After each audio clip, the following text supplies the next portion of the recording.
The timer said there were 36 minutes and 1 second left. The hero paid attention to this man and realized that he was already dead, and only a little more than 35 minutes remained. He told himself that he should be calm, because he still had enough time. As soon as the battle was over, he would wander around this place. There will be a lot of corpses there, and he will look for the living, and it all started as it usually happens in any fantasy novel. This story is about being reborn into a world full of balls of magic, as well as different races and adventures. A guy's first life in South Korea was full of injustice. In the end, it turned out that she ended in a painful death. The problem is that the world to which he now belongs is very different from what is depicted in the comics. Yes, and from the short stories, it is also very different. The hero wandered around and thought, how is it possible that for several days he could not find a single survivor? It turns out that with such a speed of time, everything will end quickly. Suddenly, he heard a voice, and there was a still living man sitting there, screaming that he was in pain and asking for help. The hero paid attention to him and understood what he would do next. So I immediately went up to this old man and finished him off. The timer immediately added time, and he had 20 hours, 58 minutes, and 32 seconds. The guys soon realized that this man was an ordinary farmer, and they only gave him 20 hours. It was not worth a whole day, which means it was not enough. Suddenly, a stranger came up and said that it's true. Lately, it seems that there are fewer and fewer people close to death. Then he asked if all this was really happening because of him. The man began to come closer and said that he would enjoy the search for the fallen soldiers, who were glad that they survived perfectly. It is joyful to see how their hopes develop, and once a person has tried it, he will no longer be able to avoid it. The hero looked at him and thought, who else is this?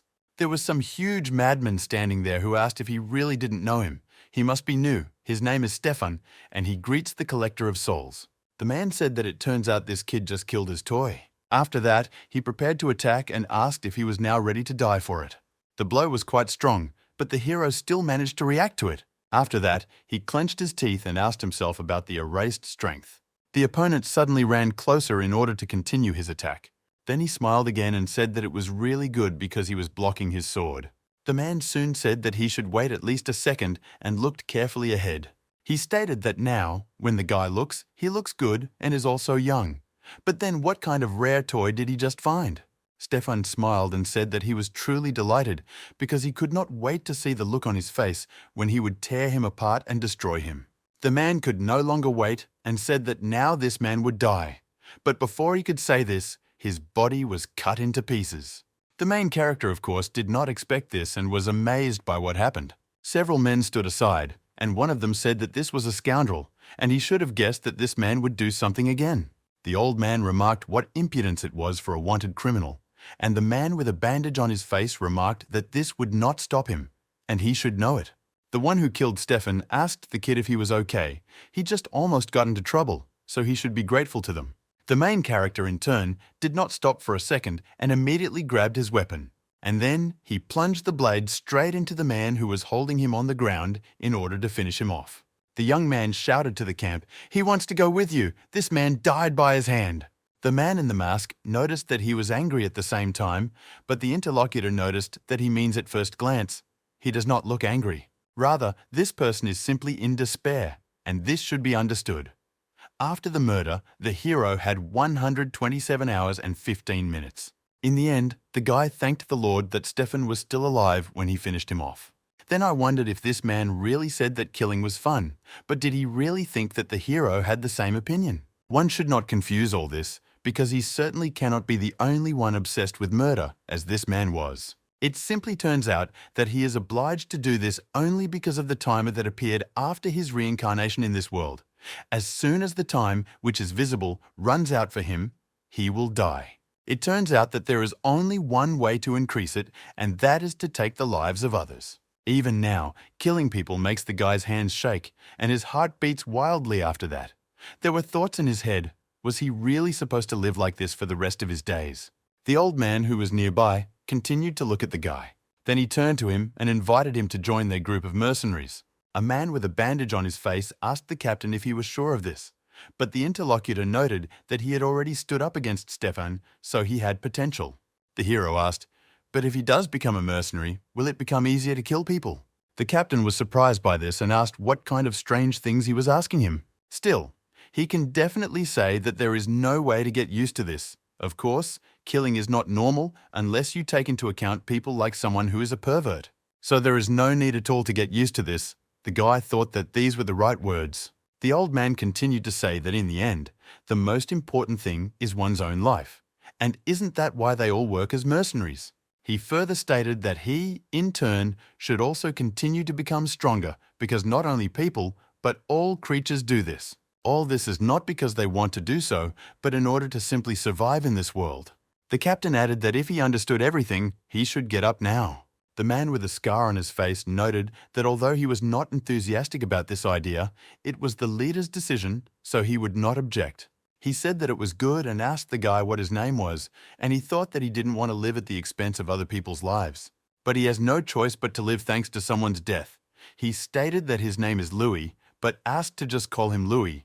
In the end, the guy must kill others in order to live. It was pouring rain outside, and the old man was asked if he had heard of the Soul Collector.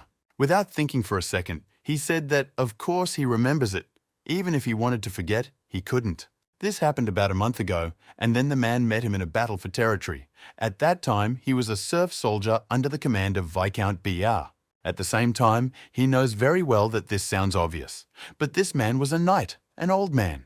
He heard that the power they use is different from magic.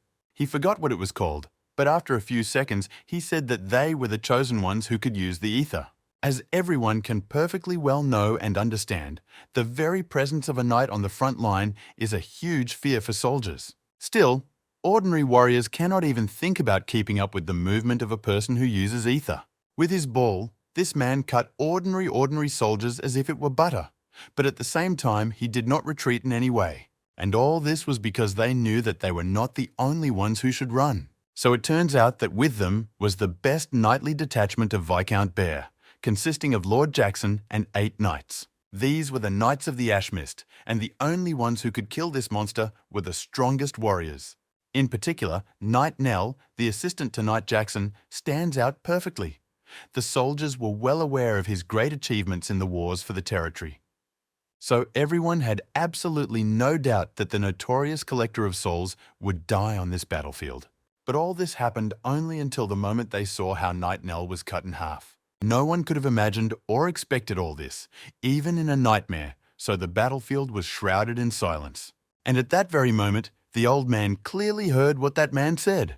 The knight said that he had accumulated enough vitality, so he asked to borrow strength from the god of war realm. As a result, sometime after this, something incredible happened, because Viscount Bear was completely defeated by his soldiers, not having lasted even 30 seconds. After what the ordinary soldiers saw, they immediately avoided it. But when they returned, they saw the knight looking at them all in red because of the blood. That same look from Lewis seemed to say that this was not enough for him. And if the old man thought like that, it seemed like something strange. Suddenly, the interlocutor interrupted him. The stranger wondered if it was correct to understand that all he did was call the name of the god before the start of the battle. And if anything else was possible, he ate something. The man stated that he was not sure about this, and the man in the cloak again asked if this was true. Then he gave several gold coins and said that he was grateful for the story. The old man burst into a smile and thanked the gentleman for this. When they didn't get to know each other, the interlocutor was about to leave and said that he didn't tell him the name of this mercenary, but the man replied that he already knew everything. After all, the name of this knight is Louis, but he is better known as a collector of souls. Just recently he became widely known. The stranger thinks that right now he is celebrating, dressed with his allies. Indeed, in one of these places glasses were raised to victory. But while everyone was celebrating the victory, the main character was sitting alone at the table. He looked carefully at the timer and thought that this was not enough, although there were already over 1,000 hours there. But Louis, in turn, continued to insist that this was not enough and that he did not have enough life. It turns out that from now on he will have enough for about a month and a half. That's how much he has left. But of course, there is a possibility that this is better than living like he did in his previous life. And so it turns out that in the real world, the guy was destined to die in bed without the opportunity to do anything. Indeed, in South Korea, he would like to be born with a healthy body, and this scoundrel who calls himself God said that he is fulfilling his wish. But after that, it so happened that he brought him here to this damned medieval fantasy world. Lewis thought that God was just a scoundrel. And didn't he really read any other novels after all? He didn't even give him a special advantage, but gifted him with a time limit.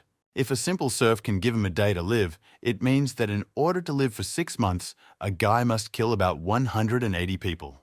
Considering the time he will spend sleeping and traveling, you can add another 9 to this amount. It all sounds simply incredible. After all, this does not mean that he is the most brutal killer in this world. Suddenly, the guy's thoughts were interrupted by some man who was sitting in front. He asked why this man had such a strange face, but the hero asked if he was already drunk. The interlocutor responded by saying that, of course, he doesn't know when he might die, so he should drink as much as he can. Louis noticed that this was true, but he thought that he knew. Suddenly, another person came up to them and shouted that this is true, let him enjoy it while he can. The old man paid attention to him and saw that it was the vice captain. The latter said that sad best fighters would destroy the atmosphere here. One of the people from the outside noticed that he immediately raised this topic. Then he should tell them about the murder of those guys. A friend supported him and asked how he did it. The vice captain became more serious and remarked to Louis that he too was wondering how he killed them. After all, the scoundrel that these people were usually does not show up at such battles, especially Nell, who quickly reached the level of a master. The hero sadly noticed that they were probably talking about this and thought that they were talking about this battle again. Then he broke into a smile and said that he was just lucky because the rumors exaggerated their capabilities. He thought that they would not believe it in any case, even if he told them the truth. The interlocutor asked who else was lucky and noted that they were not stupid here. Well, it turns out that 4 of their squad were killed by that scoundrel Nell, so he's definitely not someone who can be defeated by sheer luck. And so the man asked what this man was hiding from them. The hero did not answer anything. After that, he began to think about what to tell next. After that, they forcibly raised his hand and said that he was just joking, because they know that it was a joke. Now he will tell them the whole truth, so let them listen carefully. In general, it turns out that he risked his entire life that he had. Everyone immediately became wary and asked if he was serious.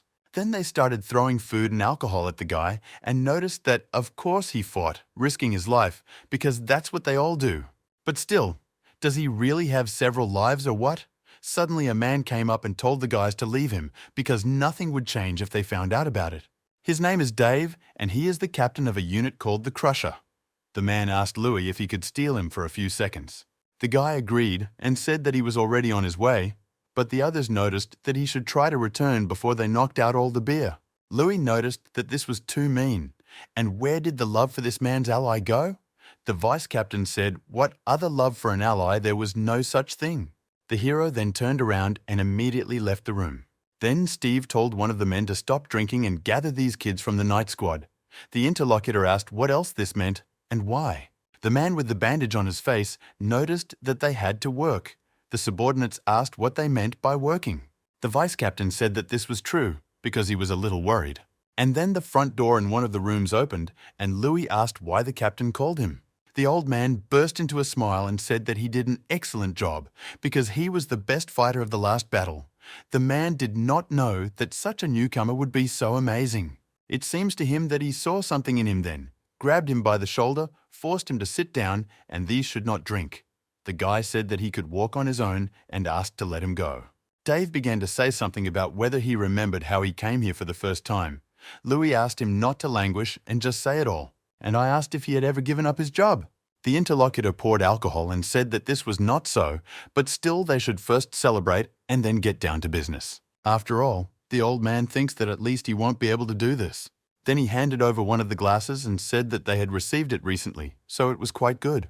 The guy took it in his hands and immediately began to drink, thanking him for it.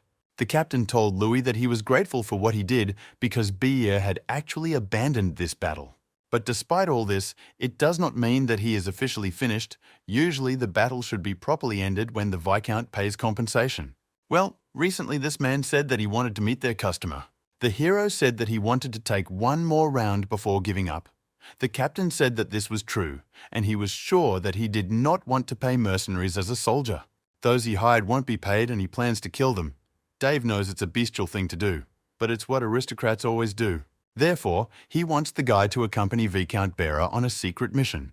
Louis said that if he only needs an escort, it should be him. Dale said it was just for his part, and the man thought the guy's fame was enough to keep him proud, even if he were caught wandering. Next, the captain held out the package and told the hero to take it, because this is the address of the meeting place. He is sure that it costs nothing for the guy, but he will give him a decent reward, and he may also take his time. But the hero interrupted him and said, "He'll go right away." Finally, he smiled and said that he would think about the reward later, because the vice captain must be looking for him. Dave broke out into a smile and said that it was good and that he should take care of himself. At night, the hero walked and thought that he was fighting in the field to live another day. But these scoundrel aristocrats send people to fight in order to save some money. After all, in the end, more than 10 years have passed since the guy came into this world, but he is still not used to treating people's lives carelessly. Now he came to the place where the meeting was supposed to be and thought that it was none of his business. Suddenly, he saw a man behind one of the trees and asked if he was Viscount Bier. But behind me, I saw another silhouette and asked what it was. I was wondering if this was really a trap because more people were coming from different directions, so he said that he had bad memories. Judging by the clothes her boyfriend is leading in front of him, it must be a knight and bearer. Then, are they here to avenge their dead allies? Louis began to take out his weapon and said that then it was great, because knights give him more time than ordinary people. Using his power, he wanted to say that now he would kill them all. But suddenly something happened to his body. Blood gushed from his mouth. The hero fell to the ground and began spitting out clots of blood, but did not understand what suddenly happened to his body. This had never happened before, and it was definitely very strange. Thinking about what it could be, the guy wanted no one to tell him that there was poison in the glass. The knights, after seeing this man fall to the ground, immediately rushed to attack. Louis thought that this was bad, because if there was real grass in the drinks, then he was not the only one who was in danger. His allies were also in danger. That's why, despite everything, he immediately tried to rush into the attack, but he was hit with a weapon. The main character felt that her opponents pierced her with blades from both sides. After that, more blood gushed from the mouth and came out. Then the knights pulled their weapons out of their bodies. Louis thought that he needed to hurry. The man, on the contrary, said that even if the guy is a great collector of souls, he believes that he is not immune to the poison that neutralizes the ether. Of course, this is good, because it's definitely worth it. The hero saw a familiar face and realized that it was the vice captain. Next to him was another man he knew, who told him not to blame the guy too much, because they don't do it because they want to. The hero asked if the Viscount really paid them to do this. Did they really need to kill him and get money for his head? Probably because of this, only these scoundrels poisoned his drink, and if Captain Dave finds out about this, it will be very bad for them. One of the men said that he was a little embarrassed to say this, but the only one who poisoned him was the captain. It was he who planned all this and also ordered this murder. The main character was simply dumbfounded by this and wondered why Dave even did this. After all, they were good allies all this time and also drank together and spent time. Soon, Louis smiled and said that now he understood everything, because he was the one who thought so. Still, this is a damn medieval fantasy world, and the guy couldn't possibly like it. The opponent got closer and swung his weapon. The main character, in turn, put out his hand to repel this sword, then turned to the system and said that he would pay 1,000 hours. He was informed that the automatic purchase had been completed, and there was only one option available for Raum's blessing for 1,000. The vice captain saw some terrible force and asked what it was, what kind of power it was. It was not clear what was going on at all, because the guy was confident and calmly handled the weapon. He should not have been able to use ether. The system reported that Raum's blessings were used as a battlefield power that reduces a person's pain. The hero wondered if the person recently asked him. Next, the skill was ready to be used in battle at 10 increases in strength and 5 in stamina. Louis said that this man thought he was being a fool. But he was telling the truth. The system reported that accelerating the healing of wounds does not completely heal, and all the ether is replaced by the divine power of the god of war. Finally, time was completely written off, and the hero crushed the sword in his hands and then said that he was risking his life.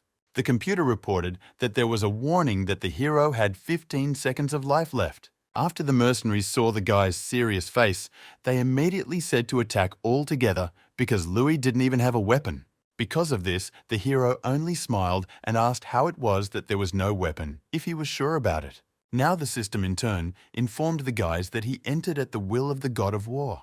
While Raum's blessing is activated, he can use his weapon. It was said that the guy chose Raum's battle dagger, and the price for it was 4 lives per second.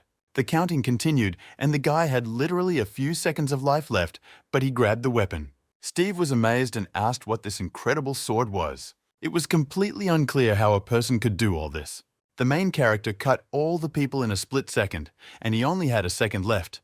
Then he asked to be allowed to ask only one thing. I wondered what kind of person he was to the mercenaries. The man was already cut and noticed that he was asking such emotional questions.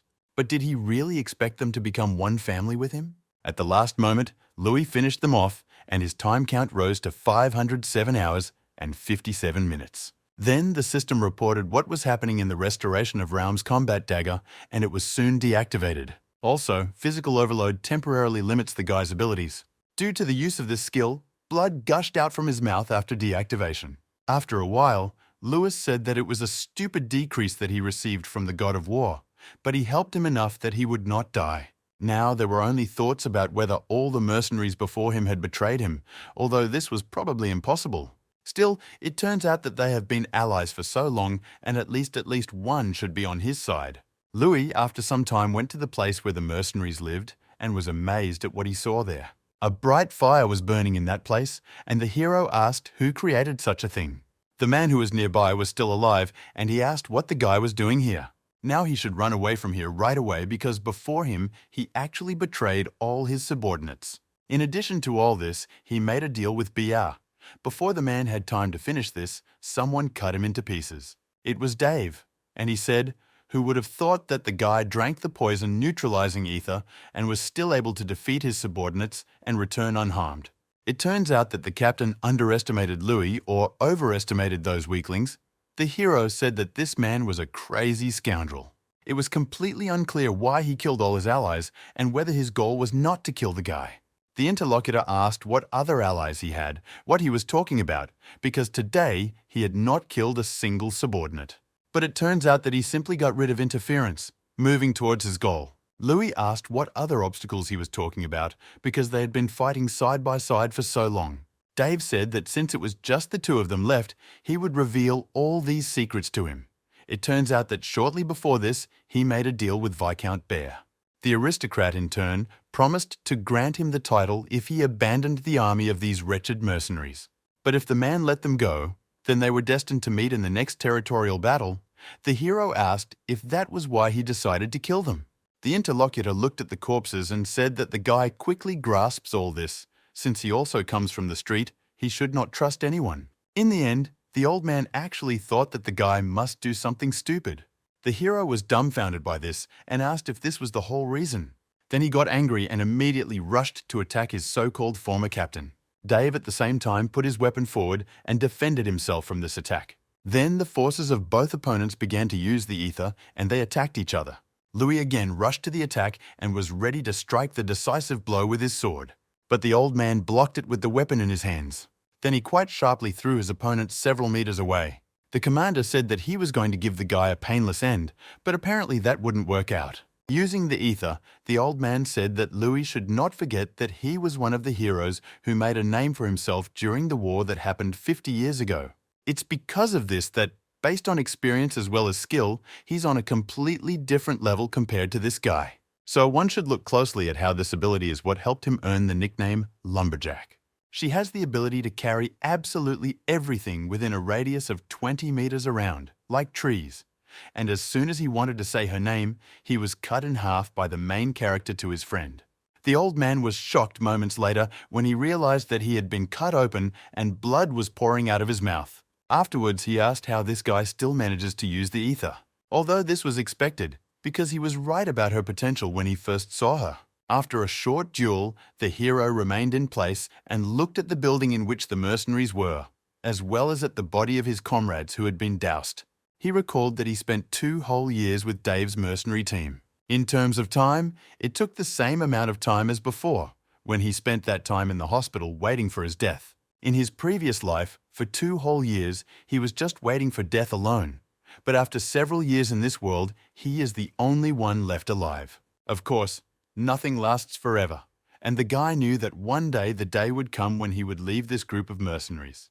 The guy buried all your comrades and began to leave. But at the same time, he realized that this moment had come earlier than expected. And now the average life expectancy is about 80 years. Moreover, this will happen if all the conditions are met. But 3 minutes is the time that a person can live without air. Then we have 3 whole days when the body of a healthy person can spend without water.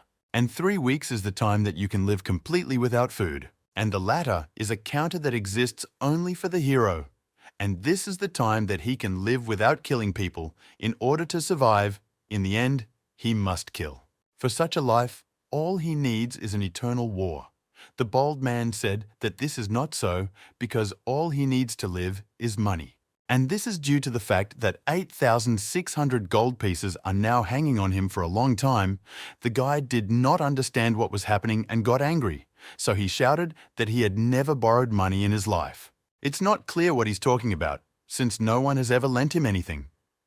The interlocutor asked, no matter how he borrowed money, whether he really thought so. The very building that was rented by a group of mercenaries just yesterday burned down in the evening. Louis said that he understood what this man was getting at. But why should he pay for this? The man held out a piece of paper and said that he looked there. This is where those who join the mercenaries sign a joint liability bond, which means the guy is responsible for paying damages. The hero shouted at him to stop trying to cheat him because he had never signed anything like this. The man asked what kind of scam he had. Couldn't he really see his signature? Then he handed over the document, but the fox saw his signature and asked how it was. After that, I remembered how one day Dave approached him and asked him to sign it. The hero then began to sign and asked what it was. The captain replied that it was an application to join the mercenaries. I remember all this. The guy was angry and said that he did not know that it was in the contract. The man commented that he should have read it more carefully before signing. Louis said that this is bad because this is a scam and he doesn't even have money. And what are they going to do if he doesn't pay? After these words, several swords appeared right near his neck and men approached. The interlocutor asked if he had just asked what would happen if he did not pay the debt. If so, the first thing he would do would be to lose his status as a mercenary, and he would not have the opportunity to obtain that status in their country or anywhere else. Secondly, a reward will be announced for his head, and so mercenaries from all over the world will hunt him. The man noted that he, of course, is not sure whether he is a guy or not, but wizards pay a tidy sum for the organs of knights who use ether. So the decision in this situation remains with Louis Delos. The interlocutor gives him 1 minute to think about it. The hero noted that if we are talking about a minute, then this will be quite enough. He stated that if he still decided to fight with them, he would be willing to bet that he would definitely finish off at least half of them, after which he asked to stop demonstrating his strength and put away the swords. You shouldn't make him angry so that he doesn't kill everyone here. The interlocutor told him to behave calmly. He simply explained what could happen in the worst case. But doesn't the guy think that they could solve this in a more mercenary style, namely by making money while fighting for their own lives? This morning they received a request from Viscount Bera, and he promised a huge reward. It is about fighting the illegal armed forces in the Black Forest. They belong to the Viscount. The man sent 2 detachments, but they were all defeated. Louis said that recently he was his enemy, and now he will become his employer. I thought about what was said about the armed forces, and this involves fighting a group. The amount is exorbitant, and one can take into account the recent losses in the territorial war. Also, the compensation paid probably should not leave much money for the Viscount. The man said that if he could not fulfill it, he would return it. Louis asked who said this. Because he just needed a second to think, he left, and the man shouted that, he warned, he must come and report once every 3 days. If this is not done, then they will report his death and a reward will be assigned. I thought that I could solve this problem, but why does it feel like I forgot something? Then I remembered what I had recently forgotten, because the Black Forest is not the place where demonic beasts appear. The hero began to fight these monsters and said that this bold scoundrel should have warned him about this. Of course, Louis knew very well that in this fantasy world there are various monsters, but this is the first time he sees them with his own eyes. If they are considered living beings, does it increase the time, and decided that I should try this with the system. And then he saw that each of them was giving him 60 hours.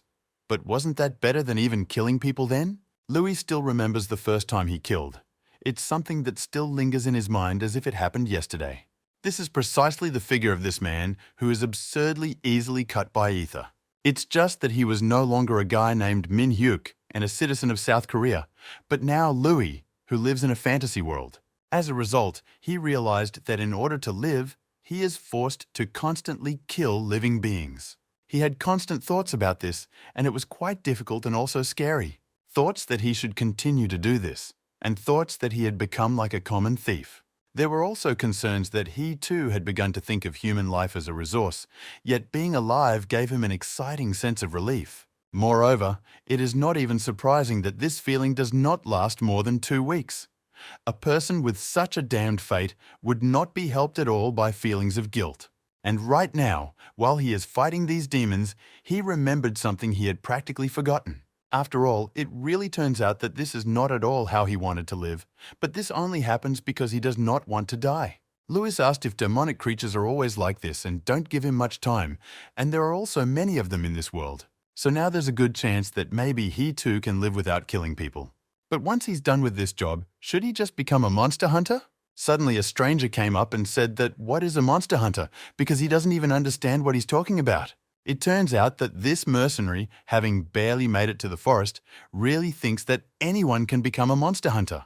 The hero replied that he wouldn't know about it until he tried it, and asked who he was anyway. The man smiled and said that if we are talking about him, he is a monster hunter who lives in this forest. Speaking of demonic creatures, we can say that 50 years ago they appeared all over the continent, and no one knew where it all came from. It also raised the question of whether there are many different types of demonic creatures, but most of them exhibit aggressive behavior towards humans. Among them are monsters of high rank, comparable to knights, or can even surpass their efforts. Some of them have special abilities, and those who hunt these creatures are called monster hunters. The stranger then went downstairs and remarked that the guy should know that there are several rules among them. But the first thing is that you should not hunt on someone else's territory, no matter how low level the demon it is. Today this man is generous, so he asks him, but if it was another hunter, then everything would be difficult. Louis interrupted him and said that he could take them. The interlocutor looked at him in surprise, and the hero said that he was definitely interested in hunting demonic creatures. But besides all this, he doesn't even need prey after them. He also has questions, and whether this man knows anything about the illegal armed forces in this forest. The interlocutor said that if we are talking about illegally armed people, we are talking about monster hunters. It turns out that it is the Viscount who continues to call them that. Louis said that everything is clear to him now, and it seems that he should take back his words. The stranger asked what he was talking about. Let him say it so that he could also understand. The guy said nothing in response to this and immediately rushed to attack his opponent. At the same time, he stated that he has no other feelings, and he does this only because he has to. No matter how strange it may be, the opponent easily stopped Louis' sword. He then smiled brightly and said that this man is like a mercenary, but all alone, hasn't he heard of other groups that tried and failed? Still, this kid should gain strength first. The hero did not understand how this scoundrel was holding his sword, despite the ether. The interlocutor smiled and stated that he liked the spirit of this guy. But during the Holy War, there were many talents like him. Louis realized that again it was about your war, and he doesn't even know what it is. But it is still extremely clear that there is nothing that a person cannot cope with. After that, the guy made his lunge and suddenly, looking at his sword, he thought what else it was, because his weapon, enhanced by ether, was broken. He immediately turned his head towards his opponent, because he realized that he was about to be attacked. Indeed, the man immediately rushed towards him and hit him quite hard. Because of this, the guy I wanted flew away a very long distance. When he landed, his body hit the stone that was there and broke it. And because of the injury he received afterwards, blood gushed out of his mouth. But the stranger was not going to stop and immediately rushed after him. Louis realized that the situation was looking pretty bad and immediately pulled out his weapon. But before he could do this, the demon hunter immediately hit him in the stomach again. Due to the blast wave that flew away from the guy's body, the stones on the other side split into pieces. The main character himself continued to stand on his feet, and it was clear that he had taken off, flowing near the collision of their bodies. The stranger said that it was really funny, and he thought that the guy would show his spirit to the end, so he was really starting to like it. Although, come to think of it, he really didn't want to go that far because he was too excited. Louis's body fell to the ground, and the man wondered what he should do if he left him here just like that. Then he would definitely be devoured by these demonic creatures. Suddenly, he turned his attention to his hand and saw that there was blood flowing there. Therefore, he smiled and noted that it was really early, and he probably got it fighting with this guy. Then he broke out into a smile again and said that it seemed that he had found a rather interesting person. It turns out that the main character hated this world with all his heart, because this is a place where he is obliged to kill in order to survive.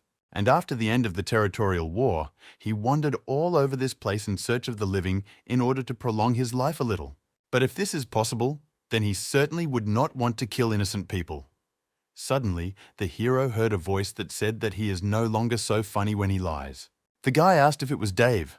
The interlocutor said that even if they were half dead, isn't this a fallen soldier still a living person? As a result of this whole situation, it turns out that Louis Delossi is simply lying to himself, and he should look at himself. After all, does he really have the face of that person who really hates all this? A few moments later, the guy woke up and realized that it was just a dream. In front of him, he saw people who looked at him and said that he had woken up.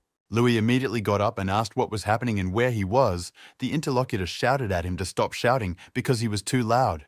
Previously, the guy grabbed his chest, and then the interlocutor said that his wound had opened. The hero remembered that this man hit him, and after that, he lost consciousness. The subordinate asked the boss how hard he hit him. Louis said, "The investigation of this man is called the chief, which means he must be in charge." The man asked if he hadn't told him before. He introduced himself and stated that his name was Jason, and he was responsible for all the monster hunters here. Next, he said, "Welcome to the city of monster hunters, and it has already been 3 days since he arrived here." He didn't think the guy would lose consciousness. It took her so long, Louis asked if it had really been 3 days. Then I remembered the words of my employer, who said that he was warning him that he must come here every 3 days. Otherwise, a reward would be assigned to his death. Realizing what happened, the hero realized that he was deep in a bad place. Then he introduced himself and stated that his name was Louis Delossi, and he was a mercenary. The interlocutor asked in what sense he was. Then a man came up and asked the main one if this guy was really one of them. Jason said that it was so, and he almost forgot. It turns out that this man didn't even know they existed until he tried to complete this task alone. The crowd of onlookers immediately broke into smiles and said, "Has this guy seriously gained courage?" The hero thought that this was really bad because he had nothing to say because he was beaten by a man alone. Louis looked at the amount of time and thought that if he focused on killing the weakest and recharged enough to gain the power of the god of war, he would do something. He will be able to kill Jason, but it is not clear how to do this. The hero does not even know whether he can be extended ahead of the task. If he tries to take revenge, he will be branded a traitor in the mercenary guild and forced to leave. The interlocutor at the same time noted that it seems that he has problems in life. Before that, he said that he would like to become a monster hunter when his work is completed. So what about that? Does he want to become like them now? Louis noticed that it had only been a few days since he beat him up and knocked him out, and now he wanted him to join them. It was unclear what the sudden show of kindness was. Jason asked who is going to let him live for free. To live here, he has to give back somehow, so let him hunt demonic creatures. The demand for these monsters is high. Their meat can be used to prepare various dishes. Other parts are useful for decoration. Well, or material for magical research, Louis thought that these creatures gave him a lot of vitality, so he could kill 2 birds with 1 stone. The head noticed the guy's confidence and said that he seemed interested, which was great. An entrance test should be conducted for it. In the western part of the forest lived the stone monkey demons. Although Louis blew him away during the battle, he should still be able to train at least one of them. The hero noticed the leaflet and thought it should be easy. The man said that their skin is used to make various things. So don't let him hurt her. Louis said he understood and thought it would be a great morning workout. He'd go and catch one of them. After some time, when he arrived there, he was dumbfounded and asked why they didn't tell. It turns out that these creatures are 4 meters tall and also live in groups. One of the monsters became very interested in the new opponent and was preparing to eat him. Louis compared his portrait with what had been drawn and thought what an idiot did this. Soon, a battle began between the demonic creatures and the man. The hero strengthened his sword with ether and tried to fight with them, but he was pushed away. I immediately wondered if this was what those people meant when they said it was difficult. The huge monkeys he fights with turn out to be able to regenerate. The guy looked at one of them and thought it was a monkey or was talking, although he didn't care anymore. The demonic creature immediately attacked, and Lewis said that in games like this, in order to catch such a monster with an unusual ability, you need to do something. Then he rather sharply rushed towards this creature and cut it into several parts. The secret to winning this fight was to get rid of it in one blow so that the body does not regenerate. But after that, it was necessary to deal with others in the same way, and they were more submissive than that, the guy thought. Still, at this rate, making money and increasing life expectancy will be easier than a steamed turnip. After a while, Louis returned to the base, and the head took him into account, saying that's why he couldn't make money. The guy said that he caught 3, so it's not clear what the problem is. Jason told him to think about how he was going to sell their skins if they were all marked, and no one would buy the skin. Stone monkeys lose the ability to regenerate, and when their heads are cut off, if their body is damaged, it must wait until it recovers. And then aim for the face and knock out the monkey. Lewis said it's not just about the hunt, it's about the approach and mindset of the hunter. Thought he needed time to get used to it. The leader said that tomorrow's guy will learn from David how to hunt monsters, and if he is not good at it, he will be thrown out. After 2 weeks, several of the big monkeys' heads fell off their shoulders. Jason was amazed and said that it was great because the hero caught 2. As a result, Lewis slowly but quite confidently adapted to this place. The butcher said that the guy was pretty good at butchering, but the man from the outside asked whether he had ever done this, whether he was the same or not. The cook brought a plate of some food and noticed that it was stew from the monster that the guy caught. Louis looked there uncertainly at first because there was something strange there. And then he started drinking it, and the man told him not to be too surprised. The main character felt that this was simply disgusting and thought that she would come back now. So there were still things that were impossible to get used to. The man said that, apparently, it was delicious. And then there would be stew on today's menu. Even so, Louis has adapted to what happens every day. The cook looked at the people who were eating his food and said, how could this happen? But the guy thought that he couldn't die alone. On top of all this, it no longer checks the timer with time. The leader of the group asked his subordinates what they thought about him. David said he thinks he's fine. But despite this, he still doesn't talk about his past. Jason asked if the other guy remembered when this man first came, because he didn't eat anything they offered him. The subordinates noticed that this is so because Nicholas's food is comparable to poison. But the guy just thought that he couldn't trust them, and they remember this very well. The leader then asked the new guy if he really thought there was poison here.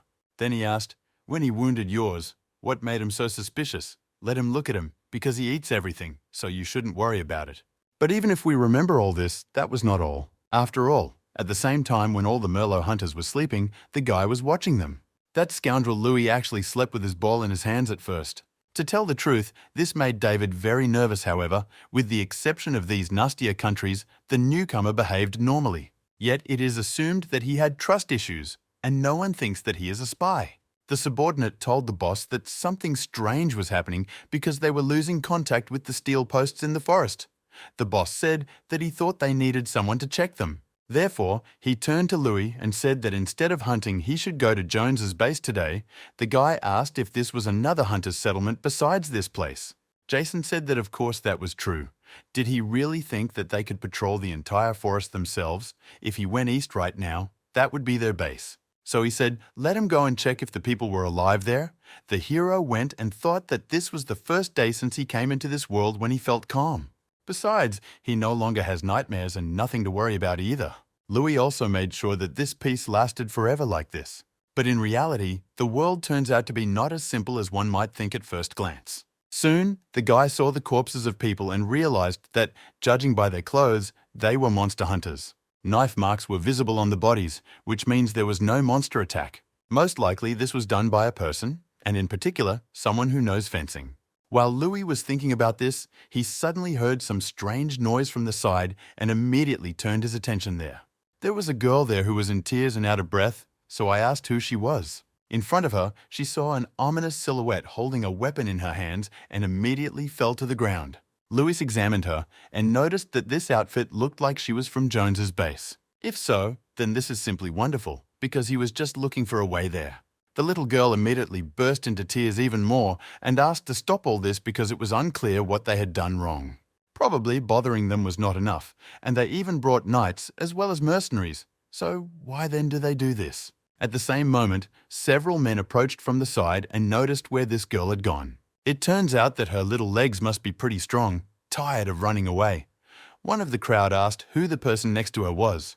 His face seems quite familiar, and another one came up and asked if this was the same guy for whom the reward was assigned. As stated in the flyer, this is the soul collector Louis. He is quite famous for his bathing of dead bodies after battles. The man heard that after eliminating the members of this guy's mercenary group, he stole money from the guild and fled.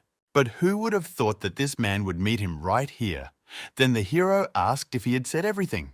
The interlocutor noted that he actually wanted to ask something else. Then he extended his weapon to the guy's side and inquired that he wanted to write a will. A comrade laughed and said, "With you, I just killed them." And another one remarked that taking on a cleanup request and finding a fugitive is just a lucky day. Louis asked these guys if they had never intimidated anyone. There was something they should do before trying to intimidate anyone. After that, he rushed to the attack and immediately killed those mercenaries who stood in his way, and further said that they had to assess the enemy's abilities first of all. When these people fell to the ground, he immediately headed in the other direction. One of the mercenaries who was on the side grabbed the girl and, threatening her with a weapon, told the guy not to move. After all, if he comes closer, he will cut this scoundrel's neck. Do you think he will dare to do this? The main character, in turn, said nothing and simply threw his weapon one towards his opponent and knocked him out.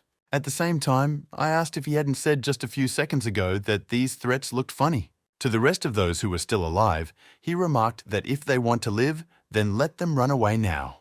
The little girl then ran up to him and asked if she was right in thinking that he was not on the side of these people. If trampled with tears in her eyes, begs for help, these mercenaries, as well as Burr's army, attacked their city. Louis agreed to help, and after some time they arrived in the city. But there was only a mountain of corpses, and so the girl said that everything was bad, because it was too late.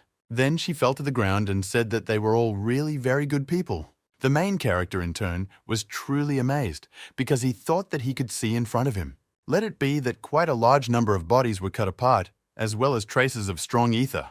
The entire area around this place was simply destroyed. This was definitely the ability that he had almost seen recently. When the hero fought with David, he told him that the guy should not forget, because he is one of the heroes who made a name for themselves in the Holy War. Based on experience as well as skill, he is on a completely different level compared to this guy. Then he asked to keep a close eye on this ability. The Colossus helped him earn the nickname Lumberjack. She is capable of demolishing absolutely everything within a radius of 20 meters around, like trees, and this ability is called a typhoon. In the eastern lands of Viscount BR, screams were heard at the hunting post in the Black Forest. There were quite a large number of corpses there, as well as people who were trying to escape.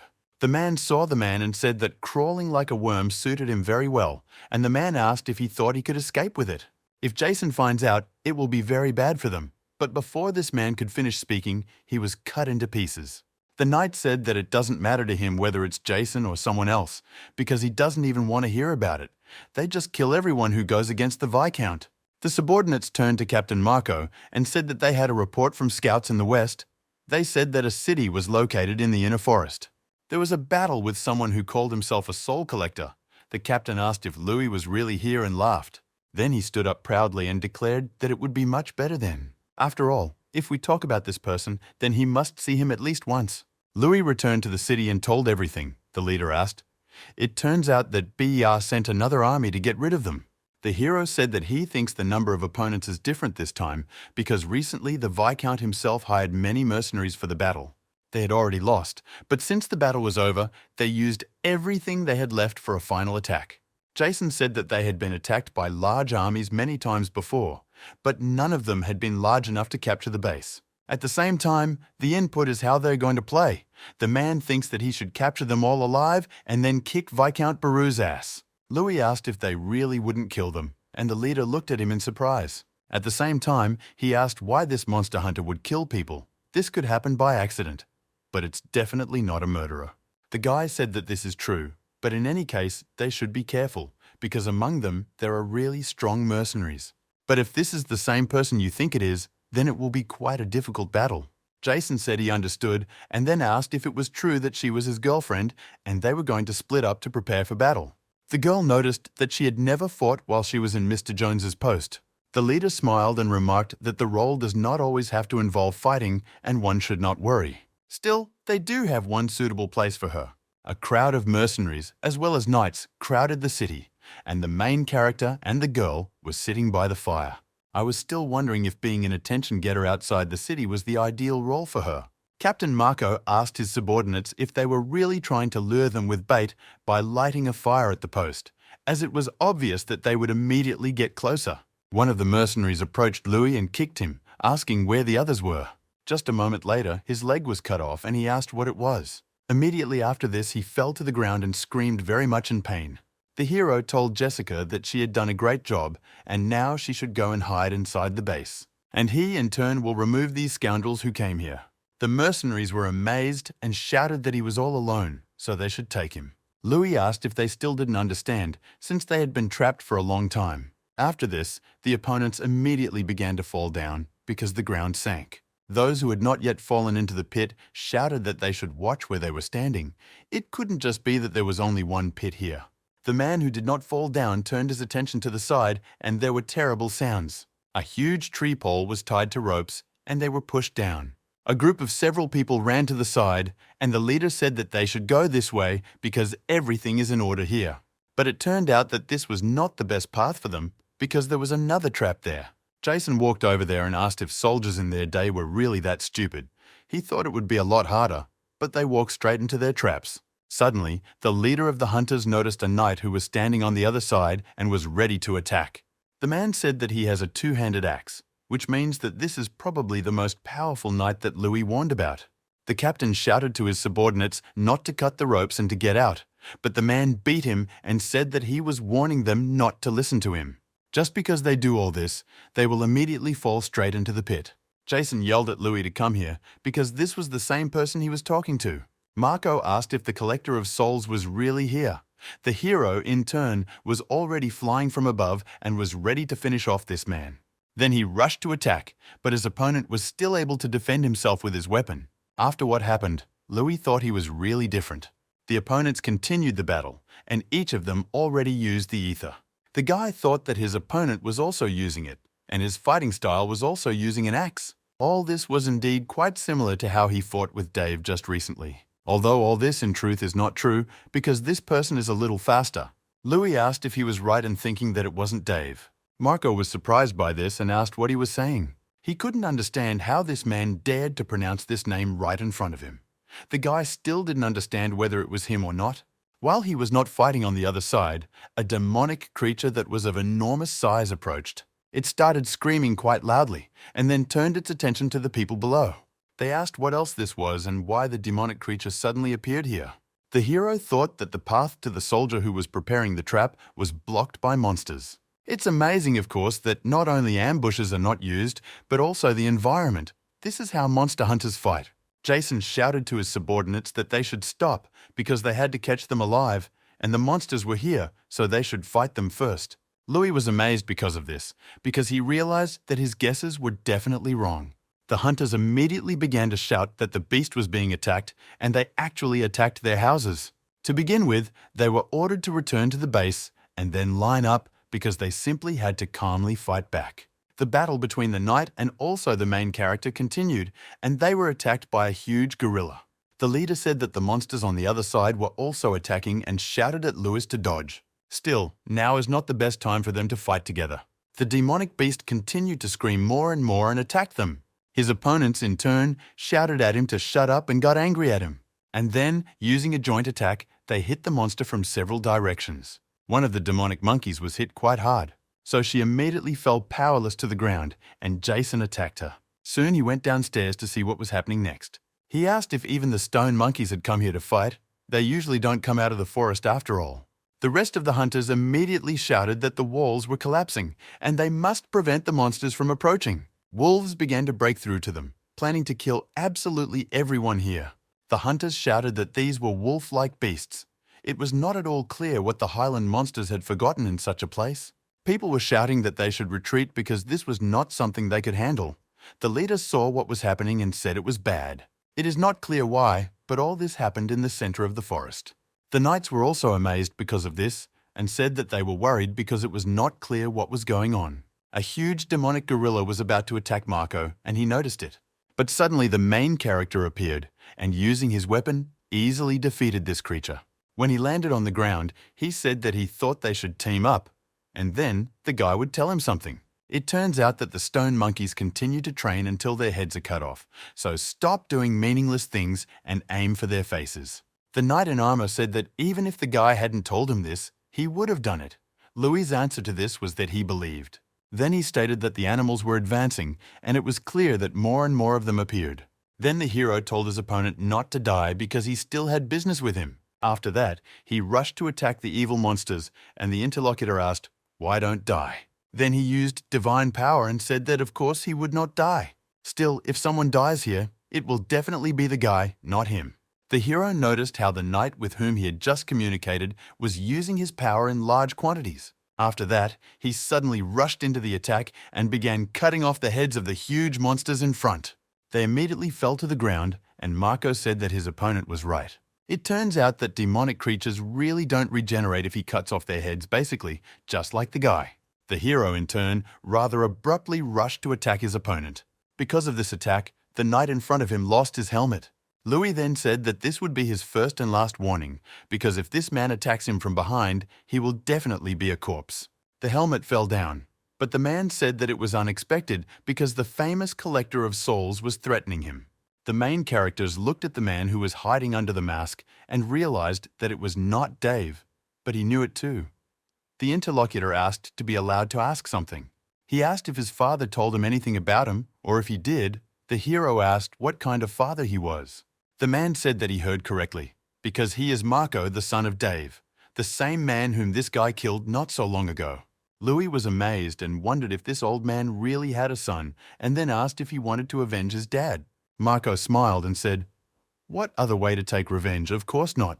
He's just very grateful that the soul collector took care of such scum like him." It seemed like the man didn't mention him even to the group of mercenaries he was friends with like family. One of the mercenaries was standing aside, and suddenly some strange noise was heard from underground. He asked what it was, because the sound was coming directly from below. Suddenly, at a fairly large distance, the ground began to rise up, and people scattered to the side.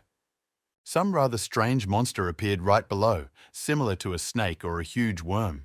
People asked what kind of monster had appeared this time. One of the mercenaries was in a critical situation and tried to ask at least someone to help him. Jason immediately rushed to the rescue and struck the creature with his strength. The old man looked at him and asked who else he was. He noticed that this was a hunter and asked why he saved him, because he was an enemy. Jason said that if he had a happy chat, then let him help save his comrades. It turns out that in this place there really is nowhere to retreat, and now is not the time to choose sides, but rather let them save whoever they can. Louis shouted, "Has the leader gone crazy? Because they are their enemies, yet they will not even be useful to them if they save them." The man shouted at the guy not to judge them by their usefulness, because they don't need reasons to save someone. The heroes did not expect to hear such an answer, and because of it, he was truly amazed. After that, I calmly exhaled and thought that of course this makes sense. If the hunter says that they must save these people, then perhaps this is called morality in his home world. But now in this world where he found himself, it calls itself the honor of a knight. Although the main character, in turn, has never seen anything like this actually observed in this life or in the past. Jason, in truth, is the first real knight the guy has seen in this world. While Louis was thinking about this, his opponent came up and said that all this was just nonsense. This guy's boss really doesn't know how to use people. It's unclear why the strong should sacrifice themselves to save the weak. Let him look at those people who are now fighting monsters. If they actually did the favor and took them out, they wouldn't be able to hold their own against even one or two monsters. And it is precisely at such moments that the strong must take care of solving the problem in order to reduce losses. The main character shouted with you. He waited, because if he uses this skill here, then everything will be bad. In addition to all this, the comrades with whom he came will also suffer and die. The interlocutor smiled slyly and said that he knew this. I noticed that he had told him before that this was definitely a solution that would save the majority. When the man was about to use his famous skill, the hero began to stop him. Their power, which was enhanced by ether, began to fight with each other. The hero turned to him and remarked that this scoundrel really doesn't care whether his comrades die or not. The knight asked what Louis was talking about now, because he had never tried to kill his comrades. They're still just tools and should be good for at least that much. They shouldn't worry because it's not worth their lives. The man wondered why Lewis suddenly began to empathize with them after he cut people down like grass on the battlefield. In addition to all this, he even killed his comrades, and then asked whether the guy was a master at killing people. The main character then released his gaze downwards and said that the interlocutor was indeed right. If it's about saving those people who came here to kill him, then he doesn't know how Jason does, but he won't do that. In the end, it turns out that, as Marco said, Luis is a master at killing people. He then thanked him and said that now he had figured out what he had to do. His job remained that he had to kill such scoundrels as his interlocutor. The hero cut his opponent, and after he felt it, you immediately shouted that he was a scoundrel. The guy paid attention to the timer and saw that there were 940 hours. Compared to Dave, this man is a complete trash, but he's still a knight, so the guy will get at least 60 hours from him. Louis said that there was nothing personal in this, because his opponent's life would serve good purposes. But immediately after that, he took his blade into the chest with his head and blood gushed out. After the guy pulled him out, he immediately wondered if he was still dead. Because of this, he felt like he should land another critical hit. But suddenly, a strange noise began to be heard in the area again, and the earth began to shake. After this, a huge monster appeared, which looked like a wolf and was also red in color. The monster began to growl quite loudly, and it deafened everyone around. Against the background of this demonic monster, people simply seemed like small insects. The main character looked at it and immediately asked what this absurdly gigantic monster was right in front of them. Jason noticed and shouted that this was a monster called the owner of the mountain, the Red Bear. It turns out that he got out of the mountain right now, and it's unclear what's going on. Louisa heard some noise nearby and immediately noticed it. But I was literally amazed when I saw what happened, because it was a blow. And he was hit by Marco, who was still alive, but for some reason had a very large hand. The hero noticed him and thought that this was simply impossible. Still, this man's hand was cut off, and his chest was pierced through, so then it's unclear how he could still be alive. But an even more incredible and creepy fact was what happened to his hand, because it looks exactly like the paw of a stone monkey. The man had some kind of flask in his teeth that contained liquid. He immediately drank it and then threw it away in the other direction. Then he had some kind of enormous power, and he said like an ordinary mercenary like this, how dare this guy call him trash?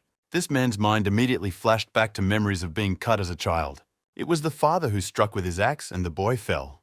The old man said that he couldn't even block such a simple blow, and what kind of stupidity he was. It turns out that he would have died long ago if this was a real fight. Marco grabbed his head and asked the man if he really couldn't see, if it was possible that he was going to break his own son's head. Dave said that it's quite normal to get injured during training, so don't be a coward and get off your ass. But otherwise, he will simply die on the battlefield, like some kind of pile of garbage. After a while, Marco grew up and heard whispers behind him about this guy who was called Trash. If this is a knight from 7 Hunters, then you should not rush, because someone suspects that he is damn weak. Do people know that the reason the Viscount accepted him was because his father sold all his fellow soldiers in exchange for patronage? But if this is really the case, then the son must be not far from his own father. Soon the man was on his knees in front of Viscount Bear, who was telling him off. He asked Marco if it was true that all the senior knights looked like that because of him. His subordinates shouted that Bacon had asked him a question and that he should answer this vile scoundrel immediately. He asked what other scoundrel, because most likely these were not just idiots. The knights asked what he was talking about. The man raised his head and asked what these noble knights had been doing all this time. Had they really fought and died in the fields in the name of the Viscount? It was completely unclear how such weaklings could even judge him. The aristocrat said that this man spoke as if something would have changed if he had been there. Marco shouted that, of course, this is all true, because it is many times more valuable than these guys. Because he really is strong, and hasn't he proven how capable he is? The interlocutor asked if he really came here to confirm this and looks rather stupid. In the end, Dave's son really is a good warrior. So the aristocrat ordered from now on, he will be the one in charge of this group. A little later, Bear said that he knew it was a little wrong to say such a thing after appointing this person as leader. But still, this place should have belonged to his father. Marco asked why he chose him then. The interlocutor said that there was not even the only reason for this. But has he even heard the recent news because Dave is dead? The man was disheartened by this news and asked if he had really been killed. The Viscount said that this, of course, has not yet been confirmed, but the entire group was destroyed, except for the soul collector named Louis. Marco immediately broke into a smile after this and thought that he had really made their task easier because he had killed not only the annoying mercenaries, but also Dave. The aristocrat noticed that his subordinate was not at all saddened by the news of his father's death. The interlocutor noticed that his dad said that if a person is not strong enough, he will disappear like garbage. In the end, he turned out to be right, because this simply means that he is garbage. And they, in turn, have no time at all to insult the death of the scum. Beer smiled and said that this is true. He further stated that in this case, he should get straight to the point and whether he could see this huge rock ahead of him. After all, she is the symbol of the dark forest, where demonic monsters appear, and lately he has had to spend a lot of money. So, at the same time, he needs a reliable source of income, but annoying robbers live in the forest. Marco said that he understood everything and asked if he needed to eliminate everyone. The aristocrat declared that this was true, and then extended his hand along with the flask in his hands and declared that he would grant him one thing as a blessing for success. The subordinate accepted it, and then examined it a little and asked what it was. The Viscount smiled and said that there was nothing special, just let him use it when he faced a strong opponent.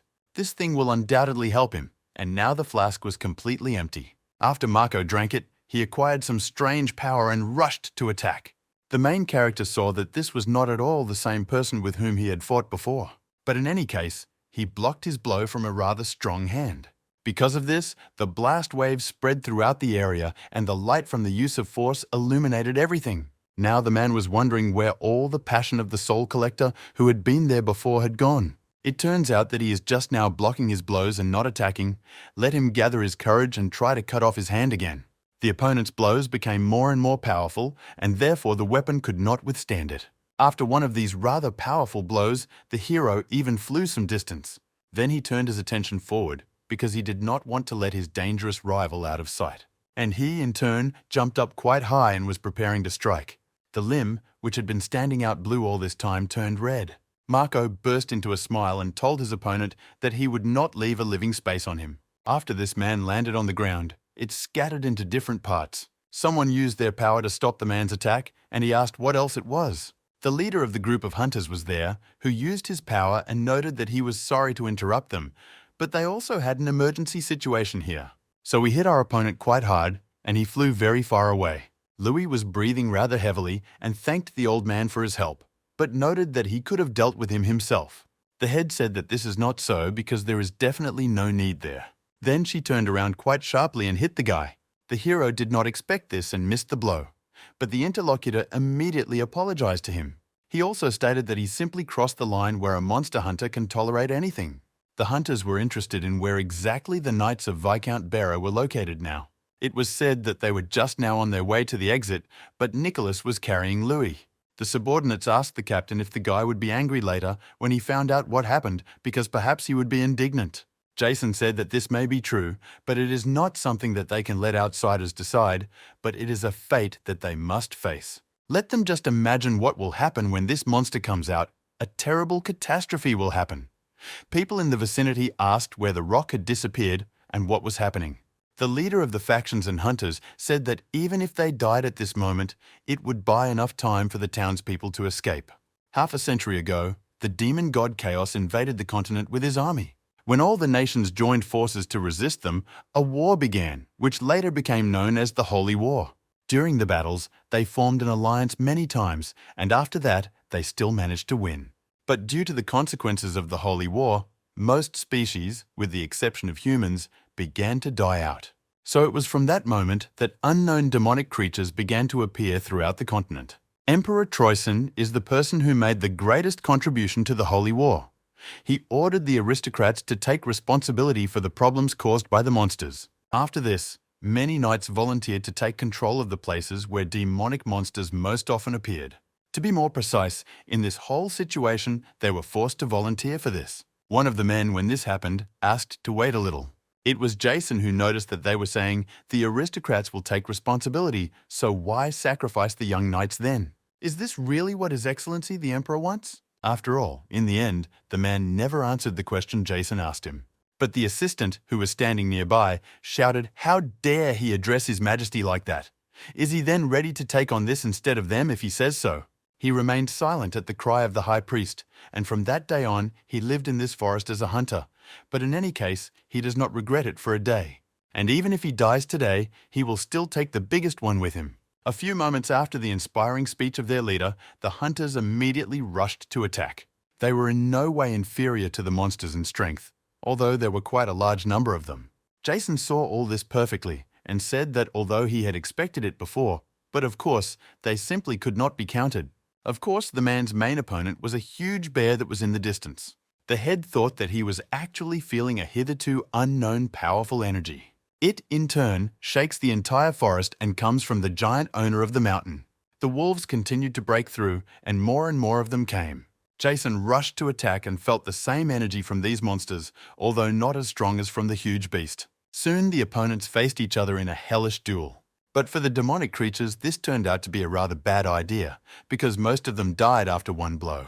But the head didn't stop for a second, and immediately rushed further at the huge ones, saying that they were ahead. He used his energy, and after that his fist turned blue. Most of the huge demonic creatures were also killed after this attack. Then Jason rushed up and realized that he was sure that there was a reason why all the animals went berserk. And this is exactly this huge monster that he is now about to attack. Once again, the main hunter charged his hand with energy and noticed that he had no idea what kind of energy was coming from this creature. But despite this, he's going to find out personally and then understand what it is. Immediately after these words, Jason delivered his killing blow straight to the chest of the rather large creature. Because of this, the ribs that were visible in front were destroyed, and only the crystal remained there. The hunter noticed that it was inside him, and then it was great, because he would break another one. But when the old man tried to do this, it surprised him very much. And it all happened because a bright flash of light began to spread around the perimeter. And then a few moments later, there was a huge explosion, and a bright flash of light rushed upward. Nicholas was amazed and asked what kind of explosion it was. Literally immediately, he began to ask if Captain Jason was okay. And when this happened, the main character finally opened his eyes. Therefore, he asked where he was and where this man was taking him anyway. The interlocutor lowered him down, and the guy grabbed his stomach and said that this old man was a scoundrel. It was not clear what this was all about. Nicholas asked Louis if he really had already woken up. The guy answered why he was asking this. Did he really think that he would pass out again for 3 days? The interlocutor said that they did not have time to explain, so let him listen carefully. The huge monster that they saw before is called a red bear. The creature collects ether in the Holy Stone, which is located directly in its chest. But with such a size, it could just be a disaster. The captain said that they couldn't get him into trouble and ordered them to get out of the forest. The hero was outraged and asked what the hell this man was talking about, because if it was dangerous, then he should fight him. They, in turn, are allies, so he asked Nicholas to listen because he knows that this is difficult to believe. But even so, if the guy kills a few more demonic creatures, he can do something. The old man looked down and asked Louis to simply evacuate the people outside the forest and warn the entire empire. In fact, it turns out that they have already prepared for this kind of situation. And at that moment, when he said this, part of his hand was cut off and blood splattered on the guy's face. Louis realized that this man had been killed and immediately looked to see who did it. And it was Marco who turned into a demonic beast. He laughed and said that it was clear from the guy's face that it was close. If not for this man, he would have pierced him too. Although, undoubtedly, this is simply the fate of the weak, the value of their lives lies in being expendable to the strong. Louis was very angry about this and tried to get through to Nicholas, who was coughing up blood. After that, he asked the guy to run away from here, because it turns out that at least he should survive here. The hero put his comrade on the ground and told his opponent that he had just said that the lives of the weak are consumable for the strong. Then he pulled out his weapon and said that he had actually taken it before. In order to ease Nicholas's suffering, he immediately plunged the blade into him and thought that he would never forget his sacrifice. Marco laughed at this and said that he had just killed his comrade. But wouldn't it be better to worry about himself instead of giving peace to his ally? Louis, in turn, asked to be allowed to clarify 2 things to the man. Next, he took out the sword of the god of war and carried this creature noticed, firstly, what he did to Nicholas was not so that he could rest in peace. And secondly, the guy definitely doesn't have to worry about himself because he's a little different from his opponent. Marco realized that literally in a split second, he was cut into pieces and at the last moment asked what else it was. The guy said that your opponent hated himself too much because he would take advantage of his fate better than him. After a rather strong blow, the opponent's body was cut into pieces, and in front there was a huge crater from the blast wave. Lewis said that it seems that Marco will not be able to recover after he cut off his head, of course. Not only his ability to regenerate, but also the time gained is good. Still, in many aspects he is very similar to stone monkeys, but can a person have the abilities of demonic monsters? Although this is absolutely not what the hero should think about now, because the most important thing is to deal with that giant monster. After that, he looked again at his fallen comrade and thought about Nicholas, remarking that it seemed that he would have to be kept here for a little longer. Then, continuing to use the war god sword, he immediately rushed forward. It turns out that he got here only thanks to the sacrifice and life of his comrade, so he will never be established. The head of the demonic creature hunter squad was fighting at the same time and flew a short distance away. Then he exhaled deeply and said that now it was really close. But if you look at this huge red bear, how can this even be? Even after attacking this creature, he was still alive and growled quite loudly. The captain shouted to his subordinates to gather together and then attack. The monster continued to move forward, and then people also rushed to attack its limbs. One of the men used the power of the ether and tried to hit him quite hard. But when this was done, he didn't understand what else it was, because for some reason, the monster became so soft. Suddenly, when his hand was inside, a mouth appeared on the other side and tried to attack him. In addition to the heads that came out of his body, spikes also appeared that could easily pierce people. Jason noticed all this and immediately shouted to his comrades to watch carefully, because this thing was turning into something. A few moments after he looked forward, you were simply dumbfounded. The body of the demonic creature began to swell, and some limbs came out of its limbs, which looked like worms. The man wondered what the hell this was all about. Those same strange creatures that appeared below began their attack on people in large numbers. The hunters were unable to cope with them, and so they were either sucked inside or killed by demons. Jason was amazed, because he remembered that this was the same phenomenon that he had seen back during the Holy War. Then there is a high probability that it is the eerie aura that emanates from the center of this monster that is the reason for its unimaginable power. The captain rushed to the attack and thought that they would never be able to defeat this monster until this thing was definitely destroyed.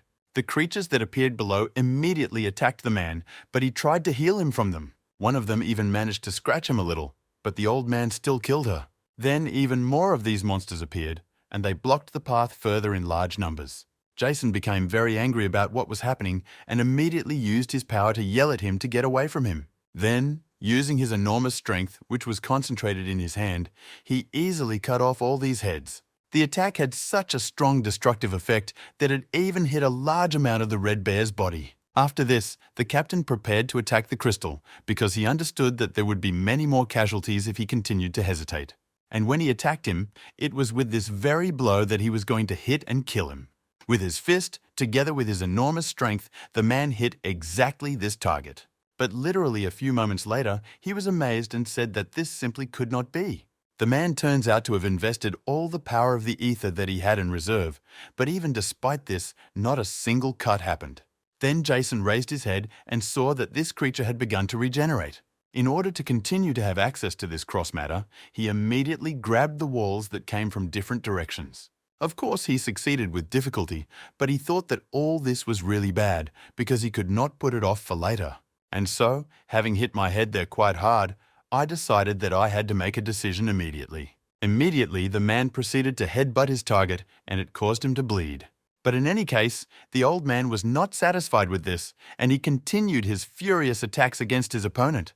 He did all this because he definitely needed to destroy this thing before the creature killed everyone here. In this case, only head blows remained due to the fact that the hands were busy holding the regeneration.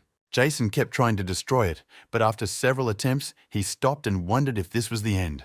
Of course, the head understood perfectly well that he was not at all afraid of death, even if he had to die here. But if it happens that they fall, then you can't even imagine how many people this attack could affect. And then, the thoughts of this old man were interrupted by the main character, who appeared from the side and said that he heard a loud shock that came from here. The guy had a huge sword of the god of war in his hands, and he was preparing for an attack. Then he said that it was thanks to this strong noise that he found the captain here. The man was amazed and asked if it was Louis. It was completely unclear to him how this happened. The main character, in turn, asked his interlocutor to hold on tight because he was going to blow up everything here at once. After that, he took a fighting stance in the air, grabbed his weapon, and said that he would change weapons. Rauma. The system reported that a decision had been made to borrow Raum's two-handed sword, also 12 hours of that person's life being taken every second.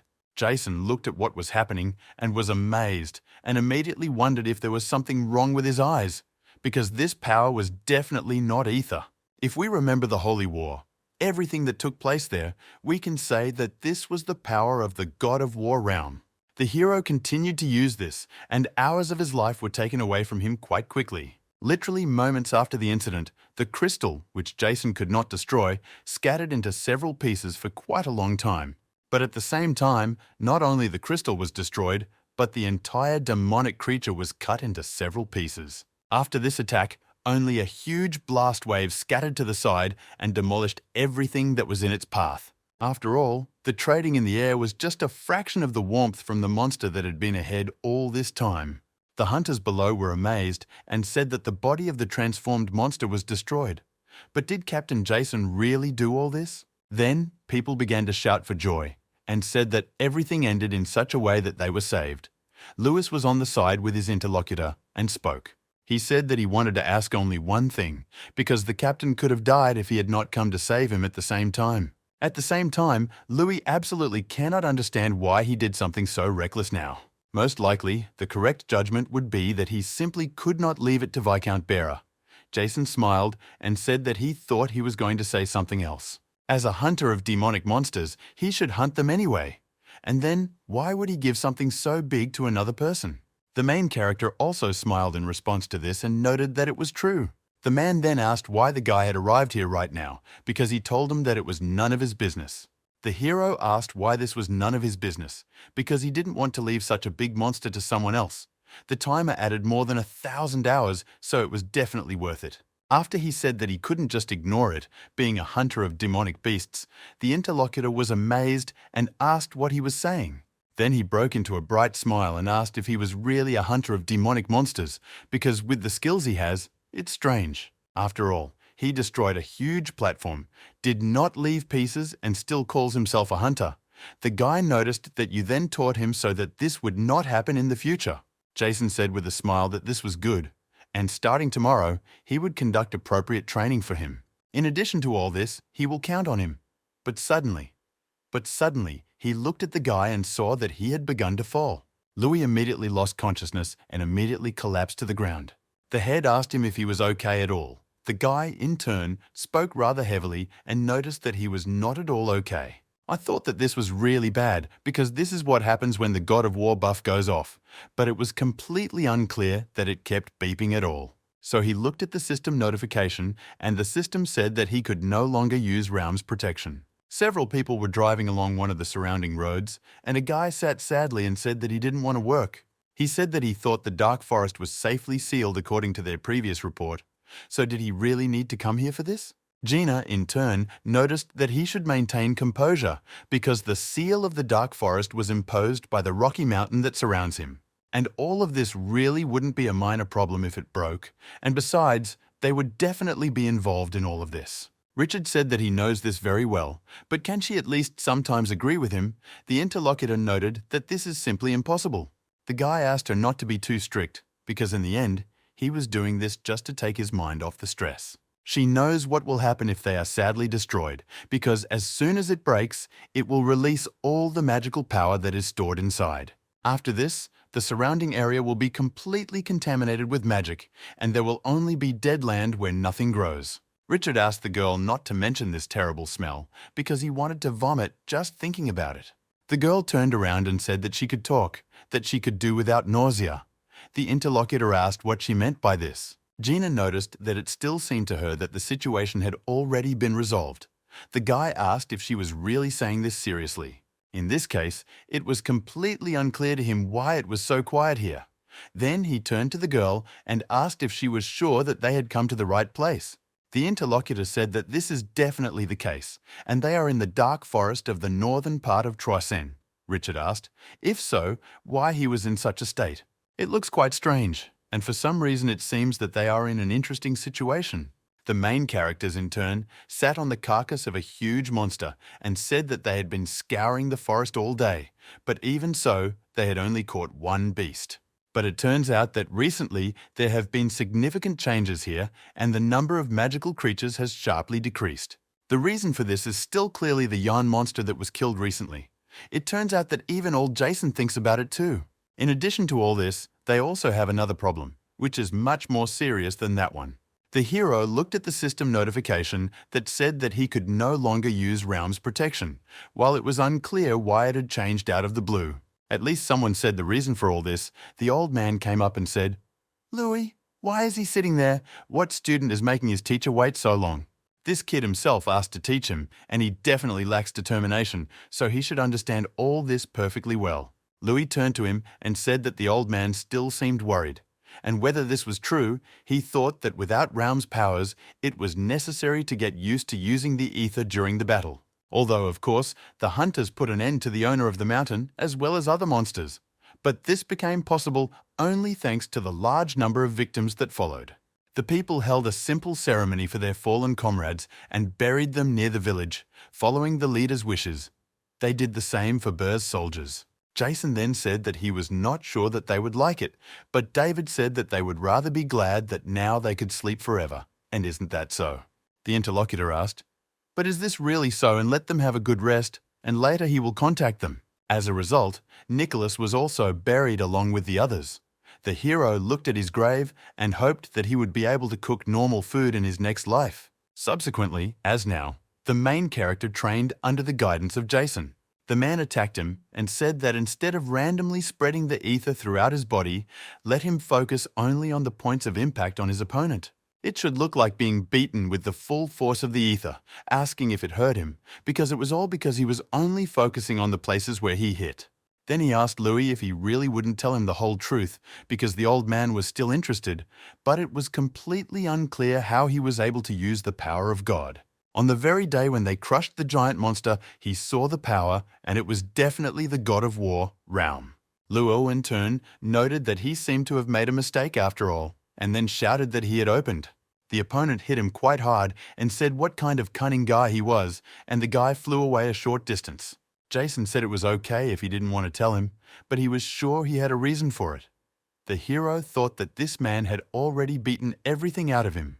And yet, it was unclear how a guy could tell this person that he was not from this world, while using the system window, as if in some kind of fantasy novel. Then he pointed his finger at the girl and noted that in any case, now it was her turn. The head noticed that this was indeed the case and asked to come closer, and also called her their bait. The girl was indignant and noticed that she had said that her name was Jessica. Louis said that he should be more careful with her because she had been in a bad mood all week.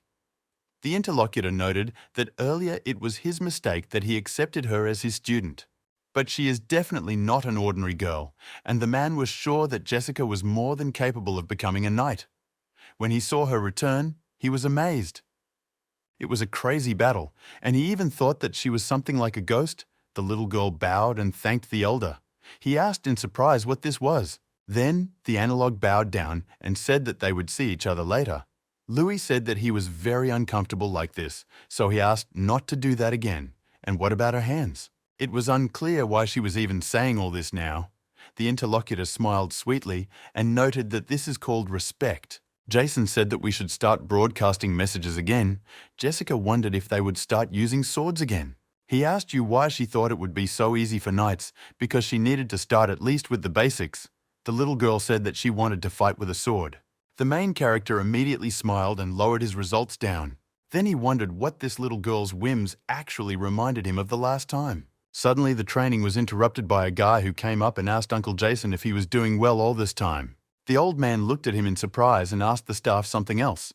It was not clear to him what actually happened to him. After all, it turns out that in all his time he comes to this place only once a year.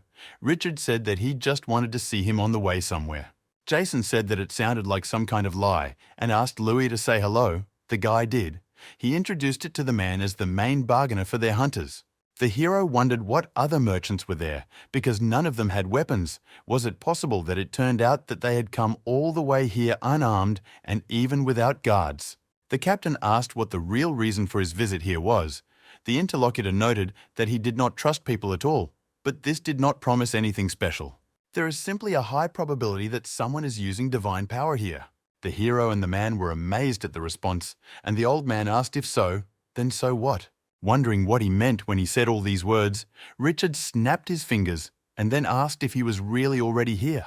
When he did this, some strange magical bonds appeared that completely enveloped the man's body. In addition to all this, Jessica, who was nearby, also fell under the influence of this action. Like the main character in turn, who was surprised by what was happening. He looked at this technique in surprise and wondered if this was some kind of limiting magic. It turns out that this person with whom they communicate is a wizard who is able to defeat everyone in one moment. Richard apologized for being rather rude. It simply turns out that this is a really important matter, Jason shouted, whether he would let him go at all.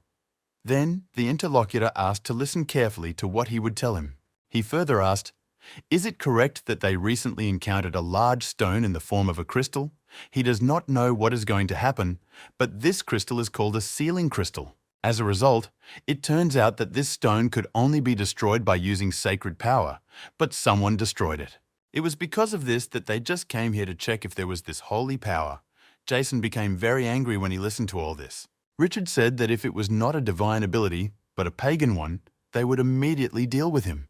The man noticed that if it can only be destroyed by divine power, and he knows too much about it, in the end, it seems that this is not the first such incident. The guy thought for a few moments and then stated that there were a couple of the same, but the captain was wondering why he still did not notify them about this. After all, if he knew that he could only be destroyed with the help of divine power, the hunters would not have suffered so many losses in this battle. And all this can only mean is that this person could have prevented all this before it happened. Richard smiled and said that this was indeed the case, because he knew that this would be the case, so it was precisely because of this situation that he did not say anything. Because then he would lose the location of the demonic monster's offal. Jason laughed because of this, and said that if he is the location, then it is correct. The wizard also laughed and said that this is so because there are not many places where you can get them, and his interlocutor really has a corresponding job. In the end, it would be beneficial for both of them. But when he said this, he felt something strange and looked forward when he was dumbfounded. Jason was already rushing at him with his fist and was very angry, saying that he was a scoundrel. Richard tried to ask him to wait because he refused to use violence. But the man did not stop and still continued his fierce attack against his opponent, although it so happened that his blow was blocked by a dagger, which for some reason was transparent. This was done by a girl who remarked to Richard that she told him this many times so that he would think before speaking. Jason's fist stopped and did not move after this attack. The hero saw this and wondered if she could really block this man's blow. After this, the commander jumped a short distance and then said that as far as he could see, he was reflected with the help of a sword formed from ether. As an old man, he can clearly remember that only one family on the continent uses such a technique. It turns out that she is one of them from the frozen chiles of the laziest sword family in the world. She said that he can call her the third best sword of the emperor. At the same time, her nickname sounds like a ball to him, but she doesn't really like being called that way. The old man laughed very hard and asked if she really didn't love her, if her youngest really felt completely uncomfortable. After that, he rather abruptly rushed to the attack and asked if he should see what she had in her pockets. On the continent where the main character lives, there are 8 main families of swordsmen, and among this large number there are only 3 that are trusted by the emperor himself. The first sword, called Croyd Electricity, is known as the sharpest ball in the empire. The second sword is Kempfen, which is famous for its darkness and is known as the heaviest sword. There is also a very famous third sword. Jason rushed into the attack and smashed his opponent's weapon directly with his bare fist. She belongs to a famous family that uses the affirmation of the ether to create temporary weapons. But when this happens, in exchange for this, they lose freedom of action. It's called Lazy Sword and Frozen Chiles. Gina summoned her weapon and charged at her opponent. He also used ether at the same time, and it was because of this that he shattered this weapon. This old man's look was actually quite crazy, and he asked the girl to show everything she had. After that, he attacked again and said that after all, there is a limit to the number of weapons she can form at once. No matter how much she does, he will still defeat them easily.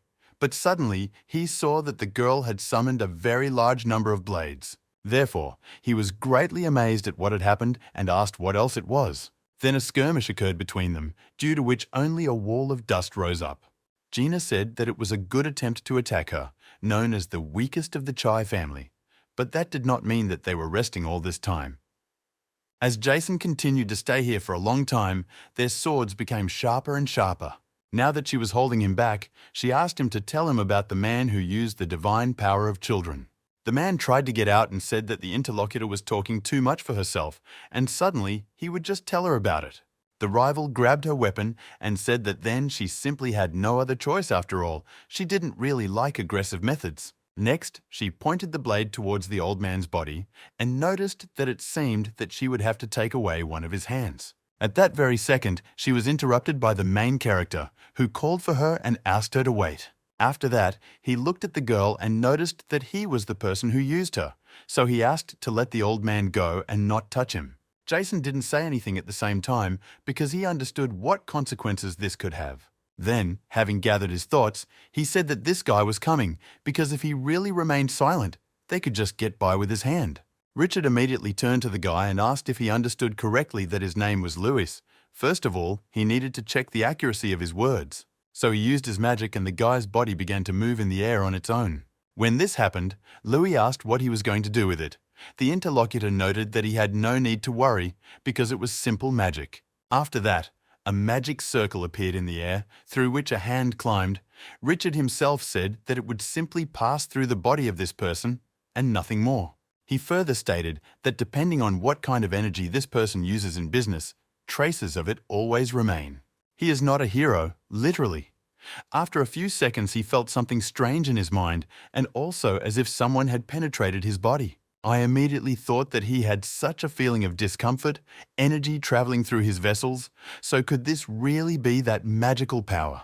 In addition, it was interesting whether all wizards really lived like this in their bodies. Richard, after a while, stated that this was truly amazing. Soon, the magic that had been shackling the guy all the time began to disappear little by little. The wizard announced that it was working. He finished the test. On top of all this, right now he can lift the restrictions and let them go. So he turned to Gina and told her to let them all go right now. The girl bowed down and apologized to her for the rudeness she had done before. The old man noticed that her words did not at all correspond to her actions. Next, Richard turned to Louis and asked if they could chat a little. The hero asked if he still had something that could be discussed. Even if so, why don't they just do it here? The interlocutor came up and said that this would be problematic. If his assumption is correct, then he is from another world. The main character was simply discouraged by what he had just heard, because he did not expect that anyone would know about it. And so they went aside, and the wizard said that the sealing crystal was created after the Holy War in order to restrain demonic forces from spreading. As a result, there are several such stones throughout this world, and one of them is, or rather was, in a dark forest. But despite this, it turned out that somehow the rocky mountain was destroyed, and the sealing stone evaporated without leaving a trace, and everything happened at the same time. Louis asked if he really followed him just to tell all this. The interlocutor only wanted to emphasize that force was needed to destroy the sealing crystal. After all, divine power is required. But why don't Louis use it? Because he is a knight who can use the ether. The hero asked if there are any problems with this. Richard Hyde took a look and said that these are really big problems because usually the power of God cannot coexist with the ether. It is because of this that most do not even know about the use of divine power, like ether, after which the hero understood what the matter was. Then I thought that a little earlier I began to suspect this, because the notice said that the ether is transformed into holy power every time time is consumed. Many people, when the guy used this power, asked what was going on. After all, he shouldn't have used ether. So it turned out that people did not even suspect or understand what kind of power he uses. As this person said, this is the type of it for whom practically nothing is known. Perhaps in the recent battle, Jason asked if he had ever seen the god of war realm. But it was completely incomprehensible to the main character how the hell this man found out that he was not from this world. Richard stood for a long time, turning around, speaking, and then turned to the guy and asked if he would like to pray. The interlocutor was surprised to ask about prayer. The wizard said that he did not condemn his powers, he just wanted to see his connection with God. Louis asked if he really could contact Raum if he prayed. The interlocutor then said that it was becoming more and more interesting because he really said that he does not communicate with God through prayer. The hero was in a difficult situation and thought whether this man knew anything at all or definitely not, stated that this was not so. He had recently received a notification from God. It was said that he wanted to terminate their agreement. Richard asked if it was really an agreement, since it is usually concluded between two people of equal level. And he, in turn, sees for the first time a man who agreed to a deal with God himself. Louis wondered what kind of smart guy he was. Perhaps he should act crazy and say that he knows what he is thinking. Richard said that it seems there will be no end to his question, and perhaps he should pray first. As a result, if the guy sincerely thinks about what he really wants, then God will immediately answer. The hero thought that he would just pretend, turning to the god of war. Although he thought that it was not even God, but a pig that was constantly taking up his time, further thoughts told him to go out. A few moments later, the hero saw that he was in some other dimension, where there were planets, as well as something similar to space. In addition to all this, there was something huge there that said that a mortal's prayer had reached him. Louis wondered what this huge thing was. Suddenly, the goddess was illuminated, and she noticed that she was the god of life and wealth, so they responded to his call. The guy looked at her in surprise and noticed that he had called Raum before, not her. The interlocutor immediately replied that whoever he was addressing would never be able to hear his call. This happened after he reached the lower world and acted unilaterally, not listening to their requests. It also turns out that he even refused their deal. The heroine continued to be incomprehensible and looked at his interlocutor with surprise. Then he became more confident in himself and asked what all this ultimately meant. It was not clear what she meant by requests. The goddess noticed that she actually had to come here in order to reprimand this man for his laziness, but now she can see something else. The guy's system was vague and said that it was impossible to use the interface here, so the interlocutor said that he arrived in this world in an unstable state. Then she said that it was precisely because of this that he should be punished, but she extended her hand and asked to be allowed to help him a little. And now the technology that accompanied the guy reported that system restoration had begun by 11%, and the store function had also been restored. They further reported that the statistics function had also been restored, and quests were being restored by 7%. As a result, the final activation was started for completing the main quest, which meant that the life limit system should be destroyed. The hero thought and was amazed when he saw all this. Richard, who was next to the guy, looked at him carefully and thought that this was incredible. The guy used his power, and it was clear that the energy that envelops this man is the divine power of the goddess Mercenary. If we remember and understand, then the first force in this world exists is the power of ether. Also, in addition to this, there is mana, which is used by various wizards. There is also holy power from the deities, and unique energies like this cannot exist in one body. Even if I remember all this, the holy power is also difficult to restrain oneself if the person's body is not at the right level. But it turns out that he is afraid of how the guy who is right in front of him easily receives energy from different gods. But if it is him, then this is really interesting. While the guys were talking to the side, the leader of the group of hunters sat near a tree with the girls. Soon he grabbed his shoulder and began to say indignantly that his whole body hurt. Gina saw this and asked if he was okay at all, but the interlocutor noticed that he wasn't at all and called her a scoundrel for that. Then he asked why the unpredictable guy with whom she came was so actively looking for those who possess holy power. The girl noticed that she simply followed his orders and did not doubt them in any way. Jason said that she could still talk about ignorance for a long time, and the interlocutor added that in any case, she heard that this was being done to prevent a potential threat. The man did not answer anything to this, and after that she said that she should not worry too much, because probably nothing bad would happen. The old man, in turn, immediately stood up and said that, of course, this should not happen. Then he looked rather angrily at his interlocutor and said that if something happens to Louis, then by that time it will no longer be Sir Jason, the former Imperial Knight. And as a monster hunter, he will make sure they pay for what they did to his village. The girl felt the enormous pressure that was on her and thought that, as expected, he went through the previous battle sparing no effort. Jason walked away and said that now he can only hope that this won't happen again. That guy can't be that stupid. Jessica called her interlocutor her sister and asked if she could ask her about some things. She would like to know this ball that had previously sparkled in her. It was quite interesting to know how she did it. Gina created a weapon in her hands and asked if she was really talking about this. The old man was telling this scoundrel to wake up because her sword formation techniques are top secret. The girl came closer to the baby and said, "This is how it's done." The man was amazed and asked why she was telling her all this. But the sorceress showed her hands, said that this happens through magical symbols carved on her hands. It turns out that they allow the formation of a sword from ether.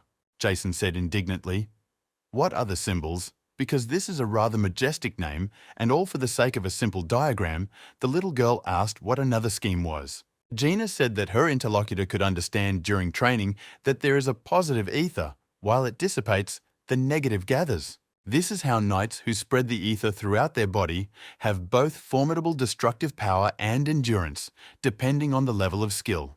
Jason said that they could also tattoo their bodies with energy pathways made from ether or mana. When the ether flows through these channels, it allows one to demonstrate extraordinary abilities that are not possible for others. Gina said that for your information, the abilities of the balls and chiles are associated with materialization. The old man asked to stop feeding the child this nonsense. The little girl asked if they had such a thing. Jason said no, and then asked what was that blatant disappointment on his face. Jessica said that it wasn't so easy to be disappointed because of your expectations of yourself. The old man asked not to be greedy because you need talent to have such a tattoo. Real strength is not built on tattoos, it is built through your own efforts and attitude. The little girl noticed that he was still a little carried away with his sister. The interlocutor was amazed and asked where she even got such words from. Soon, the main character returned with the wizard and asked what all the fuss was. The captain asked Louis if he had really returned. Jessica was in the hands of this man and said that she was welcome back, but the captain was interested in whether they were doing anything strange to this guy. The hero noticed that it seems that everything has really been settled. Jason noticed that if everyone is finished, that means they are finished, and what else can be said? Gina asked her interlocutor whether this guy is able to use the power of the gods. The guy said that he really knows how to do this. He can use the power of the gods as well as the ether, and is someone who can handle various energies. The girl asked if this is the second time he has seen this. Richard asked if she wanted to hear a rather surprising fact. It turns out that Louis is connected to not only one god, as they assumed. But what is more surprising about this situation is that he has no trace of connection with the god of humanity, so in reality he is definitely special. Jason turned to the wizards and said that they could join them for food, if it was okay. The guy was surprised and said that he cared so much about them. The captain asked what kind of nonsense he was telling him now and asked if he had learned from Louis everything that interested him. The wizard said that if this is the case, then everything is really in order. He is not a heretic, but just a nice guy who safely destroyed the sealing stone. And if they talk about this, then does the uncle now plan to leave this place? Because it turns out that the sealing stone has disappeared and will not reduce the target number of monsters. Jason said that if they decrease, it is not clear how much, and in general he would say that in 10 years they could almost completely disappear. Despite all this, the name still has a lot of work to do so they can stay right here. Richard said that his uncle was being pretty stupid if he said that. After all, this could be an opportunity to regain his knighthood. The hero listened to all this carefully, but did not speak. The captain asked why he shouldn't do these things, since they should make money by selling goods from monsters. After that, he wanted to say something else, but he saw in front of him a crowd of uninvited guests who were knights. He immediately rushed to attack them without hesitation. He said that these were the knights of BR, and had they really come here to attack them again? They raised their hands and said that this was not so, because they came here today without the knowledge of the Viscount. Suddenly, from behind this crowd, David appeared and asked the boss if he was there and also had a drink in his hands. He hugged the knight and said that these scoundrels said that they brought alcoholic meat as gratitude for saving them last time. Got a little bored while waiting for the boss, so he drank first. One of the men who came to them noticed that everything was in order, and then maybe they would like to drink together. After a while, a large crowd of people sat around a huge fire and drank together. Jason happily sat with this knight and laughed, telling various stories and drinking. Jessica also ate quite a lot of food and asked her sister why she didn't drink. The interlocutor said that she didn't drink when she worked as an accompanying person on missions. The main character, in turn, also sat dressed on the other side. Richard approached him after a while and said that it looked as if he was enjoying his solitude. Louis drew attention to him. After that, he asked why this man came to him again. The wizard said, "Aren't they friends who share secrets? And well, this is an interesting gift for him." Then he handed over the leaflet, and the hero asked what else it was. The interlocutor said that the villagers had it, so he took one for him. There was a photograph on the leaflet, and the guy said that Louis Delossi was wanted. 6,000 gold were given for the dead, but 20,000 for the living. The guy was simply discouraged by this. "I thought that he had a debt of only 8,000 gold, but they give 6,000 for his head. There is also a reward depending on the results of the check. After his capture, there will be as much as 20,000. Jason came up and asked if this even makes sense. After all, 20,000. Did he really offend someone that much? Jessica said that this amount was life-changing. The captain added that it was unclear how he managed to express such a high reward. The hero noted that everything would end soon. Still, first he should pay off this debt. The interlocutor said that if we are talking about debt, then even so, this is a rather unrealistic amount. Richard then came over and said he was surprised too, and then asked if he was going to stay here. Jason asked him not to ask the same question again. And the thought of looking at this is that not only the bearer warriors, but also a couple of locals from the nearby territories also came here to celebrate this. Still, if it weren't for the hunters of demonic creatures, they would have died in any case. And the worst thing about this is that they wouldn't even know the reason. Jason said that, to tell the truth of that palace, if the Long Knights, even without him, however, they are the only ones who can help them. The wizard stood indignantly after this and said that he still did not fully understand the whole situation. In any case, even despite this, if he feels good, he thinks it still matters. The hero listened carefully to what these two were talking about, and when everything was resolved, he smiled. A few moments later, the system informed him that the restoration quest had been completed, and then the process of the main quest itself was started. And after a short amount of time, the very first one was issued. The hero looked at this information in surprise and asked himself what it was. Louis looked at what kind of information there was and immediately turned to the captain, as well as Richard, and noticed that he had a small question for them. The interlocutors immediately drew attention to him, and he asked if they knew what Bamhara was. Not even a moment had passed after he said the last word when he felt the captain grab him and immediately cover his mouth. It was clear that everyone was very wary, and Jason was telling him to watch his words now. Louis did not understand what was actually happening and why the atmosphere immediately became very tense. The main quest that the system gave was for him to find Bamkar. The captain of the hunters turned his attention to the others and asked if no one else had heard this, or if anyone had heard it. Richard said that everything was probably fine. Luckily, it seems like all the other people are too busy drinking and chatting right now because it's quite loud and noisy in there. The old man continued to keep the guy's mouth covered and then turned to Richard and said that it would be better if he didn't talk. He said that you weren't worried because he wouldn't tell anyone. In any case, he really did not expect to hear this name right now. The captain released the hero after a short period of time. He began to breathe heavily due to lack of air, and then turned his attention to the people who were in front of him. They all looked attentively, with a kind of sad and incomprehensible look, and the guy asked what happened to them. He was discouraged and asked if he really said that this was not the case or why they were looking at him so strangely. Jason got angry at his words and shouted if he was serious now. Richard tried to calm him down and said that it didn't seem like he knew about it, and he would explain it to him. Further, pointing with his hand, he stated that he would start with dreams. Before that, it turns out that Lewis had heard about 3 gods that protect humanity, probably. The guy looked at him and said that he did not hear them. Then the interlocutor stated that in that case he assumed so. Next, the wizard began to say that there is indeed anxiety that protects humanity, and the first of them is the god of war realm. Next after him comes the goddess of life and wealth. Her name is Mercilla. The main one among all this 3 is the god of order, and his name is Charlotte. It turns out that for the sake of the people they fought against God, whose name the guy had pronounced before, and during the war, the side suffered huge losses. The enemies of humanity, in turn, are called demons. The hero was dumbfounded by this information and wondered if he really needed to find the enemy of humanity. Then I asked the interlocutor whether he understood correctly that therefore he could not pronounce his name out loud. Richard pointed with his hand and said that this was true because many scientists were executed just for calling his name. At the same time, Louis again noticed that he had literally just said his name, but nothing happened. The guy said that he had misunderstood because this was not an instant heavenly punishment. But in any case, if Louis commits blasphemy by saying his name, then immediately meet with the judges. As a result, if the fact of blasphemy of reality is proven by these judges, then all those involved in this will be subjected to a horrific execution. The guy was actually very lucky that they were next to him, as well as the captain. Jason entered into the conversation and said that otherwise the church would have reported on him. Besides, now he was really wondering why he was interested in this devil.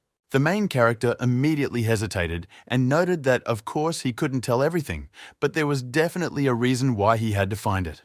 When the captain of the hunters heard all this, he immediately became very angry and immediately hit the table with his fist. Next, the street asked if this was his doing by chance, and perhaps it was a prank.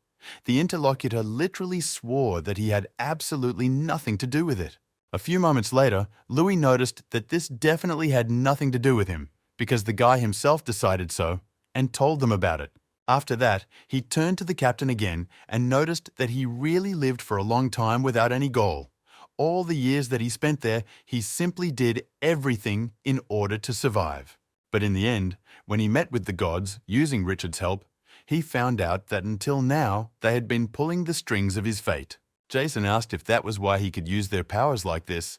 The guy noted that perhaps it was because of this. After this, the hero stated that from this moment on, he would look for an answer to the question of what each of these gods needed from him. And there also remains a rather interesting question of what he should do next when she finds out about all this.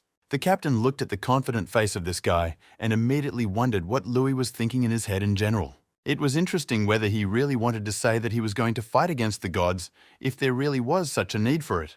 Richard stood on the sidelines in silence, watching what was happening and the plans they were making together. Louis further said that the conclusion from this turns out to be quite simple and thinks that most likely the time has come for him to leave this place.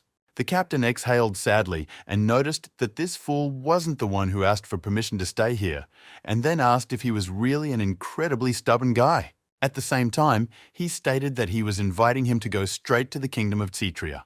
The hero was surprised and asked what kind of Titria this is. Jason said that the guy heard everything correctly, and this is the same country that was founded by dragons and people. He is sure that the guy will be able to find mentions of this devil there. Louis said that if this country was founded by dragons by its people, then what does this have to do with the devil? Richard said that this is now nothing more than just a myth. But despite this, they say that the devil looked like a dragon. Unlike their empire of the kingdom of Chetria, there is relatively little belief in the three gods of people. Therefore, the guy is sure that it will be easier to ask the devil there. Besides, this kingdom is far from here, and the best couple will not go to bed early today. The next day, when early morning came, Jessica came out of the camp and stood near one of the trees. At the same time, she used a fighting stance and accumulated her own ether, which was supposed to pass through her veins. After this, Gina approached her and asked if she had been training hard since the morning. The little girl noticed that it was her sister who had come up. Then I noticed that before they had said that this was the fastest way to become stronger, the interlocutor said that she was really very honest. Then she asked if there was any reason why she wanted to become a better person. The girl remembered the moment when the main character stood up for her, shrank, and said that this was because others would not be able to use her if she was strong. In addition to all this, she wants to swing a sword just like this girl with Louis. But in the end, it turns out that she can only work with her fists. Gina then took out her knee and noticed that she wanted to give this sword as a gift for her. It turns out that it no longer corresponds to her ability. Jessica was inspired when she took it and asked if she really could take it. The interlocutor said that of course it was, and she would be happier. If the little girl can use it properly, how cool that will be. The interlocutor thanked her and said that now she has a sword. The moment the girl bit a small amount of ether into it, it immediately became covered with cracks and almost disintegrated. Therefore, she immediately became alert and shouted that it was not clear why it had just cracked. The leader of the hunters, as well as the main character, stood aside. The latter stated that they should watch because they had already become so close. The old man said that the guy must already know about this, but when using weapons, you should be extremely careful with the ether. The guy said, again, he started this barrel organ. Indeed, he is already sick of this, Jason said that he repeats, because this is important. He will break the weapon if he uses the ether before he can touch the enemy. The main character said to wait a second, does that mean the girl just did the same thing? It turns out that very little time has passed since the old man taught her. Jason took one look at her and declared that she was incredibly talented, and one might even say that she was a genius. Louis said that this was great, because it was probably more interesting to teach her than himself. The interlocutor was indignant and said that naturally it was so.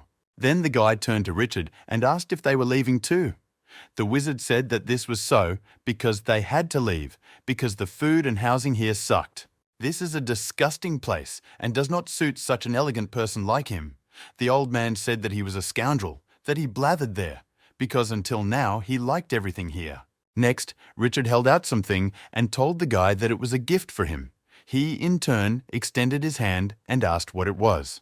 The wizard noticed if the guy remembered that he said that he owned a weed company, so this sign was an honorary client of the horn company. In the future, it might still be useful to him, and let him take that too, Jason said, and at the same time handed him some kind of bag. He stated that he put here, of course, simple but rather very valuable parts of monsters, so he thinks with you that this is his severance pay. The guy looked there carefully and then sweetly, bending over, thanked the captain for this kindness. The main character began to remember that he had been with these people for literally 2 months. It was at the same time that he began to fight alone and did not trust anyone. But after all this time, a lot happened. The old man and him shook hands, and the girl came up and asked if he would really return. The hero at that moment thought that they were no longer one. Jason turned to him and asked if all this meant that they would not see each other forever. After all, let her return here to them whenever she wanted. After that, Louis hit the road and thought that it was true, because nothing lasts forever, and he knows it. The guy assumed that this would be the day when he would have to leave this place. Simply, as it happened to him last time, this moment came earlier than he expected, and finally, he just looked at his comrades and smiled. Immediately after this, he set off on a journey, and when he was walking in the distance, some creature looked at him. It said that the darkness would return because they would exist always and everywhere. The demons simply cannot believe that the sealing stone of the dark forest has disappeared, and recently there have been no results for them. A woman approached this creature and said that he was really very loud, so I wondered what was going on. Adam asked for forgiveness from Kazakh. Something unexpected happened. The interlocutor asked if a person could really use divine power. If so, then you should keep an eye on him, and he could turn out to be a huge hindrance to their plan. Then she asked where he was going. The demon replied that he was going to the kingdom of Kshatriya. The woman then licked her lips and asked if it really was like that. Still, this is just great, because she is already starting to get tired of the people of this kingdom. She was sitting on the lap of the king, who was already under control. Continuing to enjoy this moment, we said that let this person still come. Some time after the journey, the main character was already in the kingdom of Kshatriya, namely in the holy city. Several men ran after him and one of them shouted to them to investigate this scoundrel. And in any case, he must be captured. Louis continued to run away and said that he would simply stop chasing him because they were crazy scoundrels. There should be a gate to guard, so why the hell did they leave the castle behind? It turns out that this same damn wanted poster appeared, although the guy expected something like that, but to think that this kingdom also knows about his existence. In addition, it was completely unclear why these guards left their post. All this was done only to catch one wanted person. Louis, this whole situation was really starting to irritate him, so he thought maybe they should just kill them. But he remembered the captain, who would have forbidden him to do this. He would have told the best guy not to do this, so the hero decided that there was no need for this, because after all, this is not something that can be solved only by murder. The guards continued to run and told her to stand, because there was a reward for him, Louis. I thought that you were very lucky that you decided not to touch them for now. When the main character ran along one of the mountains and then into a gorge, he saw demonic creatures that attacked people. The guy heard screams and turned his attention there because he understood that it must be a trade caravan that was attacked by the creatures. One of the old men shouted to his subordinates to leave the cargo. It was not clear what happened because they almost reached Centria, and it happened in such a way that it was bad. Louis carefully watched what was happening and saw that it was a demonic beast, so it was unclear whether there were monsters near the capital. The animals attacked people in large numbers who tried to escape and did not even resist when they were beaten. The old man, who was the head of this group, tried to run away, but suddenly tripped and immediately fell. Then he turned his attention to the side and realized that he was now being attacked, so he begged them not to do this. But at that very second, a guard appeared, grabbed his weapon, and thereby repulsed the creature's attack. The hero saw that it was close enough, and ultimately, if these knights were in their right mind, they would also want to finish off these creatures. The one who protected the old man smiled and said that meeting a demonic monster in such a place means that a person is completely unlucky. But at the same time, you can say that he is really lucky, because meeting someone like him here is also wonderful. The interlocutor joyfully stood up, became animated, and also thanked him, expressing great gratitude, and noted that he would pay if they could keep the cargo in good condition. Louis, after seeing what was happening, was surprised and thought in his head why there were mercenaries here at all.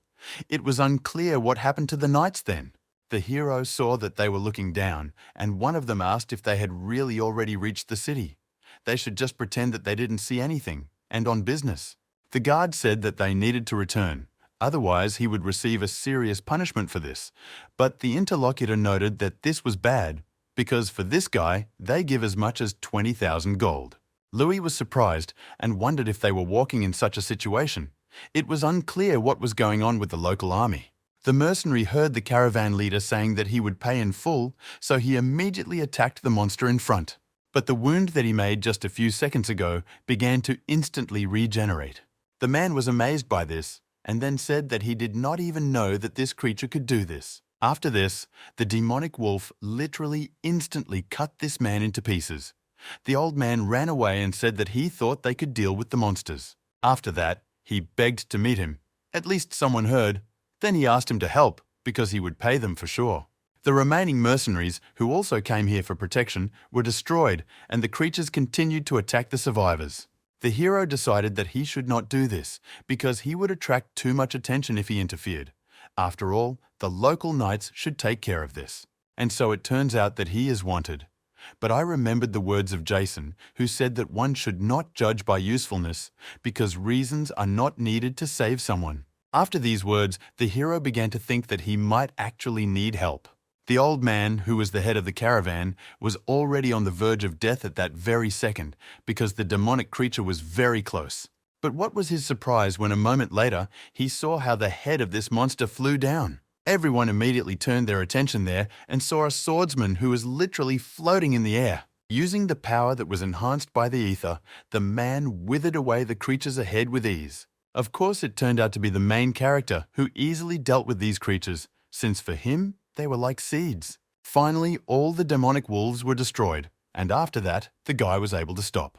When I paid attention to the timer, I realized that each one was guessed for only 40 hours, and if this is so, then this is less than the monster from the dark forest. The main character heard some girl run up, and she asked if this was the knight who saved them. She asked how he was feeling. Her name is Mary, and she is from the Horn Company. She was the manager of the Centurion branch of the company. Louis asked in surprise whether this was really about the Horn Company. The interlocutor said that they work according to a contract with this kingdom. After all, it is their company that is engaged in getting rid of demonic beasts.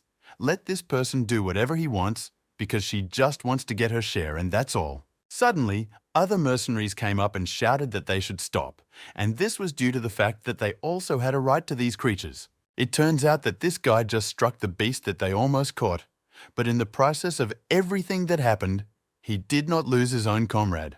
They were talking about the man who tried to fight the demonic wolf, but he easily cut it down. Mary said that it is a pain in the ass, and according to the regulations, they cannot ignore these types of situations. In the end, it turns out that they should check this and let them hit the monster directly with their sword. Immediately after these mercenaries do this, we can understand what contribution they made to his capture. The interlocutors immediately looked at each other. One of them, with a smile on his face, remarked that it was not so difficult and immediately rushed to the attack, trying to hit.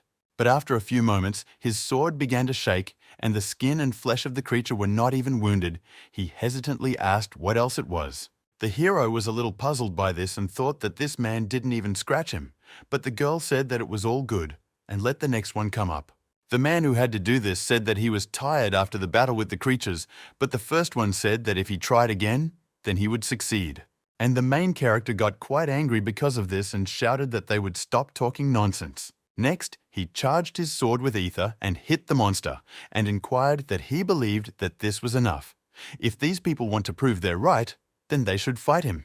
Only then will they be able to find out who will win in this situation. The guy said that he doesn't mind if they attack at the same time, and the winner will then ban everything. Of course, the mercenaries got scared because of this and, turning around, announced that they were leaving. But suddenly, a representative of the horn company asked them to wait. Immediately after this, she took out a bag and immediately threw it towards one of the men. He was surprised. He looked at her and asked what it was. But the girl smiled sweetly and noticed that even if they didn't kill the beast, they should be rewarded for their help in killing it. Still, if it had not been for the sacrifice of their friend, who was killed in this battle, they would all have been killed before the knights could enter the battle. The mercenaries smiled slyly because of this, and then said that the girl was really fair, and he was grateful for what she gave them. The main character then asked why they weren't paid for this.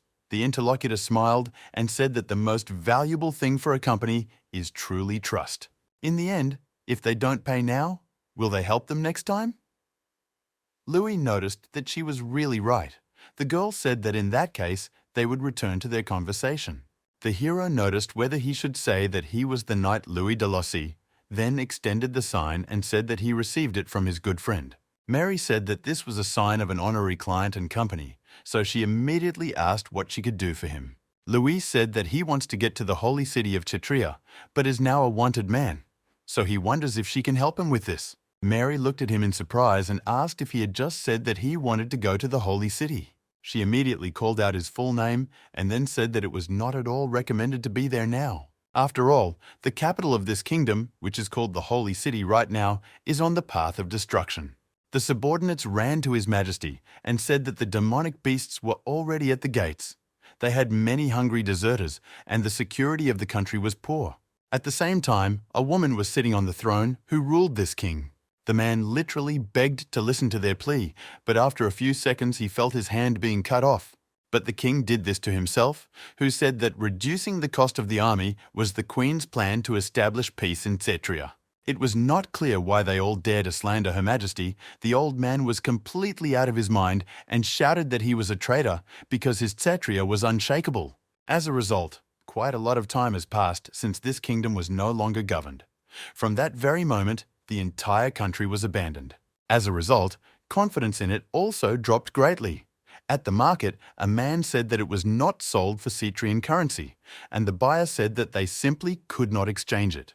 The seller hit him hard and shouted that it was his problem. Let you exchange it for gold or other money. The buyer, of course, was very angry about this, but could not do anything with his money, which had become useless. Also, the guards who walked around the capital became simply useless, and crimes from petty to serious became commonplace. With this, in turn, no one could do anything. The knights said that they should leave. Otherwise, they might be slaughtered. As a result of this whole situation and confusion, the country that was located outside the Cetrian castle lost its importance. Mary was riding a cart, and suddenly one of the guards told her to stop and ask what was there.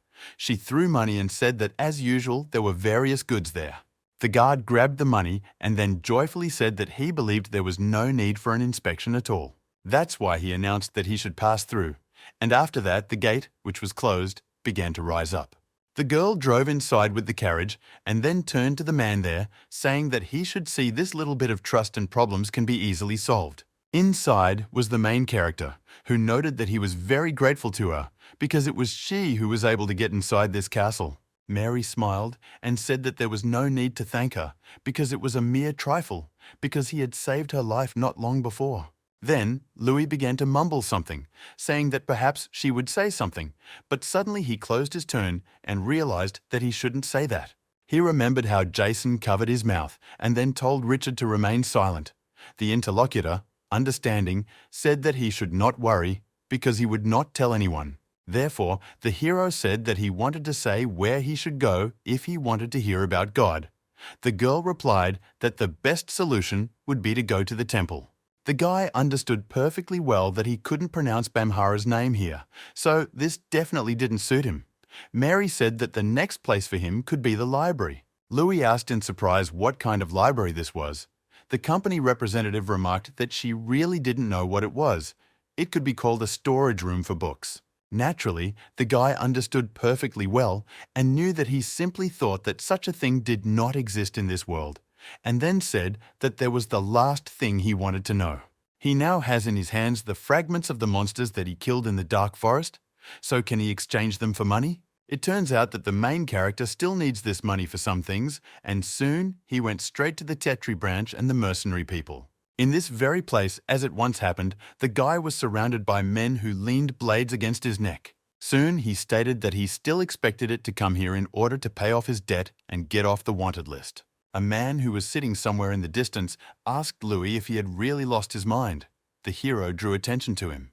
The mercenary, pointing to the leaflet, said that it was much more profitable for them to receive a reward for his murder than to simply forgive debts. Did he really think that they would let him go like that? Louis said that if the man was planning this, he would have tried to kill him a long time ago, so I wonder why he still hesitates. Well, if he really wants to fight him, then the guy offers to do it right now. He had a strong confidence at the moment, so he said that he warned that he would kill every act of drawing his sword. Suddenly, someone started to come down from the second floor and remarked that they should give it back to him, because this is exactly what they're thinking about right now. So it turns out that if you look at the leaflet, then for the capture of this person, we give 20,000 gold. But usually, it doesn't work like that. But in most cases, such a condition is put forward by the state or a large noble family. They believe that they will earn more if they catch him alive. The man noticed that this was Louis Delossi after all. The main character drew attention to him and asked who he was. Then he took a closer look and said that this was the same bald man. The interlocutor smiled and said that they really hadn't seen each other for a long time. After that, he asked if it was true that the guy came here only because of his duty. Louis replied that this was true, but I wondered what he was doing here.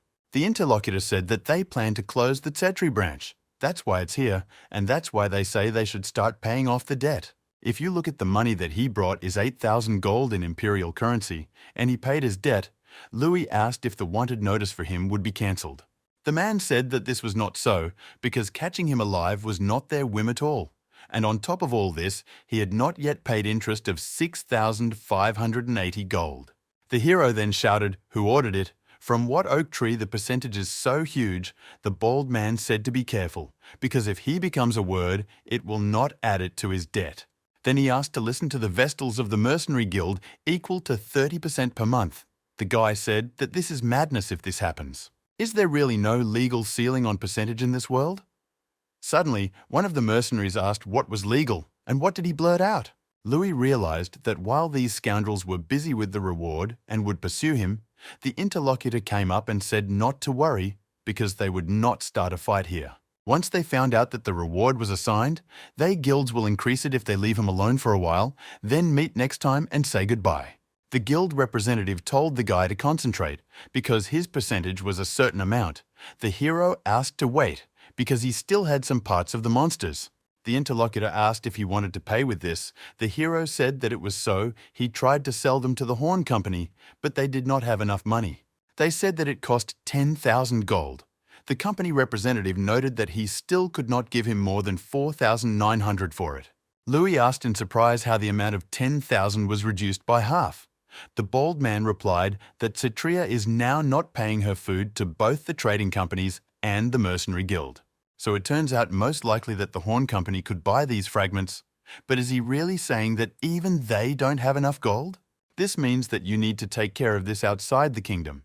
And has he thought about expenses, commissions, transportation, and you also need to take care of guarantees? So, given all these reasons, the man thinks that this amount is justified. The hero thought that he did not understand anything, but is sure that he was outwitted. The guild representative said not to worry too much about mercenaries. They have their own ways. The guy noticed that everyone was used to this, and what kind of mission was that? But if the staff answered, the mission is not difficult, because he should go to the Lumina Tavern and grab the guest from room 201. Louis thought, didn't he say that the capture alive is ordered either by the state or the noble family? It would be a bad feeling if he communicated with this bald scoundrel. There is a high probability that in this case the situation will only get worse. Then I thought that I should forget, because he will deal with this idiotic debt as soon as he finishes this matter. At the same time, while the guy was approaching this building, someone was looking at him from the second-floor window. After a while, Louis approached the room and saw that she was there. The sign was turned the other way, but it was clear that this was the right room. As soon as the guy wanted to go inside, the front door suddenly broke and a girl suddenly jumped out. She, in turn, literally touched the guy a little, but he still managed to dodge with ease, and that's why she saw it. After that, she again rushed to attack, but this time with her foot, but Louis again dodged easily. Then he thought that she was really trained and her movement was perfected. The hero said that he was not entirely sure if she felt something when she made the blow. At the same time, he thinks that the difference in their skills is simply huge, so stop resisting and should go with him.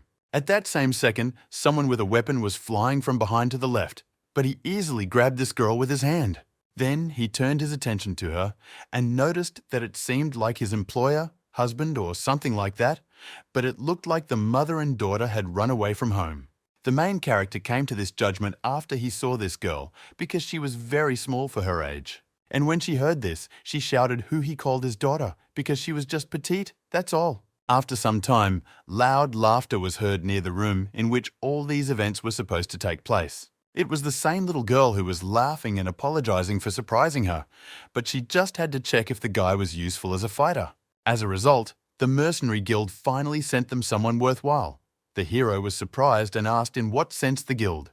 The little girl said that he heard everything correctly, where they sent a request to them today, and they sent them such a talented guy. The hero immediately got angry and thought, was this bold guy really fooling him? He was just sitting in his office and thought that they should have already met. Louis asked to wait a minute, because his goal was to complete the mission and receive payment.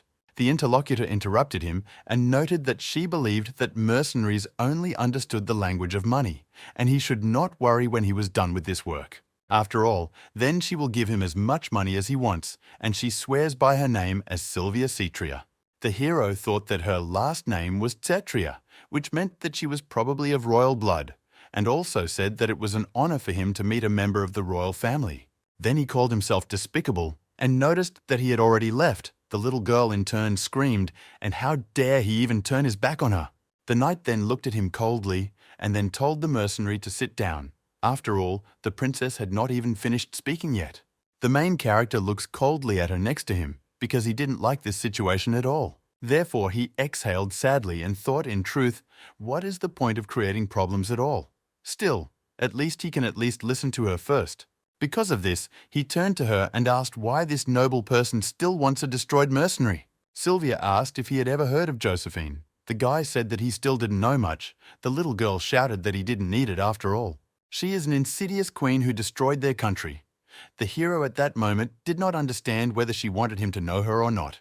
Then the interlocutor is stunned by his request that he help her get rid of this evil queen. Louis turned around again and noted that he had no right to hear anything about the royal family. Sylvia shouted that he had already heard this before. After all, the country they are in, created by dragons and also by people, is quite small and is called Cetria. But for hundreds of years, it was a beautiful country where people of all walks of life respected each other. The princess's father, and to put it correctly, the king, also tried to create a country for his people. The knight who was now with the girl also congratulated His Majesty on his birthday. As a result, all the people really respected their king quite a lot. He thanked the little girl for this and said that these were beautiful flowers, and it turns out that this old man, in turn, responded to them with love. Then a girl came up and asked if these were her favorite flowers. This woman was the one whom he loved more than his people. She came closer to His Majesty and immediately took out a flower and put it behind her ear, thereby confusing him. Then Josephine burst into a smile and said that it suits him so well, in which case, why doesn't he wear this flower instead of a crown? And here she was, after all, the mother of the princess and Queen Josephine. In fact, one could say that before this there were just happy days, the little one wished they would last literally forever. But despite all these wonderful happy moments, my mother soon died of illness. She, in turn, had been sick before, but left them so suddenly. His Majesty the King mourned her for a long time, and after what happened, he fell into despair. The main character was a little discouraged by this story and immediately asked if Josephine was really her mother. In addition to all this, she died. So is it really necessary to kill the ghost? So he asked what kind of task the young princess wanted to entrust him with. The knight who stood nearby remarked that she, of course, understood the confusion, but the story was just beginning. Still, it turns out that just a few weeks ago, after the Queen's funeral, Josephine appeared before a desperate old man. Usually, as everyone can understand, the dead never return. The new woman, in turn, behaved completely differently than the previous queen. At the same time, her name remained the same as before, and her voice and face were also the same. Those very warm touches, coupled with her scent, were enough to drive the king crazy and fool his inconsolable heart. As a result, it so happened that His Excellency became a holdover, and this man no longer cared about his own country, but only the queen. And then one day it happened that everyone realized that their kingdom was actually ruled by Josephine. The moment someone tried to speak out, everything was bad against her.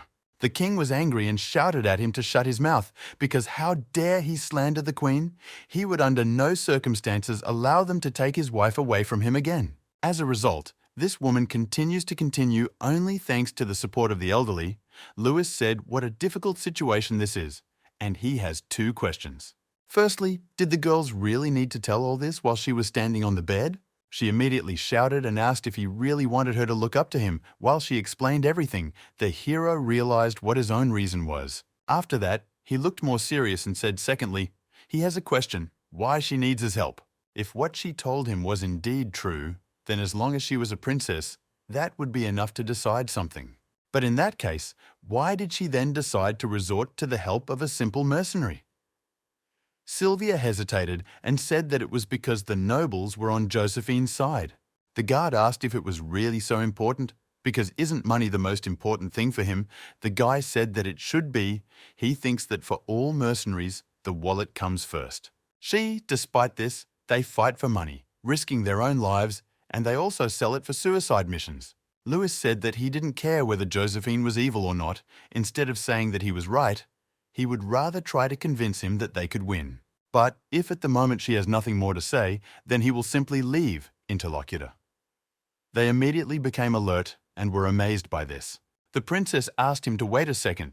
Did he literally not care if this country fell? The guy asked why he should worry about this at all. The guard again told the mercenary to sit down because he was repeating the same mistake. Louis looked at her rather angrily and remarked that he understood that she was devoted to her, but that she should probably learn to choose her opponents better. Rebecca was wary, and he said, I'm only sure that she will stand against him. If he draws his sword, everything will definitely not end as simply as it was last time. The interlocutor did not say anything to him after that, and the guy simply left, did not leave anything behind. When he went outside, you immediately thought that you wasted your time on this because you didn't receive any plan or even any information about the enemy. And this girl, in turn, is just a child with flowers instead of brains. Exhaling rather sadly, he thought that good deeds would not feed him, and he did not care. After that, I remembered the bald man and thought that he was a simple devil, and also thought that he really pisses him off. Then the hero turned to your system and thought that he should look at the main quest. And then he saw that it had not changed at all because he should have found Bamhara. So he thinks he needs to move on. And then he remembered a dialogue with a representative of the Horn Company who said that the next place could be a library. Therefore, he decided that he needed to go to exactly that very place. And after a short period of time, he was already near the Royal Library of Cetria. The channels from the channel came closer to this place, then immediately looked down and was surprised when I saw something there. He didn't understand what it was because it looked like some kind of magic that was limiting, he immediately thought. Perhaps there was some kind of translucent border here. When the hero touched it, he thought, is it really some kind of magical barrier? Even if it is a royal library, why go that far? It turns out that they do not allow other people inside. As a result, Louis did not understand how this world worked and immediately looked. No one was looking at him. Then he used the power of his ether and did not understand that this world was based on class inequality. Just like methods of increasing strength, such as ether and martial techniques, all this is passed down only within families, as well as clans. As a result, knowledge is also controlled by various nobles, and this is done in order to prevent the lower classes from becoming smarter. Naturally, based on everything about the library, which stores such knowledge, there will be a strong defense.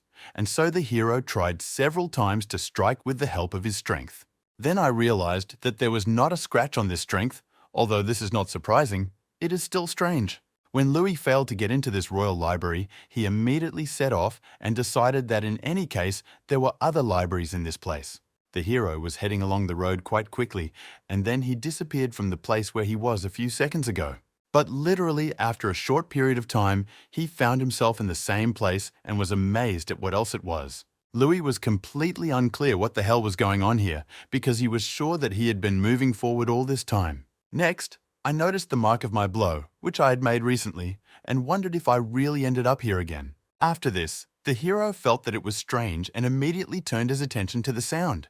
The door, which had been closed before, immediately swung open and the doors began to open.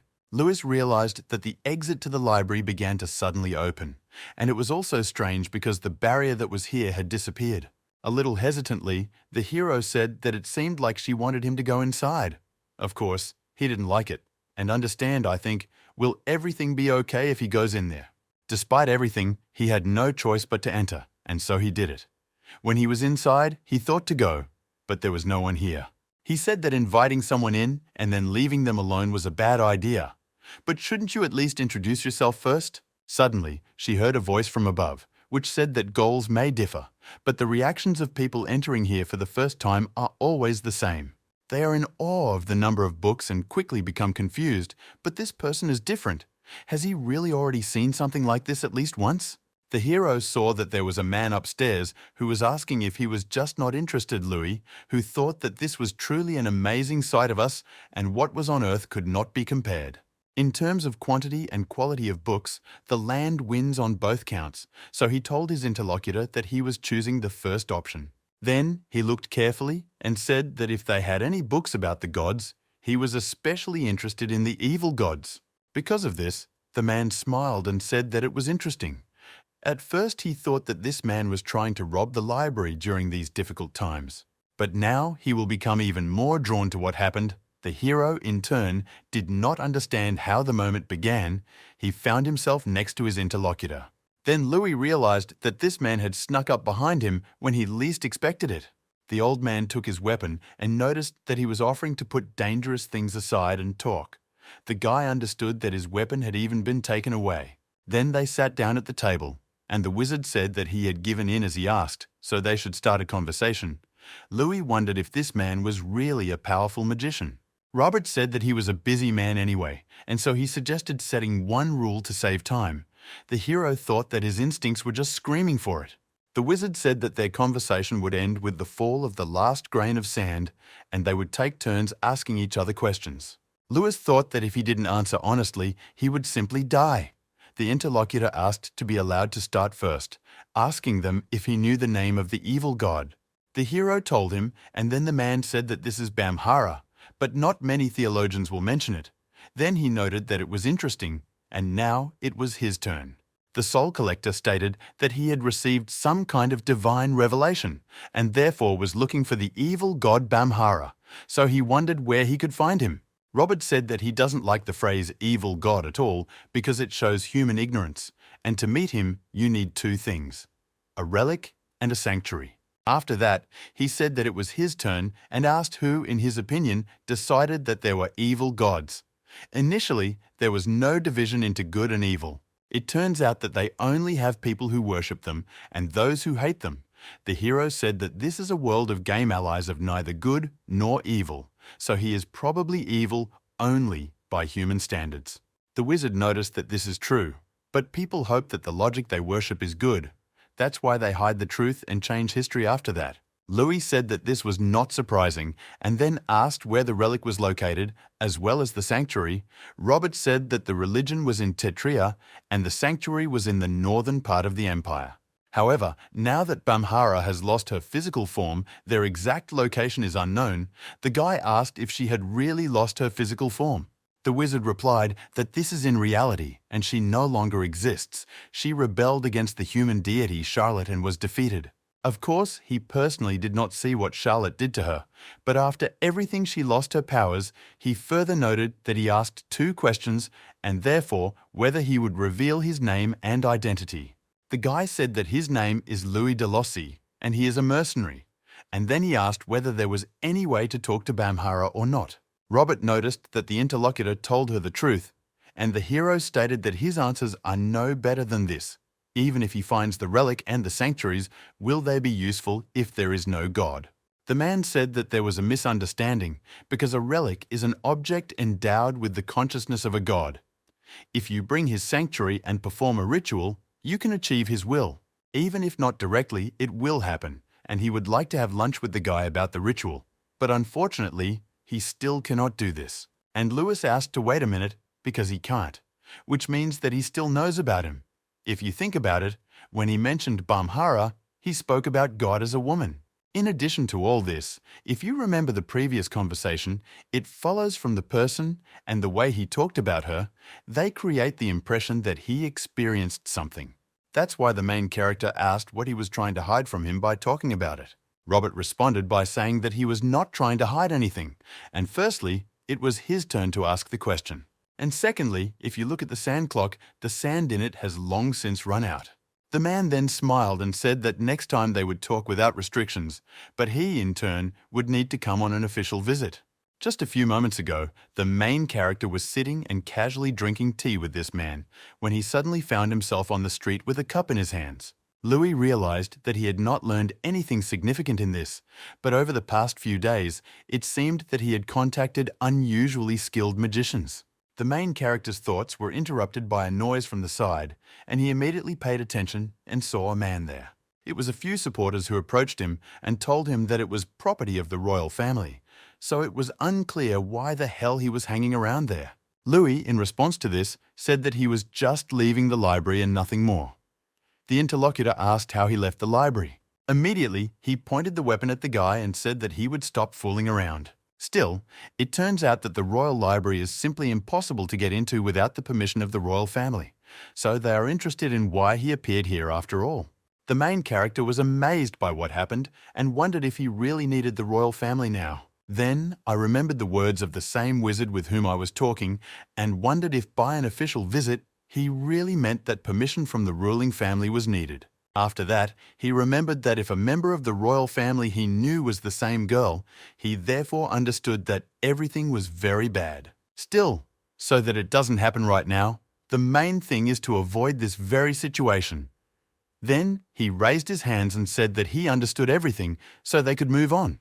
The guard said that this was not so because he had already crossed the line, turning from an ordinary onlooker to a suspect who had attempted to commit theft. The man used his weapon and immediately charged it with ether, and also announced that they would arrest him here and right now. After that, Louis also used his weapon and said that it was also not enough for it all to end like this. So he doesn't want to complicate the current situation, so he won't kill. But it's difficult for him to control his strength, so let them be careful. The old man said that he was just a scoundrel, and they would see how long he could remain so self-confident. After this, he rather rarely rushed to the attack and ordered his subordinates to follow him.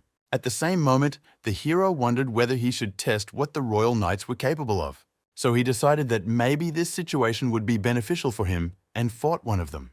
But at the very moment when the opponents were about to collide with each other, someone appeared and stopped. The guard became wary and immediately asked who else this was.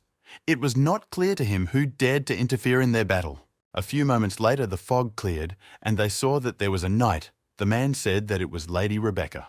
The girl said that this man had the permission of the princess, so the attack should be stopped, and she told him that he too should not complicate things further and put away the sword.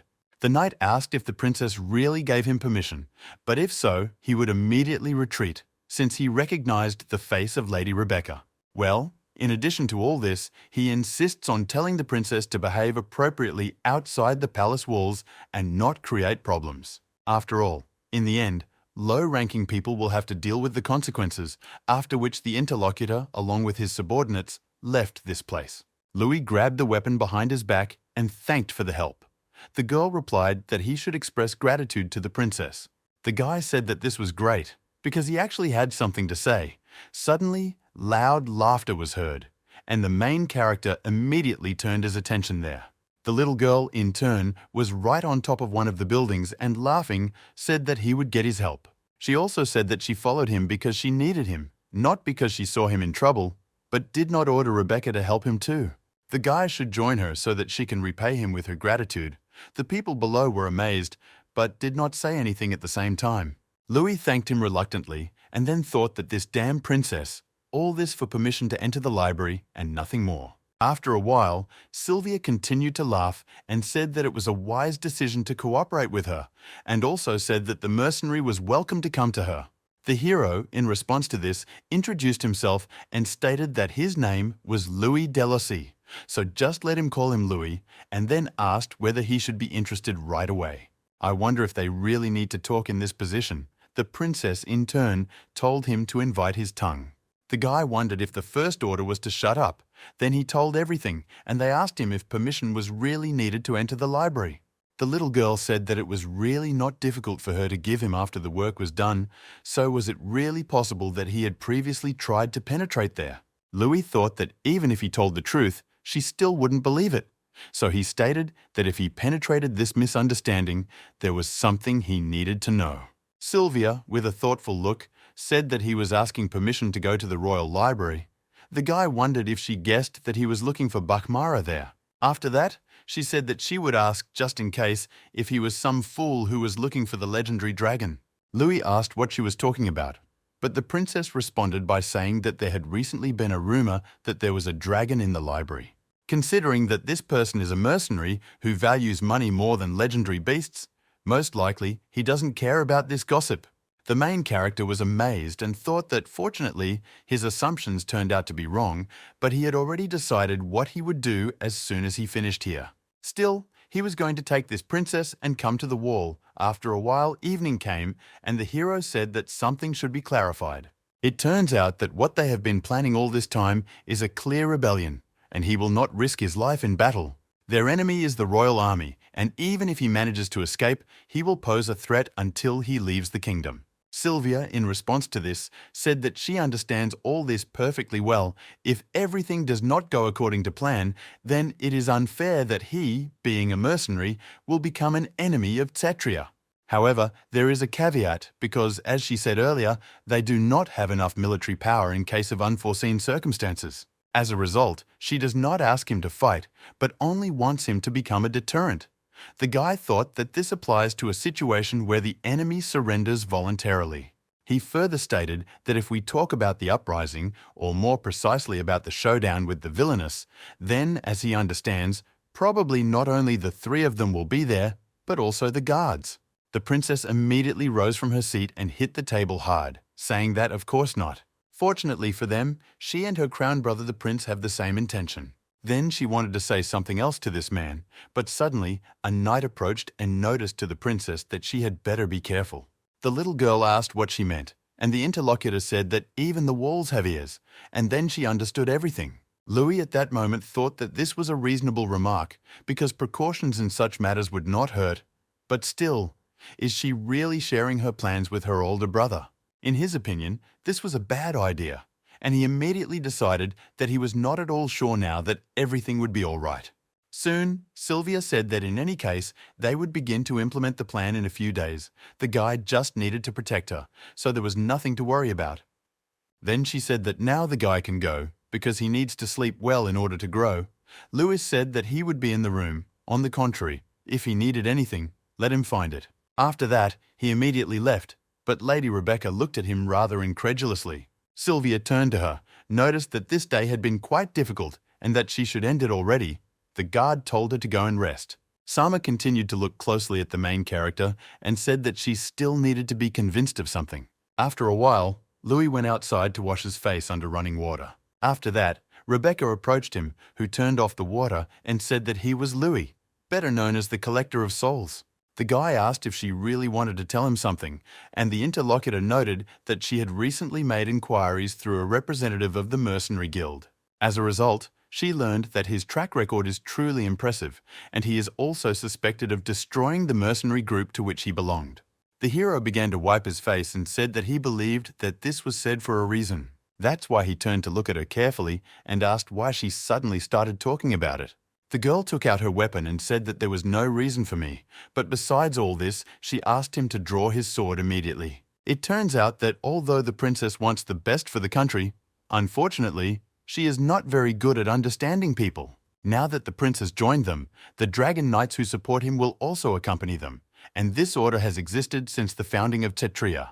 A particularly important person in this whole event is Captain Caesar, the commander of the order, and it turns out that he even participated in the Holy War. The hero thought that another influential figure of this era would appear before him again, which is why the lady said that the princess might have liked him, but she didn't. So, using her weapon, she asks to prove, before the order joins them, that he is useful. Rebecca of the Dragon Knights challenges him. Louis then looked at her coldly and noted that he would just clarify something just in case. Isn't that why all this is happening? Because he then threw her? The girl asked what kind of nonsense this was, but the guy said that he doesn't think he'll let her leave just because she asks. Immediately, the hero took out his weapon and said that they would finish this quickly. It turns out that the one who knocks down the enemy first will win their duel. In addition, he noticed that he would be careful, so don't be shy and attack him, since now there is no need to use ether. After Rebecca heard all these words, she immediately rushed to the attack, grabbing her ball with both hands. After this, the opponent's two blades clashed in a furious duel. The princess, in turn, looked out from the side and, laughing, said that it was good that she followed her, and trying to evaluate Louis' skills was a really great idea. Sylvia was glad that she was watching a hot duel of knights crossing swords right in front of her, although in reality, this was not at all the case. The princess thought that her subordinates should find out how much her mercenaries from the northern part of the empire were capable of. Using her sword, the girl raised her head to see where the enemy's open area was. Next, she tried to attack the head, but the hero returned. He thought that surprisingly, she is a knight. I was wondering if the royal knights are the strongest in this country. Louis then realized that he did not expect this at all, because Rebecca, as well as the dragon and knights, are very weak. And after these words, he swung his sword for the first time and his opponent flew far into the sky. It turned out that they were much weaker than the guy had previously imagined himself to be. The princess was amazed and asked what else this was. How could something like this happen? Her bodyguard landed on the ground after a while and also asked what happened because she didn't understand how this happened. The main character immediately approached her to see if she was okay, but she was unconscious. After that, Louis smiled and asked if these were the skills of the best order of Tetria. Josephine, like the guy, said that with such abilities he was nothing of himself. Right in front of the queen sat a guy who was covered in blood and was already on one knee. Exactly this man was the crown prince who stood in front of the killed people. At the same time, next to the queen was the captain of the order, Caesar. The prince turned to this man and asked if he really didn't care that the queen was attacking the law of the born prince. It was not clear what he was doing. The captain, in turn, asked him to surrender because it turns out that they have all the evidence as well as the witnesses. As a result, even if he is the crown prince, there are things that he should not do for sure. He thought that even if Tetria was collapsing from the inside, then this was not an option. Josephine came closer to this man and asked if the crown prince was really planning to kill her. She really looks like his mother. Does he really want to destroy her? The guy shouted, cover his mouth, because if it weren't for her, the kingdom would not have become like this. So he promises that he will definitely cut off her head and hang her right in the square. The woman asked if he was really going to blame others even in such a situation. After all, we can say that all this really is the result of the Crown Prince's own actions. This is a tragic ending, which was a consequence of his desire to take the throne. The interlocutor shouted that she should not make him laugh, because all this was being done only to save this kingdom. Josephine came closer, and then, grabbing his face, asked if he could really believe this in general. And is he really saying that all this was done only for the sake of justice, or for the sake of his ambitions as the Crown Prince of this kingdom? The next day, disappointing news came to the princess because they reported something about her brother. The girl asked if the child had really lost contact with her older brother. In response, she noted that everything was true. She was even trying to figure it out. It turns out that not only was communication lost with the Crown Prince, but also with everyone who was in the palace and agreed to cooperate. And the connection was lost just last night. The girl noticed that perhaps she knows what happened. Although this is not so, because it is too early to draw conclusions. The knight said that first they need to change their place of stay, because if there was a leak of information, then this is bad. Suddenly, some noise was heard outside. The girl asked what was going on and then immediately went to the window in order to understand the whole situation. But when she looked at what was there, she was dumbfounded and asked that it was not clear why people were going somewhere. A huge number of people were heading forward, so Sylvia asked why people were moving towards the royal palace in such a large crowd. One of the men who walked ahead said that this side had long been finished, but after Horn's uprising, even getting food became much more difficult. The interlocutor said, "Does he really think that this is the only problem in this whole country? It turns out that not so long ago his brother was stabbed to death by a thief, but he never received punishment. It is because of this that people cannot do nothing and just die. If everything goes wrong, then perhaps they themselves should become thieves." This old man talked to the girl and told this story, then he looked straight at her and told her not to follow him for no reason. Still, it could be very dangerous for a little girl like her. It turned out that it was the princess who burst into tears because of his words and said that she was not a child. She noticed that even she had heard that there were opposition forces in the palace plotting something against Josephine. The interlocutor asked if she was also aware of these rumors. One of the men from the outside said that he did not even believe that this could be any truth. The interlocutor said that without a doubt it was a lie invented to suppress discontent. Sylvia said that even so, wouldn't it be better to wait a little longer? And she was asked what difference it made whether Josephine disappeared now or later. All this is because even without this so-called queen, the Cetria family is no longer trusted by the people of the kingdom. And all this is due to the fact that these crowned persons are interested only in their own power, so they literally don't care whether the common people die or not. The man got angry and shouted that he was no longer going to put up with all this, so instead of just waiting for death, he would prefer to burn everything to the ground.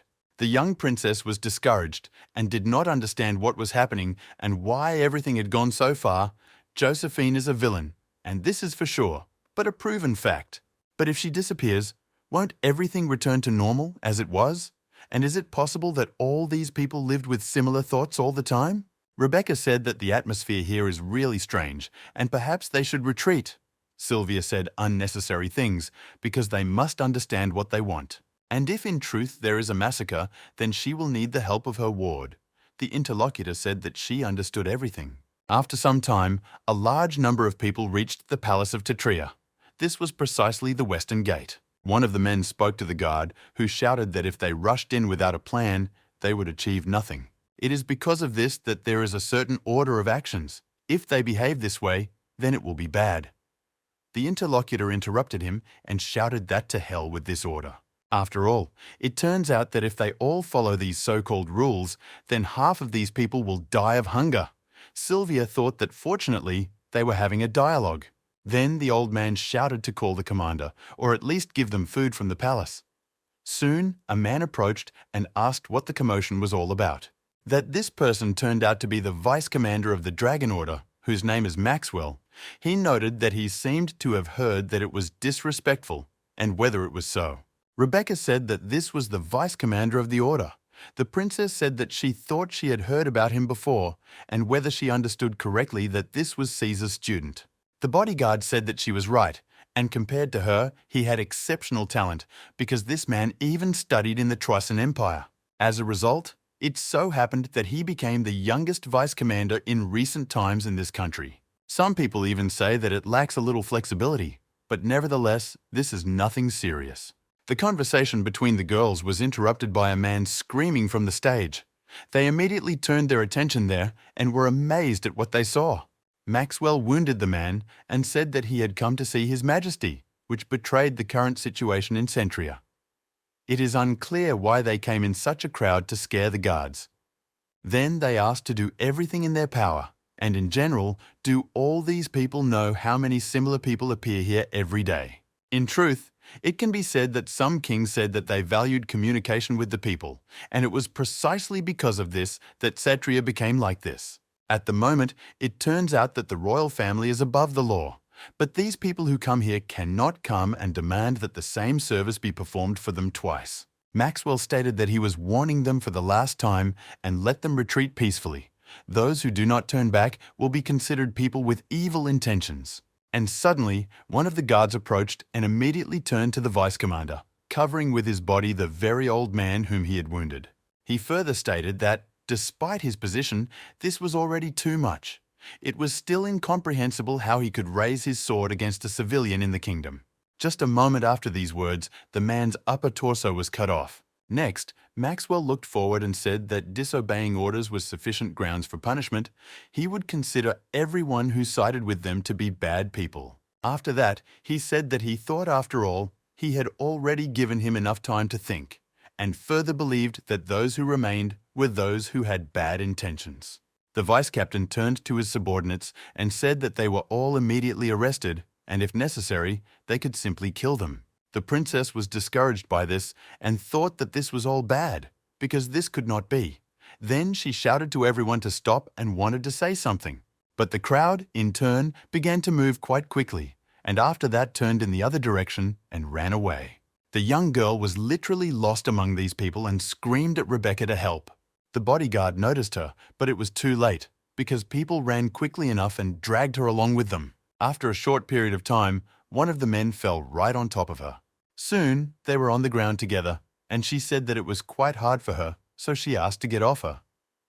But the same old man who was on it did not answer anything, and it was clear that he was dead. After that, she ran away from the man's body and immediately screamed very loudly. In despair, and also with tears in her eyes, the girl did not know what to even do in this situation. Next, I drew attention forward so that you could look a little at what was happening outside.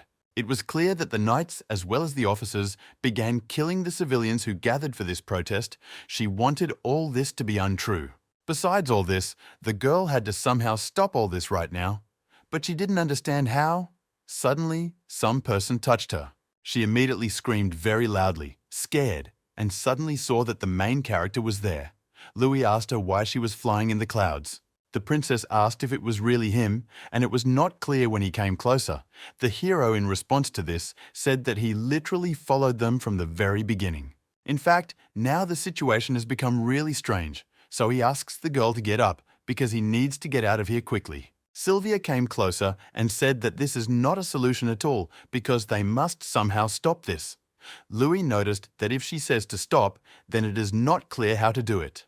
The princess continued to beg, no matter what it takes, all this needs to be stopped. The guy realized that this girl is definitely one of those who acts without a clear plan. Then he said that demolishing all the guards who were attacking was a trifle, but should they do that, the little girl replied that she didn't allow it, because they were not citizens of this country either. The guy said that of course he doesn't like a lot of things either, but there is no other way naturally, there is one way, so he asks you to trust him. Dame Rebecca, in turn, was worried about the princess and shouted to her, trying to look for her. After a short period of time, she discovered the cape that Sylvia had worn before, and it was lying on the floor. What if there was some man who was standing on the roof shouting at everyone to stop quickly, and the girl turned her attention there? Also, the knights who attacked the common people also looked there, and this man told them to throw down their swords now. All the people turned their attention to the roof of a nearby house and saw a guy who was holding a girl hostage. They whispered about what happened there and who he was. Lewis said at the same time that if even one of the royal knights advanced, the princess would lose her head instantly. The young girl did not expect such a turn of events and therefore was very surprised by his words. The vice captain immediately turned to this man and said, "Has he really lost all fear? Because he took the princess hostage. If he doesn't let her go now, it will be bad." The guy immediately grabbed his weapon and made a wound so that from the side it was visible as if a fairly large amount of blood gushed to the side. He asked what if so. At the same time, Sylvia stood with a relaxed look so that it turned out that it was she who was wounded.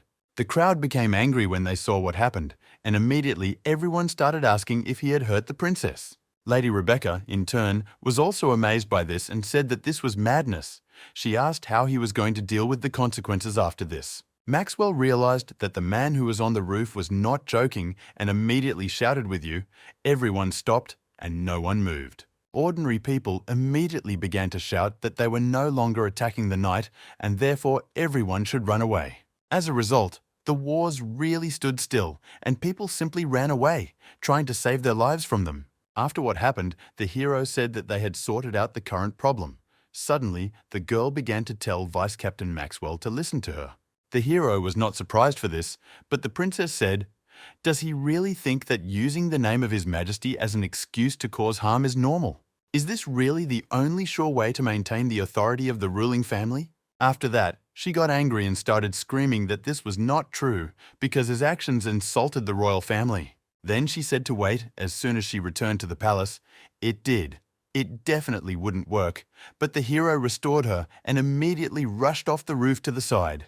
On the way, she said that if she makes such speeches, then who will even decide that she is a hostage because she already went too far, cut her hand, and created a similar situation. The girl lowered her head down and, with a voice that said that she was definitely to blame, apologized to him. Maxwell got angry after that and said that living like this for someone else is just terrible. In addition to all this, she was taken hostage for such a crazy reason. Suddenly, the man turned his attention to the crowd that had gathered.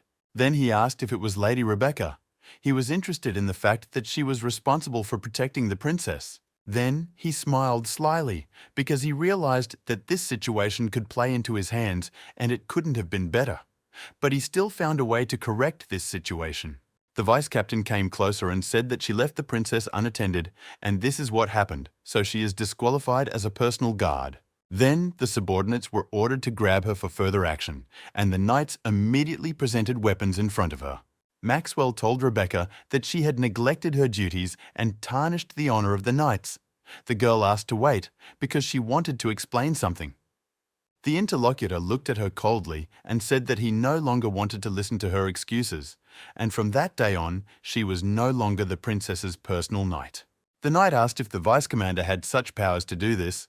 He asked if she was really ignoring the orders of her superior. Therefore, he quickly hit his interlocutor and said that you added insubordination to this and immediately arrested her.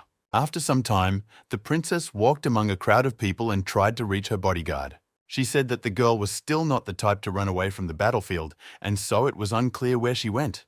People, in turn, looked at the little girl. One of them then looked there and said, "Isn't that the girl in front of them?" The second person said that it was definitely her who claimed to be a princess. Sylvia asked who he was, and it was generally unclear how he dared to touch her. The interlocutor in turn did not stop and immediately grabbed her quite tightly. He was angry. He said that his brother died in this chaos, and he was also killed by the royal family of Kshatriya, and the rest of the people who were angry immediately ran there. The man continued to say that now everything is clear to him because the ruling family really abandoned its people. In the end, if this is the case, then there is no more point in serving them, and they will repay the same thing that they did to them. The girl asked to wait and asked what he was trying to do. But the old man sharply swung his weapon and shouted, "That's what! Soon they will see if the royal blood is different from their blood." As a result, this man still failed to realize his plans because the main character came closer and immediately hit him with his hand. The man continued to hold the girl and said, "Was it really he who staged a performance with the hostage earlier? And if so, then what does it all mean?" Louis casually replied that the princess hired him, but then asked if the person could have accidentally let her go, so as not to create even more problems. The princess was told not to wander around in silence because she was small and difficult to find. An old man was quietly approaching him from behind, holding a weapon in his hands. After that, this man hit the guy hard and told this scoundrel not to talk nonsense. But when you looked at the weapon with which you hit this man, you were stunned because it was broken, so you asked what it was. Louis looked at him pretty mean and said he didn't expect them to thank him for saving their asses, but isn't that a bit much? Immediately, the guy began to take out his weapon in order to fight these people and said that he was now a little annoyed. Sylvia stood in the way and told Louis to stop. She asked if he was really going to attack innocent people. The hero was surprised and thought why the hell did he even grab the sword? Then hesitated and apologized, so he said that he was not going to do anything.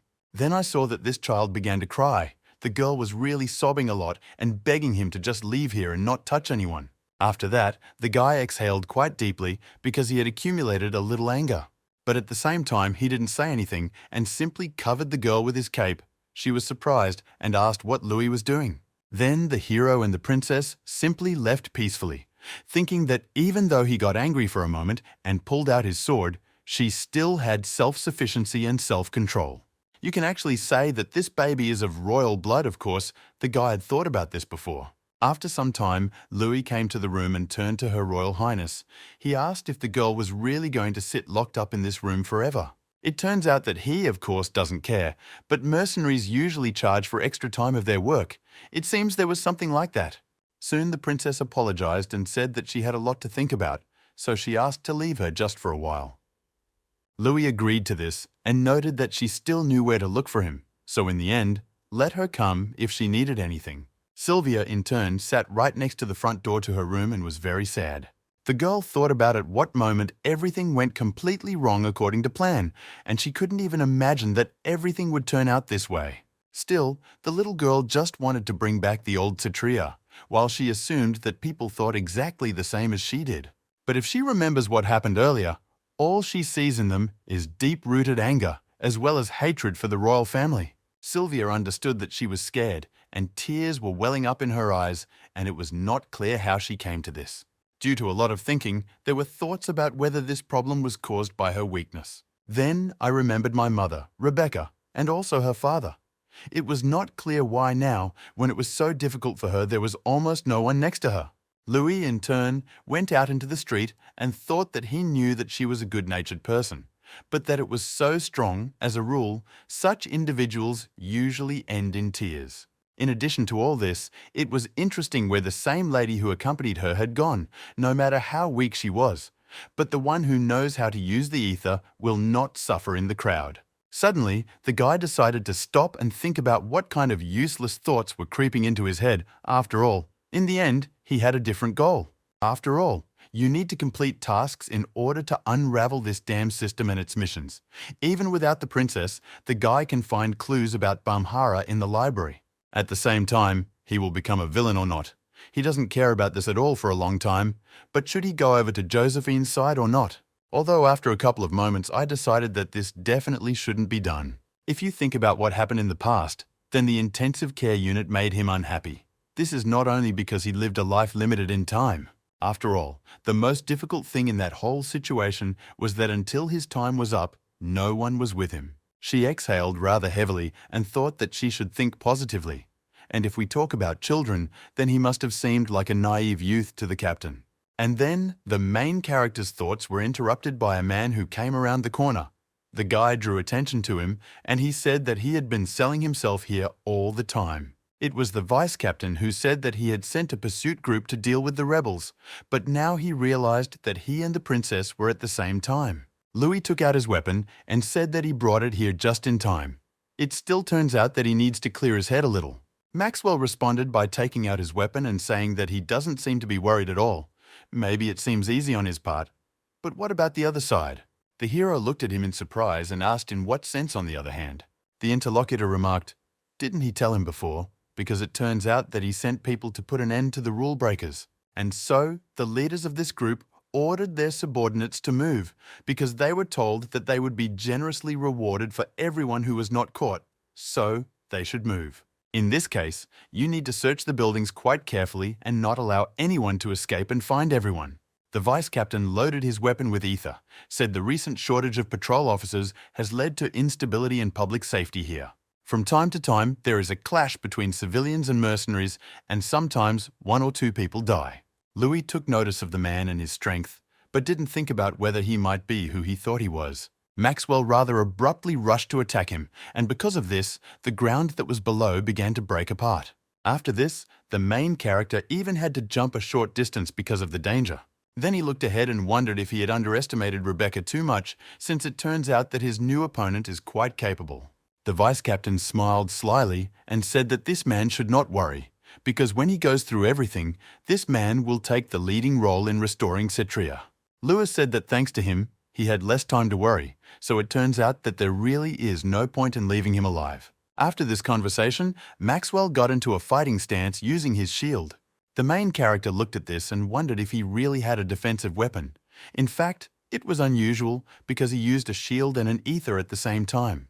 Without a doubt, in all this it can be said that among the families teaching the art of the sword, there was one that used such a technique. After a short period of time, the opponents collided with each other using their strength. The resonance from the collision spread throughout the area, illuminating everything in its path. Vice Captain Maxwell pushed the guy's weapon away using his incredible strength. The main character was surprised and thought what kind of power he felt. It seemed as if the shield that this person was using was repelling the sword.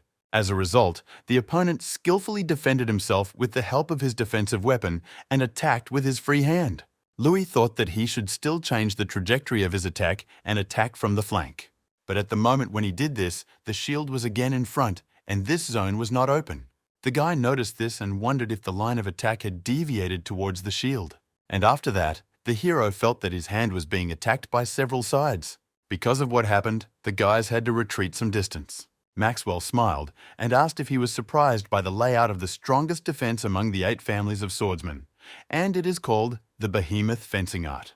At the same time, he said that it was a great honor for him to meet an opponent in battle, all this due to the fact that mercenaries like him are truly rare. Suddenly, the vice-captain asked to wait at least a minute. What kind of interesting thing was that on his shoulder? Due to the same attack he had made recently, the shoulder was exposed, and it was clear that a stigma had appeared there. It was completely unclear to the man why such an insignificant mercenary like this man needed her, although that was not even what worried him. But what was more important was that this symbol belonged to one of the families. The main character wondered if it was really unexpected that someone found out about this, and so he said that this stigma really belonged to him. It also turns out that she is a lightning ball art, and this is the mark of one of the swordsmen from the Croyd family.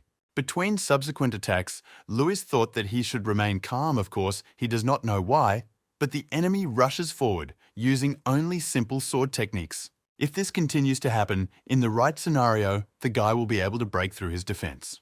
The most important thing in this whole situation is to use this opportunity. This must be done in order to identify the enemy's weak point.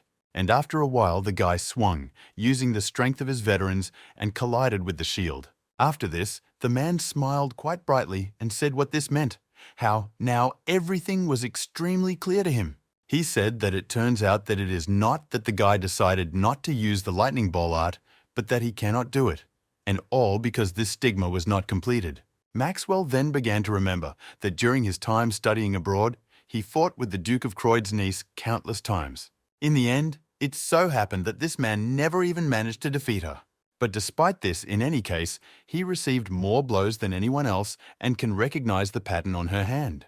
And if the guy can't use the lightning sword art, then he's not that good. Suddenly, Louis grabbed his shield and immediately hit the man on the ground.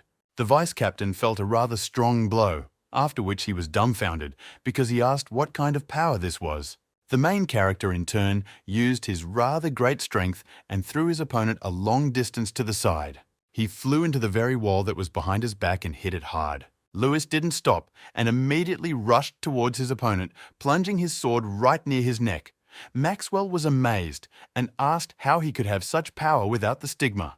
The hero said that this person only talked about stigma, sword art and the like, and only relied on techniques while having a weak base. It is precisely because of this that he is weak. In a normal situation, he would simply cut this man's throat, but alas, he was hired. Next, the guy turned to the princess, who was around the corner, and asked what she wanted him to do with him. If she was spying, she should at least say something.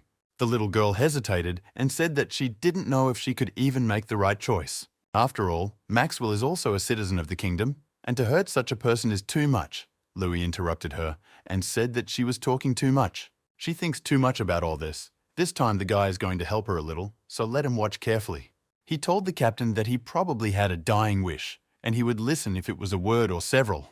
The man just smiled because of this, and then asked the princess what she was doing. It turns out that this uncouth mercenary is going to kill her knight. Hadn't she said before that he was also a citizen of the kingdom of Chetria, so would she really just stand by and watch as his throat was cut? Further, Maxwell called this man a scoundrel and said that he was completely disappointed, asked him to do at least something, literally anything. The main character then got angry and shouted that enough was enough. He, in turn, no longer wanted to listen to everything this man said. Here we are passing out the introduction. Louis used his weapon and took the man's head off his shoulders. The girl did not expect what would happen and was amazed when she saw a flying head above. Remotely lifeless, she fell to the ground and rolled straight to the place where the girl had been standing all this time. When she saw her in front of her, she immediately fell in despair and began screaming in fear. The main character noticed how she was breathing heavily and looking scared and asked if she was really scared. He also came closer and asked if perhaps she was feeling guilty for what had just happened. He said that he had actually just made his own decision, but she should remember what he told her now. Still, I'll do it by choice. Or else, in any case, there won't be a situation where there would be no victims. The interlocutor lowered her gaze when she heard this. She went on to say that she was still well aware of this situation. But in any case, before that, I thought that good intentions were enough, although it seems that this is not enough for the guy to listen to her.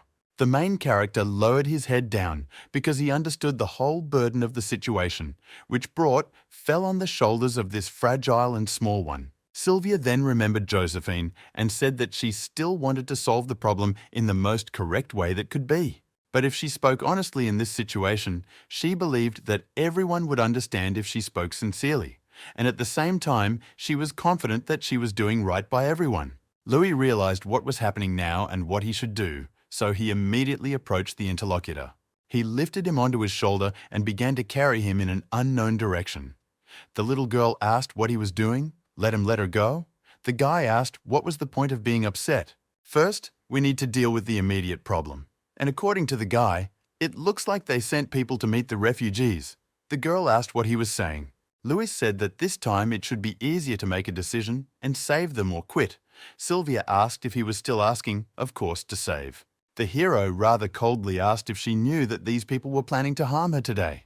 But the princess was unshakable and shouted, "What kind of net is this? Even if that's the case and even if they left her, she can't leave them."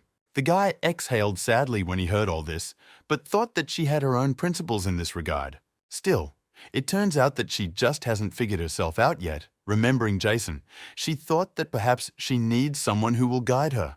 Therefore, he told the interlocutor that they should do as he says. Firstly, they will deal with their worries that are in the depths of their souls. At the same time, secondly, if she is still not sure, then let her ask for help. It turns out that she should not try to cope with everything herself, like an idiot. The princess lowered her head and said that she understood everything, wondered if it was normal for him to carry her like a pack mule, and then thanked him for his help. At the same time, there was a tense as well as dangerous situation outside the holy city of Kshatriya. The mercenaries were plucking ordinary citizens who were hiding in their houses, and one of them shouted that someone else had appeared. One could say that they had a cockroach nest here. The knight said that if this man wants to live, then let him offer something worthwhile for his life. The interlocutor said that in truth, he has nothing at all. The opponent said that if this is so, then nothing can be done and put the weapon to his throat. The man understood that the situation was critical and therefore asked to wait. Suddenly, they were interrupted by the princess who appeared here and shouted for everyone to stop immediately. The mercenaries, as well as the knights, took notice of her and were amazed that she was here. Sylvia asked in surprise how they even dare to torture her people, and if they continue to do this, then she will make them pay for all this. Of course, if it wasn't the person who was with her who did it herself, Louis wondered if she had come to her senses too quickly. After that, the main killer of these killers began to come here and asked who else they were. Wasn't this the same Louis who was legendary? The old man came closer and asked if he really received the order here. Unfortunately for him, they came here first, so he should get out of this place. The guy, in turn, came closer and then brought with him a bag that was bloody. The interlocutor asked what else it was. The hero immediately smiled and noted that if he was talking about it, then it was a fine. There was a high chance that he would change his mind when he opened it. The man with the bandage asked what this is. Is it really some kind of reward? It turns out that the mercenaries really have a good tongue. But right now, they will see how sincere he was towards them. Then he began to open the very bag that was well tied. It turned out that Maxwell's head was there, Louis had said. Before that she said that he could change his mind if he understood everything. Let him screw it up, no one will pay them anymore. The princess noticed that these were negotiations before the battle, and that's why they were looking for him. The guy asked who said that he was one of those who go crazy with the desire to fight. Of course, if necessary, he will willingly enter into battle. But if this is not necessary, then he will not kill under any circumstances. If there is a better way, then it is wise to choose it. But if they cross the line, then you need to act immediately in order to survive. The young interlocutor thought about these words and realized that we were talking about crossing the line. The leader of the mercenaries shouted that they were scoundrels, and did they really think that this would work for them? It turns out that the soul collector threw it to him. And did they really think that these people would obediently leave just because their leader lost? As a result, if they really stop funding the mercenaries, they will turn into thugs. Then they captured one of the civilians. She asked if they saw this, because if they wanted these guys to stay alive, they needed to bring him gold coins. The leader ordered to capture everyone, and they would release one for 10 coins. It turns out that this would be a profitable deal, and leaving them alive was still the right decision. Then he asked what Louis was waiting for, because he said to bring the gold to him. In the end, the princess was also outraged by their behavior and said that now they had really crossed the line. Then she turned to the person she had recently hired and said that she was leaving these guys to him. It turns out that the safety of people, her kingdom, comes first. She may not have enough strength to defeat them, but she believes that the guy will do the right thing. However, he in turn is also a rather valuable ally before her, so let him be careful. After Louis heard this whole conversation, he immediately smiled and said that it was really interesting. Now it was still unclear who was worried about whom. The mercenaries who had been standing peacefully all this time immediately rushed to attack their partner. He, in turn, immediately took out the weapon that was behind his back and immediately charged it with ether. That's why most of the mercenaries who immediately rushed at him were cut or crippled by this blow. The leader of this so-called small group asked what else this was. It was completely unclear to him why this man was so fast. While he was shouting all this and didn't understand what was happening, he felt a boot on his face that hit him hard. Then, the body of this mercenary was distinguished several tens of meters back and hit the crowd of others. Louis lowered his blade and noticed that he still did not inflict mortal wounds. But despite this was the last time. But from this moment on, everyone who intimidates the unarmed, without exception, will be dead. Even if they attack him, they will still die. It turns out that this still confuses him a little, because this person is the one who brings death, so let him get lost. The man wondered if this was worth 20,000 gold. It turns out that he didn't even see the guy's previous attack. That's why, if he wanted to, this man would already be dead. It's not for nothing that Louis has the nickname Collector of Souls, because he is quite strong. The guy came up and asked what would happen now. He wondered if the leader of these mercenaries was thinking about running away, or if he actually wanted to go all the way. The interlocutor got angry and asked if he thought that he would be afraid of his chatter. Fine, let them see how far they can go, and let them listen carefully. After that, Louis immediately rushed to bow and said that he was asking for forgiveness, because they would leave quietly, so they begged him to just let them go this time. The main characters, along with the princess, were a little surprised by what was happening, because they did not expect this man to give up so quickly. The guy finally let them go, and after a while the mercenaries ran away without leaving their things behind. Sylvia began to think that Louis had really taken control of the situation. It turns out that even if he fights with someone, the basis of his action is the desire to win.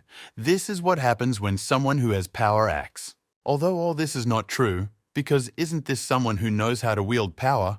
The girl wondered what she should do now. The old man soon said that he still couldn't press the wound with his hand forever.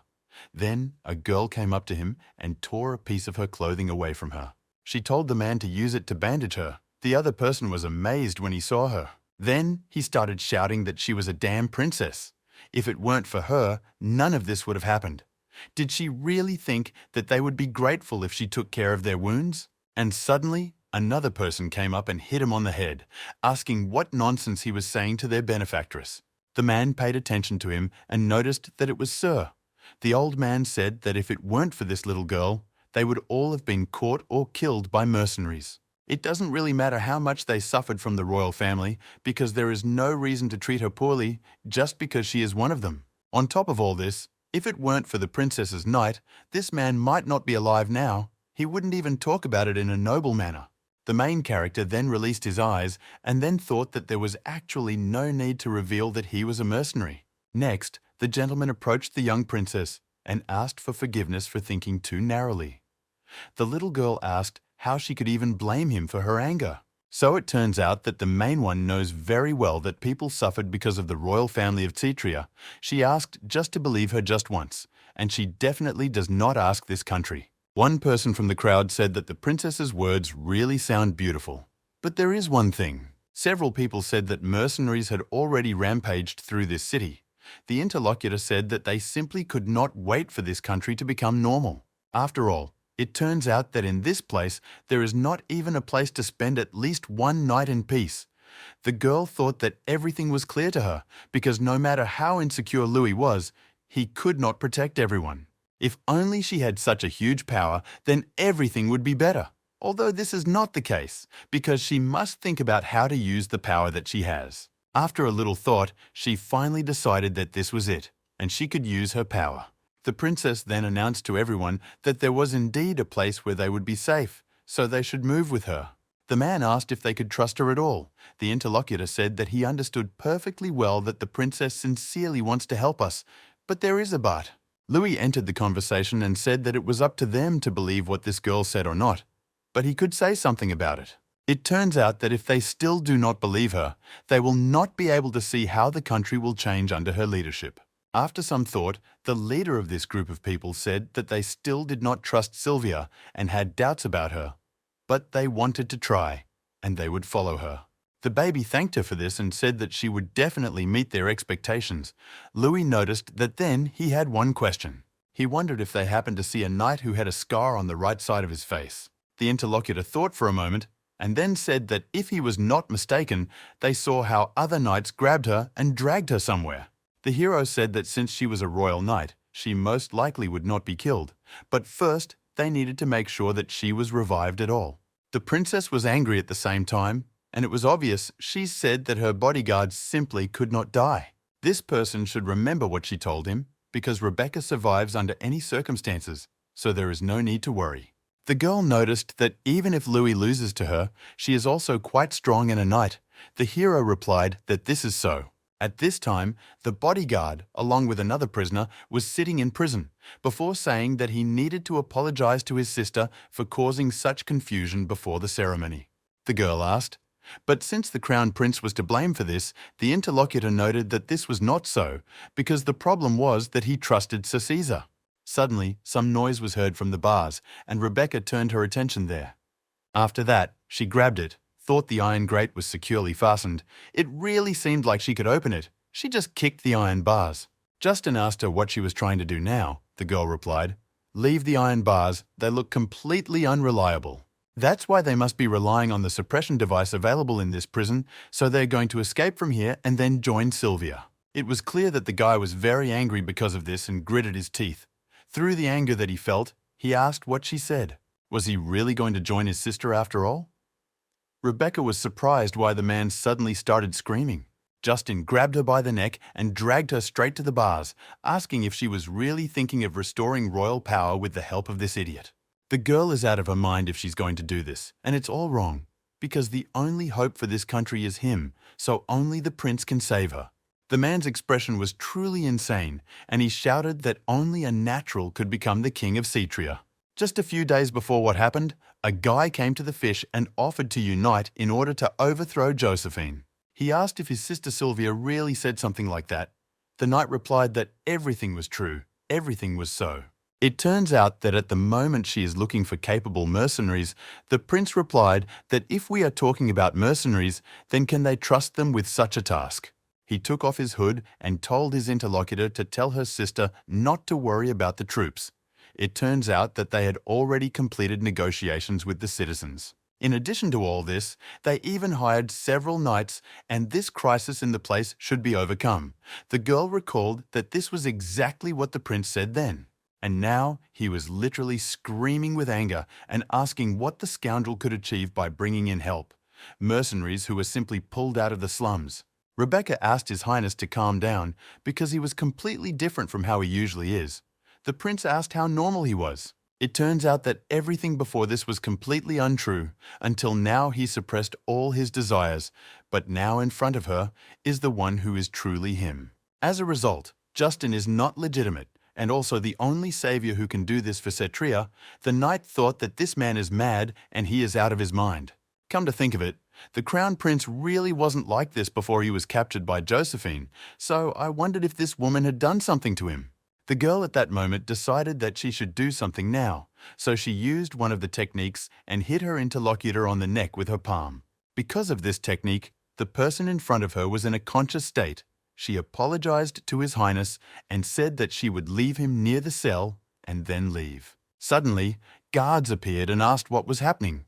Was it possible that he was escaping from prison? And it was also unclear why the prince was in such a state. In response to this, Rebecca said that she was really sorry, but she had to get out of here. Then she looked coldly at her interlocutors. The man, in turn, grabbed his weapon and told her to consider this a warning. After all, she should have returned to jail immediately. Otherwise, he will have to use force. The interlocutor replied that she does not hold any grudge against them because it is their duty, so they ask them to attack immediately. And so the guards, who were supposed to protect this place, did not stop and immediately rushed together at her. The man swung his weapon, but Rebecca easily returned from his attack and walked to the side. But there in turn, this man's partner was already waiting for her, who swung his hand and was ready to hit the target. And so it happened that the knight did not have time to dodge this attack, and her shoulder was cut a little. She only made a small sound due to the pain she felt, and then grabbed the weapon with her hand. The man who attacked her shouted at her to let go, because if he turned his weapon even a little, she would lose her fingers. Rebecca shouted for him to try if he could, but the other guard, whom she had evaded the first time, rushed at her. But the knight noticed the attack and, using one of her limbs, hit the man hard. It so happened that because of this, what if she pushed one into the other, and that's why they fell to the ground. After there was a short break in the battle, the girl immediately decided to look at her wound and realized that the hook was crushed. It could be said for sure that it was impossible to fight with such a hand. The guards stood up and rushed to the attack, saying that everything would end and they should end it. Rebecca immediately saw this attack and took a fighting stance in order to at least somehow defend herself. She knew full well that if she did hesitate, she would be at a disadvantage, so she had to use this useless arm as a shield and break through them.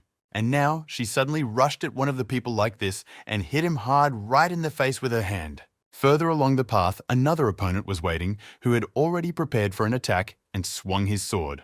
But when this holiday tried to attack her, the girl easily dodged and rushed towards him in order to hit him in the stomach. In the end, it so happened that she managed to knock this man down, and he hit the ground hard. This man found himself in the same position because he saw that his sword was in his hand, which was pressed by his foot.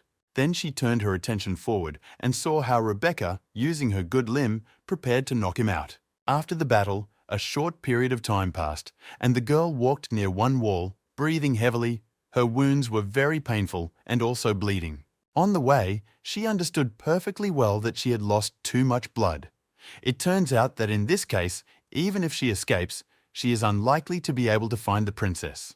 And if only she were as strong as the very mercenary with whom he was arguing, although she realized that this was not so because she couldn't do it anymore, and her consciousness was already slipping away. Some person appeared ahead who noticed, was it really not enough for her to neglect the escort task? Now it turns out that she is still avoiding. Through her foggy mind, the girl looked ahead and asked if it was Sir Caesar who was in front of her. Indeed, this person turned out to be him, who said that this is to make a mountain out of a molehill when a clear head is decided poorly. The lady behaves stupidly. The interlocutor said that this was not an action dictated by emotions, but a promise to the princess and an act for the good of this country. The capital said, this means that it works out, and in the end, he also acts not under the influence of feelings, but simply wants Tsetria's well-being. So it turns out that for several months now their kingdom has been completely shrouded in fog.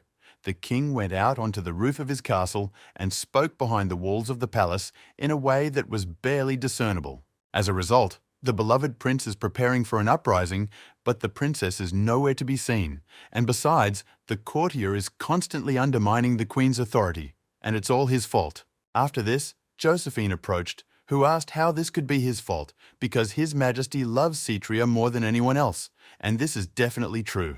So it turns out that His Excellency did not do anything wrong. The old man hugged her and said, "Is this really so? Does she really think this?" The interlocutor replied that of course this is so, and this is just an attempt to undermine the authority of the king, but he should not worry about it. And all this is due to the fact that even if the whole world is jealous and builds various intrigues against him, she will always be on his side. The man smiled because of this, because it made him happy, and said that her words clarified everything. Indeed, he was very lucky to have such a wise wife like her. The old man begged her not to let the particles destroy their kingdoms. The woman thought that of course she would do this because she would be the one who would destroy it. On top of all this, if you think about it, dealing with this old man every day is quite tiring. It was unclear how long he was going to stand on the sidelines and watch. Is he really going to remain indifferent until this kingdom is completely destroyed? But we were talking about a creature that lives in the library, and this is the last remaining dragon. The man said, no matter how calm the kingdom was, in the end, everything has its term, asked if she really thought that she could distract him from his fleeting entertainment. After that, he turned to his young interlocutor and looked at her in surprise. At the same time, the little girl asked what he would say about this, whether everyone could relax here with peace of mind. It turns out that this is a place where only members of the royal family can come, and so, as long as the royal library remains intact, no one will pose a threat. One of the women was amazed and asked that it was just strange that ice flows like theirs were able to get to this place, and further wondered if these were all books. Louis said that she did not allow anyone to enter the library, but him. The girl was angry because of this. And the guy continued to say that he achieved his goal quite easily. And then what would happen next if he just ran away like that? What would she do?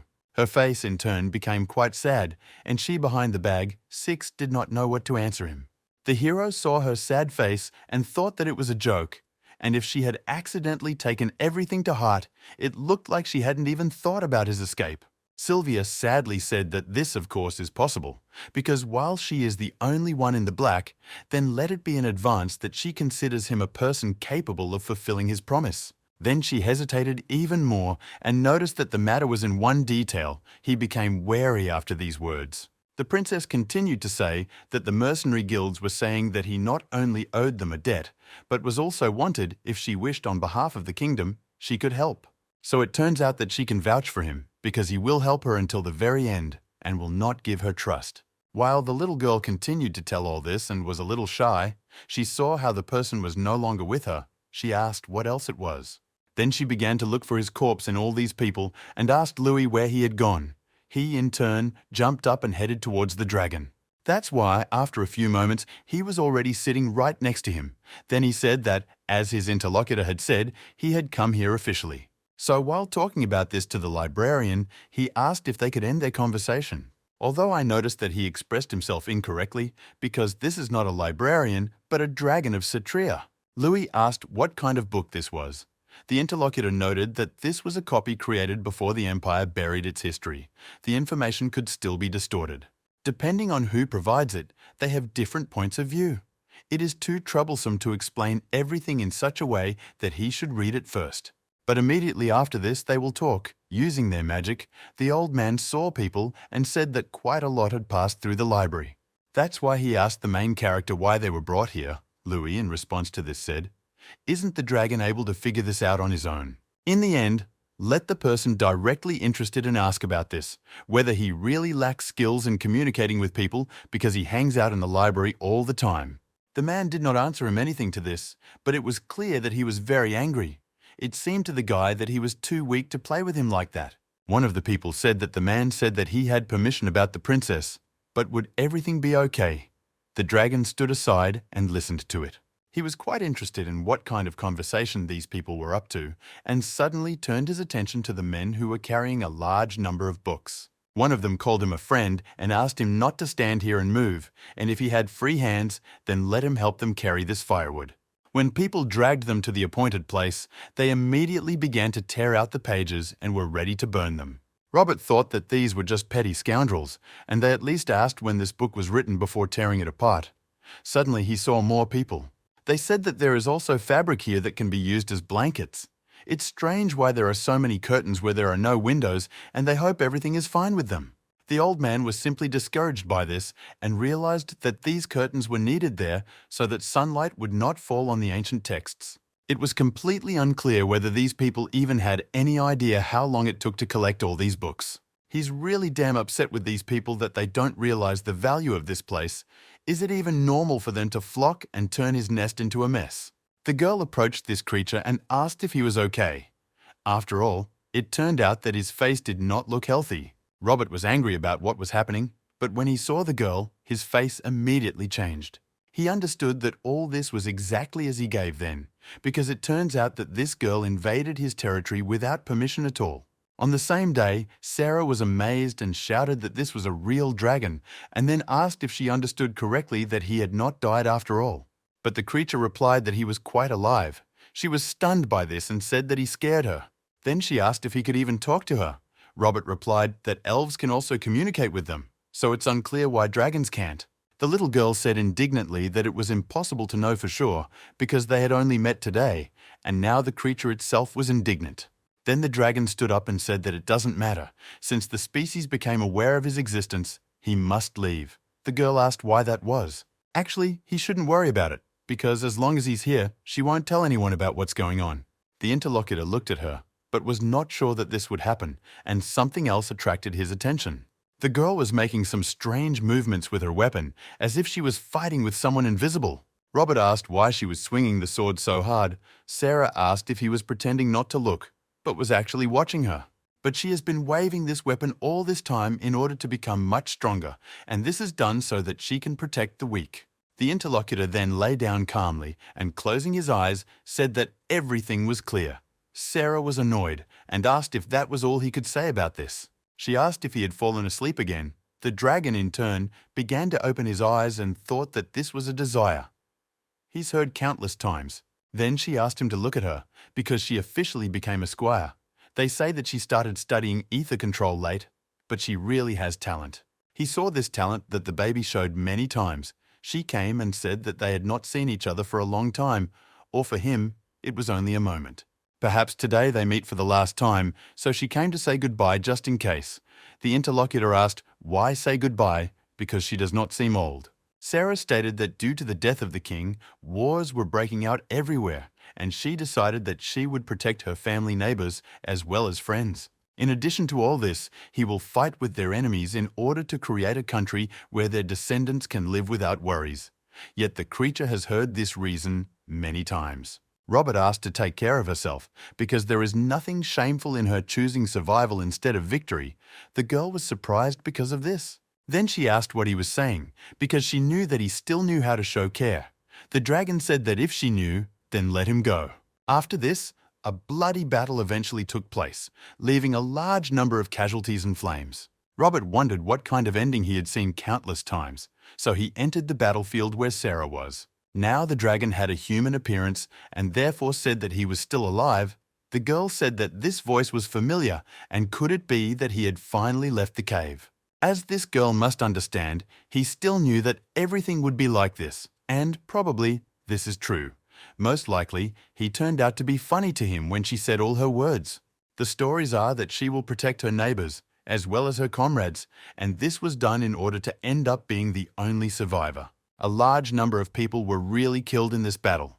The interlocutor came closer and looked at them and said that this was the whole essence of the war. It turns out that any justification ultimately comes down to getting what you want through violence.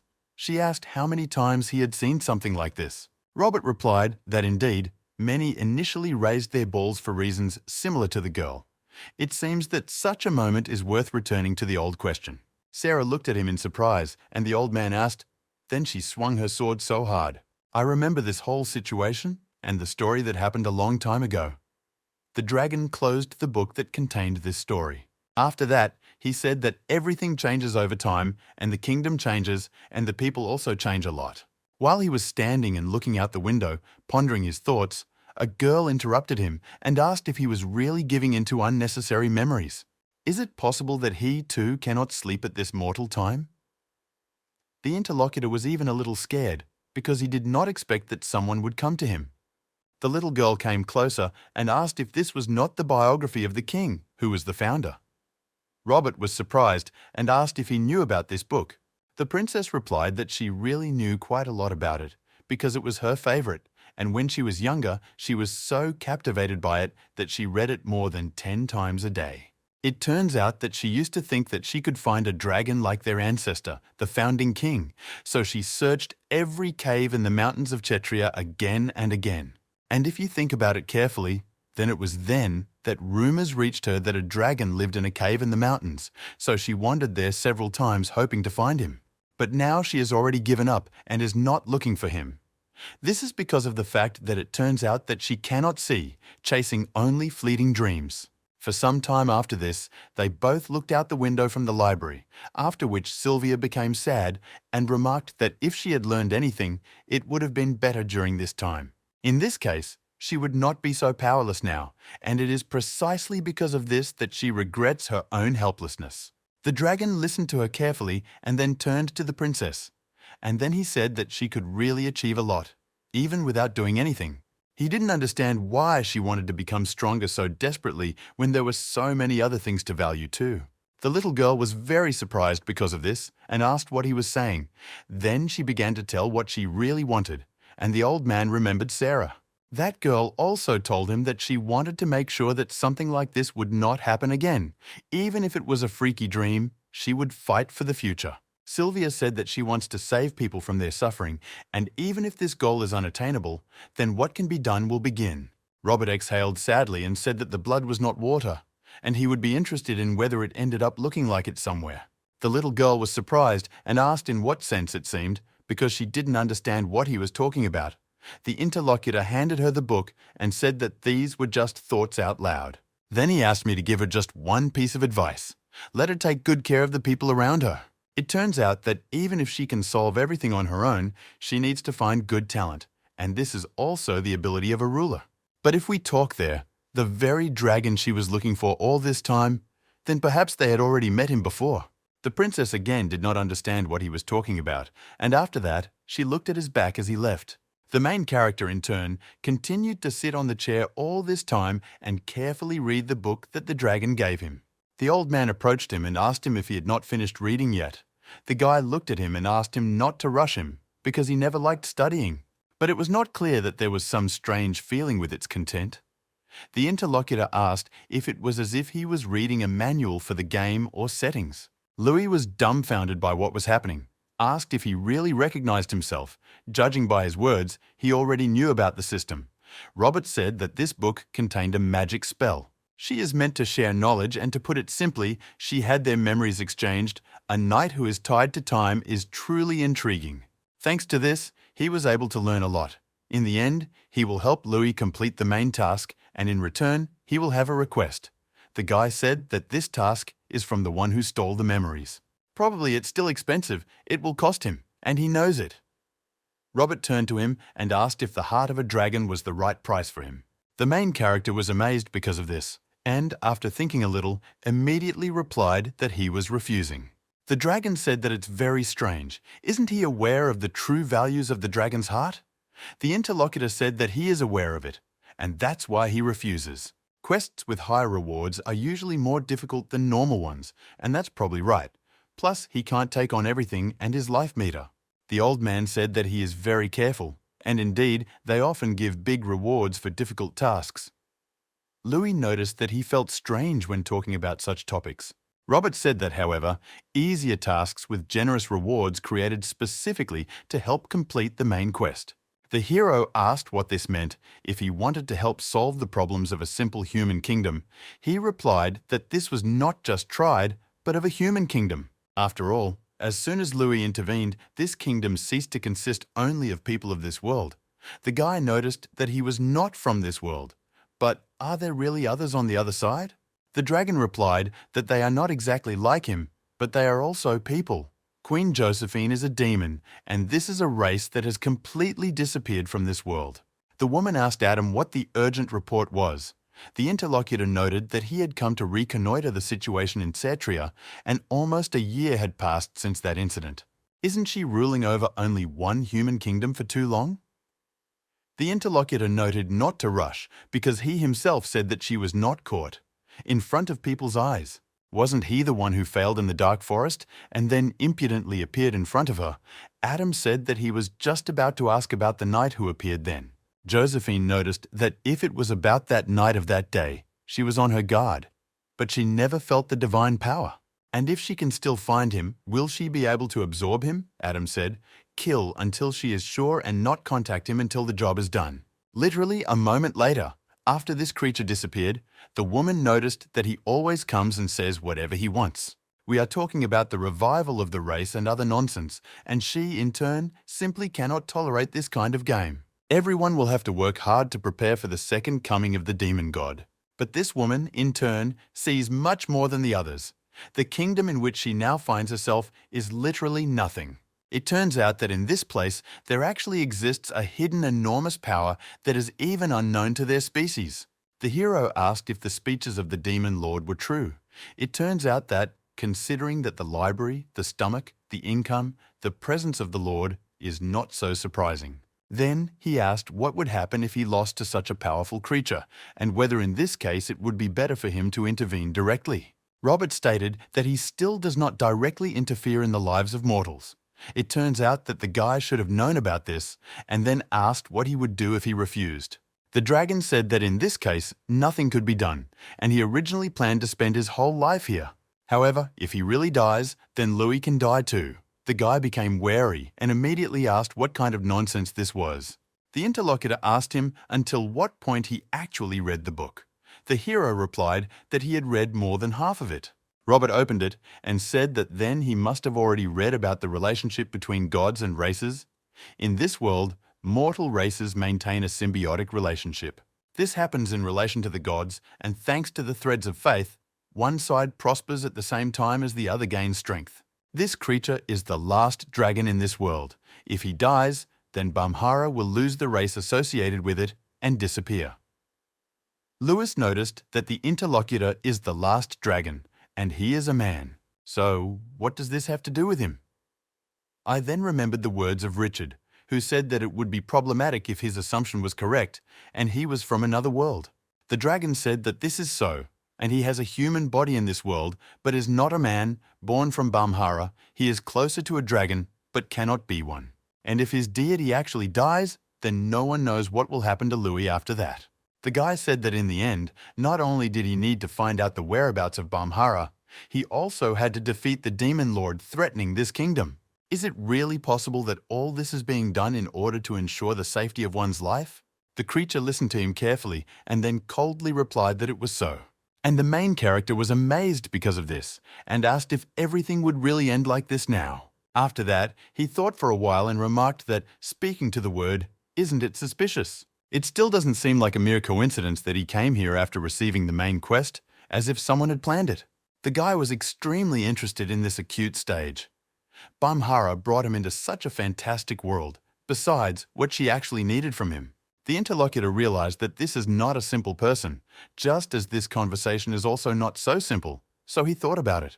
Then he smiled and stated that he did not know the details, but as far as he knew, what he wanted and what she wanted were the same. Louis finally got confused and asked what nonsense he was talking about. The dragon said that it wasn't because she wanted something from him, but she brought him into this world simply so that he would meet people and also have relationships with them. The guy approached the princess, and she immediately woke up and looked at him, and then asked what was actually happening. Bad thoughts immediately popped into my head, and so I asked if he was really going to leave. The dragon, in turn, said to this girl that even if he can solve everything on his own, then finding the necessary talents is the same ability of a ruler. Serbia said that after all the trouble the guy had been through, she was a little embarrassed to make such a request to him. Robert told the guy to also trust people and rely on them, to also be a support for someone, and God hoped that they would live like this. So Louis interrupted her and told her to wait for him here, and he would go in and find Rebecca. The little girl was amazed and looked at him. But the guy continued to say that although he received permission to enter the library, he was not so unscrupulous as to run away and not fulfill his part of the deal. In addition to all this, he asks if he is entitled to additional bonuses. Sylvia, after hearing all this, ran up to him and hugged him tightly. After that, she sincerely thanked him for his help and said that she would never forget him. The guy wondered if he really would have to move on with his life. But isn't this too high a level of difficulty for something like that? After a while, he went outside. There was a rocket on the roof of a building nearby to the castle. When he stood there, he wondered what people were talking about the novella being captured. However, there must be many experienced knights in the royal palace, and perhaps some heir should be released to see who would react to it. Suddenly, some loud noise was heard, and the guy realized that it was coming from the direction of the castle. Of course, this interested him, and he rushed there, also thinking that it would be great if he killed one before entering. All the subsequent time, he carefully looked ahead and was a little dumbfounded when he saw something interesting below.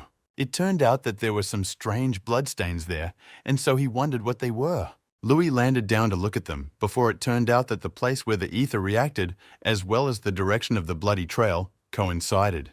The blood that he touched with his finger had not yet had time to rest, which means it was only recently. In addition to all this, if we take into account its quantity, we can say that the wound was quite serious. Louis continued to walk forward, following the trail along which he was led by blood, as well as the ether that he emitted. Suddenly, he noticed some kind of light and realized that it was there. In order to check what really happened there, he went into the corner of the hall and looked at what was there. But how surprised he was at that moment when he saw Rebecca's bloody body. The guy tried to pick her up and thought that they said they had grabbed her, but had she really escaped from there on her own? Then he turned to her and asked if she was okay. He tried for a long time to reach her so that she would open her eyes. When the girl did not answer, he realized that her breathing was weak and her body was cold. At this rate, she'll bleed out before he gets to the library, so it's unclear what to do. But if you think about it, Mercilla's divine power is capable of healing. But he doesn't even know how much time just healing your wounds can take. Looking at his timer, he didn't understand whether he could heal her with this amount. Although the situation was critical, so the guy thought that there was no point in arguing for a long time and immediately used the divine power of Mercilla. Josephine, somewhere at the same time, was standing on the upper floors of the castles, and then she saw in the distance and also felt the flow of divine power. So she immediately became wary and thought that this was exactly what she understood, and without a doubt, it was true. I looked at this very place, from which the strength of the main character, which he used for healing, was thinning. The demon thought that her interlocutor Adam was really right and not wrong. Such a creature really exists. In order to look and make sure what she felt, the woman immediately rushed forward. When she approached, she realized that she was right. After all, it turns out that the divine energy is becoming more and more distinct. Josephine came closer and told the hero that he had been here all this time. The guy saw a demon who was behind him. She continued to say that this is the same knight who has the power of the gods. Shortly before everything happened, Captain Caesar stood next to Rebecca's body and said that it was unfortunate. Even though he appreciated her chivalrous spirit, he never thought that she would ultimately decide to betray this country. After that, he threw her body down and said that this might be a short-term phenomenon, and they couldn't just get rid of the noble just because of a convenient little thing. But if fate is on her side, then perhaps she will really survive. Perhaps he too then perhaps will do this if such a phenomenon as fate really exists in this nature. And after some time, when the hero used his divine power, the girl woke up. He saw this and was happy. He thought that everything was all right. To be honest, he highly doubted it, but Mercilla's divine power could be used to heal others. As a result, it takes about 70 hours just to revive a person who is on the verge of death. It's a little expensive, but considering that he can save a person in just 3 days, it's not that bad, or not, if you consider that otherwise he needs to kill 3 strong people. Although the important thing for now is that he brought the tights back to life at all, the knight finally began to make some sounds. The guy stood up and asked her if she had finally come to her senses. The girl became wary and asked where she was, and more importantly, why she was okay. Louis said that to tell the truth, it is a little difficult to explain. And could he be approaching now? The other party stood up and said yes. But where is the princess? Still, she should meet her immediately. The guy responded by saying that she was in the library with other people. The girl was surprised and asked if there was a library. Why she was there suddenly? Their conversation was interrupted by some person who appeared behind the main character. Using her hand, she touched the guy's shoulder and motioned for Rebecca not to say a word. But the knight did not want to listen to her and immediately shouted to the guy that someone was behind him, when suddenly she and Josephine disappeared. The girl was upset about what had happened and shouted that this couldn't happen, so it turns out the country didn't have time to do anything. The main character found himself in a completely different place and said after that another unexpected turn of events had occurred. Then he took a closer look at the room he found himself in and asked if all magicians were really like this. Soon, a demon appeared next to him who said, "Welcome to the royal palace and this mercenary," although in truth he is not an easy mercenary to say. She asked if perhaps she should call him a knight with the power of the gods. Louis wondered if she knew anything about him. Then he wondered if it was possible that all this was due to the fact that he had previously heard about it from the dragon. He felt that the overall atmosphere here was clearly inhuman. Josephine said that one of her friends told her about the exploits of this guy in the dark forest, which is why she wanted to meet him when he came to this kingdom. So she asked, how about showing her your abilities? She really wants to see the power that defeated the Sealing Stone monster. The demon introduced this man and said that this is Sir Caesar, and he is the leader of the Order of the Dragon Knights. This friend will help him do this. And the main character looked at them coldly and then said that if she was curious, why not try it herself on her own skin? The woman noticed that all this was being done because she was a little shy. In the end, let the men talk first, and she would discuss everything later. She also stated that, by the way, ordinary ether cannot be used within the walls of the royal palace. Precisely because of this, if he wants to survive, he will have to do everything in his power. The hero listened to her carefully, and then, assessing the situation, realized that it was all bad. The opponent immediately took out his weapon and said that he did not understand everything that they talked about with the queen. He only knows one thing, that he is a knight who guards the royal palace. That is why he no longer has any questions, because he is simply doing his duty. The captain immediately after these words rushed to attack, and the hero defended himself against him with the help of his weapon. But the onslaught of this man's strength was so great that his body flew to the side and immediately hit the wall. The guy gradually began to come to his senses and thought that it was bad that he had to fight without ether. Of course, he would like to borrow the power of the mind for this fight. But it turns out that since then, when the guy saw the notification that said that he could no longer use Realm's protection, he could not make a deal with him. And besides, the remaining time is also not enough, and the hero ultimately cannot do anything about it. It was a long time ago after all, and should he use the art of ball control that he learned in this world? Louis rushed to attack, but his opponent defended himself with his shield. Then he paid attention to these actions and realized that the technique was quite familiar. The guy himself wondered what else it was, because there was something alarmingly strange about it for sure. The very blows that he keeps trying to inflict on his opponent never reach their target. The old man moves across the battlefield with ease as if reading his attacks, but even so, this is a wrong judgment. After all, he constantly predicts the movements that the guy will make next, after which Caesar rushed into his attack and immediately cut his leg. The main character felt all this and did not have time to return, so he missed this attack. Subsequently, the captain continued to cut his body and entering the side was cut severely. Louis immediately dropped to one knee because he felt severe pain and the bleeding did not stop. The old man continued his attack and immediately pounced on him from behind, then asked correctly if he understood that the guy was using the art of wielding Croyd's sword. The hero concentrated a little and, in order to protect himself from this attack, put out his weapon. But the interlocutor's blade still reached its target in the shoulder, and he said that the peculiarity of the swing of Croyd's blade was its powerful cutting ability. And for all this, it is necessary to use the ether to the fullest. And although it is said that the ether in the royal palace is suppressed, he did not expect that the guy would be so easily broken. Then he looked at Luis with contempt and asked if he really relied solely on his technique and did not train at all. If this is really the case, then now he should only blame his laziness and nothing more. The guy's blade he was trying to defend himself with was cut. After this, the man pulled out his weapon and immediately hit his opponent quite hard, causing him to fly away. Louis's body flew a fairly long distance and then hit the concrete barrier behind him. Then Caesar said that he had broken as many as 12 of his ribs, so it turns out that he would definitely not be able to move for some time.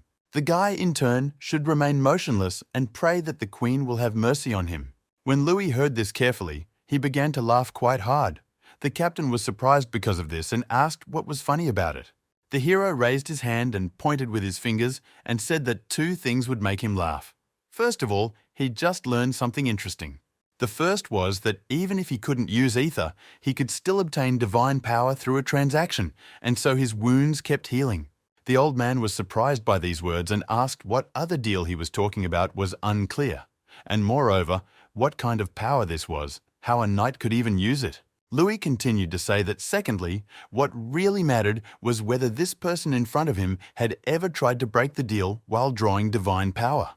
The moment he did this, the static divine power in his body turned into ether.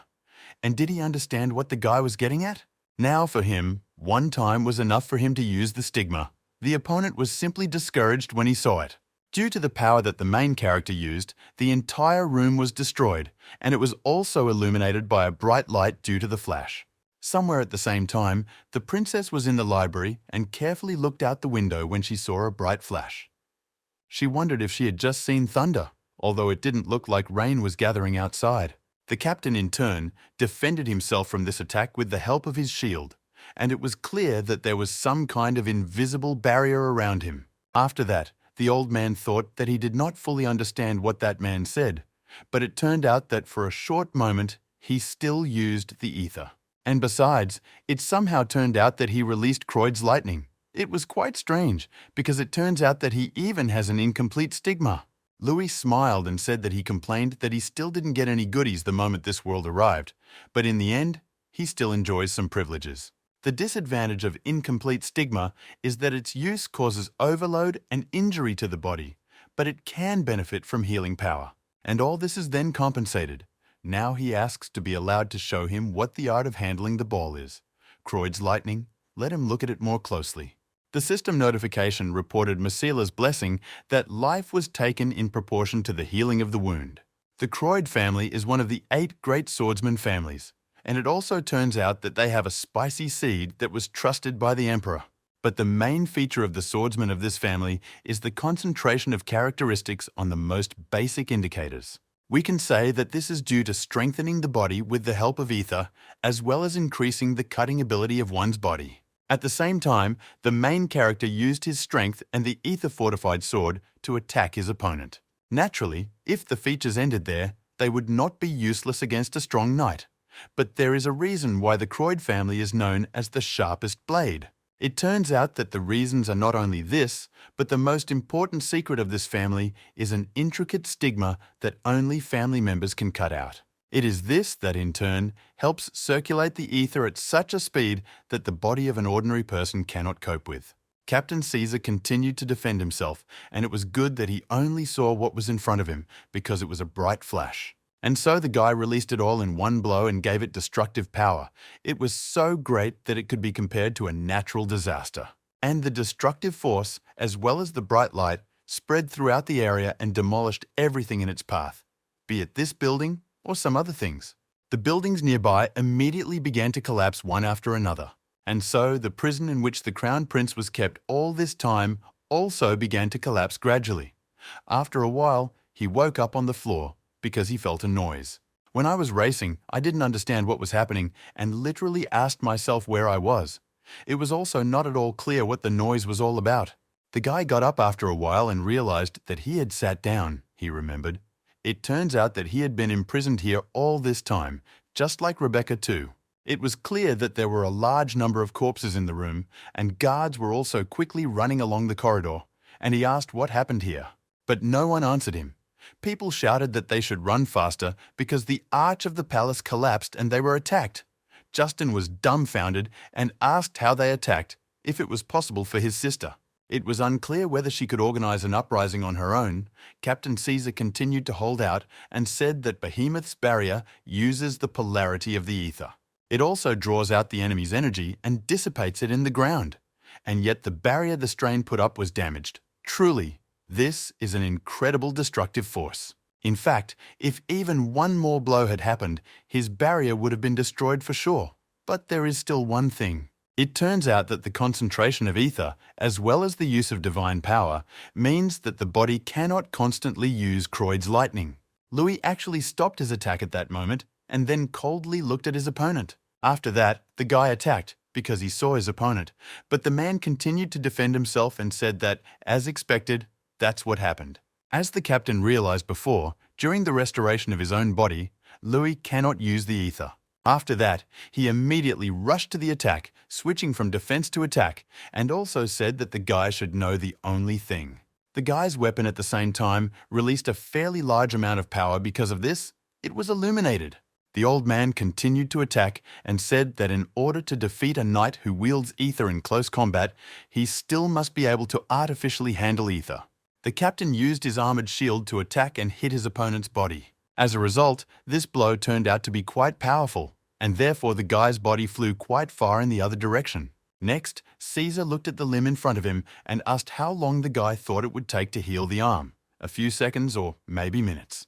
But even if this happens, will Louis even be able to repel his attacks until then? Even if he succeeds, he only thinks that he can break through his barrier. The guard then offered to surrender, and in this case, there is a possibility that he would spare him. The hero smiled and said that he was offering him to surrender. Then he apologized and noted that he simply could not do this. The interlocutor asked if he really wanted to become a hero so much. Louis raised his head, and his squad said that this is not so, because he will not be able to understand him, but this is what the guy must do in order to stay alive. The interlocutor was dumbfounded by this and asked if he was really laughing at him now. Although if you think like that, then it doesn't matter now, and soon everything will be decided. After that, he looked rather coldly towards his opponent and prepared to go from defense to attack and hit him. Louis then thought that this man was definitely right when he said his words, because in battles between swordsmen, ether gives a rather strong advantage in strength. And so it turns out that until he uses the power of massacre, he cannot block his attacks. But if he switches to ether, he will not be able to heal his hand in this way. But it turns out that if his hand still does not recover, then he will not be able to use the Croyd technique of wielding a sword. Otherwise, he will not be able to break through this barrier. At the same time, when the enemy has monstrous strength, there is no guarantee that the Croyd technique will be able to break through it with one blow. Louis realized that in this case, he needed to do something different. So, as always, he rushed towards his opponent and hit him.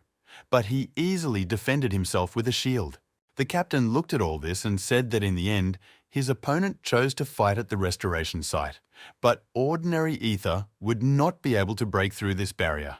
Suddenly, the old man noticed that a hand appeared and grabbed his shield. The guy, after listening carefully, said that what he was saying was true. And after that, with a smile on his face, he noticed that when he found out about this, he gave up trying to break through it. Instead, he did something else and used the power of the ether. The hero at the same time remembered his Jason, who said that he must know about this. But when using weapons, you need to be extremely careful with the ether. It turns out that Louis will break his weapon if he uses the ether before he can touch his opponent. That's why, remembering all these words, the guy put his knowledge into practice and released some ethers on the shield. So what happened was that it quickly broke. After what happened, Louis immediately threw his weapon aside, and the sword flew quite far away. Then it stuck firmly into the ground, and the guy couldn't use it quickly. So he raised his fists and took a fighting stance, and then said that now they were on an equal footing with their opponent. The captain did not stop his attack and was desperate, so he rushed at him, but the guy dodged with ease. When this attack was unsuccessful, the man was amazed, asking what else it was, because it was not at all clear how he was able to break through his barrier with only one blow. Louis did not stop either, and immediately rushed to the attack, hitting Caesar, and then noted that this was still a long story to tell. As a result of this situation, even if he simply believed that this would be the guy's unique technique, a few moments after these words, he immediately struck. When the captain's crow was finally broken, the guy continued to strike him on the head. Because of them, that same person flew quite a long distance away as he could not control the defense. After Louis sent Caesar flying, he rushed to his weapon, which was stuck in the ground, and pulled it out. At this time, the man was trying to come to his senses a little and move away from the blow he had received. His consciousness was a little foggy, so he asked himself what had happened. It turns out that the person he fought with his bare hands destroyed the weapon. It was the same as seeing the Iron Lion Knights. It would seem that the legend of the Holy War appeared right in front of this man. Louis, in turn, rushed to attack in order to make the final blow and swung his weapon. Josephine carefully watched the madness that was happening there and said that the more she looked there, the more interesting it became. It turns out that Louis has the stigma of Croyd's sword art, but if this is the case, then could it be that Merciless divine power healed him? In addition to all this, the woman thought that a person would use the power of realm when he was in trouble. But it seems that Caesar is not enough for this. Or there is a high probability that it is possible, since he previously used Croyd's lightning. That is, there are some prohibitions or restrictions. After that, Josephine thought about it some more for a few moments, but then she said that after all, it didn't really matter. And all of this, that a knight who uses the divine power of several gods is interesting in itself, and it is true. She looked carefully at his figure and thought that there was a high probability that he could help her.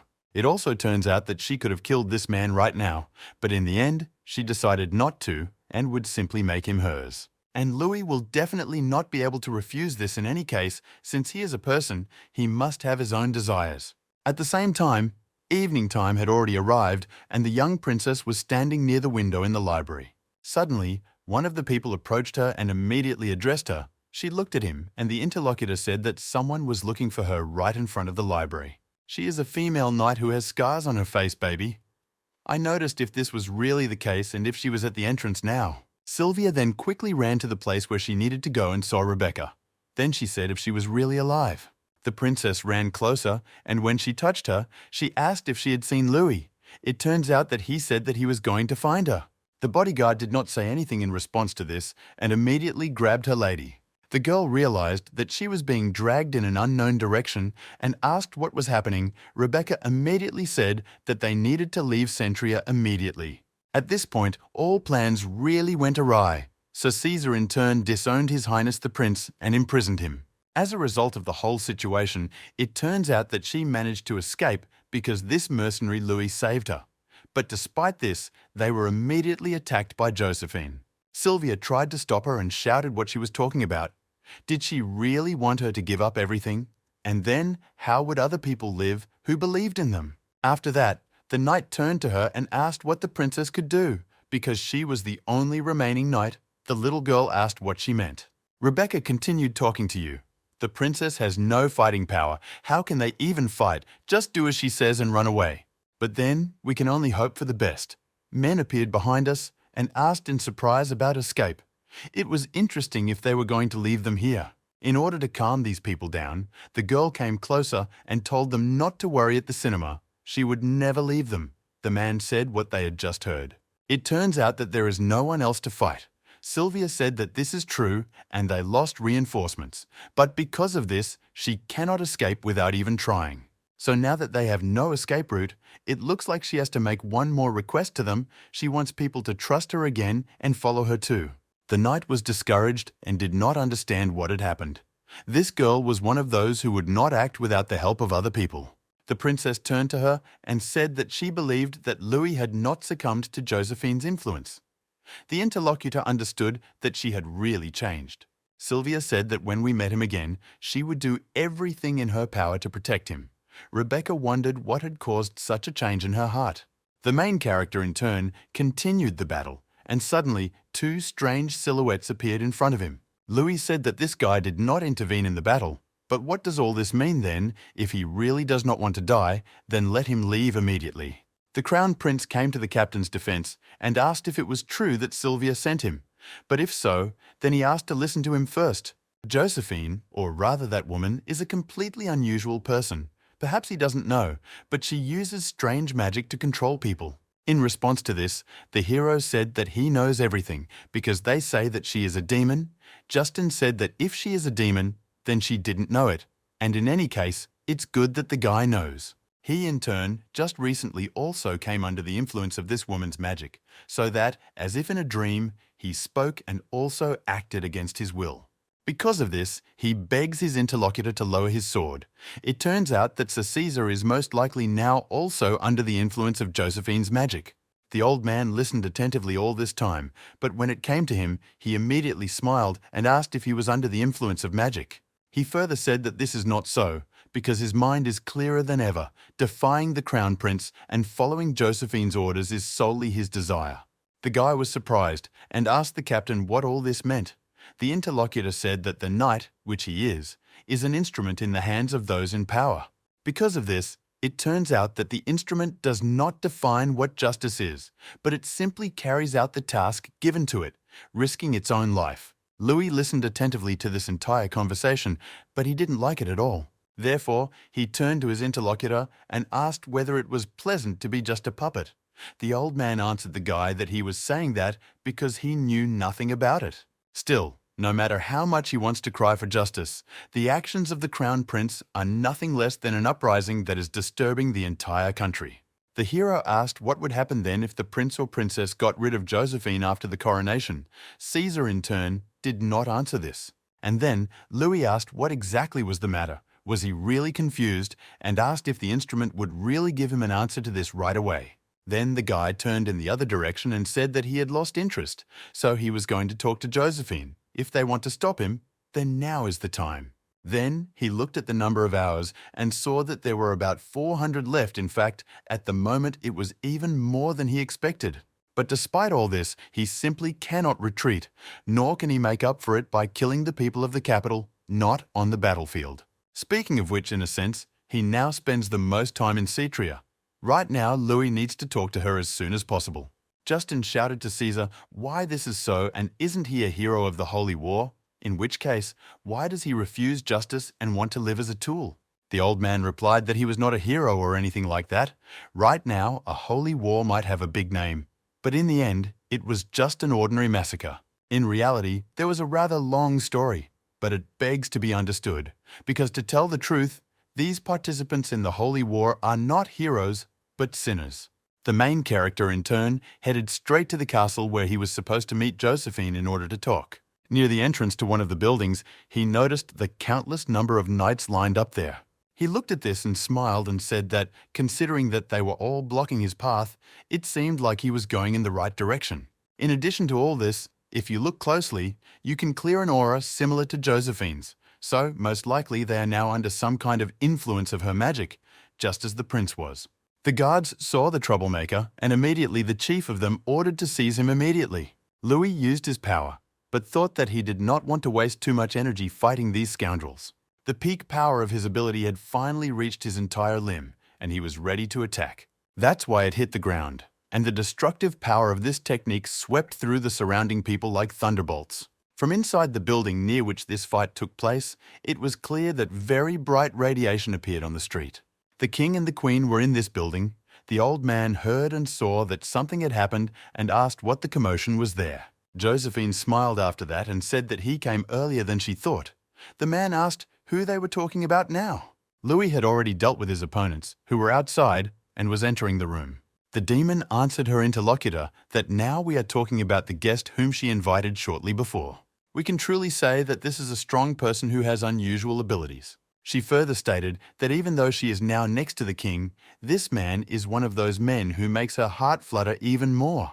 Her Majesty, after hearing all this, became very wary and angry about this. And then he turned straight to Louis and asked how he even dared mock the queen's pure heart.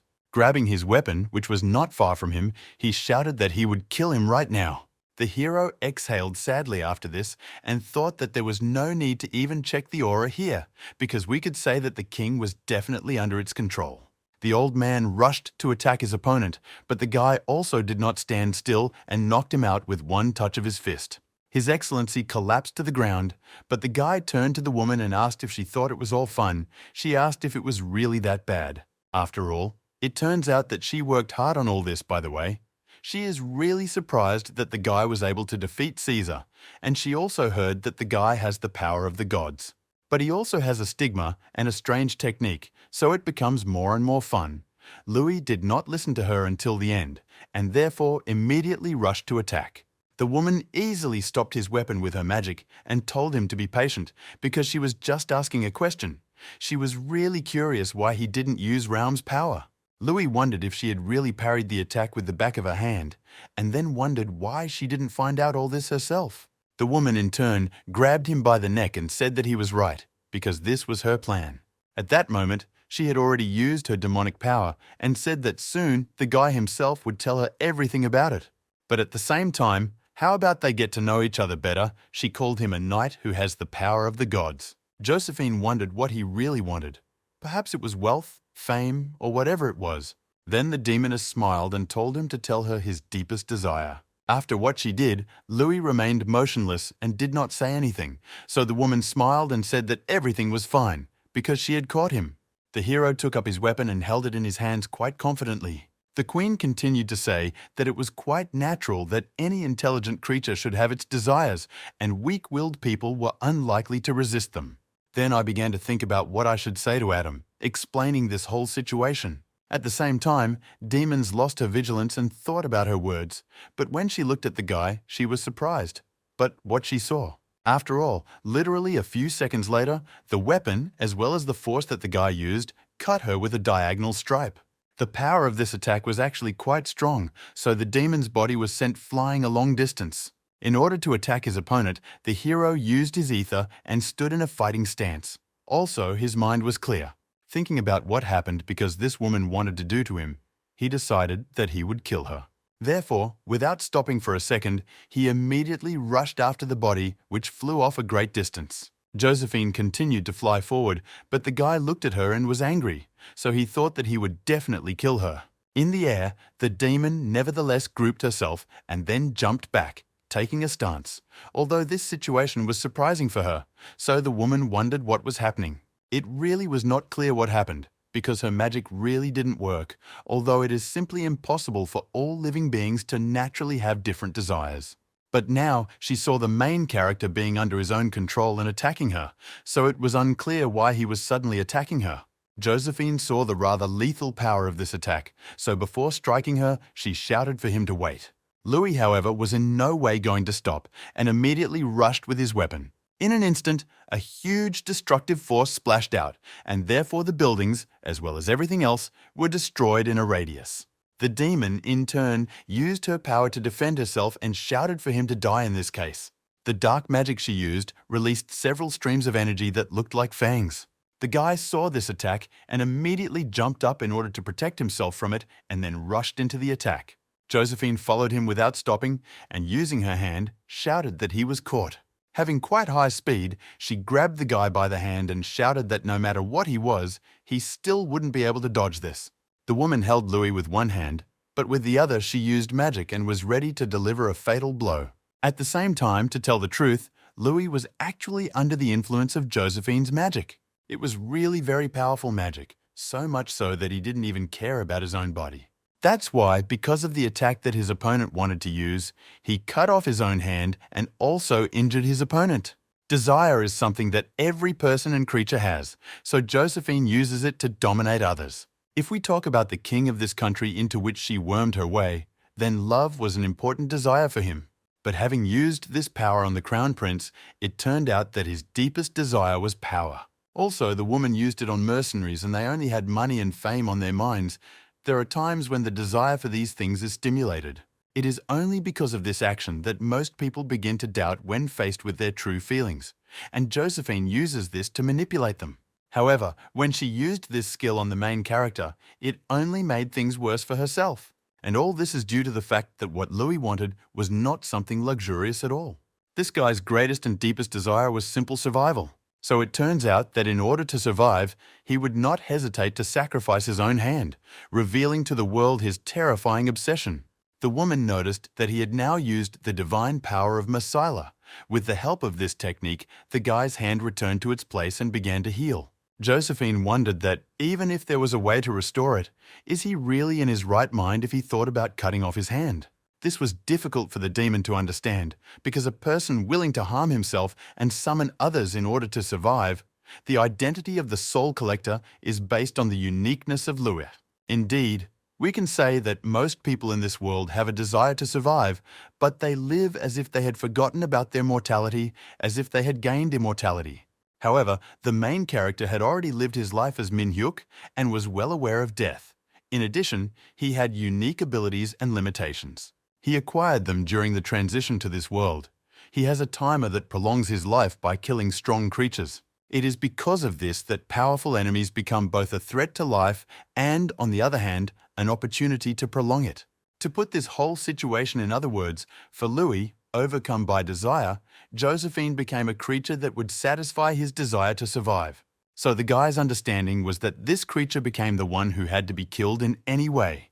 The woman tried to defend herself from his attacks using her magic. This battle was truly deadly because two truly enormous forces came together in a duel, destroying everything that was around. His Majesty. The king of this kingdom went to one of the castle towers to see what had happened. He said that his head hurt and did not understand what had happened. Josephine continued to attack the guy and now used magic to direct the beam directly at him. But Louis easily defended himself from this attack using his weapon, which is why it fought off and flew to the side. Now this deadly attack flew straight at the king, who realized that he could not dodge and therefore was afraid. After a few moments, the force finally reached its target, and therefore there was a rather strong explosion on the tower. But by some miracle the king survived, and after that he heard someone calling to him, the man asking if His Excellency was okay. The old man turned his attention forward and saw that Sir Caesar was there, who defended him, and then asked what had happened to him in the first place. The captain of the knights asked the interlocutor not to pay attention to his body. If His Majesty was not injured, then the rest is not important at all. The king was shocked by this situation and most likely began to regain his consciousness. The man asked the old man to leave this place as soon as possible, and he, in turn, would himself deal with the whole situation that had developed. The battle between Josephine and the main character continued all this time, and large flows of energy spread throughout the area. The demon looked at her opponent and thought that she didn't know why, but she seemed to know how he moved, so it could be said that this person definitely wanted to fight. The power of the god realm that she would like to see performed by Louis is the power of the orcs. But then, does all this really happen because of the influence of that divine power? The woman thought that when faced with a guy like this, perhaps it would be better to dispel the effect of the charm she had cast on him. After all, looking into the eyes of this man, one could say that he only had on his mind the desire to kill her, and nothing more. Therefore, the magic that was involved in him soon dissipated. Louis's eyes returned to their previous state, and he stood still for a moment. In order to come to his senses a little, he paid attention to his hands and thought what else it was. The hero said that literally for a moment it seemed to him that he had passed out, which is why, while he was thinking, he lost concentration in the battle. The demon decided to take advantage of the advantage and confusion of his opponent, so he used his rather strong magic. After a short amount of time, it finally dissipated, and the woman asked what it meant. Right in front of her was Sir Caesar, who protected the main character with the help of his technique. Josephine did not understand what was actually happening. The captain said, "Her Majesty, that no matter what orders she gave, so far, as the guardian of the royal family, he has faithfully followed them. However, it turns out that shortly before this, she attacked His Excellency the King, so in this case, she no longer has the right to give him orders. In this very place he's going to use his power and pronounce judgment on the traitor Josephine." The demon smiled when she heard these words and asked, "What other sentence is he, who is an ordinary knight from a small kingdom, going to do this?" Caesar then stated that, of course, it might be difficult for him to do this alone. Then he turned his attention to the guy and said that there is someone who has the same goal as him. The captain turned to the main character and said that this is the reason why, ever since the queen lost her power, he is ready to fight him. After all, it turns out that the orders of the princess, which this man followed, still began to have legal force in this place, so the man asks to help him. Louis was really amazed by this and said that this guy knows how to surprise, then asked him if he was completely dedicated to his work. Although if you think about it like that, then in the current situation, this is really the best choice. But in this case, he suggests continuing their hunt for demons. Josephine was very angry when she heard their conversation and realized what their intentions were now, so she used her magic and shouted that they were just bugs. The old man told his new partner that he would go forward. Louis noticed that if we talk about the shield that the guy uses, after all, he destroyed it in the battle, is everything really in order? The captain said not to worry too much about it. All this is due to the fact that Behemoth's defensive abilities depend only on the skills of the caster. The man went to the front and covered his partners with his shield, pushing away the deadly beam. He further said that this shield is just a tool, but its very existence is protection. For some reason, Josephine turned her back to them, and so her partners immediately rushed to attack her. After that, as the demon saw, she got angry and immediately used her technique. Then she said that she was not even prepared for such a situation that happened. Right in front of her opponents, some magic circles appeared on the ground, which did not bode well. This technique was then used, and therefore several loud explosions were heard at the battlefield site, causing it to shatter the soil into pieces. Josephine herself continued to remain in the same place and waited for the dust to settle a little in order to see if she had won. But soon she looked up and saw Captain Caesar, who was leaving after this attack, rushing towards her at full speed. The demon was shocked by what happened and was indignant. And then she noted that, to be honest, she thought that he only knew how to absorb blows.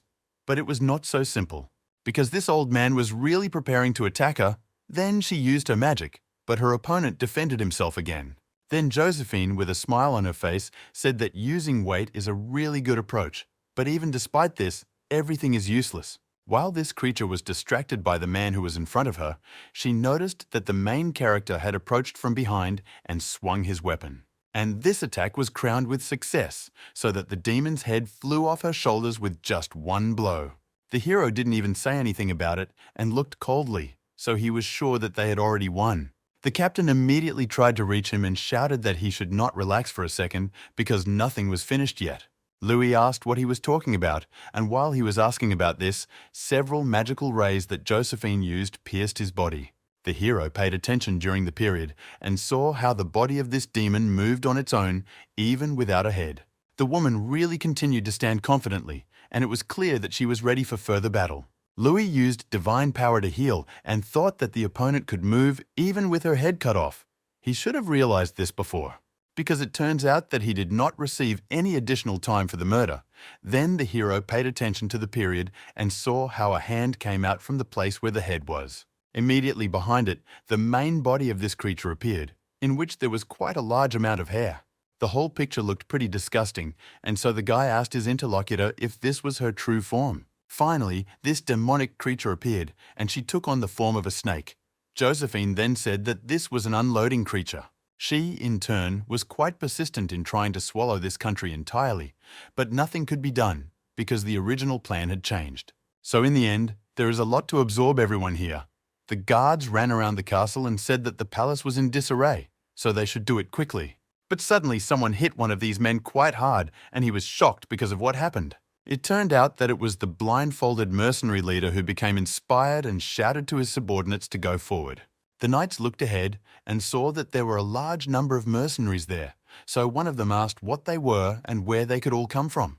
Jack, who was the leader of these mercenaries, said that a member of the royal family called them here, so they should not worry, because they would not kill them. Instead, he did not crush everyone, as ordered, and then turned to the girl and said that they entered the palace following her orders, so would he receive a reward. Sylvia stated that there was no need to worry about this, but the shadows would pay them generously for this work. Rebecca asked Her Highness why resort to the help of these non-entities. The princess responded to this by remarking to her that she understood what she was trying to say. But while she was wasting time defending her views, people suffered day by day. In the end, it was important to make this decision right now. Suddenly, Justin appeared and shouted to everyone to stand because there was no need to fight each other. Sylvia was startled by this and immediately wondered if it was her brother too. The guy, in turn, turned in her direction and said that it was his sister, the princess, who came closer to him and asked if he was really her older brother. Is it possible that he is under the influence of a demon? Justin said that Rebecca told him about it, and he shouldn't worry because he was under the influence of Josephine. It was her spell, so it was definitely wrong, and they shouldn't enter the palace together. Sylvia was surprised and asked what he was saying. After the guy said that the mercenary whom the little girl brought was currently fighting with Josephine, the girl asked if it was really about Louis. The interlocutor noted that this was so, and despite the fact that a misunderstanding arose between them, he managed to win the battle with Sir Caesar. Rebecca noted that this could not be. Sylvia shouted to her brother that they should move quickly because they had to remove Josephine today. He said that this was so, and it looked like there was something more behind all this. At the same time, the demon himself, after showing his true appearance, began to swing his tail in order to attack. The first thing that came under this attack was Louis, who nevertheless jumped up to evade the attack. But when he landed on the ground, he fell into the trap that the demon had prepared. It was the same magic circle that she had used recently. And then energy was released from it in the form of a beam, which cut Louis' leg. He looked at it and wondered what was happening. There were a large number of these countries of magic circles on the battlefield, and I began to think that this was not just a spell, but perhaps a bomb with a delayed action. When one of them went off, all the others also began to explode one after another, releasing demonic energy. It was also at this point that it became very clear that the attacks were largely directed upwards, and how many of them she set up was interesting. A few moments later, Captain Caesar ran up to the guy and asked if he was okay.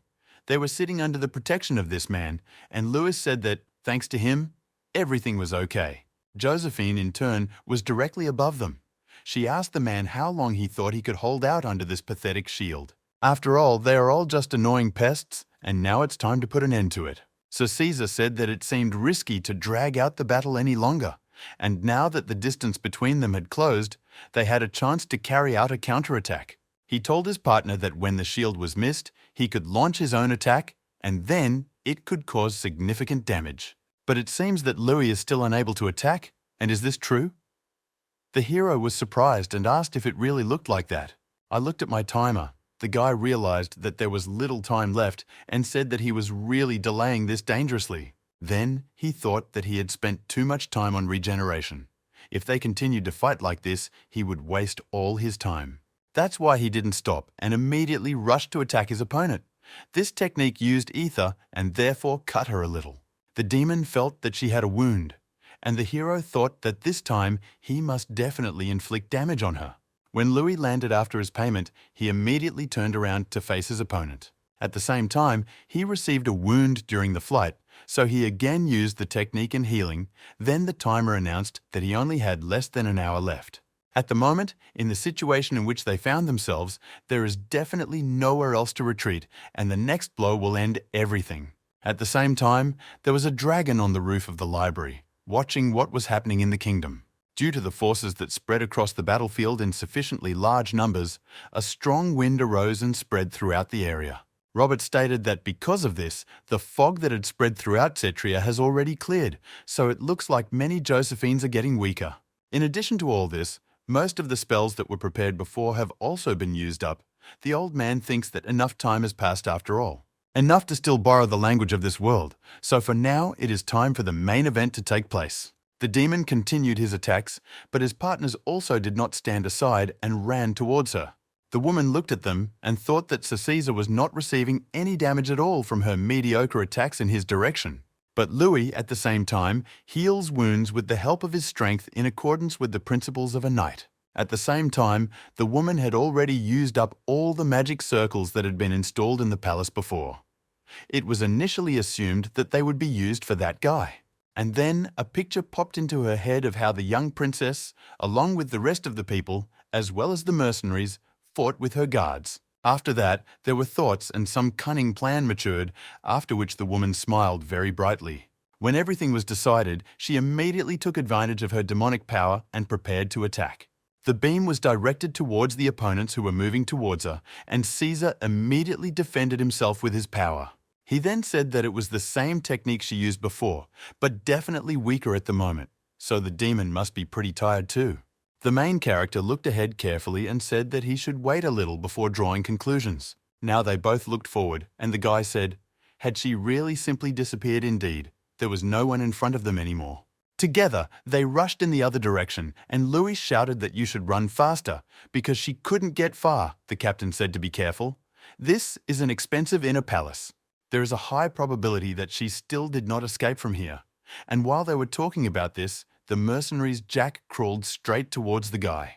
The captain of the guards sensed the danger and immediately put up his shield so that he was protected from this attack. Now the partners stopped and looked ahead, so they said that it was clear what was happening now. Now it turns out that the mercenaries were on the side of this demon and everyone was ready to fight for her. Caesar said that, as he expected, it happened. Indeed, it turns out that Josephine has a power that controls the minds of those in the palace. Under her influence, as well as her outsiders, was now the princess, all the other guards and people, as well as the crown prince.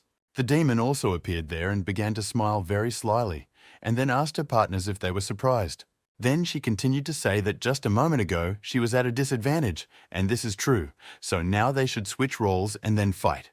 She ordered her subordinates, whom she controlled like puppets, to kill these two. The main character noticed what was happening and, assessing the situation, thought that it was becoming more and more problematic. Of course, if you look at this situation from the other side, then this, in principle, could also be a good opportunity. Even if we take the minimum of a person's 20 hours, he could easily provide himself with 100 hours in the shortest possible time if he killed them. Usually his principle is to mercilessly defeat those who try to kill him. Now he was attacked by Rebecca, who had a blank look. He, of course, restrained his attacks and thought that after all, these guys were not here of their own free will, so he couldn't kill them. Josephine watched for a moment as both of her opponents fought the people who should have been their comrades. After that, she used her demonic power and prepared to strike. Louis, of course, noticed this attack in front of him. In order to notify his partner, he shouted to the captain that she was trying to involve the villagers in order to kill them. The old man asked what he was saying and then, getting angry, he pushed people from the side, shouting at them to get out of the way. Of course, Caesar noticed that an attack with the help of demonic power was being prepared in this place, so when he pushed the people away, he rushed to protect them with his skill. After what happened, he shouted that this is how it is done, because everyone is safe. But at the same time, he was attacked from behind by people who were under the influence of the demon. The old man tried to defend himself and pushed them away with the help of a bill so that they would not attack him. At the same time, due to the fact that she received quite a large number of puncture wounds in her body, she began to cough up blood. Also at the same time, his strength was almost running out and he collapsed on the ground. Louis tried to hold back the others and looked at what was happening. Then he began to think that things were taking a bad turn for them. With so much time, it would be difficult for him to use both his brand and divine power. As a result, if everything continues as it was before, then they will not follow her orders, and the Allies will definitely lose. Josephine continued to smile slyly and said that this is a classic method, but it works surprisingly well. Weak people cannot free themselves from the spell. But we can say that their resistance is really strong, in which case there is a possibility that they should end this ridiculous game already. Suddenly, her limbs and body began to shake, and she asked what was happening. Because her movements became sluggish, the demon heard a voice that said that it was impressive. Even in this state, she resists at the level of a demon monarch. The woman looked up and asked, "Is this really so? Where is this familiar voice?" When this creature took a closer look at who was at the top, she saw that it was Satria's dragon. The system reported that this skill is called Dragon Fear, and it imprints primal fear on low-level entities. Josephine's strength was greatly suppressed, and she shouted that the dragon was a despicable coward. It turns out that he was hiding in the shadows, waiting for the right moment to reveal himself. And so, returning like this, he dispelled the fog that enveloped the entire capital. Also, if we talk about the traps that the woman set in order to catch him, then this creature stood in the shadows and waited while Lewis took the blows. Robert listened to everything she said, and then coldly asked what it had to do with what was happening in general. He further asked if he was right if he said that she was not going to fight honestly with him, and she and Louis had already made a deal for their lives. At the same time, while they were talking, the main character jumped up and, using the power of his ether, prepared to strike. A huge amount of energy was released after this blow, but after it, the guy also began coughing up blood. Josephine was still alive at that moment and began to laugh at what happened as the weapon only cut her a little. The creature asked how disappointing this was. After everything this man has been through, this is all he has besides, even if he uses the birchbark power. In the end, he is still just a man. Louis continued to smile madly and shouted in rock that this was not so, because the sword had not yet completely gone. Using his power, he said that he intended to stop him. The demon asked what all this meant and immediately looked at her wound when she saw that it was overflowing with ether. After this, a rather powerful explosion occurred and released the attack, spreading to the sides.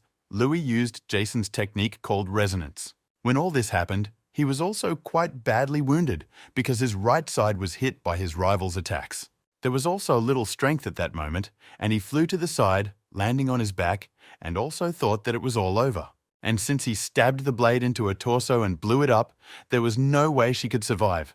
Perhaps it was because he used it close to himself.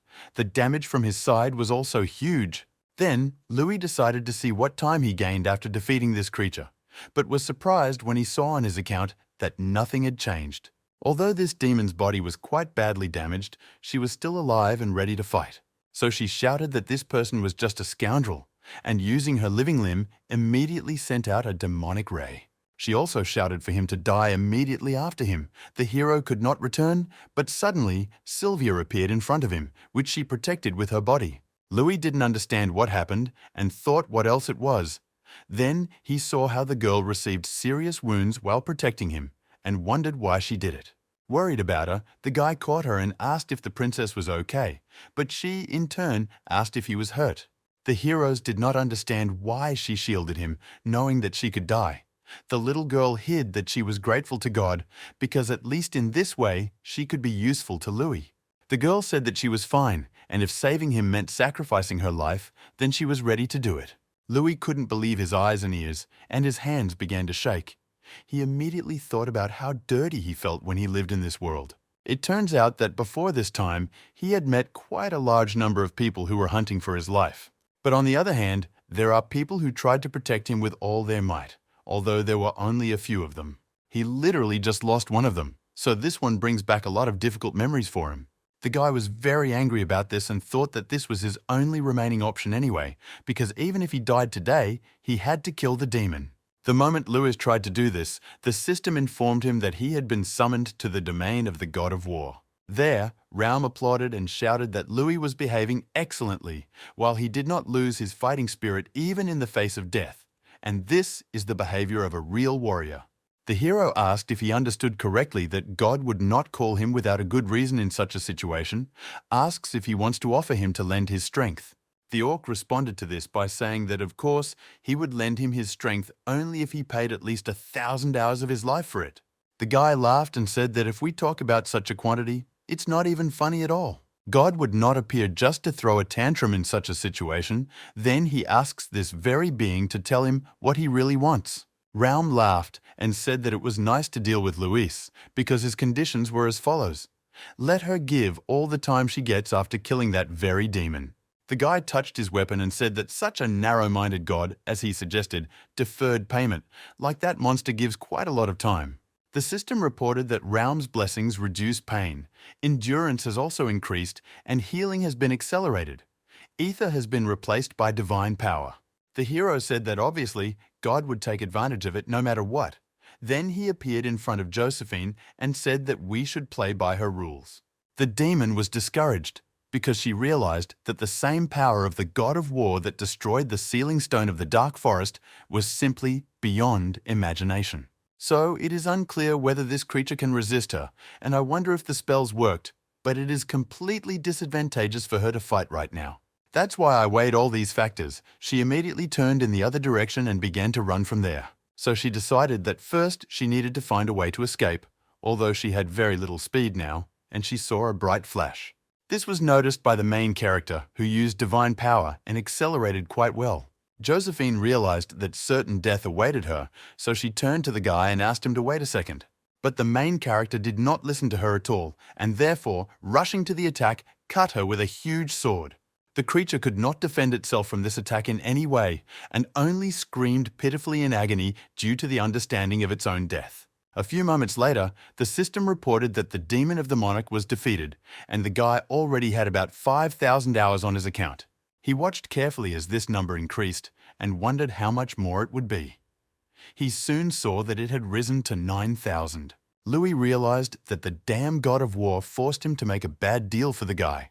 It was reported that the remaining lifetime was determined as part of the deal with Raum. After that, the main character saw that he had only 28 minutes left on his account, so he collapsed exhaustedly to the ground. Then, the guy continued to lie there and thought that this was a scam that he had gotten beyond imagination. It turns out that he only has 30 minutes of life left, and in the end, if he still has some left, he and the princess will definitely die. Louis began to think that if he was going to die anyway, it would be better if at least one of them lived, and for him to live, someone had to die.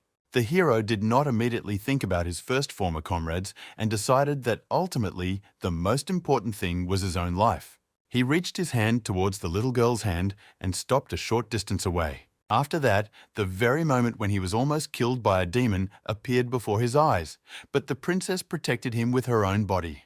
That's why he stopped, and he was sad about the whole situation that happened. Then he apologized and said that he knew that everything would happen like this. At the same time, a dragon approached both of them, listening carefully to what was happening and watching what would happen next. The guy continued to say that even if they win, not everyone will have a happy ending. And that was for sure. Robert looked at this and thought that she had been abandoned by someone she trusted. Then he remembered Sarah and her words immediately after the fight. He asked if she regretted that she believed in people. In response, the girl noted that she would be lying if she said that it was so. If we say that she does not regret it at all, then this is not so. But even if this is so, then in the books they will write that she died a noble death and she was in pain now.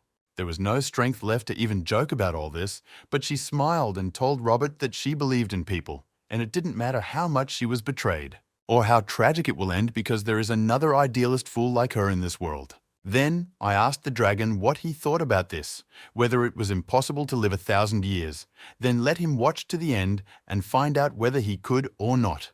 The old man's memories were interrupted by the power that he saw in front of him. He immediately wondered if this was really the divine power of Mercenary. Robert smiled because of this and thought, is this really so? It means that what she wanted to show him was something like this. A bright flash rushed straight from the palace into the sky and was very high. The people who were around the square immediately shouted that they should look. Everyone looked up and asked what it was all about. That thing that is in the sky looks quite strange. A silhouette was visible high up, and someone shouted that this was the dragon of Satria, and if this was so, then the legend really came to life. Robert grabbed Louis in his paw and pulled him high into the sky, the system message warning him that he had 6 seconds to live. After that, a few seconds passed, and the warning announced that there was only a second of this guy's life left. After a while, one guy was sitting and eating at the table, and his hands were bandaged from the wounds he received. This same person turned out to be Louis, who was interested in why he was still alive. Then he drew attention to the number of his hours. Rebecca sat next to him and looked at him in surprise, and then asked if he was really asking her. The guy said no, he just didn't understand something. He further stated that, by the way, he completed the task, and then, when he was paid, the girl replied that he really completed it after all. The door to the room where they were sitting opened, and a man entered, asking for forgiveness for doing this. Those present noticed him, and the knight asked if it was Sir Caesar. She stood up and declared that she was glad to see him in good health. The commander turned to the main character, who was sitting at the table, and said that, realizing that he must be hungry after 2 days of sleep, but he was asking for a break for a while. It turns out that His Excellency the King wants to meet with him, and there will also be talk about the reward that he will receive. Louis enjoyed his food, and then he became interested and asked if it was really so. The old man noticed that he would be waiting for him outside, so he asked him to hurry up a little. The heroes, in turn, immediately rose from the place where they were sitting. Then the knights left the room they were in and stopped near the entrance. The girl turned to the commander and asked if she could ask him a question. The interlocutor has enough for food, told her to ask. Rebecca stated that she had heard. He had previously abandoned the prince not because he was fascinated by a demon. It's really hard for her to understand. But she doesn't think he did it for personal gain, so she asks him to tell him just one thing. Based on this situation, she still thinks that the commander made the right choice. The man did not expect such an answer and did not say a word after that. But when he thought for a moment and said that whether it was right or not, it was not too early to talk about it, Rebecca asked if she had heard what he said. Caesar said that these were just thoughts that he said out loud, and if he spoke, by the way, it is not clear why the person inside still does not come out. The girl remembered his character and decided to check if he was there. Then she opened the door and was dumbfounded, asking if he had really run away. The room where Louis had been sitting all this time was empty, and the window was open, so everything said that he was not there. The guy at this time was already quite far away and thought that everything went smoothly. It would be really problematic if the king's friend decided to reward him personally. He will hear the words of the old man who said, "Did the others hear that the king was being manipulated by demons all this time?" Someone asked what other demons? Weren't they destroyed during the Holy War? And whether it's demons or the king, what difference does it make anyway? The guy thought it was true. After all, the human race in the world in which he now lives has already gone through 1,000 wars. Louis was heading straight to the library and his comrade all this time. The moment he entered there, he was surprised because it was clear that a large number of books, as well as curtains, were scattered there. The race of people suffers from social problems, and the guy understood this. So when he walked inside, he noticed that everyone seemed to have left without cleaning up after themselves. Robert said after this that, unlike the guy's world, commoners in this one do not even have the opportunity to appreciate the full significance of this knowledge.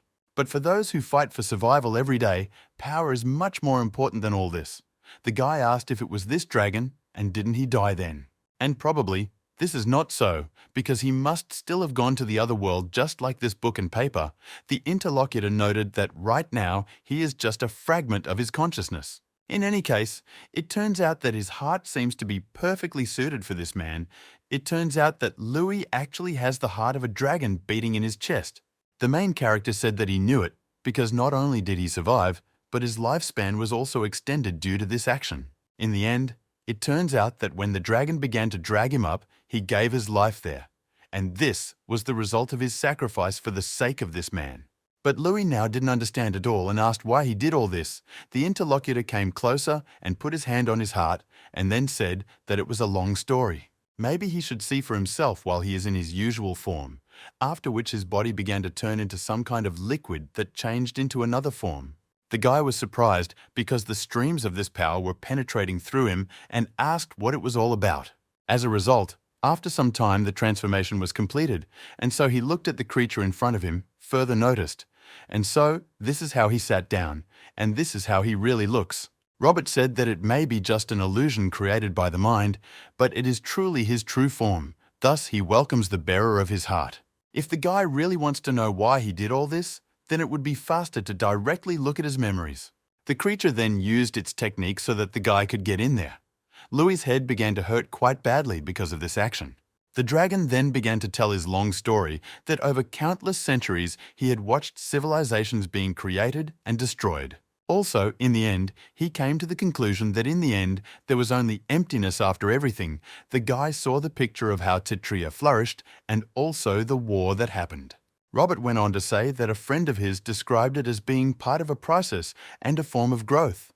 Ironically, she herself met her end in that very course of history. It was precisely because of this that the old man, throughout his life, wanted to prove this without outside interference outside of life. But in the end, it would all be in vain. Louis grabbed his head and asked if he really continued to watch instead of directly intervening. If so, then he is a rather stubborn person. The interlocutor responded to this by saying that everything was correct, and that is how he met this man. The head almost stopped rolling, and so the guy noticed that now it was a little late to talk about it. But he did not express his gratitude and therefore thanks for saving him. The creature began its transformation into its usual form after these words and said that it was he who had to thank his interlocutor. And now he appeared in human form and said that if it weren't for Louis, he would have spent countless days in this kingdom. At the same time, he would be hopelessly trying to prove his point, so he thanks the guy for showing that waiting all this time was just worth it. Then some rustling was heard, and so the guy turned his attention there, but the old man immediately thought about his words. Remembering Sarah, he thought it wasn't like you had been trying to prove her wrong all along by saying those things to him. At the same time, there is a high probability that perhaps this girl was right from the very beginning. Most likely, he wanted to see it with his own eyes. Robert's strength gradually began to disappear, and he said that it seemed that his resolve had reached its limit, and that as soon as he completely dissolved, the quest would be renewed. Finally, he asked that Louis not allow himself to focus solely on the quest, since he still faced the immediate task of survival. His life right now is not in the quest window, but in front of him, the dragon has completely disappeared, and Rebecca came running to the guy that she had pumped up that she had finally found him. She came running with the lone man and asked Louis how he could disappear without telling anyone. The hero apologized for this. After that, he calmly turned to his interlocutor and asked if they were going. She responded by saying that they should take a 5-minute break. His Majesty. The king was sitting in his office at the same time. A subordinate who came to him asked whether this man was serious in what he was saying. It turns out that this is not something that should be taken so lightly. The old man signed some papers and said that the matter was really not easy. But he, in turn, never thought that a knight could say such a thing. The man noted that it was difficult, both on an individual and on a national level. If His Excellency talks about this, he is not sure whether the interlocutor realizes it, but he bears the stigma of a croyed swordsman. Because the brand reflects the creed of this family, this is his true identity. It is not known for sure. The old man hit the table after that and said that it is not that important. But if he used the fictitious name Delossi, then one could assume that he did not intend to get involved with his ancestry. At this point, what is more important is not who he is, but what he has done for this kingdom. The man appeared during a crisis in the country and stood up to powerful demons. As a result, he won the battle, which promised the existence and salvation of Tsetria. And after this action, he was generally enveloped in a shadow reminiscent of dragons. as if you are a legend that has developed about the first king, and indeed, now this country needs hope. In order to justify it to win the hearts of the people, they need a hero. Then the old man remembered his own daughter and said that perhaps this child did not understand before. But now, this is definitely not the case. Still, all this is really the responsibility of the royal family. The knight understood that this was true, and therefore did not answer anything. Next is His Excellency. The king said that if the other party understands all this, then it is time to go, and they cannot keep the hero of the kingdom waiting. Captain Caesar, in response to this, said that he understood everything. If this is the will of His Majesty, then he will do everything. The old man, in turn, remained thoughtful after these words, and it was not clear what was on his mind. But it was clear that he was sad. After some time, Louis was told that because he had upheld the dignity and integrity of the kingdom, he was given the reward of the title of Viscount. In addition to all this, a carriage given by the land, as well as great wealth, the hero looked at all this and said that he did not need it. The king was amazed because of this, and in the depths of his soul thought that he was saying such a thing, but he asked, no matter how necessary it was unclear, what he meant. Louis replied that if it sounded rude, he apologized, but to grant titles for the territory to a traveling mercenary was too bad if he took so much. After all, this will slow him down during the journey. His Excellency asked if he was leaving. The guy replied that he had already received everything he needed from Cetria. Then he turned around and said that when he joined the mercenary guild, he had some responsibilities, and could they please take care of it. Louis began to head towards the exit, and then turned his attention to the mountain of treasures that were given to him, and saw a golden weapon. Then he walked up to this sword and said that if he thought about it, his was broken, so he would take this one instead. The king remarked that, of course, this is so, because he can take whatever he wants in this place.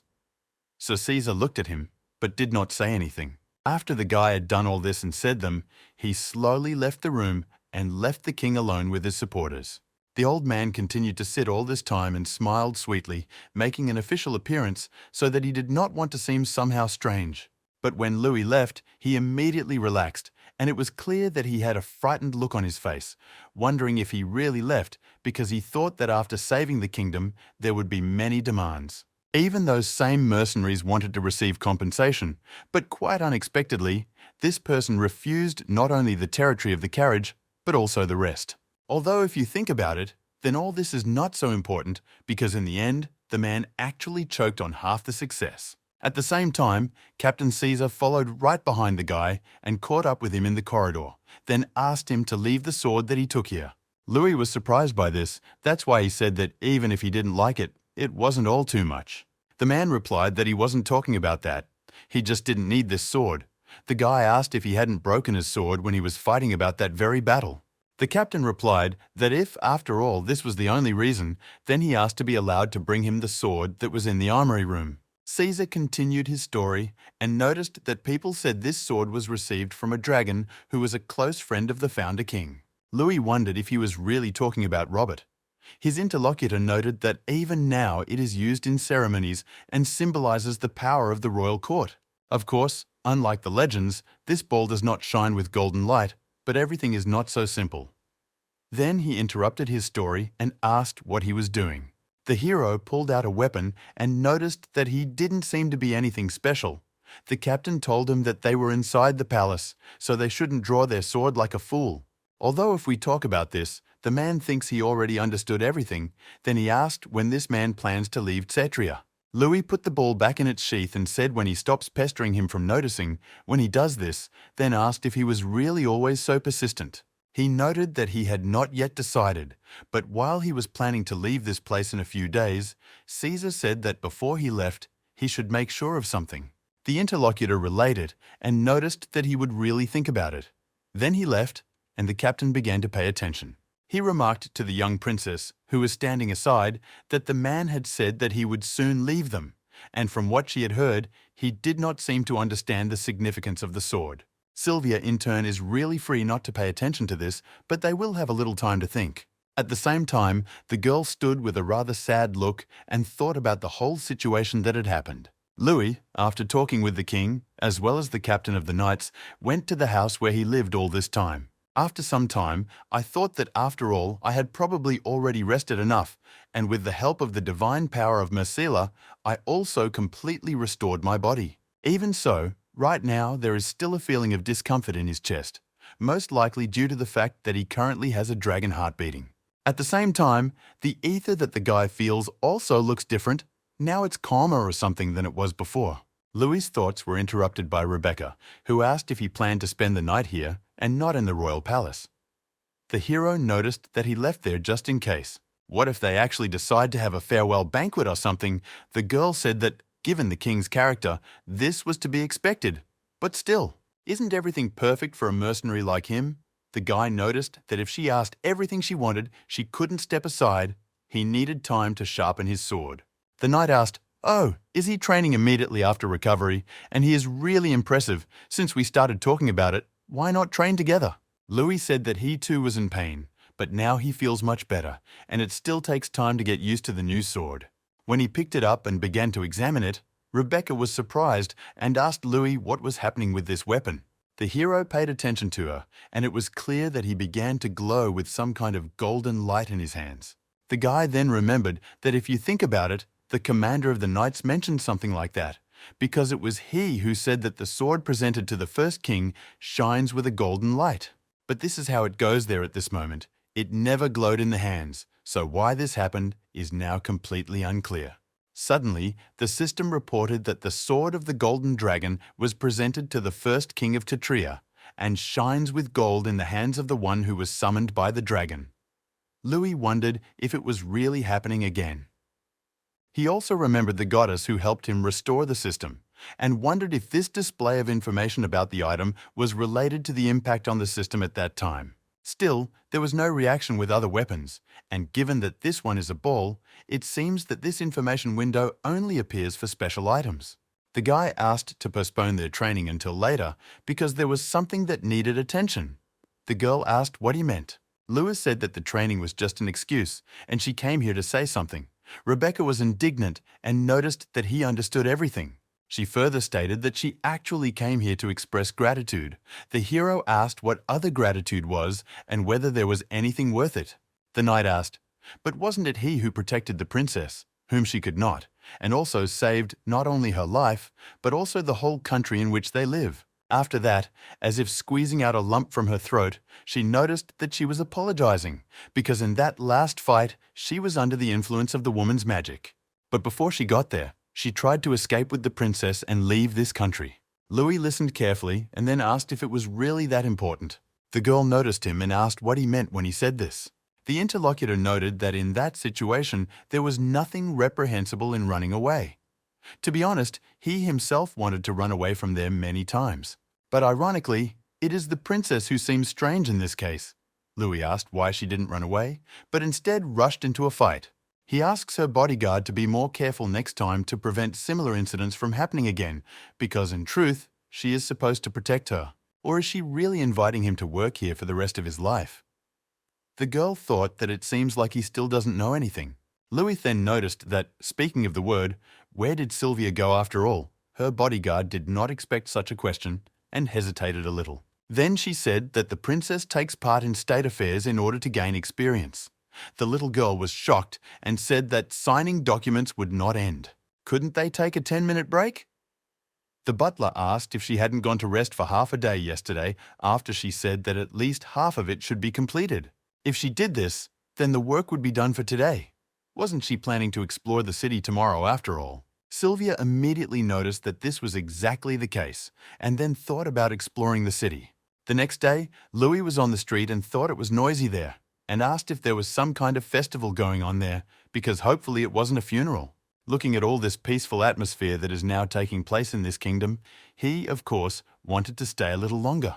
But it turns out that now he has to deal with something else. Then he turned his attention to the system, and it reported that a wire quest had appeared. Since Robert finally disappeared for no apparent reason, an additional quest appeared. The guy needed to find Juliana Sonetti and a proven warrior. It is easy to cross the border with the Trojan Empire, but to get to the Marin Republic, he must go through the port of Hoves. The quickest way is to return the way that was previously. While the guy was thinking about the quest all this time, he felt that there was a little princess behind him. So I paid attention to her and asked what she was even thinking about, walking around the area without proper accompaniment. Sylvia gestured to be quieter, then said that it was not that she did not have an escort, but that she deliberately left them behind. Rebecca was looking for the princess, who was angry. The girl said that she had probably already noticed this one and was now furious. But at the same time, she left a note saying that she was going somewhere and would be back soon, so everything must really be in order. Luis said that to tell the truth, Yama has already been through a lot, and he knows it. The girl noticed that this is so, and she knows it too. She went on to say that the king suggested that she take politics lessons, but she felt depressed when she was just doing administrative things. So she can't bring herself to do all this, and asks why he's torturing her when she has a brother. But considering what the old man went through, he can be understood.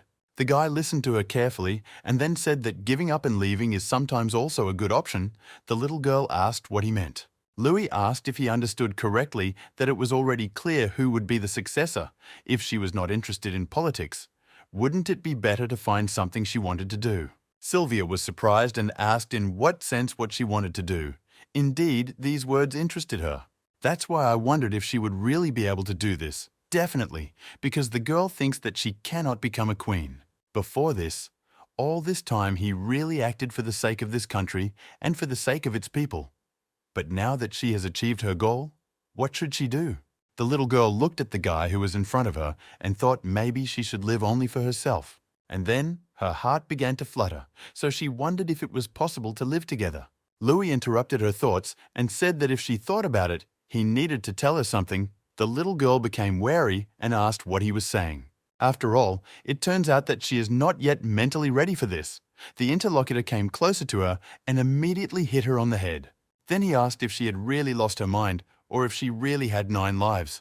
Because if the truth is told, she was lucky, but she could have easily been killed in that very situation. So Louis asks why she did something so reckless. The princess was annoyed by what happened and shouted that she didn't know why she did it. Then asked if he shouldn't thank her for saving his life. After that, he casually said thank you and looked away. The little girl became even more indignant and asked what kind of dry answer he was, and he was just a fool. Suddenly, Rebecca appeared behind the girl, who touched her shoulder and noticed to her highness that it was happening. That's where she had been all this time. Sylvia became very wary near this, and then the girl began to drag her and said that she said not to be captured without security. The princess realized that she had done something wrong and immediately apologized. Louis looked at all this with a smile and said that if it was so destined by fate, then they would definitely meet again. Sylvia and the bodyguard immediately stopped after this, and paying attention to him, the girl asked if he was really leaving already. The guy turned his back to them and said that he really needed to take care of something, and now he was saying goodbye, because he planned to be there tomorrow at dawn. The little girl listened to him carefully, and then sadly thought that he was really leaving. It turns out that from the very beginning, his only goal was money. And now, since the issue with the debts has been resolved by the royal palace, you have nothing to hold him back. This is so, after all, she is a member of the royal family, and he is Louis, a mercenary.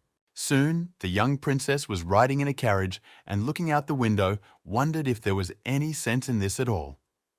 Then she turned to her brother, the prince, who was riding ahead and noticed that she had a question. Justin asked what was going on. Sylvia asked if he even wanted to become a king one day. The interlocutor did not expect such a question and hesitated a little with an answer. Then he smiled sweetly and stated that he was actually not sure about this, of course. It turned out that he had been raised for this since childhood. Moreover, the more responsibility a person has, the less he can live the way he really wants. The girl, turning over thoughts in her head, sadly answered that this was really so. Adam was in some strange place, and near him there were some entities that looked like clots of energy. He said Josephine was dead, and it seemed that there were other plans hidden from them. There were also rumors throughout the continent that there was indeed a dragon living in Cetria. At the moment it seems that all of this was true. All this is confirmed by the fact that people on the day of Josephine's death claimed to have seen the shadow of a dragon in the sky, and reports about it have not stopped. The green entity said that that demon was crazy and her head almost exploded. The interlocutor asked Lucifer to refrain from harsh words addressed to their relatives. But he said that Adam should come to his senses, because thanks to this stupid Josephine, their existence became known to the world 100 years earlier. It turns out that if the emperor really finds out about this, he will probably chase after them again. The man said that it is possible that the emperor will not interfere personally. Lucifer noted that if this is true, then they are lucky. He should not forget that their main goal is not to confront humanity. And the goal they strive for is the liberation of their God from humanity. The interlocutor said that this is true. And so, before they unite against them under the pretext of fighting demons, they should be set up against each other. What kind of person was fighting with a demonic creature and using the powers of the scammer? He plunged his blade into his chest. Because of this, the demon was killed literally a moment later, and the residual energy left him. Because of the very hole that was made inside the creature, the energy, as well as the essence, poured out, and therefore only the dried-up skeleton will remain. There was still some liquid left on the weapon with which this wanderer pierced the creature, which was the essence. Then he went downstairs and said that it was really quite strange that a monster appeared in such a place. So after all, there must be a reason to meet and fight with this guy, whose name is Louis. At night, Sylvia sat in her room and wrote some message, which she addressed to her own dear father. She said that she apologizes for reporting this only in writing, but otherwise he wouldn't let her leave. And that's true. In truth, the little girl believes that her role has been fulfilled. Since her brother is here, problems with state affairs should not arise. In the end, it turns out that she did not fight Josephine in order to take this throne. Sylvia stood up and wondered what to write next. She, in turn, wants with all her heart to do only what she herself wants. The main character collected all his uniforms and headed towards the exit from the kingdom. He also walked near the dragon monument, as well as the first King Sarah. The princess thought that she, of course, knew very well that the kingdom needed a hero. But the girl, in turn, certainly cannot become this person, and she, most likely, does not even want to become one. Louis at the same time was heading towards the exit, and suddenly he saw that Captain Caesar was there. So he immediately approached this man and asked if it was not too early for him to take up guard duty. The man replied that he had not come yet, and he came here to say goodbye to him. While the old man was talking about this, it was clear that behind his back he was hiding by force from the girl. In the letter, Sylvia told her father that she was simply begging him to forgive him for what she was going to do next. The young princess hesitated after that and told Louis that she had thought about what he had said, about those very words that he could go away and do what he wanted. After all the thought, she really decided that she did not strive to take the throne of the kingdom, and also did not even consider herself a suitable person for this. His Excellency, the king has solved his problem and his brother is also here, so she shouldn't feel obligated to do anyone else's duty. As a result, even though they didn't meet until a few days ago, he feels that he can trust this person and follow him and follow him. However, the very wounds that were inflicted on the kingdom of Katria have not yet healed. The splendor of the last days can only slightly soothe the pain that people lived in the past. A fairly large number of pressing problems have also accumulated, and their resolution will require quite a lot of time. That's why she looked Louis straight in the eye and said that she apologizes for all this. She, in turn, also loves the country she is in very much. This is all not only because it is her duty as a royal person, but also because of her own free will she wants to contribute to her development. So it turns out that she can't leave her and came here to say goodbye. Louis then noticed what it means like this. It turns out that when he first saw her, she was just a child. But now she behaves quite decently, although she really made a mistake about something. And this is all due to the fact that he never invited her to leave with him, and she herself suggested this shortly before. The little girl was very confused when she heard these words and immediately asked what he was saying. The hero said that he was just a mercenary, and why would he drag along a useless parasite with no combat skills? This further irritated the girl, and she asked how useless it was. Sylvia noted that he said that he never said that they would leave together, so it is unclear whether this brat does not know what it means to receive the king's sword. She, in turn, got angry because of this and became embarrassed, so she began to beat the guy. Because of the anger that she tried to throw out, it still hit quite hard. Louis looked in surprise at what was happening and asked what she was doing. The princess said she hit him because he was being impudent, and the conversation is over, so let her go. Hope she never even sees him again. The main character responded to this by saying that this would definitely not happen. This attracted the baby's attention, and she asked what he meant. Louis said that she had to say that she wanted to help this country, so he became very curious to see what kind of kshatriya she was trying to build. Then the guy looked into the eyes of his young interlocutor and noted that perhaps he would be able to see something when he someday returns here. The princess was embarrassed by this conversation and then, breaking into a smile, said that, of course, he could count on that. The hero said that this could still take several years. Sylvia still did not understand what he was even talking about. The interlocutor walked forward, and she said that in any case, this ball needs to be taken good care of. The guy thought that it was not clear why everyone was going crazy because of this sword. Then, Louis went to Captain Caesar, who stood a little ahead. He handed this man a piece of paper and said that it was for the commander. He asked what it was. The hero noted that in the dark forest there is a village of hunters of demonic creatures. Let him give it to a man named Jason, and he will lend him a helping hand. The old man noticed that this name was familiar to him. But isn't he from the Empire? In the past he was a fairly famous person. The guy replied that he really was from the Empire. But this gentleman doesn't care where he is from. Caesar asked why he helped Satria to such an extent, to which the hero replied that he does not care about this kingdom at all. After all, now he simply returns the same amount as he received from him. The man noticed that if we talk about it, it's not even funny after all. If this is still a debt, then is it true that they should return it? The main character, in turn, did not answer anything and only continued on his way. Sylvia, turning to her father, said that in order to restore hope to this kingdom, there is no need to create a hero. And so it turns out that if everyone really gets their act together and works together, they will definitely rise again. So let him leave the golden sword for Louis. And even if he still never came back, when they could fend for themselves again, he wouldn't necessarily bring him back. And the main character finally left the kingdom in which he had been all this time and headed further along his own path. Of course, along the way there were quite a large number of demonic creatures, which he easily killed. The new sword he acquired during his last operation cut these monsters quite well. Once again, Louis succeeded and immediately brought up the status window. Before his eyes, his system saw that the details of the quest had not changed much. It turns out that he needed to go to the Maroon Republic, but that it was not clear to Juliana. It turns out that at the moment he still needs to save up a little more time, but the sword in his hands is quite well balanced and sharpened. But at the same time, isn't he shining too brightly? So it turns out that if everything continues at this pace, he will stand out wherever he goes. Louis drew attention to the demonic creature that was near him, and parts of the body of this monster were in the air.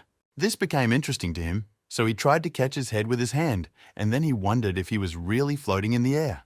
If you understand this ability better, then you get this weightlessness. Of course, it is slow, but it is clearly moving in the right direction. A few moments later, the parts of the monster's body, which had been floating in the air all this time, fell sharply one after another. A man started to get closer to Louis and noticed that this was a truly terrifying forest, so he wondered if he was thinking about it. It turns out that initially the monsters did not appear in this place, but when such a large number of them appeared, it is cause for concern. The main character said nothing in response to this and only looked at the stranger whom he saw for the first time in front of him. Suddenly, the man who was in the cloak stopped and asked to wait a minute if it was possible that he was the person he was looking for. After that, he took out a wanted leaflet with a squad of guys on it and said that he thought so. This man is the soul collector Louis Delossi. Although, to tell the truth, this is not entirely true, because he is Louis Cloyd. The leaflet that was in the hands of this man was cut by a weapon a moment later. This attack was made by a hero who did not like the information that this stranger was saying. The opponent dodged and said that the assessment of the situation was completed. Because he was attacking without hesitation, Louis said that he was the one who saw his target.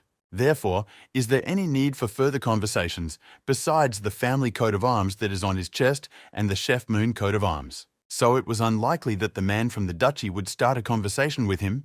The interlocutor removed his hood and said that the skill assessment was completed, and that was impressive.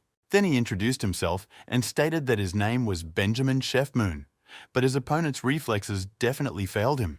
The hero felt some strange energy and saw that his hand was cut in an instant. So I was startled because of this and wondered if the stranger had just tried to find an opening to attack him.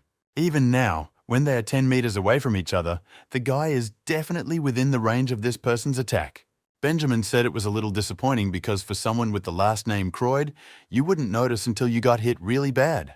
Suddenly, this man concentrated his gaze forward and was amazed, and the hero asked what other blow was struck. After all, As you can see with your own eyes, his opponent's hand is in perfect order. At that moment, the guy used divine energy to heal himself. The stranger broke into a smile and said that, fortunately, it was not a complete failure, because after all, the surprise factor was also present. Louis took a fighting stance, because he understood that the situation was not in his favor, but if he couldn't avoid it, this meant he needed to give it his all. On this continent, there are as many as 3 families of swordsmen, trusted by the Emperor himself. Croyd embodies electricity and freezing chiles. And so, the Kempfen family specializes in haze. Those who once encountered them on the battlefield say that you should never engage in one-on-one combat with these people. This all happens because there is something special about other sword arts that makes them different from others.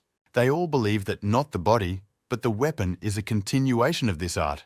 Combining the sword with the stigma also acquires 3 basic skills.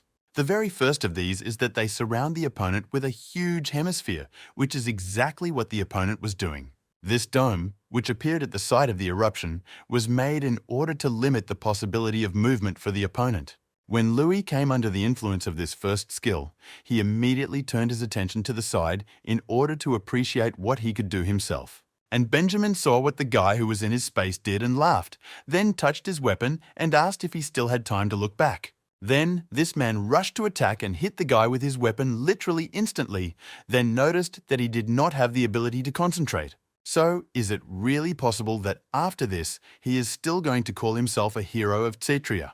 Yet this time, the reaction of the guys really saved him, because it could have been worse. A large scratch was visible on the blade with which Louis defended himself. He, in turn, thought that it really was dangerous. To tell the truth, a disaster would have happened if he had not parried this blow. Even if everything was as usual, it would still be enough for him to simply avoid this person's attacks. But inside this Chef Moon sphere, the body becomes as if it were lead. The second aspect of this family's technique was that it embodied the energy of the opponent. The hero thought that he would really like to just destroy that thing right now. But despite this, he cannot do it in front of his eyes. Benjamin interrupted his thoughts and asked if he really realized that he was stuck in a swamp and was not moving just like that. It turns out that he still has reason. Then he rushed to the attack and asked if they would still have fun. The guy turned his attention forward and saw how the man began to take off. The third aspect of this family power was that the sphere transforms the absorbed energy and transfers it to the owner of this power. As a result of this situation, it turns out that inside the sphere, Benjamin becomes many times faster and also much stronger than his opponent. Louis continued to only defend himself from his opponent's attacks and thought that all this was bad, because the longer and further this fight dragged on, the harder it was for him to move. At the moment, at any cost, he needs to block the very device that his opponent placed, but it turns out that he can't even get close to it. Everything happens due to the fact that Benjamin stands in the way, waving his weapon and easily attacking the main character. The guy realized that the man was constantly pushing him aside. In addition, he makes his attacks in the opposite direction in order to distance himself. The opponent noticed the guy's thoughts and said that he thinks a lot. After all, it turns out that exchanging a couple of blows from your own swords is just a nightly greeting. Well, Louis didn't listen to him and continued his attacks. And so he pointed his blade directly towards the man, although the attack should have been quite fast, but because of the sphere it turned out rather slowly. Because of all these factors, he easily came back from the blow and then counterattacked with his leg and pushed the guy away. Louis, in turn, did not fall, but only landed on his feet and was already ready to continue the battle. At that very moment, he realized that there was definitely nowhere to retreat, and he should fight. Suddenly, this very device, which stood to support the sphere, rose up and headed somewhere in an unknown direction. The hero, of course, saw all this and immediately looked around, seeing that the sphere was beginning to dissipate and did not understand why this was so. The opponent continued to manipulate the device and asked why he was so happy. It turns out that he was just going to restore the position at the moment. After that, he landed this thing that controlled the dome near the guy. Louis was surprised and thought that he was doing such a thing.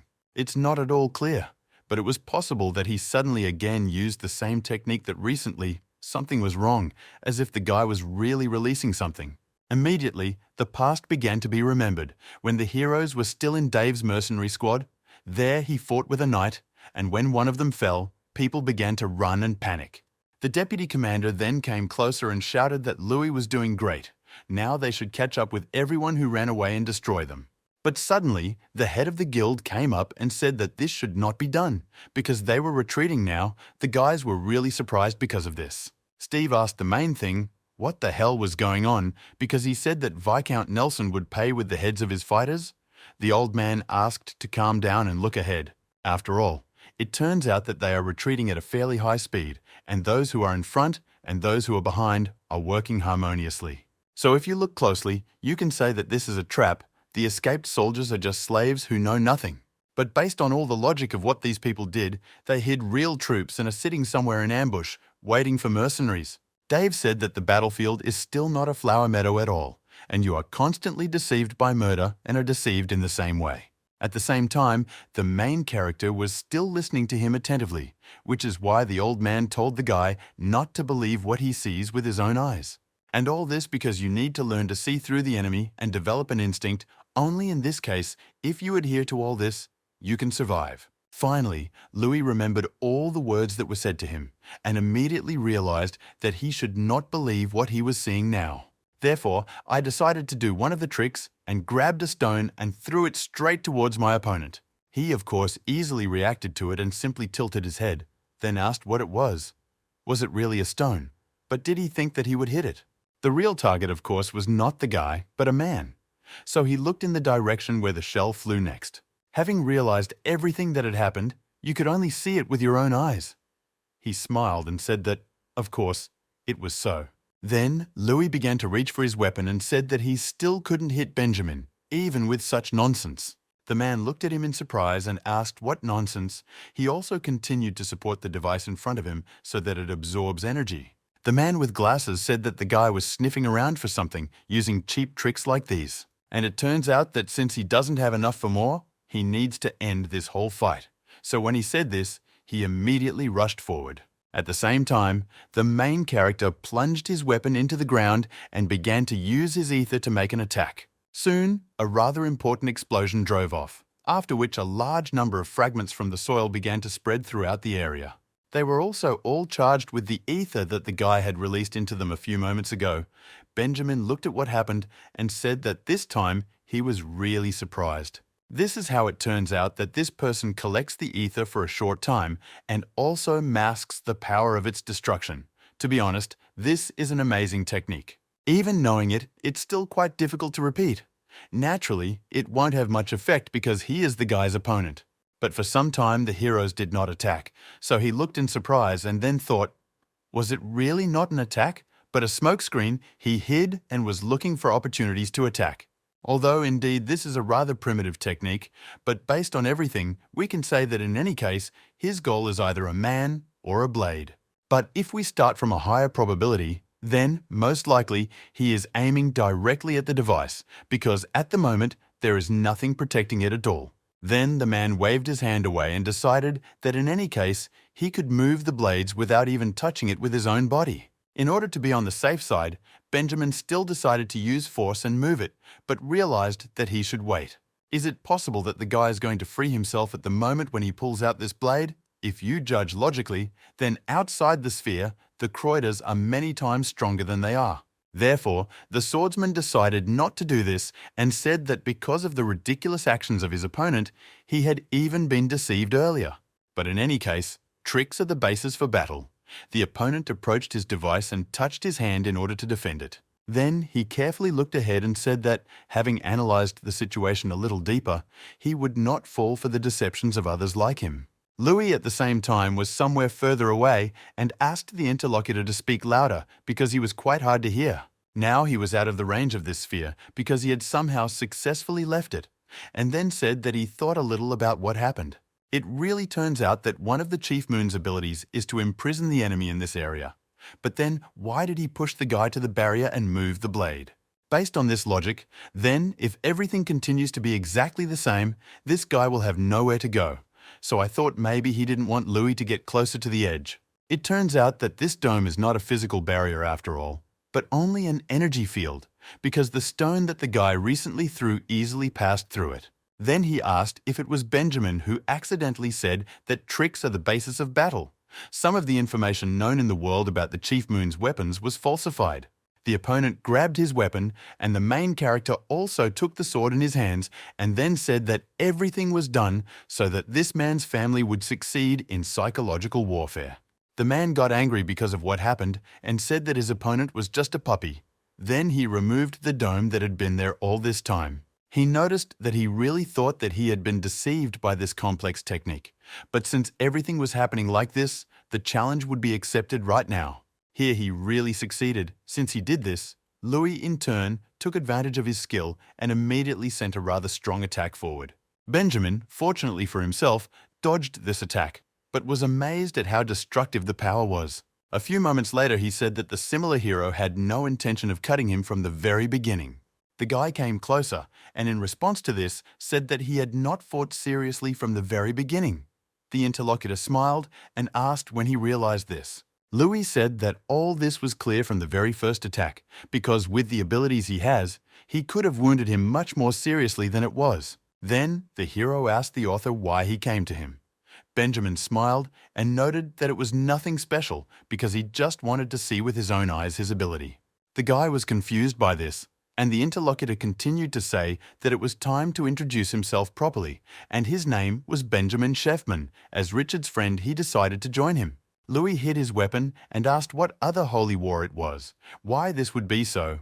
The man said that he was probably coming from Cetria, and maybe that's why he was not aware of the news. It turns out that everything is simple because of the recent incident in Cetria. The existence of dragons, demons, and other non-human species on the mainland became known. So it turns out that everything in the world has turned upside down. So 2 days ago, Emperor Triton declared war. This will be the Second Holy War. Because of this, it will soon cover literally the entire continent. Louis became wary and wondered if it was because of what he had done recently. A few days before these events, a rather interesting conversation took place in the lands of Viscount Ber. Benjamin sat at the table with a cup of tea and said that recently a holy war had been publicly announced. Then it was unclear why they would invite him to the borderlands. In addition to all this all happened not even for a battle, but for a meeting. And he is still a knight, not a recruiter. Richard sighed sadly when he heard these words and told the man how difficult it was with him. After all, he was the mentor in the palace. So, if we talk about mentoring and recruiters, aren't they the same thing?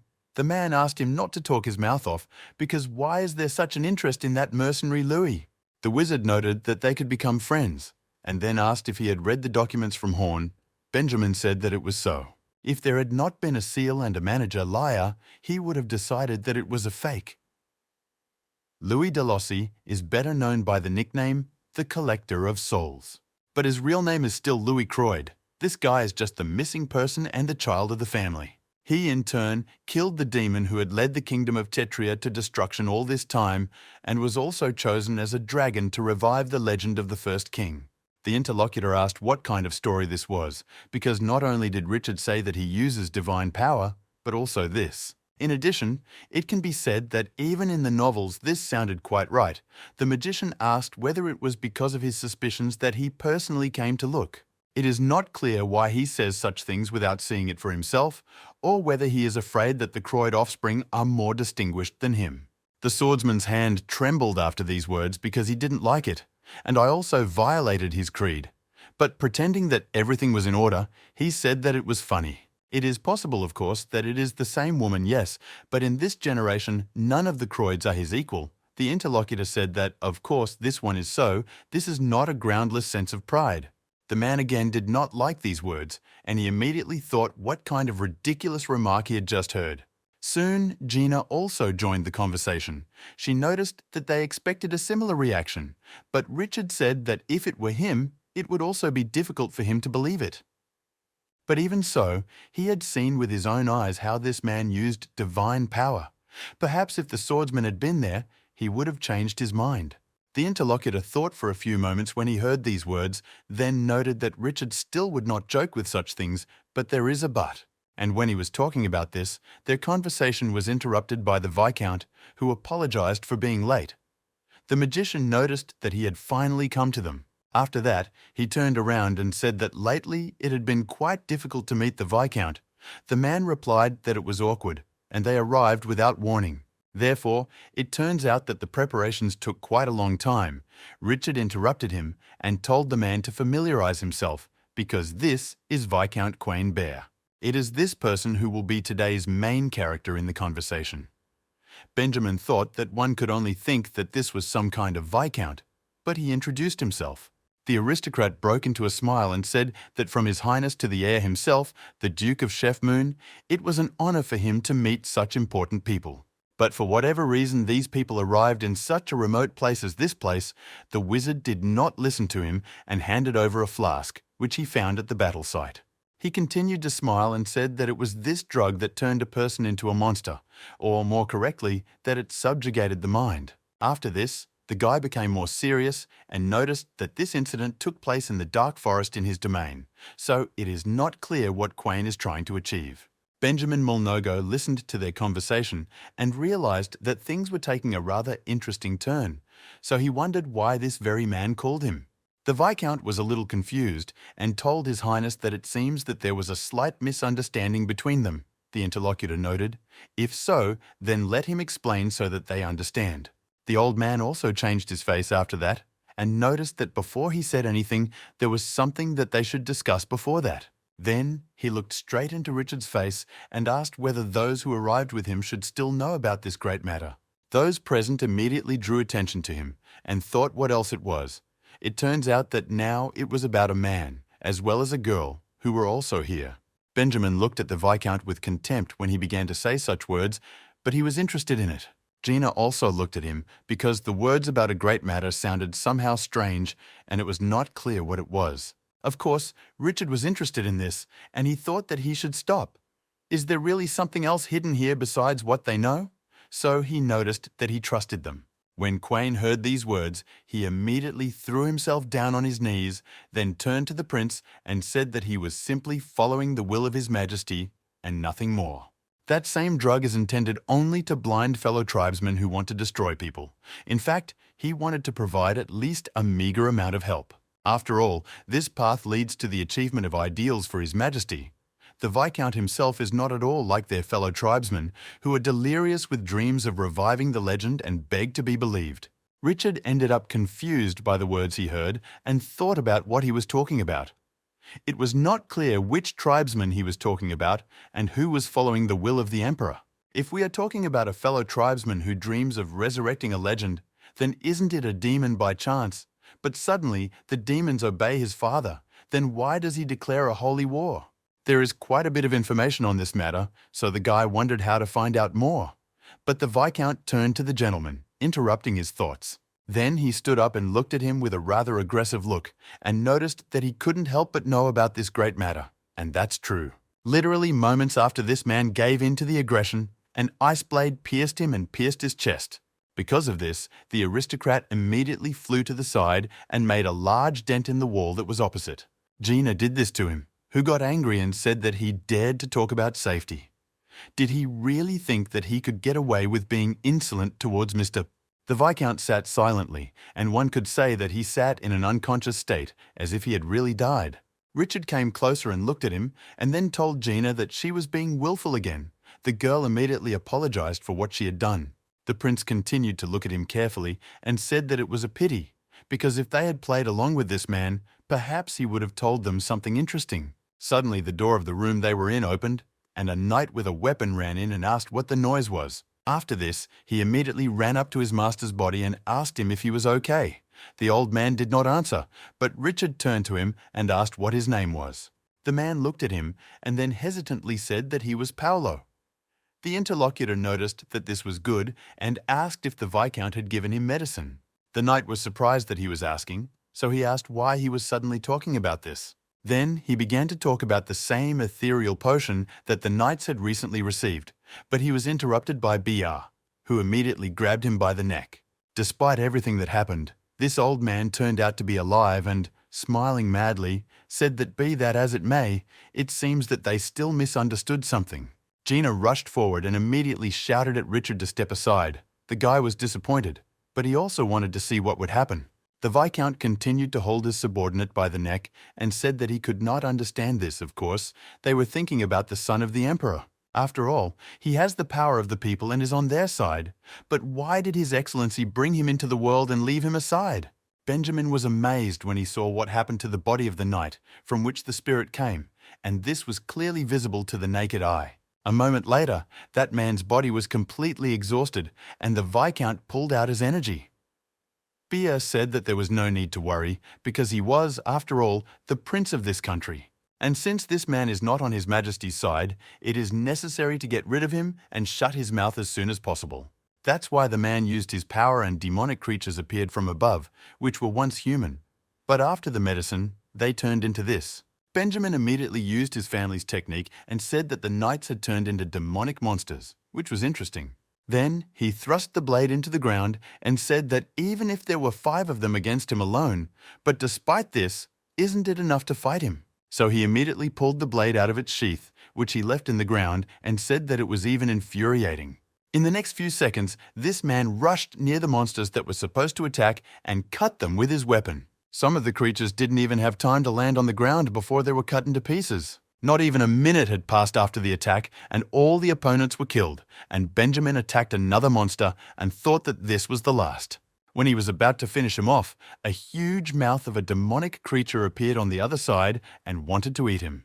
And so it instantly slammed shut, taking with it everything that came within its radius of action. In principle, he used his teleportation technique, and therefore the man found himself behind him and then asked if he was okay. And the interlocutor sat in a rather deplorable state and said that he was about to vomit. After all, he was quite sick due to the magic of movement. At the same time, Richard noticed that since he said so, it means he was definitely in order. The monster continued to move and said that he was sorry because he wanted to end it all in one fell swoop. But it's completely inconvenient when the same technique is used against him. Benjamin took a fighting stance and said that it means he was not mistaken. It is shown that that same person can also use absorption abilities. The Viscount smiled and said that talking about this ability is funny. How does he even think who first invented these magical techniques? He had the body of a monster, on whose head there was only a shoot from a human head, and said that he would devour everyone here. The prince immediately smiled and asked if perhaps he should take better care of himself, because he would not like the one he would encounter right now at all. Then he began to talk about himself, about such a key that he is a great and brilliant and undeniably excellent strongest wizard on the continent, Richard Asichal-Troisen. And also there are 2 of his assistants next to him.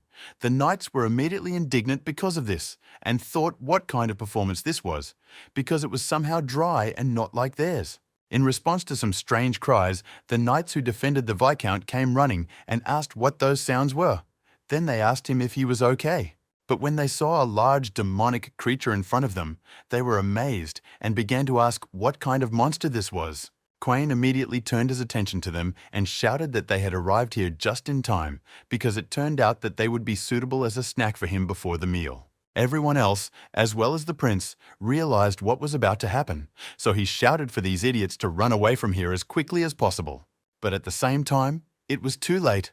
The demonic creature opened its mouth, and some tentacles began to crawl out of it and grabbed their victims. Benjamin did not stand aside and immediately rushed at this creature in order to cut off the limbs with which he was trying to kill the men. The girl caught the body of one of these guards and immediately asked if he was okay, but he didn't answer, and it was clear that his body was already completely exhausted. Therefore, Gina turned to Mr. Chefmoon and said that it was pointless to save them. He, in turn, asked what she was talking about. The interlocutor stated that she looked, and it turns out that all the life force has already been sucked out of these victims, so therefore there is no point in doing this. The demonic creature that devoured them declared that one touch was enough to drain all the strength from these weak bodies. Then he said that this is the body, or rather, this is the ability of the ruler of predators. But in any case, it will not be possible to feast on meat, and if so, then he will feast on them. The girl was standing on the ground and suddenly felt vibrations coming from right under her. Literally, a moment later, one of the tentacles appeared from there, which was supposed to defeat her. Gina had no choice but to dodge him and jump up, Viscount. I asked how about having some soft skin for a snack. As he knows, the Chiles still can't use their stigma if they don't stand firmly on the ground with both feet, so you laughed and said that he would swallow it right away. But when this creature rushed straight towards him, something happened that he did not expect, because his limbs were cut off with the help of this girl's technique that she made. The prince used his magic and said that this is true, because the weakness of this family is that they cannot get off the ground, but he can use his. Because of this, the ally stood on a solid surface that this man made, and he noticed that even weakness can be turned into a deadly weapon if you try. Gina was preparing for her attack and was again outraged because she understood that this prince was definitely talking some kind of nonsense again. But all this did not bother the old man, and he immediately laughed and shouted that all this was useless, and this was because the body would swallow everything before they touched it. A large number of those same ice blades began to hit this demonic creature's body, and he did not absorb them. It was funny that he was taken aback by what happened and immediately asked what else it was. It was not clear why some human knight's equipment was working on him. Benjamin smiled and stated that if he was wondering why he was wounded, then everything was quite simple. At the moment, he was using his power and saying that if energy absorption collided, then their effect would be nullified. Everything that is happening at the moment, and this situation resembles a tug of war, the man does not even know who was the first to discover this technique. But despite everything perfectly well, they know that it was his family chefman who bred it.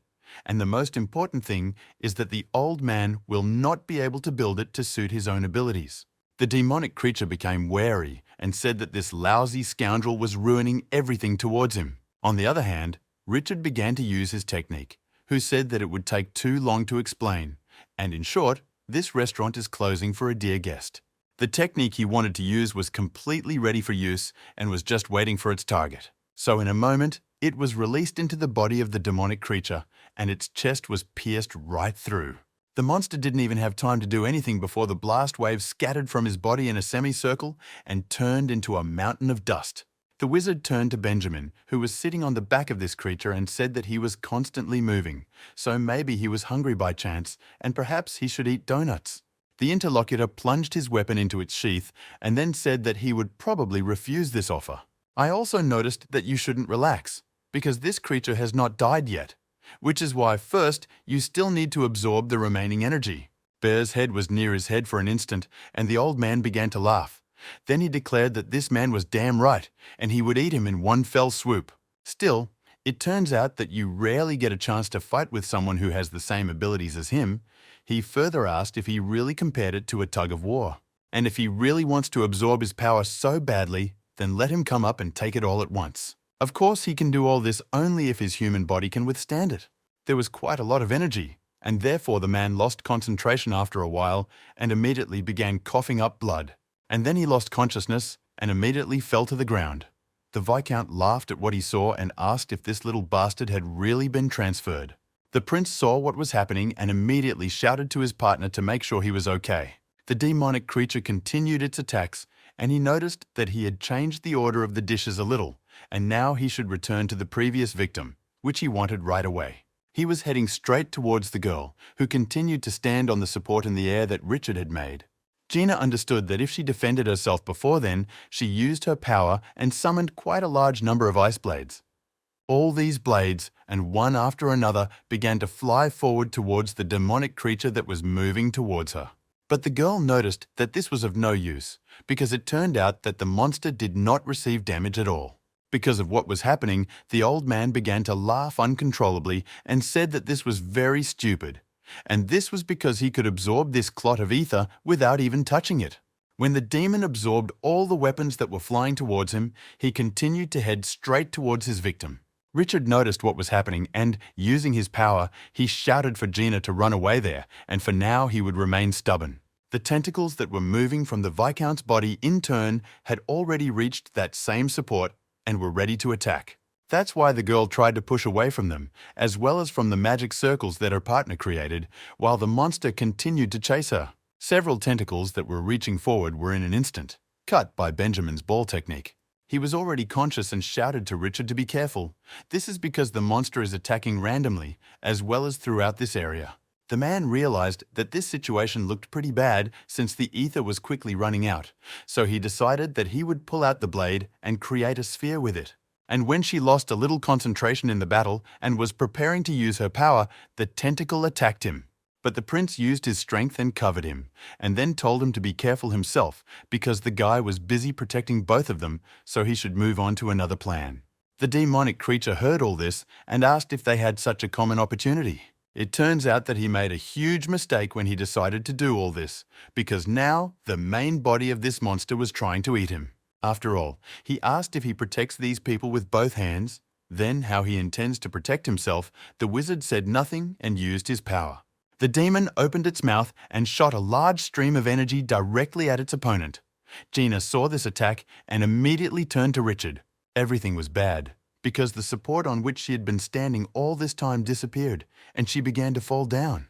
The old man naturally took notice of this and wondered if she was really jumping straight into his mouth, so he came closer in order to grab his victim faster. Bia said that he would accept this gesture with gratitude, and when the body was almost in his mouth, he immediately closed his mouth. But this attack was still not successful because the wizard used his power of teleportation. Then he asked where this girl was looking and let her be more careful. Gina told him that he should not be so self-confident, and at the very moment when the guy was distracted by talking to her, the monster grabbed him by the hand. After this, the creature sharply pulled him up and opened its mouth as it prepared to swallow him. Because of what happened, the old man smiled madly and shouted that there was nothing special about the main wizard of the continent. It turns out that it was quite cute. After all, he risked his life to save his bodyguard and was caught himself. Benjamin saw what happened and immediately threw down his weapon and shouted for the girl to take his sword. Gina ran forward straight to the demonic creature that grabbed her master, and the weapon was flying there. Finally, the knight grabbed it and looked forward in order to assess the situation and what to do next. But she saw something bad and immediately turned to Richard because she saw that this monster almost grabbed him with its mouth. The wizard drew attention to her and, smiling, said that he was fine. After all, no matter what happened, she should not worry, because it was not her fault. At that same second, the huge monster's mouth closed and blood only spurted out through its teeth. Gina saw this and was simply discouraged. She was truly panicked by what she saw and immediately shouted Richard's name to get through to him. When all this happened, the girl's memories immediately revealed the moment when the wizard stood next to several demonic creatures. These were the same demonic monkeys that lived in the dark forest, and he looked at them and said that there were such monsters here too.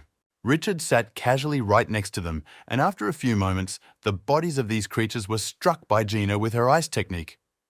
After that, she went downstairs and, taking out her weapon, said that before that, she told him that there was no need to wander around here and there just out of curiosity. As a result, the prince smiled sweetly and apologized, saying that next time he would be more careful.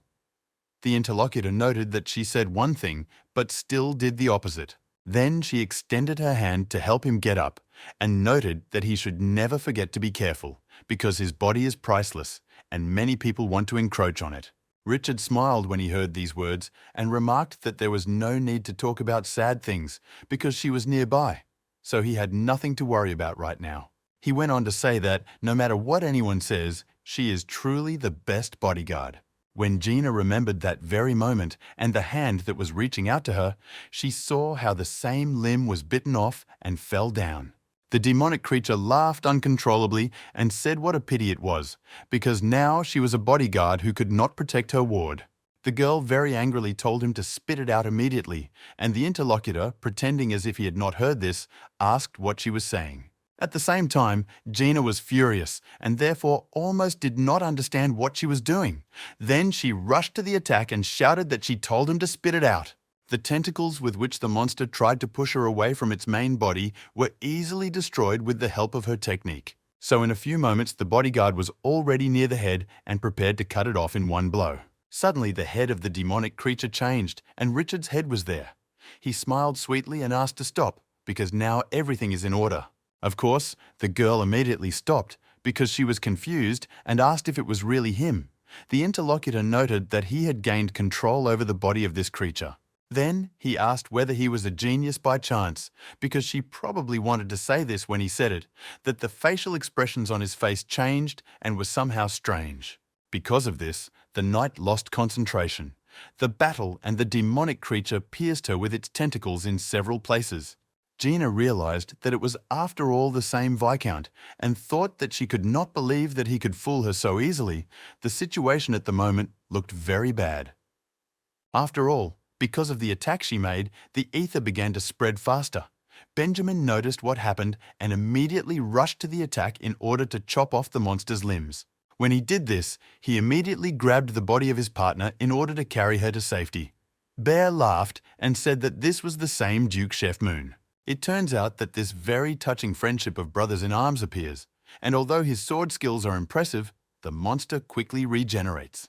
When the creature finally fully recovered, some kind of energy immediately began to appear from its mouth, and he said that they would stop playing hide and seek.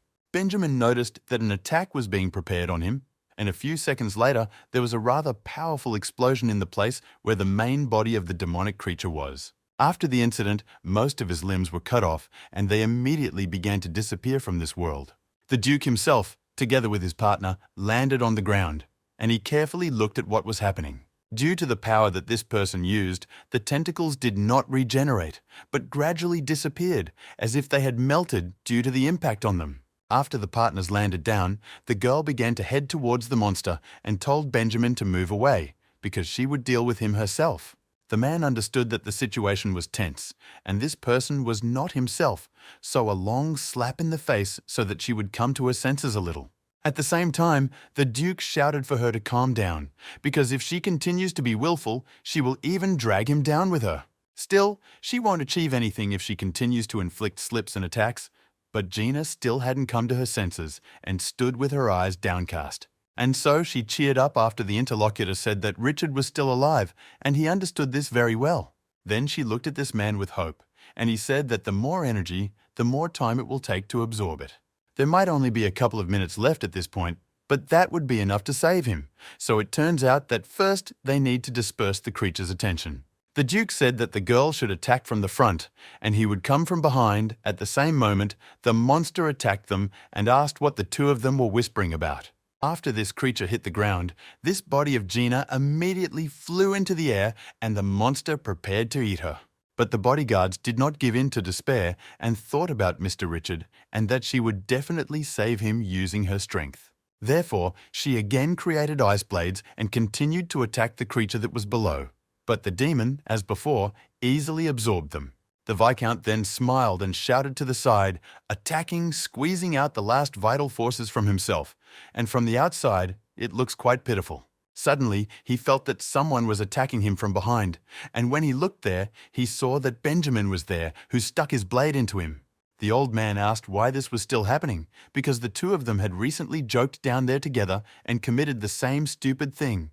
So, was he really resorting to a failed strategy again? BR again wanted to release a large amount of his energy in order to transfer the body of only a person, and then stated that all this did not matter, because he would still arrange a rich feast. And so he gave almost all his energy, and then told him to take everything he could because he was sure that his opponent would not be able to absorb it.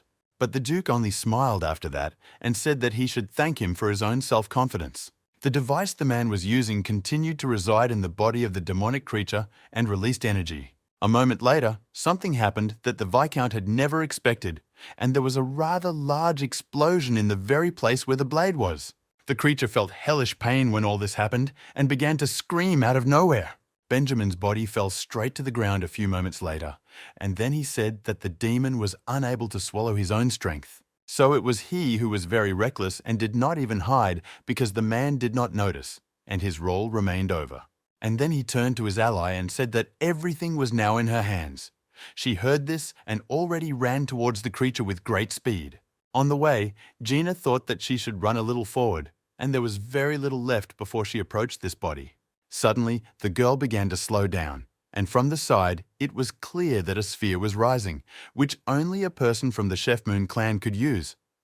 Gina couldn't understand what was happening, and so she kept trying to get closer to the demonic creature, but she couldn't. Benjamin's body, in turn, fell to the ground due to the impact of the attack, and he was hit quite hard.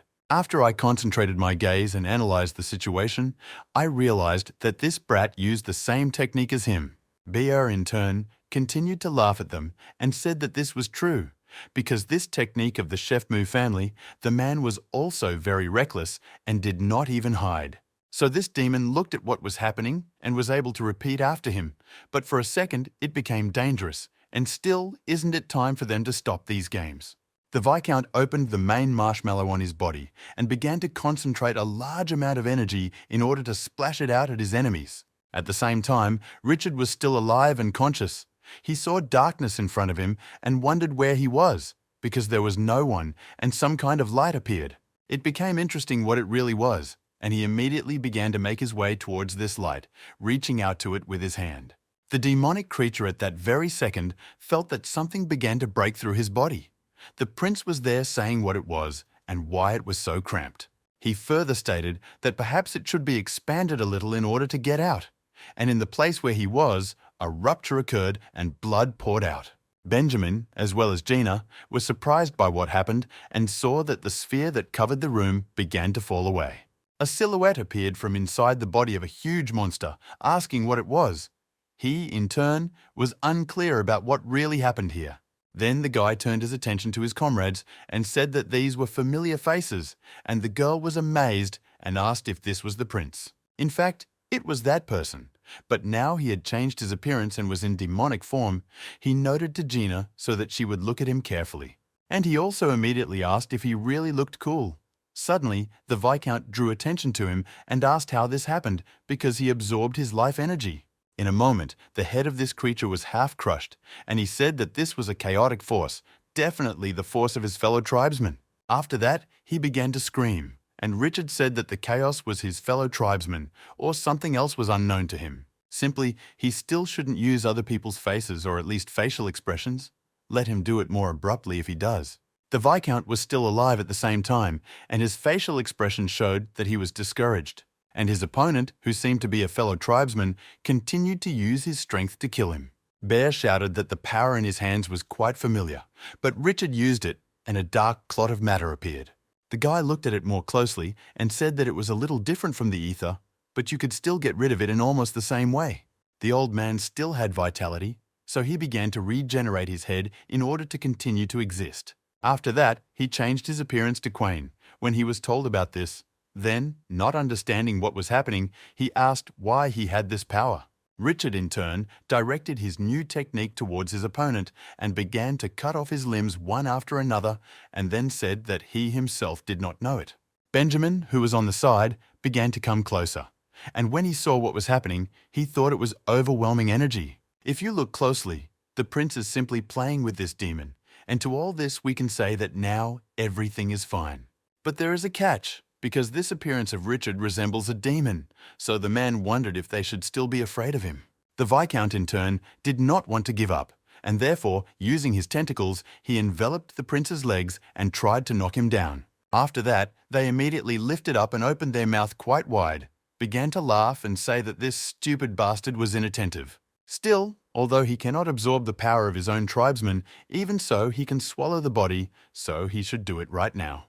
Gina saw what was happening and immediately turned to Mr. Richard, but a friend stopped her and asked her to wait a little. Then he asked if the girl was at all confident that this was the same prince they knew. After these words, she immediately became wary. The guy, at the same time, continued to be trapped by a demonic creature that completely enveloped his body with the help of its tentacles. The Viscount continued to indulge madly and said that Richard was so arrogant, and now he couldn't even move his legs. Well, now it turns out that he is going to completely devour him. When the creature was about to do this, he saw something strange and thought what was happening.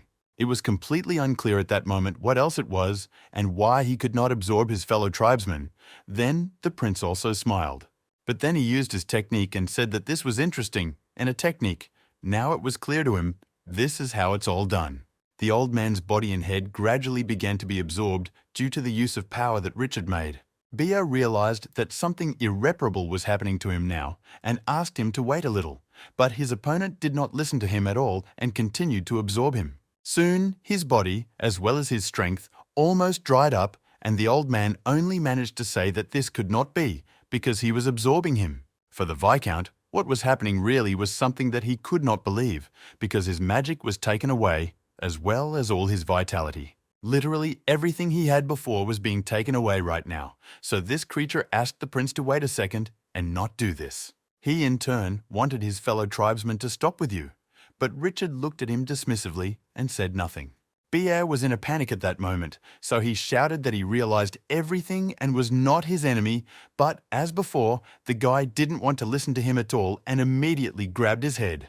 Then he raised him up and said that, after all, there was no meaning in the words of the one who was going to kill him a little earlier, but still he was interested in what he would say. So, he noticed, he should speak.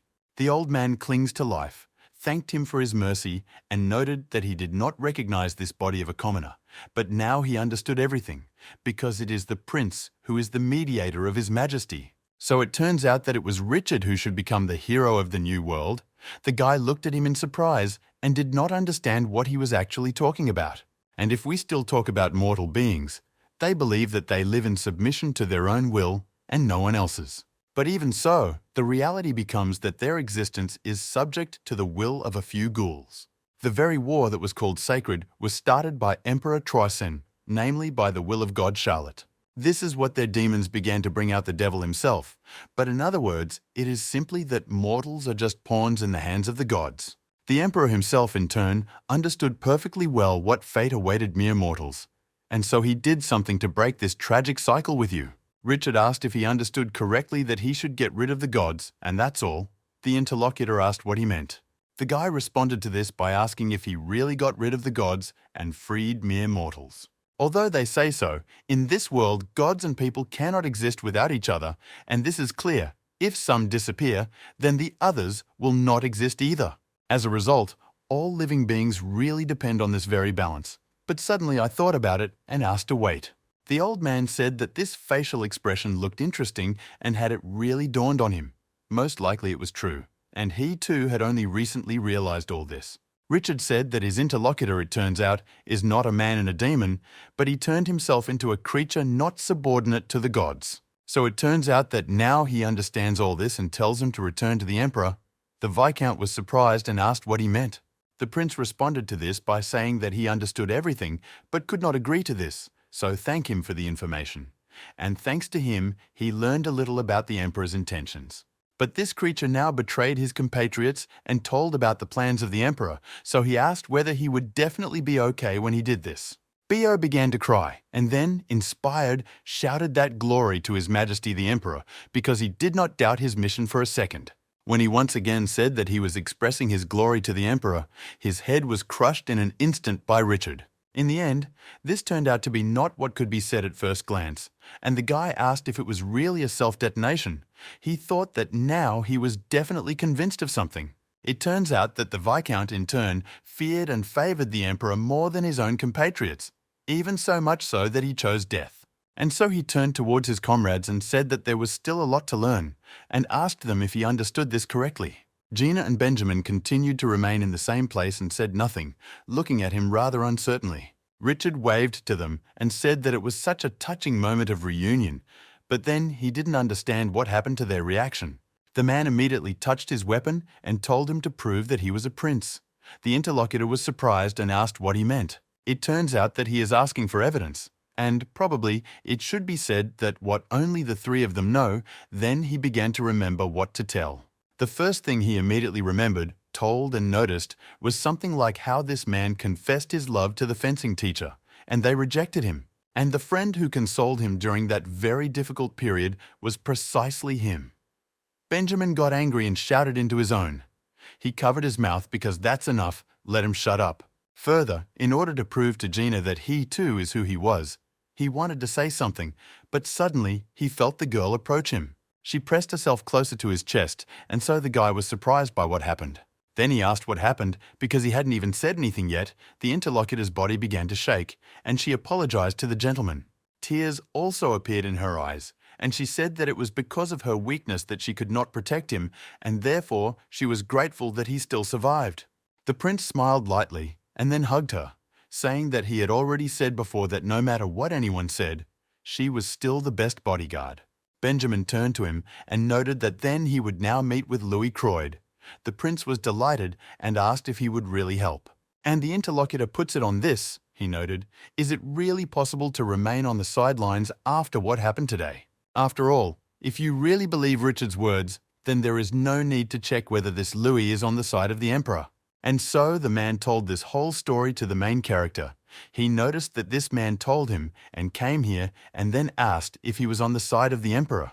Benjamin, without even thinking, replied that this was definitely not the case. Louis then noticed that he had such a feeling in his soul from his confidence. The interlocutor said that when they fought, he felt the sincere will to live in this guy's sword. So a swordsman's intuition after a fight is never wrong. So, what if they fight again one day? He will remember it. At the same moment, Benjamin raised his head and saw Louis leaving and shouted at him to wait. After all, it turns out that he hasn't even finished speaking yet, the hero asked. What's the use of his chatter? Is it really that his skin is no different from him now? I don't even know what decision the guy will make. He told the whole story together with Richard, and on top of all this, he offers to talk face to face. So he inquired about the skin, this man now reminds him. Benjamin thought about it and immediately remembered Pollen, who also talks quite a lot. After a little thought, he smiled a little and said that he spoke to the bull's eye. At the same time, he asked whether Louis really said that he was heading to the port of Hofs. He drew attention to his interlocutor and replied that this was so. The swordsman said that it was better to avoid that very dark forest, and the hero asked in surprise why there was such a sudden concern for his life. The Duke replied that he was telling everyone about this as a token of gratitude for the fact that this man had just opened his eyes. Louis asked if something had really happened in the dark forest. The interlocutor noted that this is not true. Nothing special happened there. But the problem lies only in the traces that this person left. In the end, it turns out that the Croyd family sent someone to look for this guy. Because of all this, it turns out that now wherever Louis goes, the tale of the Croyds will always follow him. Somewhere at the same time, Jessica continued her training, cutting down a tree and saying that there were only 140 logs. After that, she remembered old Jason and thought that he was a scoundrel and how this was all connected with the art of a swordsman, so a little later she would definitely hit him once. Suddenly the little girl wondered why it was so quiet around her. She was surprised that she couldn't even hear the sound of falling trees. While she was thinking about this, a man came up and interrupted her. The stranger was surprised and said that it was dangerous to cut down trees back and forth where people were standing. The girl turned her attention to her new interlocutor and saw if he really lifted the tree so easily. But who was he? It turned out that it was a woman who gradually approached the young woman and interlocutor. She immediately greeted the little girl and said that she was excellent with a sword. A little later, her gaze became sharper, and she noticed that her sister was looking for someone, so she asked if Jessica happened to know Louis Croyd. He is her younger brother. After these words, an awkward pause hung in the air, and the woman looked at the girl in surprise, and then asked why she was looking at her so intently. The little girl stood rather thoughtfully, and then noticed that she and Louis were never alike, so she wondered if they were really brother and sister, as she had said earlier. Elizabeth and the girl went to the camp, and she said that they were definitely half-blooded. The little girl asked in what sense half-blooded aristocrats or something. Louisa's sister asked if she understood correctly that the guy still didn't tell himself anything. Suddenly, they came closer to the camp and asked what the pandemonium was. Some man in expensive clothes read the verdict that the captain of the Knights, Jason, would be reinstated along with the Order of the Steel Lion. After which he teases him to join the Holy War. This man stated that this is the order of His Majesty the Emperor. His name is Vincent, and he is a Knight of Trossen. He also bangs illusions. The man said that this is the situation, so he asks to get ready. The captain of the hunters said that His Majesty is so impatient. After all, it turns out that at first they threw them into this wilderness, but now they are going to reinstate them in their positions. Then he showed an obscene gesture and asked what kind of pardon. Are they really some kind of sinners and are pretending to show mercy? Someone shouted that this is true and let them get lost now. Perhaps they will even be forced to return. But they, in turn, will in no case follow orders. Vincent said that he assumed this, and then he would follow His Majesty's second order. So this man took out his weapon and immediately used his limitless power, so that he created several copies of himself, because he is an illusionist. Declared that anyone who disobeys the First Order will be considered a traitor. Let them remain firm in their disobedience until they express intentions to cooperate. One of the hunters shouted that this man had multiplied into several, but there was no need to panic, because the tonics were just an optical illusion. This same man who said all this was cut in the shoulder area, and then their opponent asked what other optical illusion was happening. Of course, he can say that in reality everything was like this before, but now the Tudor illusion technique has physical embodiments even for its clones. So he can say that this battle can be called a battle of knightly orders. The clones, in turn, continued to attack the hunters who were waiting for them not far from this place. But after a few moments, they received powerful resistance, and one of them flew far away from the blow of the fist. But the head of Jason came to fight them, who rather fiercely attacked all these so-called knights and said that it was necessary to defeat them all. Vincent saw what happened and immediately thought that, as expected, this was amazing, but the number of opponents he could attack at the same time was limited. But if in reality we continue this battle to exhaustion, that Jason will lose in any case, suddenly the main body felt a hand on itself and thought what it was. The captain, in turn, took advantage of the power of the ether and destroyed almost all of these people in a few moments, and then set to work on the main body. After that, he stopped and then smiled and told his opponent that he had come relying on his technique. If he really came for him, he would have to take high-class knights with him to win. What if the man suddenly felt that his body was cut in several parts? He did not expect this attack, so he looked in surprise and asked what it was. The subordinate saw that something had happened to the captain and immediately turned to him to ask if he was okay. Jason turned to the others and shouted, "Everyone didn't let down their guard with you, because in addition to the opponent he was fighting, there was another one here." At the same time, a man began to materialize behind the hunter and said that he had been here for a long time. But had he really just noticed this? The men looked at him, and this man said that it was not for nothing that his name was the Magician of Silence. Let them stop their useless resistance and surrender, because his sword was implanted in the ether dissipator. This man's name is Wilhelm. He is the Knight of Troyson and also the Buck of Silence. The captain smiled and said that as many as 2 of the great swordsmen had come to catch the old man. So it turns out that she does not risk losing all her dignity in this very battle. But if they want to allow it, they attack as much as they want. Vincent continued his attack, and then the man thought that everything was bad, and this was all due to the fact that the opponent had used an ether dissipator and his body was now weakening. Therefore, if the battle continues at this pace, the damage will only become more significant. But the old man did not show it, and therefore, smiling, asked if that was all. Wilhelm jumped up and said that if he was so careless, then who would be able to cover him from behind? Jason felt this attack and knew that he couldn't dodge. So the opponent, who was already in the air, shouted that this was the end and was confident that he would now win. But it so happened that his attack was not successful, as someone stood up for the old man and threw the man away. Of course, the knight was amazed at what happened and immediately became angry, and then asked who dared to do this in the first place. The main character's sister slowly approached the battlefield, smiled and said that she dared. They still should calm down and talk like adults. Still, she asks for forgiveness for what happened. But do they really have something to do with this old man, and if they kill him right now, then difficulties will arise, so maybe they'll wait. The man asked if it was Elizabeth Croyd, even though she still belongs to the ducal family. But isn't this an abuse of power? Stopping these knights means that she went against the will of His Majesty the Emperor. The woman said how scared she is because she is not going to commit a repeal or something like that. It's just that at the moment she needs to make sure of something, and she should do it personally, Jessica. That's enough of Jason, because he had serious wounds. Elizabeth continued to say that she did not care whether this old man was killed or not. Wilhelm was very angry and said that she appeared out of nowhere and attacked them.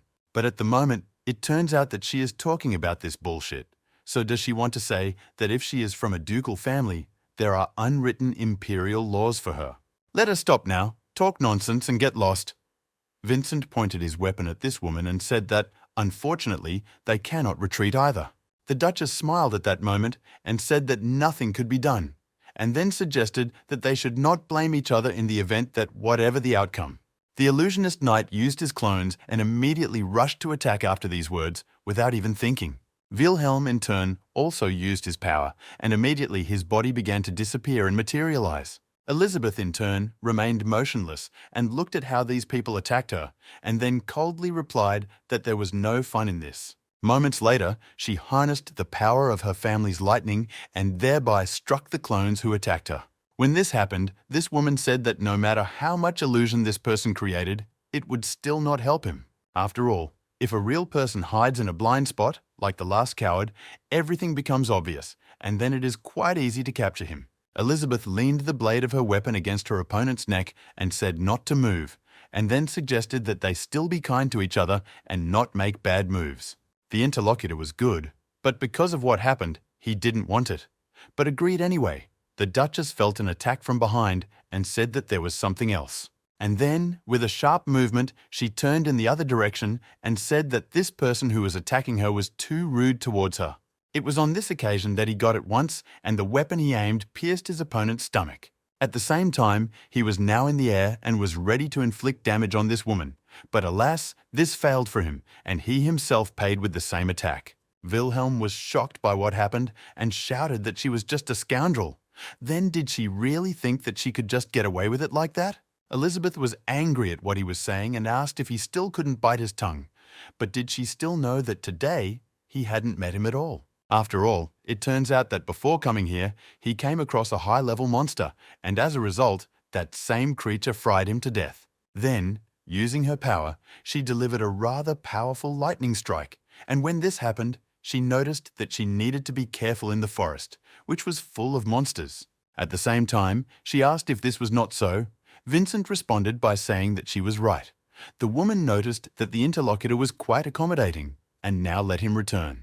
She further stated that next time he would be much more careful with monsters and asked if he understood this.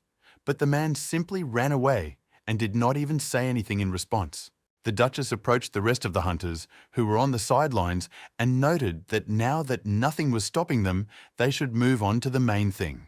She turned to Jason and noticed that they would talk about Louis de Lossi or whatever his name was. Did this old man still know where he was going? Naturally, the man understood perfectly well that he should not talk about this and said that he did not understand who she was talking to. The interlocutor looked slyly and asked not to pretend. Although it turns out that the nice girl who lives with them told everything, the old man understood who he was talking about and immediately looked at Jessica, who was embarrassed. Then he started shouting that this little girl was just stupid, and why was she telling such a thing to a stranger? She, in turn, was saddened and asked to forgive her. Elizabeth interrupted them and asked them to take care of their upbringing later. It turns out that the older sister is looking for her brother, and the question needs to be answered. Is this true or not? Jason turned her attention to her and asked who her other sister was and whether she and Louis were related. But even if so, they didn't look like her at all. The Duchess was amazed. But then she asked whether he knew where that man went or not. The captain said that he did not know everything, but he knew something. But first, let him answer him. At the same time, he looked at her rather angrily and asked if she was going to harm Louis. But the girl didn't even hesitate to answer that this was not so, and everything would be the other way around, because at the moment, she was just going to save him. After some time, the main character was on the slope of one of the mountains, and this place was the northeastern border of the Troisen Empire. The weather at that hour was quite bad, and the guy said that it was quite cold, but he was already at the place where he was going. Literally not far from him was the side city of the Troisen Empire, which was called Hofs. This is exactly the place where the cold wind blows. But in itself, it is located 2 days' journey from the capital of the empire, but not only a tailor and a fortress built on a steep cliff. In other words, this is the most suitable means of transportation across the sea on the way to the Marin Republic. This boat, the old man said that he could not lower the boat. Louis put a fairly large number of gold coins on the table and asked if this was really not enough. The interlocutor replied that even now it's not about the money because he simply can't. It turns out that other races are not prohibited for the Marin Republic, which is why a holy war was declared, so the Republic was subjected to a blockade. The guy noticed the answer to this. Does he really want to say that dragons and demons move there? But what kind of nonsense is this? The old man replied that people like them could know. Still, it turns out that this is what the top officials say. The hero thought that he was at a dead end, because he had just gotten rid of his debt, and now a holy war is right in front of him. So he asked if it was possible to get to Marin in another way. The man replied that it seemed that he was a mercenary, because in 2 years from here he would go to the army and would like to join. At the same time, when a request for assistance is received from the Republic, troops will immediately go there. In addition to all this, their commander is the son of the famous ducal family Croyd. The hero immediately became wary when he heard this. The old man held up the flyer and said that he had heard they were having trouble finding volunteers, so if his abilities were great, they would welcome him with open arms. Handing out the leaflet, he noticed that here were the statements. But when he didn't see any, he asked what it was. It turns out that this young gentleman is really so impatient. Louis walked out of that building pretty quickly, and as you walked down the road, you thought the situation looked bad. And because it turns out that if he didn't have enough to get involved in a holy war, the leader of these people is that same scoundrel. While Louis was walking along the road and thinking about the situation in which he found himself, a stranger stood behind him and looked right behind him. The man's face was hidden under a cloak, and he did not want to give away his identity, but continued to watch. The man shouted at his subordinates and said that they weren't idiots who didn't survive, only now they decided to report it. It turns out that departures were just around the corner. But their troops, in turn, were not even half assembled. One of the people turned to the commander and asked to be allowed to say something. This campaign is too risky, so much so that the aristocrats do not regret joining, and the mercenaries also avoid them. But he was transferred by the chief, who immediately kicked him in the head quite hard. Then he looked at this man and asked what kind of ignoramus blurted out these words. And so, it turns out that this is the order of the emperor. And if the limbs have not yet withered, let him take and bring them all. This man's name is Nicholas Croyd, and he is the commander of the army. Further, he noticed that these people are just slobbering, and so they cannot get out of this village because of the disgusting mood that he has tonight. They will have a feast. Also, let them not bring the same girls as last time, but find new ones. The subordinate remarked to the commander that he had been organizing banquets for 7 days in a row. Because of this, it turns out that there were no girls left in Hofs whom he had not met. The commander looked at him angrily and said that in that case, let him bring his wife. Or better yet, he would bring his daughter here. The men were amazed at how impudently he said this and about these words in general. One of those who heard this looked there and noticed that it was chilling. At the same time, the main character was approaching that very place. Then he apologized to this man and said that he had heard that they were recruiting troops. The interlocutor looked at him a little surprised and then said that everything was correct.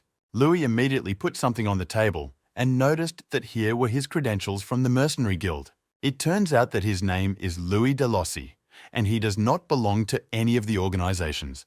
At the same time, it was thought that among them, he would be at the very bottom.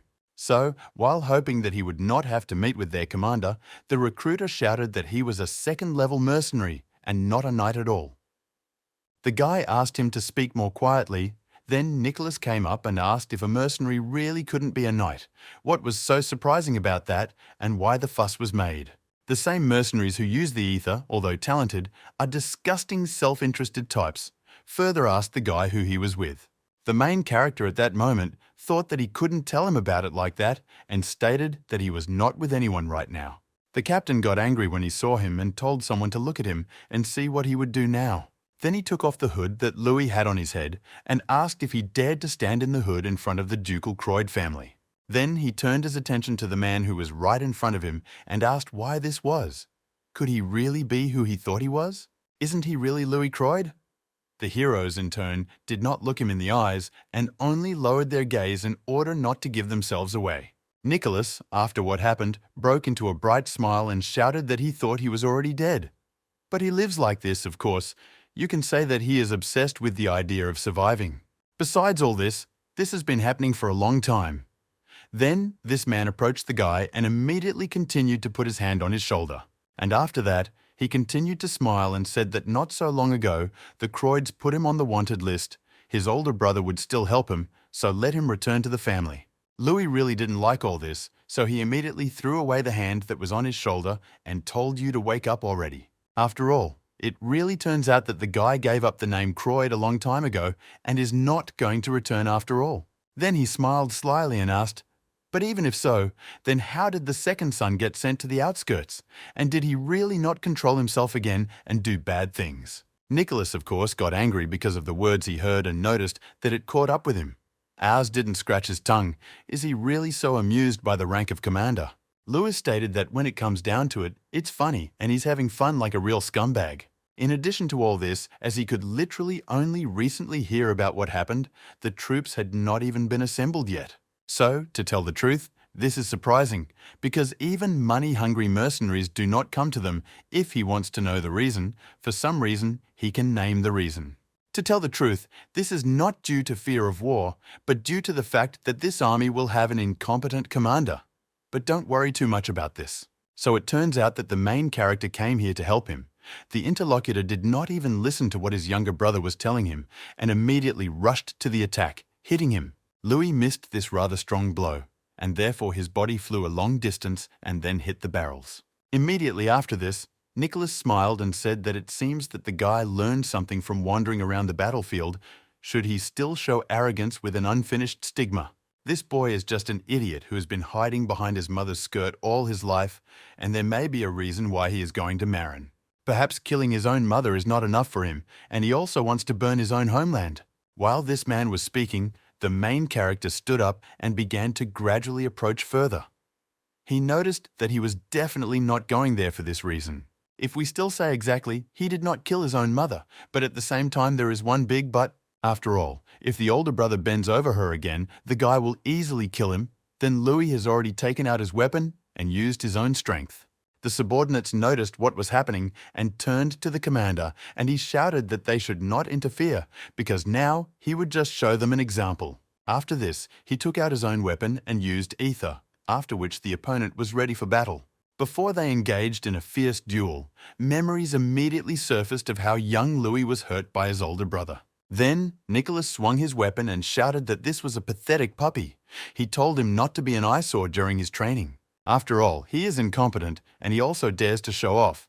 This crazy scoundrel, after so many blows, didn't even make a peep, and this is strange. And then this guy used his power and said, great, now they'll see if he can take the hits with the ether. Suddenly, Nicholas heard his older brother address him, and he immediately turned his attention to him.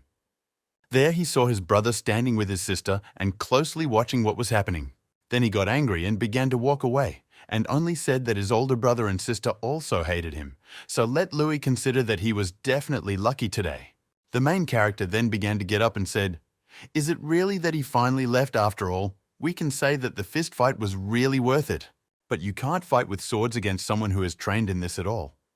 Louis, at the same time, was only 14 years old, and soon he was already sitting together and his wound was treated.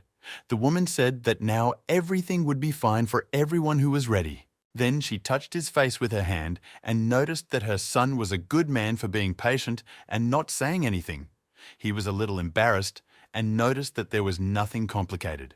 Mom, in turn, said that there was no need to be modest, because she also knows how difficult it is when her opponent is just an unreasonable child. And she also prepared what he had been asking her for all this time. The boy looked at her a little surprised at that moment. Then the interlocutor asked how much time the guy had left. So at the same time, she already knew about the timer that he had. Louis remembers that when he was reborn in this world, it was the son of the second wife of the Duke of Croyd. It was a family that was one of the best in the entire empire. Perhaps, of course, the reason was that in infancy his brain was not yet so developed. But at the same time, he did not even understand that he had been reborn. But besides all this, he didn't even think about the timer that appeared right in front of him. At the age of 10, when he was able to count the numbers in the timer, he asked his family teacher about it. The boy remarked that the numbers would end when he turned 19, and what would happen then? The man replied that he did not understand what the young master was talking about. After that, Louis asked his brother and sister about his age, but they simply mistook him for a crazy person. It was after that incident that the guy realized that this timer existed only for him. And immediately after that, he remembered his past life and became his present self. Every time he looked at that timer, he intuitively understood that if there was a 0 there, he would die. Then the mother asked what her son, Louis, was so worried about. After what happened, he fell into despair, and his only support was this woman.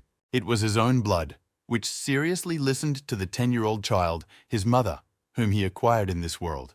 He told her, who believed in the existence of the timer, about his past life as well. And in the end, it turned out that she even believed in something that was quite difficult to believe. In addition to all this, she constantly helped the boy so that he could devote time to acquiring the knowledge necessary for the scene of aristocrats, as well as searching for those very cases, which were accompanied and related to the lifetime counter. Louis still did not achieve significant results. But everything was not so simple. He stated that there were no similar cases to his, with the exception of necromancy and blood magic. Then he saw a cockroach and immediately killed it, and for this he was credited with more life points. Then, when the boy could not expect anything like this, he found a way to increase life expectancy. A little earlier, he would not have noticed the added 2 seconds. But since I was in the process of searching for information about the timer, I was able to notice such a chaotic change, and having caught on to this thread, I began to act thanks to my mother. Increasing her lifespan, Mom said that, with the exception of monsters, this is the most powerful beast of all. Perhaps the stronger the life taken, the more time. Louis looked at the time and said that 3 hours was much more, but for such difficulty in capturing him, it was worth little. He killed the strongest animal, but the calculations did not match. That's why the boy thought a little at that moment and thought what the standard was. And there were also thoughts that so far he had not only killed people. After what happened, the woman came closer to him and hugged him quite tenderly. The kid looked at her carefully and was a little surprised, so he asked, and she asked if Louis would listen to her request. Mom began the story that if compared with this boy's past life, then in this world, human life is still much less valuable. But he, in turn, was born into a family of knights, so one day he will also kill some person, but even if that day comes. She, in turn, strongly hopes that this will not hurt him, who carried within himself the values of the old world. The boy then thought if his mother had also realized everything. He lowered his weapon down and threw it away, and then, with his bloody hand, touched her, and wondered if she, too, realized that he was destined to kill endlessly. After all, you should do all this just to simply live. So Louis smiled and told her not to worry. Here he should live like a man of this world. And he, not a hero, thought that then, as he was at that time, he was not able to bear this burden, but this was because she rather wanted him not to be able to bear it. Louis struck his own older brother and said that the wound was not deep, so even though he had such a character. But one day it happened that they really became a family. Because of what happened, of course, Nicholas was angry and said that it was true that he had passed the test, even if it was because we would receive the documents together and fill them out right now. The recruiter who was in that booth watched in surprise what happened and was wary. The guy, in turn, immediately turned to him and slowly began to walk, when suddenly his older brother used his weapon. At that moment, he wanted to deceive his younger brother and then attack from behind in order to kill him. So a few moments later, at the very place where this man was supposed to land, a rather strong and powerful blow was heard. Nicholas smiled madly and said, "Did Louis really think that he would let him get away with his own wounds after all? Such trash as he could not be a member of their family for sure. This boy is just useless, like his mother, who died a long time ago." When the man had calmed down a little, he looked forward, and the good thing was that Louis was able to block his blow, and also looked him straight in the face. Therefore, Nicholas became even more angry and immediately jumped up in order to deliver another powerful blow, the hero noticed. It seems that this man is really mistaken. After all, to tell the truth, he does not consider this person family unlike him. For his mother, everything in this world was truly the first. Even a scoundrel like Nicholas was part of her first family, so he was given a chance. The hero asked if he really warned him, and so he cut him with his weapon. After that, he stated that if he mentioned his mother again, he would kill him. And he talks about this. The commander's subordinates were simply dumbfounded by what happened. They tried to turn to the commander, but it was too late, because he was cut into several pieces.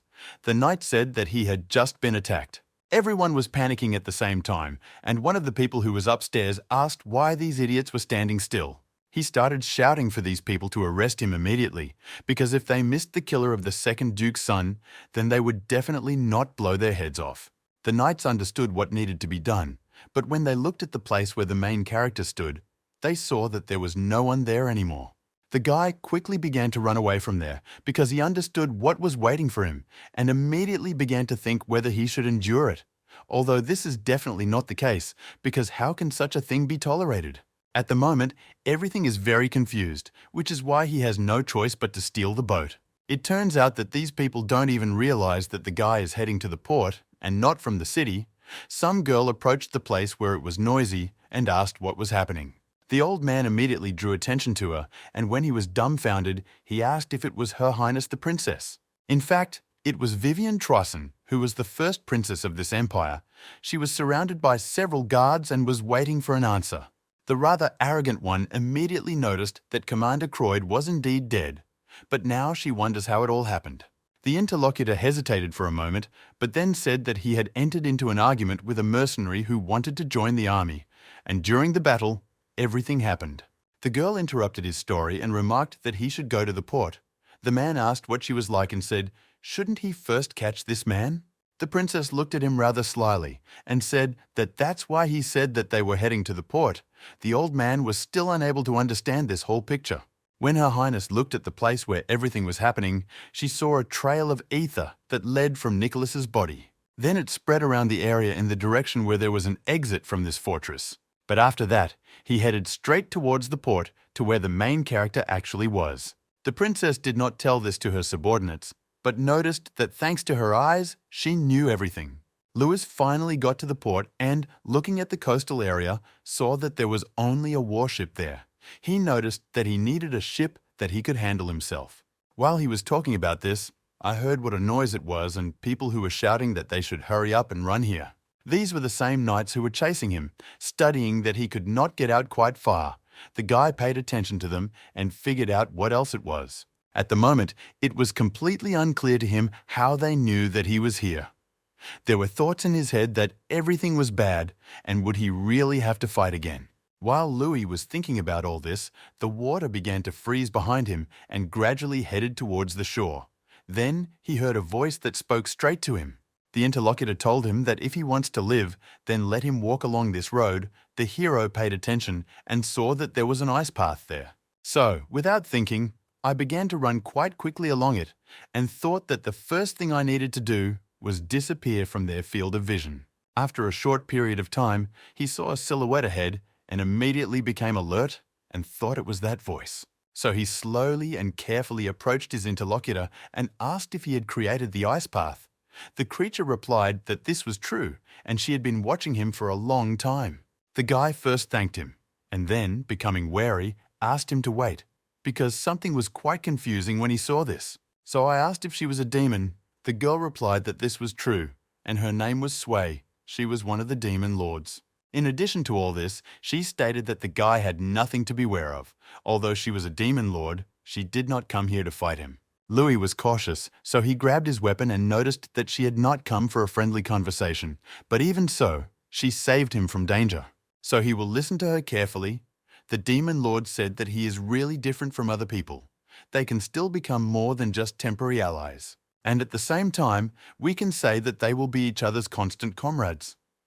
The hero looked at her in surprise and asked if everything would really happen like that after one phrase. Sway used her power, or she had an eye on the other one, so she said he was thinking wrongly now she was watching him all the time. Louis asked if she really was watching. The demon replied that he understood correctly because she considered him dangerous when he destroyed her relatives in Cetria. But after observing his actions, she understood something. After all, in reality it turns out that he acts for his own benefit and not for the sake of the human race. The guy said that persecution was prohibited in his old homeland. So, since they definitely didn't separate anyone there, Svay said that this was a wonderful place and she was interested in hearing about its homeland. But to tell the truth, the right needs to deal with this. A large number of knights fled along the icy road and the princess stood on the shore. But then she carefully looked at what was happening and said that this man was talking with a demon, so there was nothing more to see here, and they should both be killed. At the same time, Svay received a blow, which left a wound in her stomach, and the hero asked how they were here. In general, they could find him. What if he heard the cry of his new comrade and, looking at her, asked what happened? The interlocutor noted that he should be more careful. After all, it turns out to meet the very people who attacked them, there is a strong knight. Louis was surprised and asked if one of them had attacked her. It was surprising for him, because they were still quite far away. Suddenly, the guy saw someone quite quickly starting to approach them. This man turned out to be the old man who was destroyed by Edgar. He is the fastest swordsman of the Traosan Empire. He looked ahead and thought that it seemed that he had been discovered. It turns out that the demon's magical abilities were more powerful than their physical form. It also looks like the knight in front of him is trying to buy time. But everything is not as simple as it might seem at first glance. After all, if he continues to hold his own sword like this, who can't stop him? The old man attacked the guy and dealt him a strong blow, but Louis remained on his feet, and so the swordsman took notice of this and decided that he had an excellent reaction. Still, when it comes to choosing the best swordsman in the Empire, everyone remembers the Croids, Chiles. They are called the Swords of the Emperor. At the same time, it turns out that everyone is judged only by the scale of destruction, and during this attack, the hero asked whether Sui could destroy this ice. The girl already said that she could only take away heat, but could not reproduce it. The guy noticed that in this case, it was not worth making this road so wide. While he was distracted by a conversation with his new partner, he noticed that an attack was being prepared on him. Using his equally good reaction, he still blocked this weapon and the opponent was unable to hit him. But the old man did not stop there and, using his speed, still managed to strike directly on the shoulder.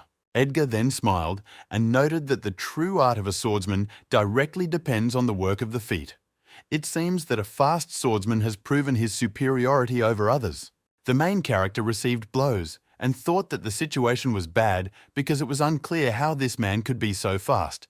Now, he should have avoided mortal wounds. Fortunately, at the moment, he is not even paying attention to the demoness. And if the guy still holds out a little longer, then perhaps she will be able to use magic. But even so, it's difficult to hit him with magic at the speed he develops, and if you freeze more of the sea's surface, it will give him greater freedom of movement. In addition to all this, right now quite a large reinforcement of the knights who came running here is keeping pace with him. Having weighed all these factors, the main character thought that then there was only one thing left for him. Therefore, he took his weapon directly into his hand and used the ether, gradually charging it with a large flow of energy. After that, he swung and had a fairly strong blow directly into the ice, which was near him and his partner. Edgar stopped and looked at what was happening and realized that his opponent was still destroying the ice so that he could not move. Right now, the old man was already in the air because the hard surface under his feet was completely destroyed.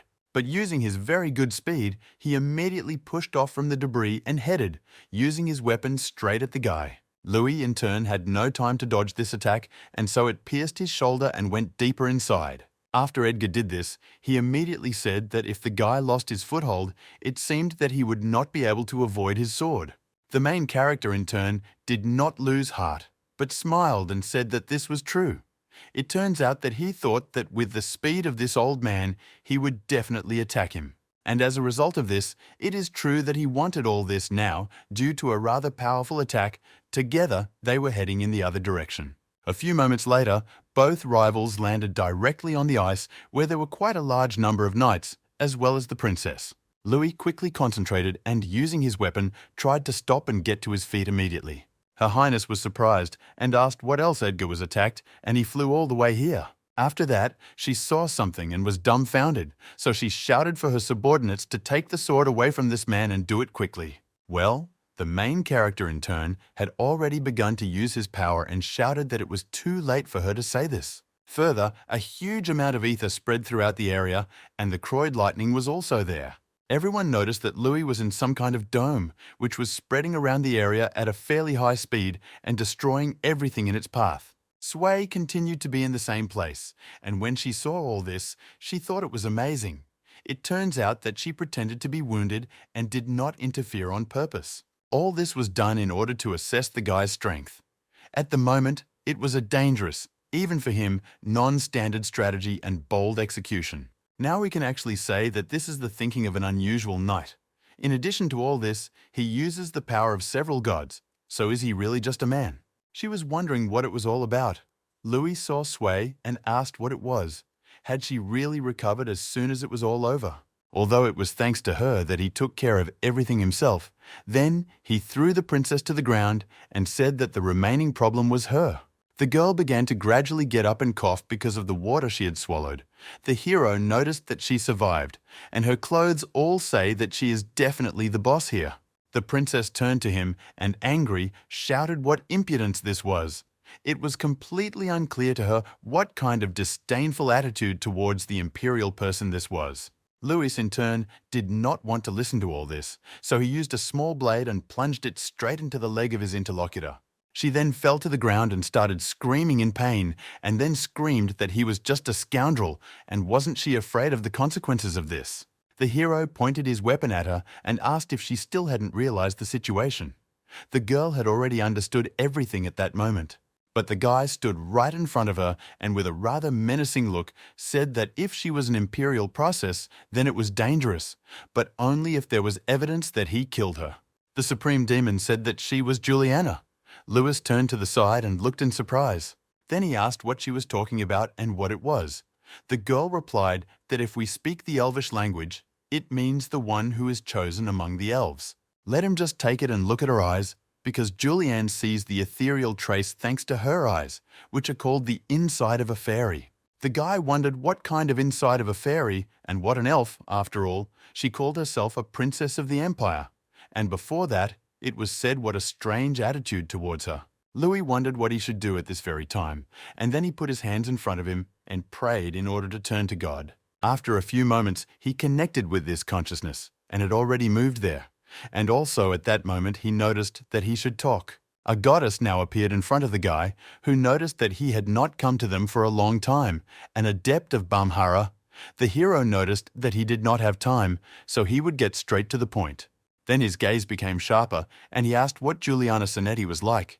In that same additional quest, the main character was told that he had found this girl from the Trisan Empire. At first, the guy had no idea what he was talking about, and quite by accident, he learned that Juliana was an elf chosen by God. He turned to the goddess and noted that if she was an elven god, then she probably knew what Sonetti was, so he wondered why he needed to find them. And it is also unclear why this task is so vague all the time. The creature replied that first of all, if we speak, then Sonetti is a mixed race. Besides, she in turn also doesn't know why he needs to find them. Louis was quite annoyed by this, and he asked what she was saying. The interlocutor replied that he was, after all, a being who did not originally belong to this world, so he was a stranger and an adept who was sent by Bamhara. On one of the inscriptions, there was information to understand whether the apples were put in the cellar. Merzila said that this was the task of Bamhara, who had lost his body. The other gods, in turn, find it difficult to read its contents. The window said that he needed to find the red fruits and place them in secret from the others. The goddess noticed that this was veiled so that he could actively engage in searches, so it was difficult for them to understand its true meaning. Louis replied that nothing was given, so it was easy. The interlocutor replied that she did not know the true content, but after listening to him, she suggested something. Juliana was still her vessel. But if he is talking about the second task, then this is most likely a warrior who has proven himself undoubtedly to become a vessel of Raum. It seems that Bamhara gave him this task in the hope that he would make them his allies. The guy was surprised and noticed that people, soldiers, elves, and this is just a classic. The interlocutor asked what a classic meant. Louis replied that that was what they said in his old world, and no further asked what kind of vessel it was. Merzila, in response to this, said that he had heard that all mortals in this world are connected with the gods, so among them there are those whose connection is especially strong. It is these people, or various creatures, who call themselves vessels. He, in turn, with a strong connection, can temporarily release the spirit of God himself. At the same time that the Holy War was taking place, the God of humanity, Charlotte, was able to intervene in the human world through his vessel, and this person turned out to be the Emperor. Louis was a little surprised and noticed that for some reason everything is always connected with the Emperor. Fortunately, he still found the vessel of the goddess, then only Raum was next in line. The woman asked why he took it, that he found her vessel. He looked at her in surprise and asked what she was talking about. Then he asked if this girl in front of him was not Juliana Sonetti.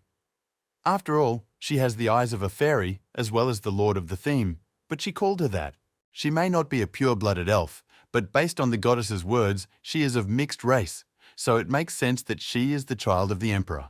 Merzila noticed that she says she has the eyes of a fairy, but if this is true, then she is truly and her vessel.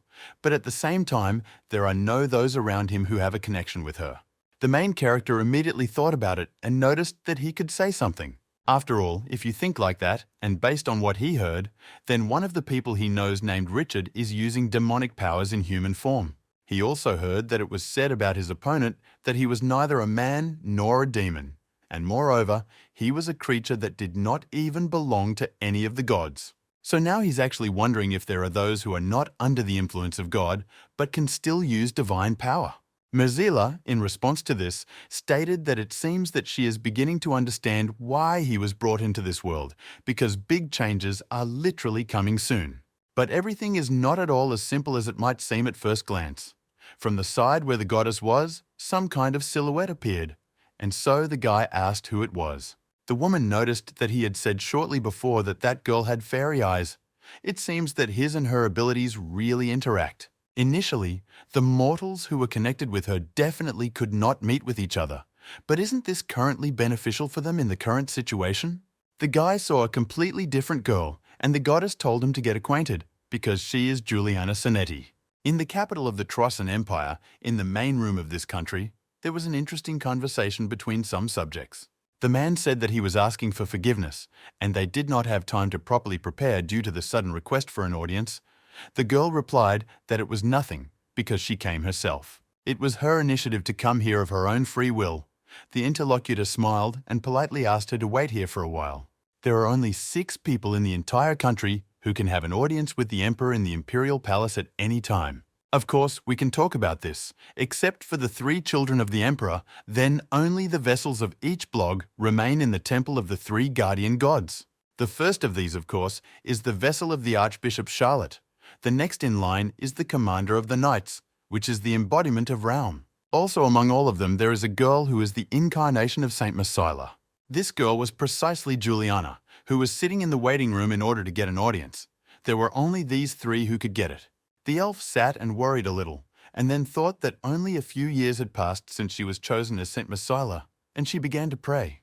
From time to time, she does connect with the goddess of which she is an embodiment, but it turns out that she first met another person in this space. In addition to all this, the same guy said about creatures not associated with any god, and some other words about how everything leads to the emperor, and he is arrogant. While the girl was thinking about this, she was interrupted by some terrible sound that came from the side, and she immediately became very wary. Then, I thought that there was something in the room, and in order to make sure of this, I looked in that direction. But it is completely unclear what kind of sound it was, because it came from the side near which there was a huge portrait of the emperor of this country. At the same time, Juliana definitely didn't like all this, and she wanted to make sure that this sound did not belong to some creature. So in order to do this, she immediately closed her eyes and concentrated her energy, using the eyes of the fairy.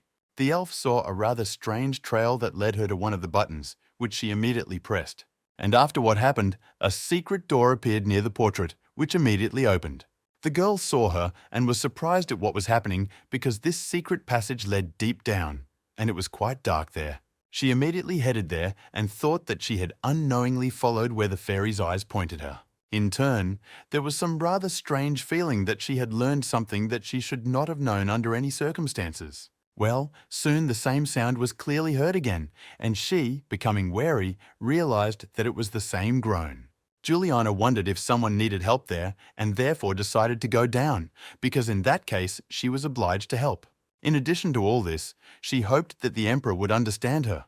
But if he knew about this, after the elf went downstairs, you saw a rather large prison there. In one of the cells sat a man who was chained, and next to him was a bottle of this substance, which turned him into a demonic creature. In addition to all this, it was already empty, and it turns out that this person was given the contents to drink. There were several other people right in front of him, and one of them said that there was no rejection reaction from the serum introduced into the body. An official from the western part of the Trinity, who was the Earl of Carlton, said that everyone else was dead, but they had restored order, so His Highness should not worry. After all, it really turns out that no one in the Empire would even notice if a couple of such tramps suddenly disappeared. It turned out that it was the Emperor who noticed that he understood everything. Then he extended his hand forward and, using divine power, said that this would completely cut off Charlotte's will from him. So let him accept absolute freedom and live. The man was in hellish pain and began to moan quite loudly, and his pupils became crazy. A few moments later, something terrible happened because he transformed into a huge demonic creature that began to scream. He still had a human consciousness, so he cried and asked what they did to him, begged for someone to save him because he did not understand what it was. The old man in the hat looked at him carefully and said that this is surprising because the ability to speak remains, but does he in turn remember his name? The interlocutor began to talk about his name, but then the speech became completely slurred and his pupil was madly spinning in different directions. Then the body became covered with some kind of blisters, inside of which there was a demonic force, and it transformed. So soon, it was already a monster that had completely lost consciousness and was ready for you to attack. But when the demon tried to do this, the emperor immediately drew his blade and easily cut it into several pieces with one blow. Together with the official, they looked there for some time, and His Majesty said that this is how it turns out. Next to these people, there were some documents, and the emperor said that they had collected his entire body of magical knowledge. In addition to all this, so many experiments have been carried out in alchemy, and despite all this, they get negative results over and over again because the experimental subjects go crazy. Still, when a living being's connection with God, given to him at birth, is cut off, sooner or later he loses his mind and becomes simply a monster. After these words, the interlocutor turned to the supreme ruler, and he looked at him. Well, the man told His Majesty that he really sincerely loves all of humanity, and he, as Carlton knows, is better than anyone else. The emperor replied that what he said was true. That's why it's sad. It's terrible for him, who lives as part of his race, to watch how they, full of ignorance, do not know their own roots. It's a pity, of course, to tell everyone about this, but death is the only salvation for mere mortals. At the same time, Juliana was in the room, which was slightly open. She saw this whole conversation and what happened and thought, what else is this? Because it turns out that the emperor turned an innocent man into a monster and killed him right there. Moreover, is it really possible that he is really going to kill all mortals? While the elf was thinking about this, a centipede crawled onto her hand. She, in turn, was instinctively frightened of this insect and began to make noise, attracting quite a lot of attention to herself. His Excellency, together with his subordinate, immediately turned their attention there and became wary of what had happened. Together, they entered the very room from which the sound was heard, but did not see anyone there, because it was simply empty. Only at the same time, there was a rat sitting on the floor, eating the insects that were there. But in front of them, another piece of clothing was visible. The official told his interlocutor that it seemed that a large rat had snuck in here. The emperor replied that what he said was indeed true. The same second, he used his weapon and cut several boxes that stood right in front of him. Then, he paid attention to the man who began to run away quite quickly from there. It turned out that it was a girl in a raincoat and glasses who was hiding there and quickly began to run.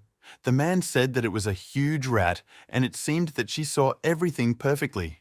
The stranger did not stop and turned her attention to His Majesty in order to make sure that it was definitely him. After the incident, Carlton shouted that he would immediately send a squad of killers after her, but the ruler said that this should not be done. Still, at the moment there is no need for this, because she is needed alive. The old man understood that there was already someone to grab her. A demonic creature appeared above, who understood what should be done, and he immediately went after the girl. It was Adam, who, even without words, figured out what needed to be done, and with one easy movement struck the stranger who was trying to escape. The girl immediately fell to the ground, and blood gushed from her mouth, so that she could no longer move. His Excellency the Emperor told his subordinate that he had done a really good job just now. Then he turned his attention to another part of the room in which they were, and saw a piece of clothing that was torn and did not look like anyone else here. So it caught his attention, and now he was wondering who it might belong to. Juliana successfully escaped from that very place and was already upstairs, and a piece of clothing had just been torn from her dress. The elf was amazed by what happened and wondered if he really said that death is the only salvation for mere mortals. Moreover, it turns out that this very man declared a holy war, and the demon himself was a servant. The butler turned to the saint and noticed that she had turned pale. The girl got upset and said that it was Mr. Manager, after which she turned in the other direction and said that she was sorry, but would come another time. The old man was amazed and asked what she was saying, because he would at least prepare a carriage for her, but the interlocutor did not listen to him and immediately ran out of the room. For the man, this situation seemed rather strange, and he wondered if she really saw something that was not worth seeing. The girl who snuck into the prison sat and was bound by magic. The old man said that her name was Laya, and she was the manager of the Tsetri branch of the Horn Company. But in reality, it turns out that their managers cannot spy here just like that. So he asks her if this was really an order from Prince Richard. The official was angry because of what was happening, and, swinging his cane, shouted with you. This non-entity answered, but he, in turn, was stopped by the demon. Adam asked the Count to be a little calmer because violence would not work with her. Then he extended his hand directly to this girl and began to use his power. And at the same time, he said that it is better to influence the mind with the help of your own magic, because really, no one can stand 5 minutes. And he tells everything himself. The girl asked if it was possible that now that their plan had been fully revealed, they wouldn't cut off all their tails. She also turned to Adam and asked how his 6 relatives were doing. The demon was discouraged because he just heard it, because he didn't expect that any person would be able to know about other creatures besides him. Carlton heard what she was saying and asked his friend what she was talking about. The interlocutor noted that he didn't know where she heard something like that about all this empty chatter. The old man asked if she was telling the truth because he does not trust anyone except His Majesty, especially them, for whom communication with their own people means nothing at all. The demon immediately turned to him and asked the Count if he was really trying to quarrel with him. The interlocutor replied that this was not so, because he just thought a little, and reflections led to the fact that this creature could also be a double agent. Laya listened to what they said and realized that everything was as Mr. Richard said. Still, it turns out that not all demon lords are under the control of the emperors, based on Ryan's memories that Richard learned about. Then Adam follows the will of the emperor. But this creature does this, for some reason of its own. The demon knelt down and declared to His Majesty that he had been served faithfully and never thought about betrayal.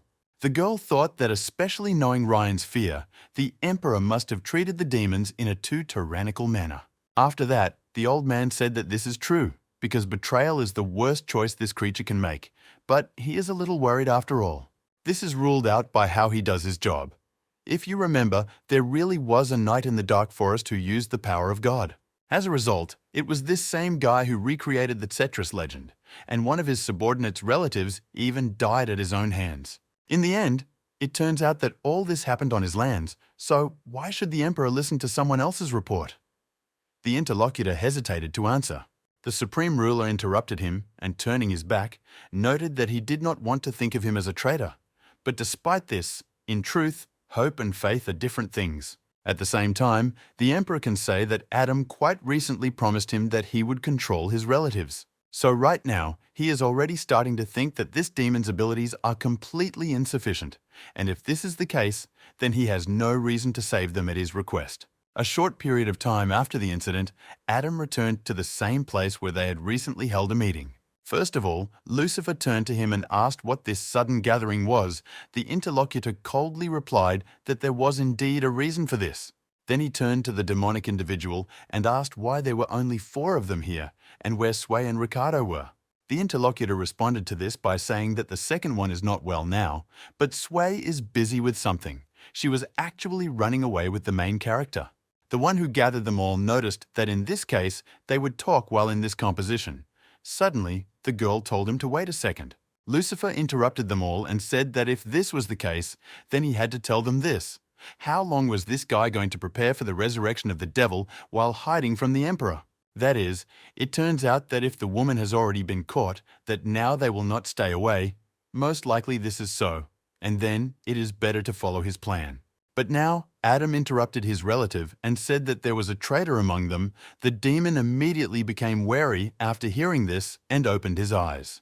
The interlocutor said that today in the palace, a spy learned about the existence of 7 sweets, and this spy also realized that the guy was serving the emperor for their salvation. Lucifer listened to him carefully and then asked why he really suspected them. If there was a traitor among them, then it was he who became the emperor's dog. Adam asked that this creature not irritate the candles. He would try to resolve this situation as smoothly as possible. He was also already able to calm the emperor. But if something like this happens next time, it will be very bad. The man asked if he is really afraid that Sway, who is not with them now, will be to blame. If so, then perhaps he wants the priest to follow her as a shadow and then immediately kill her. Adam noticed that he was not talking about this at all. Then he turned to Ryan and asked why he was silent, because he had met Prince Richard. So is it really possible that even such a situation has nothing to report to him? And so the interlocutor began to say that if he talked about it, then there was nothing special. He, in turn, of course, was going to forget about developing an elixir for turning into a monster. The demon was surprised and asked what he was talking about. Ryan said he didn't understand what they were talking about. Adam said that if we were talking about the development of the elixir, wasn't the research already over? Moreover, his way of speaking is really quite strange. And let him wait a second. Everything is very strange now, and is this really Ryan's magic? But if not, then who is he? The one who communicated with them turned out to be Richard, who smiled and noted that it was bad that the absorbed memory was fragmentary, and then asked if he had really been caught after all. The man shouted that this was just nonsense, because without his shadow, he would not have been able to talk to them. What the hell is he then? The prince continued his dialogue and noticed that he was wondering why this was all happening, but he had just explained everything to him. After all, it turns out that the reason why he was able to get in touch with them is likely because he ate that same Ryan. The demons present were amazed. The guy suggested saying that if he said that, he would only confuse them, because he swallowed him, which is why he will now be in place of their previous comrade. Lucifer got very angry about this and shouted that he was a scoundrel. How could he even do such a thing? The interlocutor, in turn, asked him not to get excited so much because he also did not expect that it would turn out this way. So it turns out that the creature itself was the first to try to absorb him. As a result, he can say that it is better to explain that this all happened precisely on the orders of Adam. The demon whom he addressed immediately became wary. Richard continued to say that it was this creature that wanted to kill Ryan because he began to plot something. The man got angry when he heard all this and immediately shouted Adam's name. The interlocutor, in response to this, told Lucifer that his simplicity was already annoying. This creature has had enough of reacting so violently and actively to the most obvious things. The demon began to think that this was really a primitive way to sow enmity between them. Richard thought that he seems to be quite effective because the demon lords have no idea about cohesion, so it turns out that this is definitely in his favor. There is a chance that if you press a little more, then perhaps something will come out of this situation. Richard apologized to him and noted that it seemed that he did not talk about it. So his relatives most likely do not know this, but now it is not clear how to correct this situation. Adam understood that the situation was not going in his favor. Lucifer did not turn around and said that he wanted to trust him not as their kinsman, but as a friend with whom they shared hardships. But most likely, he will no longer be able to follow his path exactly. It is because of this that right now he will go his own way further. The red entity was dull in the conversation and, apologizing to Adam, said that he had listened to everything carefully, but thought that the previous speaker was indeed right. After a few moments, this guy was left alone with his own thoughts because he realized that his collaborators were no longer following his plan. The hand of this creature began to shake, and in the anger that he felt and squeezed it right until it bled. Soon, quite interesting events began to take place in the Imperial Castle, which was located right in the capital. And in one of the rather dark rooms it was quiet and only light penetrated through the columns. And then, in the shadows between them, some entities began to appear, which literally materialized from below. It turned out that it was Leon along with Lucifer. The man immediately said that they were here again where they once fell into a trap with the devil. After this, the girl asked if they could free the devil with just the two of them. The interlocutor noted that she should not worry about this. There were enough allies. Ahead, the man noticed his relative and said that even though he had said so before, he knew that this creature would still come. Adam did not answer anything to this, and only said that it was a pity that everything really turned out this way. The interlocutor was surprised and asked what she was saying. The same second, the left arm, left, as well as a small part of her torso, were destroyed using the demon technique. It turned out that all this was done by Adam, who approached and attacked her, and her relatives did not expect this. Lucifer got angry because of this and shouted that he had killed a creature belonging to his race. So had he really lost his mind? The guy replied that this was not so. After all, it turns out that this is all he can do for them. The man asked in what sense he is speaking for them, and if he really is at one with them, then what is he doing? Shouldn't he join in the liberation of their chaos god, whom the emperor imprisoned by declaring a holy war? A comrade said that it was not for him to decide. It's not for him, who doesn't even realize he's a pawn, and it might be hard to understand what he's saying. But Adam says it's okay, and he understands. Then he extended his own hand, which was used by his demonic creatures, and was ready to attack his relative. After a short period of time, the dust that rose after the impact cleared away, and it was clear that no one was there. And Lucifer, using his power, hid in the shadows and soon appeared right behind the back of his new opponent, who had recently been a comrade. The man raised his hand and was ready to kill this creature, so that only a large amount of blood then scattered to the side. But Adam pierced him with his own power, with which he noted that these pathetic attempts would not work because he knew how his shadow ability worked as well as he did. One day this demon will really be able to understand his intentions. All this will not even happen instinctively, but independently when he makes his decision. The guy got ready to roll in order to finish off the creature, but he saw that something strange was happening and he began to materialize. Most of the head was already missing, and it was clear that Lucifer was using the power of his shadow to hide. Literally a few moments passed and the relative was no longer nearby, but he was hiding at a great distance. The man ran away from there and thought that from the very beginning he had not even thought of entering into an open battle. And this is all because his goal is not even to win the fight. It turns out that he should just find the devil, who is now somewhere in the dungeon, so there is no need to engage in a pointless fight. Continuing to be in his shadow space, Lucifer thought that no one could find him there. But suddenly he felt that someone grabbed him by the head and pulled him into the world of people. After that, he asked how this little man found him in the shadows. This is definitely not possible if you just use the ether. The one who was able to successfully pull him out of another world was His Excellency the Emperor.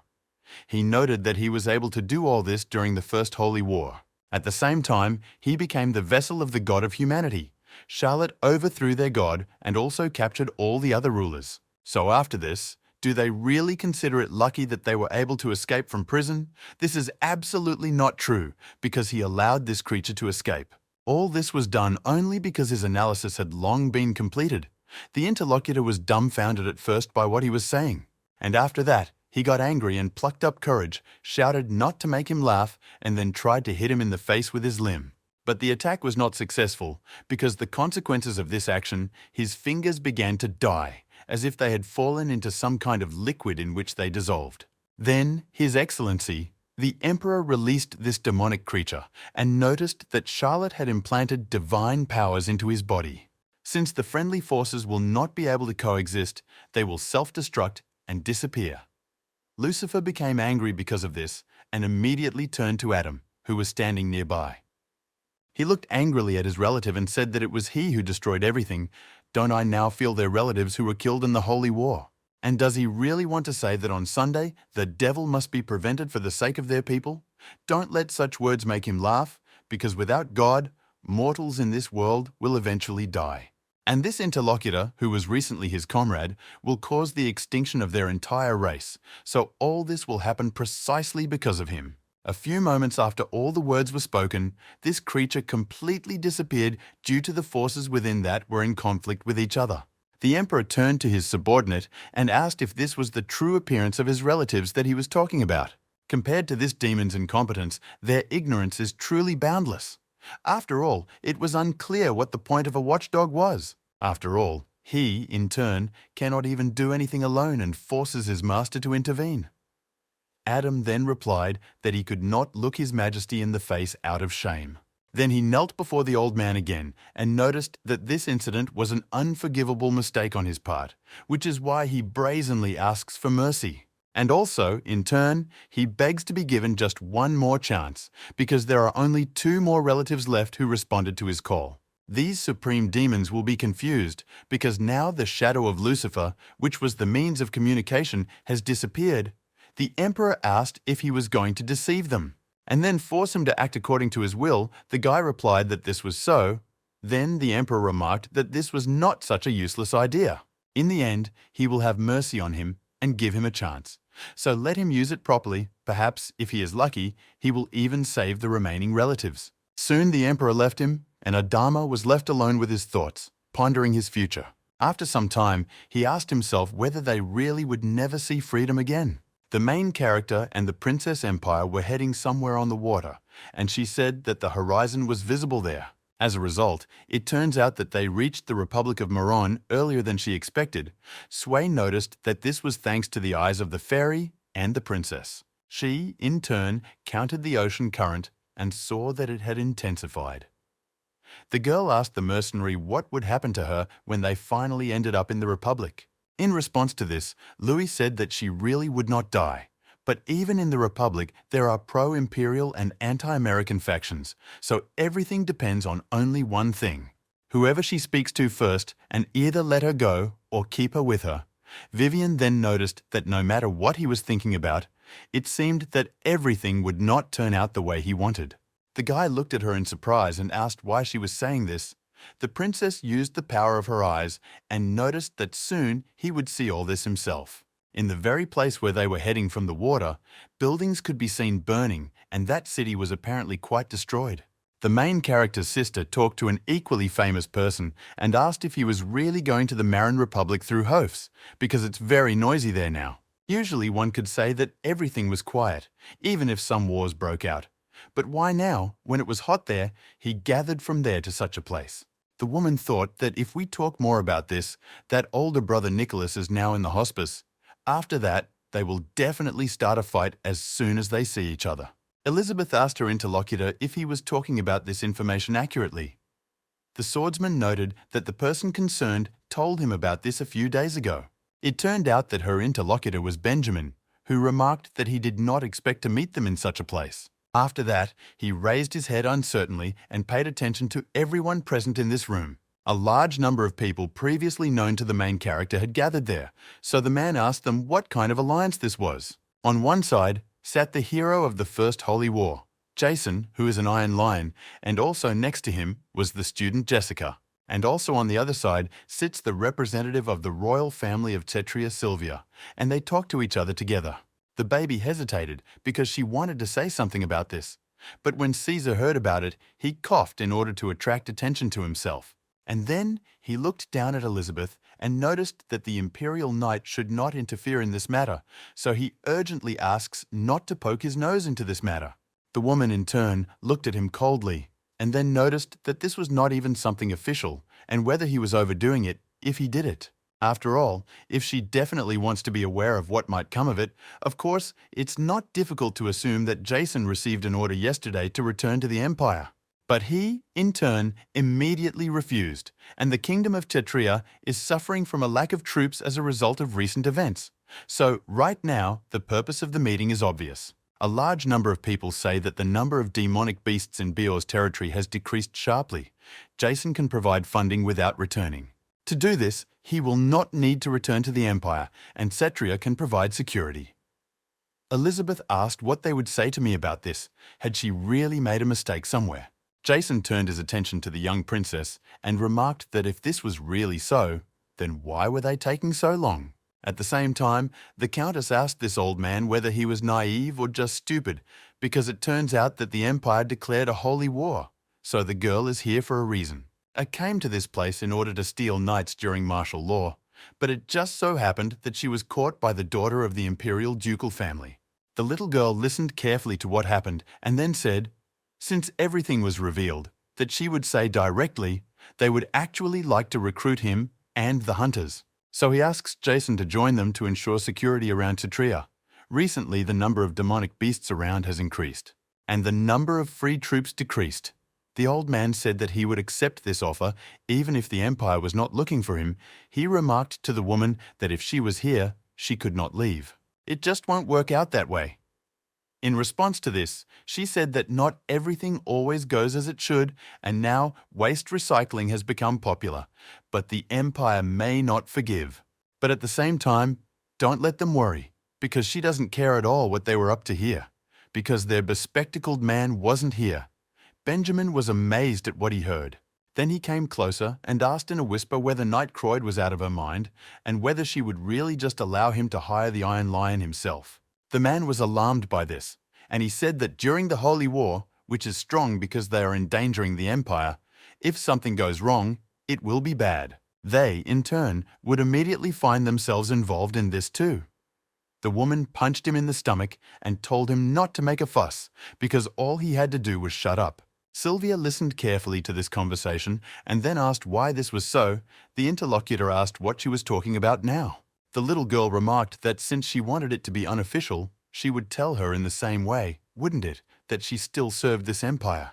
Elizabeth, in turn, replied that this was not her concern, because it turns out that at the moment she was just looking for her younger brother Louis. Sylvia wondered if Louis, her younger brother, and she was the Duke's daughter, but the little girl hadn't heard that he had a sister.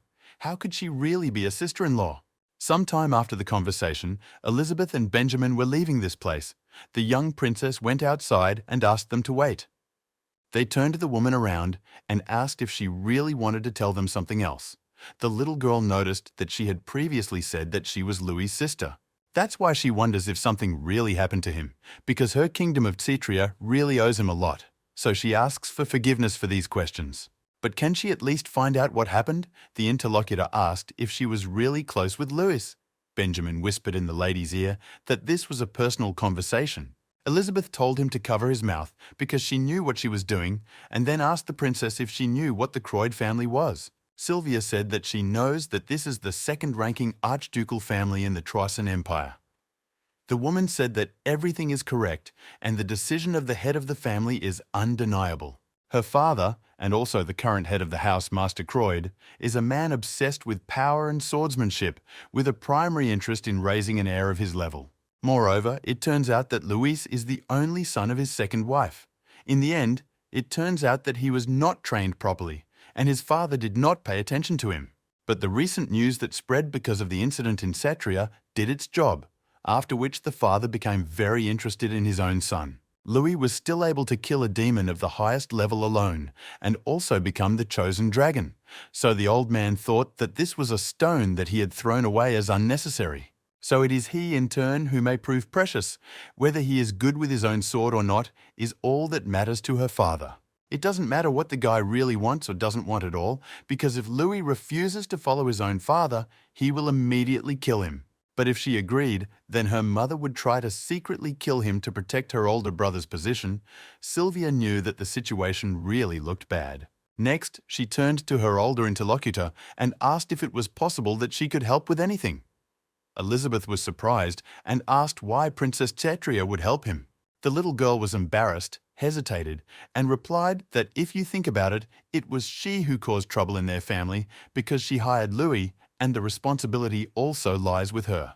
Of course, it is necessary, and at the moment she speaks only about the moral responsibility for this, but it is not that she is trying to avoid other responsibility in turn too. Elizabeth looked carefully at how this girl was talking. This girl was with her and worried about her little brother, and then she just smiled sweetly. She went on to say that after all, Louis really does find quite good friends in himself, and if this is so, then she will ask her without any hesitation. Sylvia was a little embarrassed about this, and the Duchess said that nothing difficult should be done, just let her do everything she could for his sake. The girl, in turn, asked what exactly we were talking about because she didn't understand. The interlocutor just waved her hand and then told her to think about it herself. When she approached Benjamin, he asked if the family could send another pursuer to him. Elizabeth replied that her mother was probably looking for a hitman. After all, if you remember this, then she simply oppressed Louis from childhood. Although, even so, this is the wrong expression of these words. Because if you think about it, she most likely already sent someone for him. And there was a conversation in the diplomatic mission of the capital of the Troisan Empire. The man bowed his head before the aristocrat and said that he heard they were looking for him. It was he who addressed the manager of the western part of the empire. The front one was Count Carlton. He is the very person who conducted various experiments together with the emperor of this country. The old man asked his interlocutor if he had not been told before. Since this is an important conversation, he thinks he was asked to come with the king of mercenaries himself. Friedrich smiled and said that he was still the general secretary of the Mercenary Guild, so his qualifications would actually be enough for this. And when the man said all this, a weapon appeared right next to his neck. He immediately became wary, and the knight who did this asked where his respect was. Let him not forget about his manners, otherwise he will come running right on the spot. The man who did this turned out to be a paladin of the mind and a commander of the knights named Brian. Frederick bowed his head even lower and asked the Count to have mercy on him, because as the General Secretary, he could not force the King of Mercenaries here.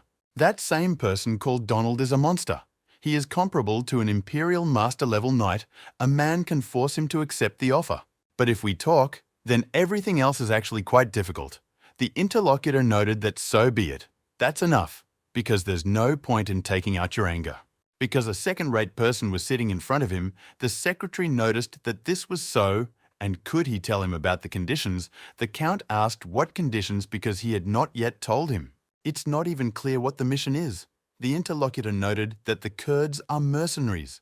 The complexity of the mission is not important, only the reward that can be received is important.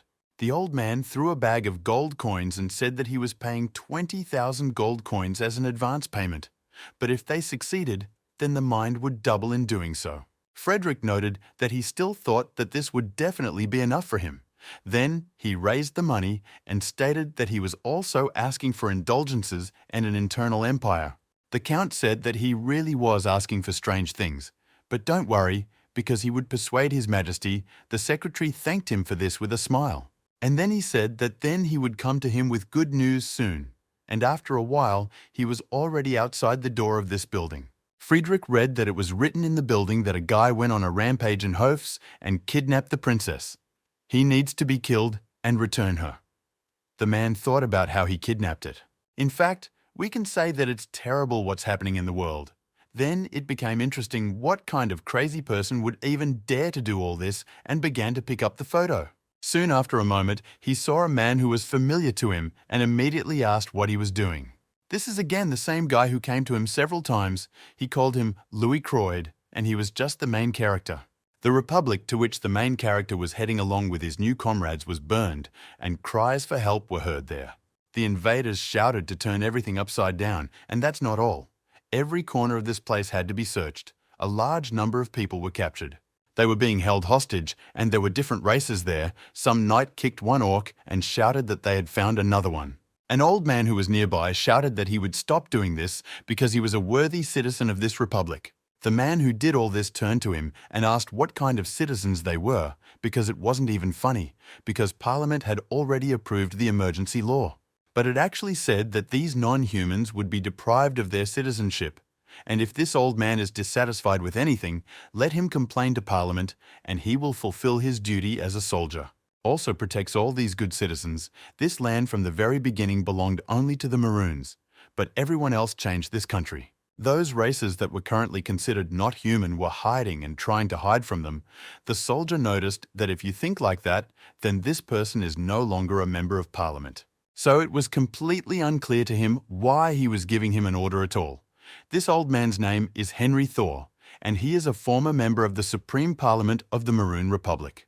The orc at the same time entered into the conversation and asked why this was not done this way. Of course, he perfectly understands that everyone is driving them out of here.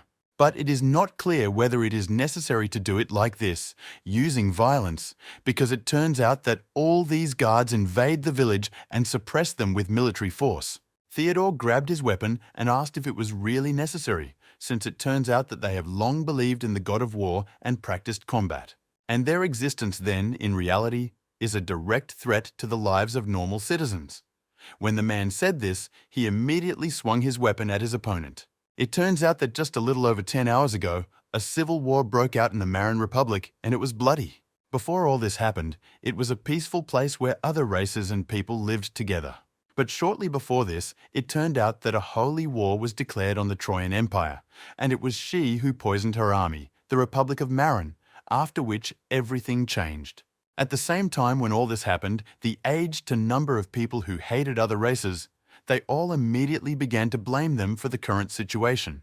It got to the point that after some time, the situation went beyond the boundaries of society, so that after the incident, it reached the level of political struggle in this country. Those who believe that even if this leads to war with the Empire, they have an obligation to protect their people, are hardliners, including Georg Thor. They decided to reject the other races of the Republic and also to negotiate with the Empire and stop the war. These are the supporters of the negotiations, led by Chairman Ricardo. In fact, their confrontation only intensified with every second, and the fate of the entire republic was determined by voting. After a short period of time, the voting of the entire republic ended. But the fate was not determined by it, and not by what the people voted. So it was not a leaf that determined the fate of the empire, but dozens of arrows that were fired at other races. The head of the political leaders attacked some of the orcs who were sitting in the hall, and everyone else was simply surprised. This was done by the very man who spoke from the podium and shouted that he would not allow this country to be mired in war. It was the chairman and supporter of the negotiations of the Republic, Ricardo. Even before this whole process took place, the proponents of the negotiations from the very beginning were not going to decide everything by vote. After all this happened, they teamed up with the military in the blink of an eye and captured the entire parliament, which included different races. Soon the whole hall was stained with blood, and by that time there was absolute silence in the hall. When all this happened, less than half of the remaining members of the Republic's parliament unanimously adopted the bill. He, in turn, expressed that now there would be reprisals against representatives of other races, and he was accepted precisely when blood was shed. And after everything that happened now, Theodore was angry and swung his weapon at the orc who was sitting in front of him and talking. But his attack was not successful because the main character blocked it with his weapon and said, "Wait a minute."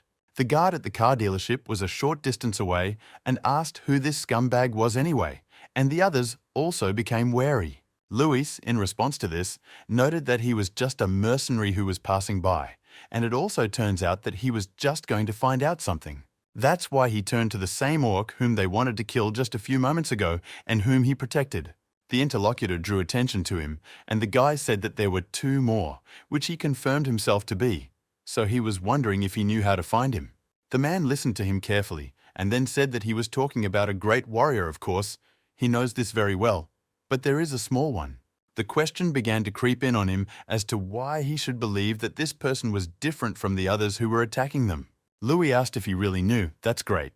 Now I feel I need to win his trust. Theodore began his attack from the back. Of course, the main character felt this attack, and then with one slight movement of his hand, he stole the weapon with which he was supposed to be cut, and the man was shocked. People, as well as others, looked at it in surprise and said that he was fast. It turns out that now he was not even visible. The guy stopped and then said that he didn't want to make a fuss here, so he asked if there was an option that they could go their separate ways. After a few moments, the tone changed, and he stated that if, after all, the others wanted bloodshed, then nothing could be done about it. And the main one of these knights got angry and said that this stupid mercenary was just a scoundrel. He wondered if this man even understood what he was doing. Pointing to the sea, the man said that the imperial detachment would soon arrive at the Republic, and after all this happened, the country would definitely drown in fire.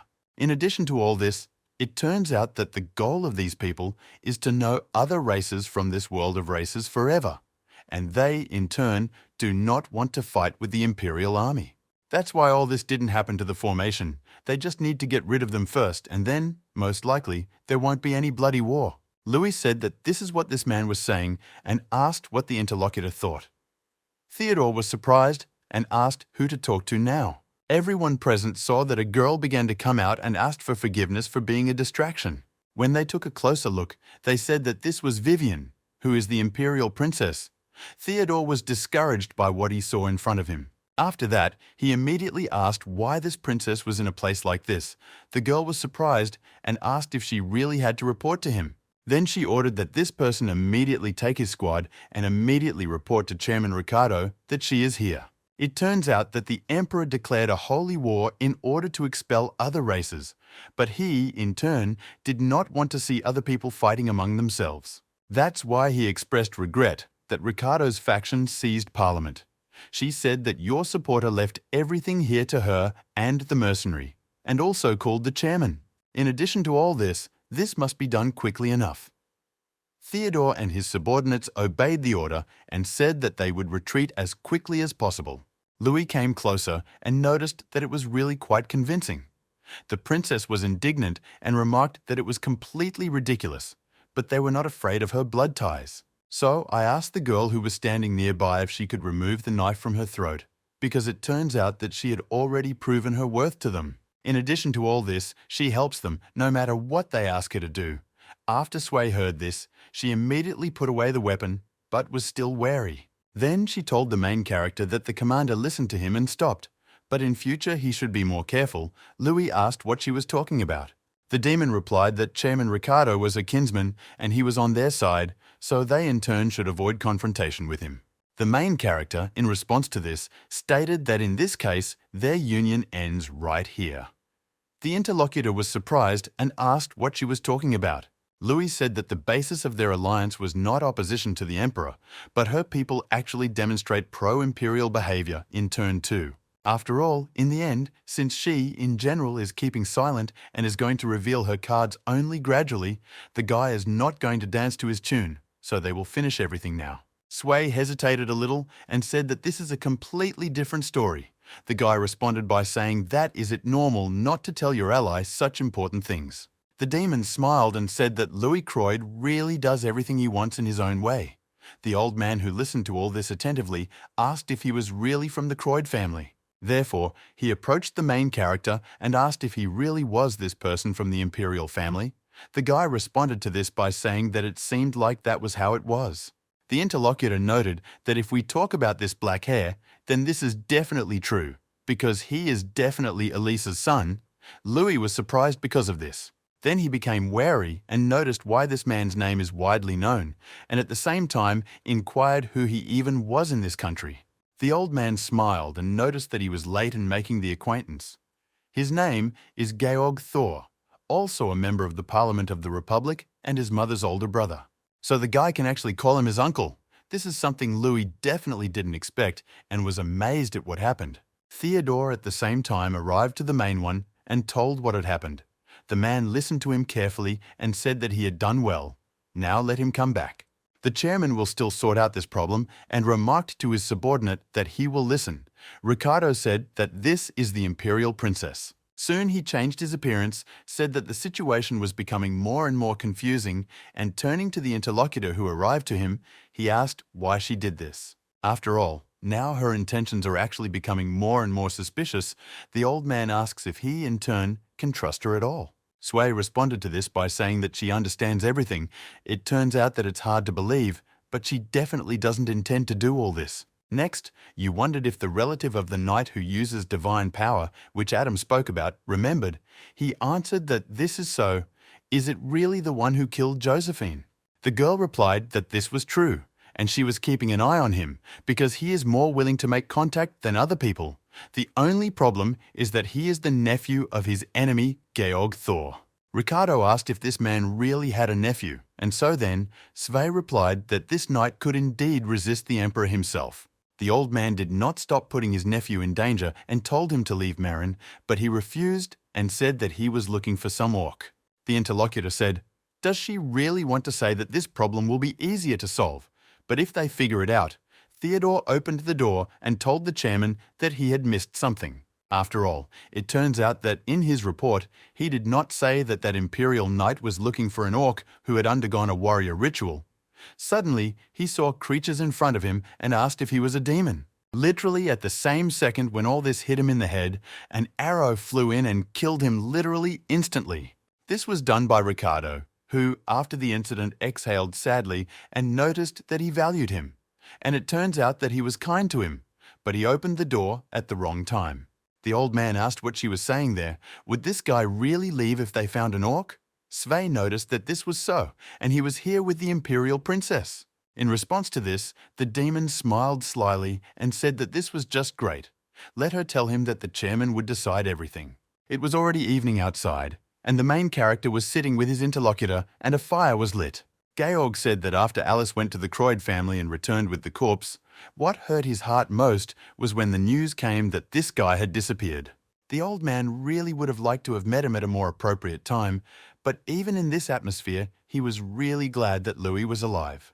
The orc brought the food with a smile on his face and then told the man that they would leave tomorrow at dawn. But before that, there was something to do. And he asked whether it would be better to get plenty of rest now, whether it be a battle or a journey. It is important to rest well enough. The princess sat with them, and after hearing these words, she noticed that she was all for it. And Louis, in turn, said that her opinion was not even taken into account here. After that, for the rest of the time, they sat near the fire and enjoyed talking with each other about all the problems. But somewhere near the capital of the empire, Troisen, the paladin and the saint, went out onto the mountainside and, admiring the capital, they talked. The man, in turn, stated that in the past, after the end of the First Holy War, a group of people met the Demon Lord. As a result of this whole situation, it so happened that they desperately rushed into the waters they were facing, not knowing whether they would survive, just grasping at a small hope. If they really believed in His Excellency the Emperor and waited all this time for salvation, then it would definitely overtake them. Juliana listened to him carefully and then stated that it was not because they did not believe enough, because at that moment they knew for sure that there was hope. Well, when they saw the Demon Lord, they were all weak in the face of fear and they gave in to their instincts. So, clinging to that same illusory hope, they could not make a sound decision and immediately rushed into the water rather than wait for His Majesty. The very only child who survived that terrible situation simply did not have the courage to put his life on the line. The old man then saved her and extended his hand, but this did not mean at all that this child believed in hope until the last second. Now half listened attentively and noticed what it meant, how everything was. But even despite this, he now wonders what business she called him on. At first, the saint was a little wary, and then she noticed to Mr. Brown that she wanted to ask him directly. So I asked if His Excellency the Emperor believed him. The interlocutor was a little surprised and asked what she was talking about. Then he smiled and noticed that naturally he trusted him greatly, because how could he trust me in a person who symbolizes the hope of all humanity? Juliana felt pain when she heard that he was the hope of humanity, but whether this was true was completely unclear. The old man saw that she had reacted strangely to this and asked if something was wrong. The girl gained a little strength and turned to her interlocutor again. Then she said that what she would tell him was something that she personally encountered just recently and something that greatly shocked her. First of all, she talked about how she met the goddess, and with Louis, who said that for some reason, everything is always connected with the emperor. But the deity, whose vessel she is, said that great changes were coming in the world. When she came to His Majesty's audience, she heard some strange sound. Then, using the power of his own eyes, he followed the deified path and saw a button, after which he opened a secret passage and followed the sounds. There I heard that the official was talking to the emperor about how no one in the empire would even notice if he disappeared. Suddenly, a couple of enemies like this man were. After that, he and the emperor turned the man into a demonic creature, and then he was killed after he went mad. After what happened, His Majesty said that he, of course, was sorry. But death is the only salvation for mere mortals. Finally, Juliana completed her story and stunned her interlocutor. He became wary and noticed that, to be honest, it was difficult for him to believe such things. But it was not clear why she was talking about this specifically to him. The saint said that before this incident, she met with one guy in the world of Mercenary. The paladin asked who he even was. The girl replied that she herself did not know, but there must be a reason why the goddess showed him. The captain noted that this was true. Speaking of which, it was truly an amazing story, so he wondered if the girl had told it to anyone other than him. Juliana replied that this was not so, and he was the first to hear her. The paladin began to laugh when he heard it, and said that he willingly believed. And the saint said that it was he who helped her when she first arrived in the holy city, which is why this time she asks to help him with this problem. But the girl did not have time to finish this phrase because she saw something strange in front of her that she did not expect to see. Sweat began to form on her face, and Juliana turned her attention directly to her body. The paladin she was talking to pulled out a weapon and immediately stabbed her. He went on to say that the saint did a good job, and all this because at least another innocent person who listened to her story would not die. The girl was amazed at what was happening and asked why she was doing this. The old man noticed why this was a rather strange question. A few moments later, he pulled out his blade, did it to this girl, and immediately kicked her quite hard towards the water. And later he stated that she, who is mixed with blood from different times, cannot understand them because His Majesty is truly the hope of all mankind. This man said all this with a crazy expression on his face and said that she had committed a blasphemous act, doubting this hope and hoping to stay alive. Juliana had a rather deep wound in her abdomen and was now flying straight down into the icy water. She tried to reach up to all this so that at least someone would save her, but no one was going to do this. Therefore, after a few moments, her body disappeared into the water column, and after that, she did not float up. The paladin continued to look down and remarked that it would be much better if she sat quietly in fear. It would be like the day the Emperor saved her. Brian said that fate was truly ironic, and after that, he turned in the other direction and also began to head towards the estate. Juliana was still conscious, but continued to be pulled under the thickness of the water, which pressed her more and more. And the main character, in turn, was very badly beaten, and only blood flowed down his face. Ricardo held him, but Svea asked what he had done. The old man immediately told her to calm down, and it turns out that he did all this only because everything has its own reason. Everything was scattered around that moment. Also, everyone who was sitting near the fire was killed everywhere. The relative asked if he was serious when he said this. She did not understand why he should just kill everyone except the princess. The interlocutor, when he came closer to her and using his power, said that Lucifer's shadow was destroyed. The girl was surprised by this and asked what she was saying. But Ricardo continued to say that, judging by her reaction, she didn't know. But she, too, was broken. A relative left a message in his shadow before his own death.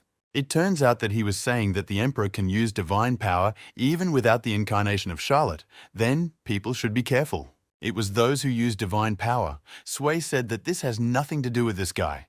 The old man said that no one would ever know about it. As a result, Louis could also turn out to be the Emperor's man. The demon replied that this is for sure. Isn't she vouching for him? There is a possibility that he will be healed with the help of Mercilla. In this case, this will clear up all the misunderstandings, but the interlocutor said that this definitely cannot happen. Next, he threw the guy's body down and stated that this man had been dead for a long time. To all this demon, he tried quite well. After all, it turns out that using my power, he even destroyed his brain so that he could not survive. So now it doesn't matter at all whether he uses divine power or not. He is already just a corpse. Julianne remembered the moment when the demon lord appeared and destroyed people. In despair, they realized that there was no choice then, because it was completely unclear where to run from the monster from this high cliff, and they jumped down in order to somehow escape. At the same time, when everyone resigned themselves and rushed down, the girl sat to the side and closed it because she felt fear. I sat for a long time and watched the monster catch people who tried to run away from it and devour them. With tears in her eyes, she gave up the terrible hope that she could survive when he filled her stomach. Below a rather large shelter, from which streams of water flowed, a boat floated away, in which there was a creature that was humming a song. It looked more like a skeleton smiling and happily rowing with its oar. Suddenly he became wary, because he heard pitiful sounds. Then he asked the girl what it was. Was she really crying all this time? Probably we can say that she was very hungry with a feeling of guilt. The girl, in turn, did not answer anything and only sat, shrunken, her body shaking. The skeleton scratched his skull and said that everything is fine, that she will lighten the burden of her heart. But the people who are watching this are also having a pretty hard time. Still, that same guy is really quite strange, because it turns out that sacrificing the lives of the weak is a natural process. But he, in turn, was tormented by a feeling of guilt because of every person killed in the war. It was strange. Could this really be so? He was talking at the same time about Louis and how he had so much weight on his heart. So it was completely unclear how he was still coping with all this. After some time, the guy finally completed his battle and landed to praise near the mountain of corpses that he had just recently made. He also thought about the fact that all these people rushed at him, so there was no time to think. But now she sees that these are all those whom he killed during the Holy War. Louis realized that the situation looked really bad and looked at his system and wondered if he really was dead. He had no words at the moment because she reported that there was no connection. The hero wondered if he had just died, and the system immediately turned off after that. This angered the guy, and he said that he was used as they wanted, and once he failed, they immediately threw him away as unnecessary, and that was bad. At the same time, as the hero thought about this, he felt that an opponent had appeared behind him, who was closing in on him with a weapon. Louis immediately turned to him and pulled out his weapon and blocked this blow, and then looked to see who it was. He also sent him a short distance to assess his opponent and continue the battle with him. When he saw who this man turned out to be, who disdainfully remarked that, of course, how would things work out without him, because he simply could not help but appear here. It turned out to be Captain Dave, who was the first to take the main character into his mercenary guild, but later still betrayed him. The old man began to laugh madly, as when he was still alive, he asked his boyfriend if he had really killed all his people, and also lived happily ever after. Besides all this, he had betrayed them. But even despite everything, he ends up like this in the end. It looks like he won't even be able to use his cool divine power here, and it's time to pay for his sins. Louis put out his weapon and held back the rather strong onslaught that his opponent gave with the help of his axe. At the same moment, Dave said that there should be no hard feelings now, because it turns out that everyone is either fighting for life or giving it up in the end. Now, finally, it was this guy's turn to give his. The captain immediately went on the attack, and it was clear that he was completely confident in his abilities to win. But after a few moments, his weapon, as well as both limbs, flew away because they were thrown off by the guy, and he said that some kind of fake was teaching him wisdom. After that, he stuck his weapon in his stomach and shouted to Dave that, although he was a scoundrel, he was still grateful to him. All this is because it was this damn old man who taught him life. And if it weren't for this man, the guy would have died a long time ago on the battlefield during some battle. After he said this, he cut his opponent into several more pieces in order to finally deal with him. Then Louise hid her weapon and said that she still sometimes remembers the day when she got rid of the captain and their squad. But was there any outcome then? Still, to tell the truth, he really regrets. But let others not think that he will be soft with them out of sympathy for them. This world is indeed more straightforward than the previous one. Only now the hero realized that the struggle for survival looks the same in all worlds. Louis continued his wanderings then and around the place itself until he heard a voice that told him that he had already seen enough. The guy saw this creature and asked what he was going to do next and called him the God of Death Rufus. The skeleton replied that he really surprised him because anyone would have given up with such a burden on his heart. But the greater the test, the stronger a person becomes. The hero noted that he still remained within the limits of reason, but if everything had been different, then it would be difficult to cope. The deity thought for a moment and said that Louis was really aware of its essence, while none of the people even knew about its existence before. The guy began to take out the weapon and said he doesn't know why, but after death, the sword constantly tells him all sorts of things. Rufus was surprised, asking if this is really the knowledge of the golden dragon. Then, this creature tried to be scary, and, raising his hands, he said that the hero is speaking correctly because he is a friend of the lost souls, the god of death Rufus. Afterwards, he became softer and said that in fact he had lost all his relatives and was working alone. The guy thought that he alone was doing a good job of refueling her. What if the girl who was sitting in the boat with him got angry and kicked him, throwing him overboard? When the hero saw this, he was simply amazed. Juliana grabbed the stick that the god of death had been holding all this time and angrily watched as he landed in the water. There was indeed anger in her voice, and she asked if he had shown this illusion to her in order to calm her down. The skeleton a few moments later floated to the surface, and when it raised its limbs, it asked to wait because it was not clear what she was doing. The interlocutor in turn did not hear him at all and hit him on the skull with the very stick she was holding in her hands. Then she continued to shout that he was just reluctant and let him die now. Rufus was discouraged by this and asked how the god of death could even die. The main character watched from the side all this time and was a little shocked, asking what kind of situation was happening there. Immediately after this, I took a closer look at what was happening on board this boat and saw a girl who looked like Juliana Sonetti. Naturally, he was embarrassed when he realized who she was and wondered what she really was like with her character. After some time, the god of death finally boarded the boat. He, in turn, was saddened and said that he was still to blame, but let him take his position into account. After all, it turns out that the majority are really creating chaos here, unable to recognize their own death. So he asked if it was easy to deal with each of them separately. The girl noticed that, nevertheless, since he is a god, he has some special abilities. Louis, in turn, noticed that there was definitely no such thing. Juliana switched to him and asked what he meant. The guy said that this creature is a god who has lost all the races that worshipped him. He creates illusions using the abilities of those who came to him. So to tell the truth, Rufus is in no way capable of anything at all. The girl grabbed him and asked what she was saying. Were they really in an illusion now too? The skeleton in response to this said that in fact he was definitely not up to it. So to tell the truth, they really are dead now. Of course, thanks to the strong connection with God, they have a chance to be reborn again. With these very words, he stunned the girl. And after that, he continued to say that, of course, this was not at all his thing, because it turns out that when representatives disentangle themselves, their souls go to their main god. He, in turn, is just a guide and will take them to their own gods, Lewis asked, since he is a person, if we are talking about Charlotte. The interlocutor replied that this is not so because he really doesn't know about Baumkara, and besides, he's not even a person from this world.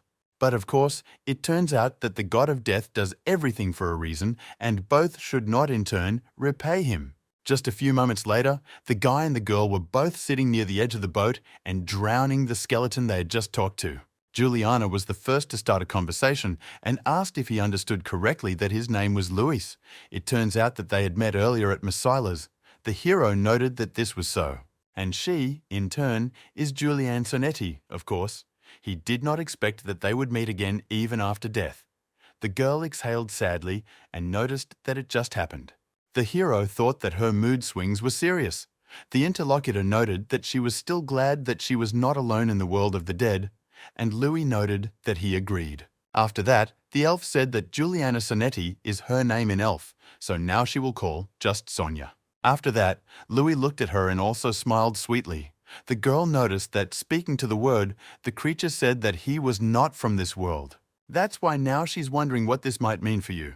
She further noted that, speaking to the word, perhaps she should pull it out and talk. Soon, the god of death continued to control his boat and said that today he was gaining a lot of new experience, and he, as the god Rufus, would help them with this out of the kindness of his heart. To all this, we can say that they are lucky, because both of them are still actually people, but they will not meet Charlotte. To be honest, the god of people is much tougher than him. When the creature did not hear the answer, she wondered if they were really not interested. Then they continued on their way on the boat and did not talk about anything. But the god of death wanted these pathetic people to answer him at least something. Some time after the journey, Rufus said that as they can see, this is not the afterlife, although it is unclear what to call it. Perhaps a zone of higher spirituality. It is here, at this very point, that their gods live. And if these people are really sensitive enough, then they must have already felt their presence at this height. The main character thought that this was actually true, and he also looked at the system window and saw that it had also been restored. But if you think for a moment, he is now wondering what happened to his real body and isn't the connection with God broken at the moment of death. After some time, the god of death said that they should have many questions, but his role was over, since it turned out that they had arrived at their destination. Pointing to the silhouette ahead, Rufus told Louis Croyd to go down there because it turns out that you have been waiting for him all this time. The hero, in turn, drew attention to this creature and wondered if this was the one he had been looking for all this time. The guy immediately began to get off the boat in order to go and chat, and that's when Juliana turned to him. She, in turn, smiled rather sweetly and said that she wished, as always, a favorable outcome. It was better to be happy after death, too. Louis smiled at this and waved his hand and said that it was true. Immediately after that, he turned around and left. The god of death, in turn, directed the boat in the other direction and noticed that he was quite tired. The girl noticed that he had done an excellent job, and were they now sailing to the goddess.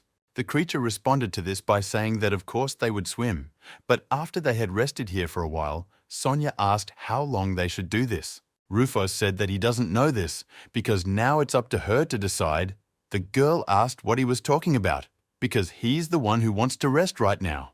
The skeleton, in response to this, said that if you are interested in what he is talking about, then let him focus on what is happening there, and pointed his limb towards Louis.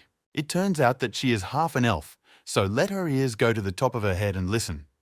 The guy approached the deity and asked if she was really Bamhara. The interlocutor turned to him and said that it was true, and finally they met with Louis Croyd. It seems that he actually has quite a lot of questions at the moment. The hero immediately asked why this was so. The deity looked at him a little surprised because this question was not specific, but the guy suggested asking why he was chosen. Bamhara smiled and replied that this, of course, was not entirely her choice, but it turns out that only he himself could do all this. Then I asked why you should start your story. Somewhere a little different there was an orc who went to his god realm. The goddess asked if the guy had ever heard about the balance between the gods, as well as races. It turns out that mortals receive blessings. After all, in the end, when this creature begins to flourish, this god becomes much stronger due to this.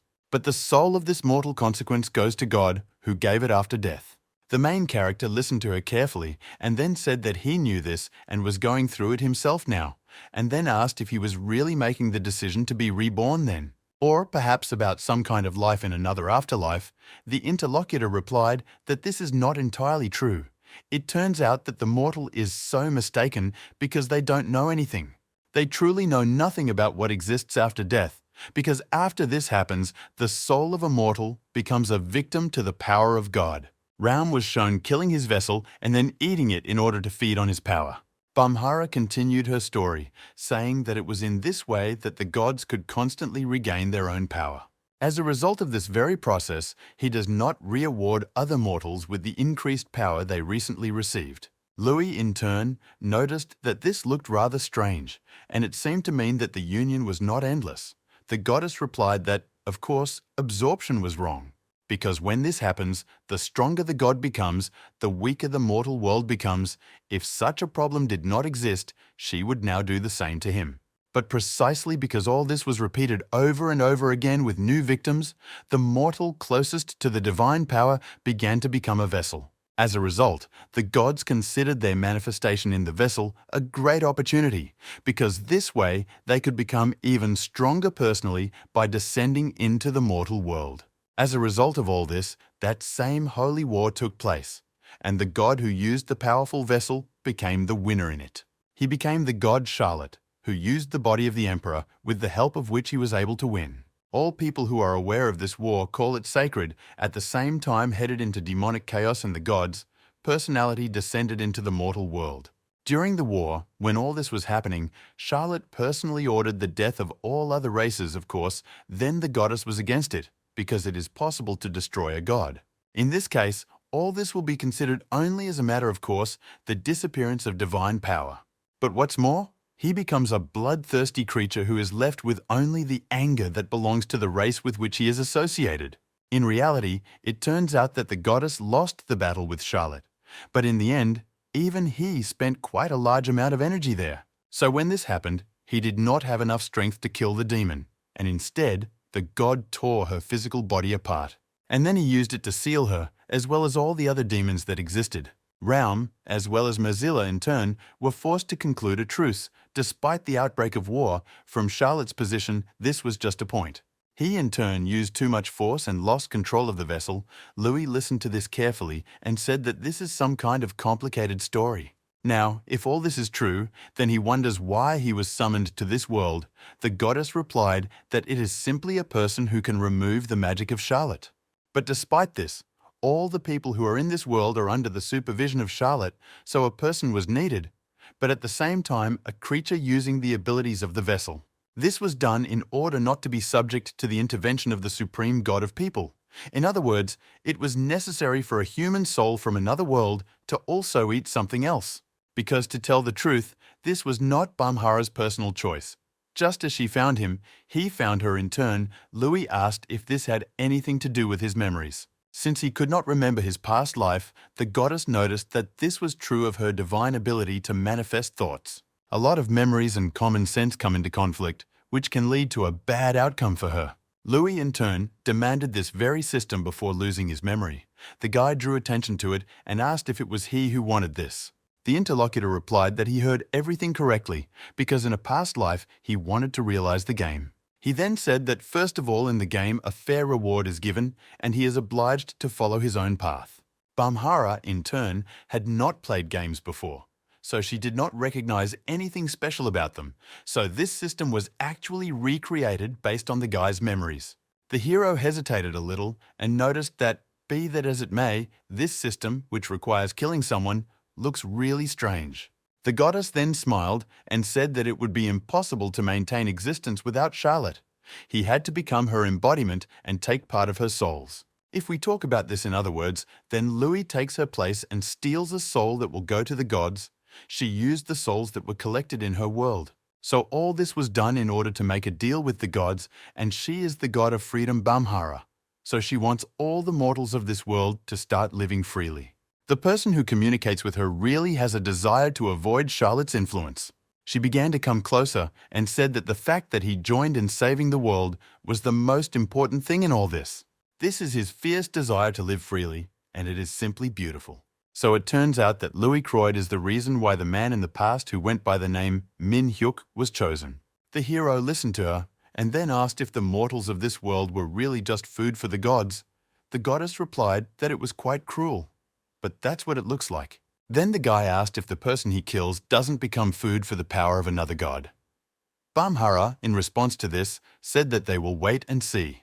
It turns out that the skills, staying here, made the deal as needed. Louis remarked that he wanted to hear the last thing, whether she remembered Elisa. The interlocutor replied that, of course, she remembers her. In fact, before, other battles made similar attempts. But those who came from other worlds either went crazy. This happened because of the difference in the worlds, or they abandoned their own lives. And Elisa was the one who helped him endure all this, and she is grateful to her. At the same second, a memory appeared in front of the guy about how there was a system window, and he looked there. His mother said that she had made a mistake. Also then, a large amount of blood poured out of her body and she had mortal wounds.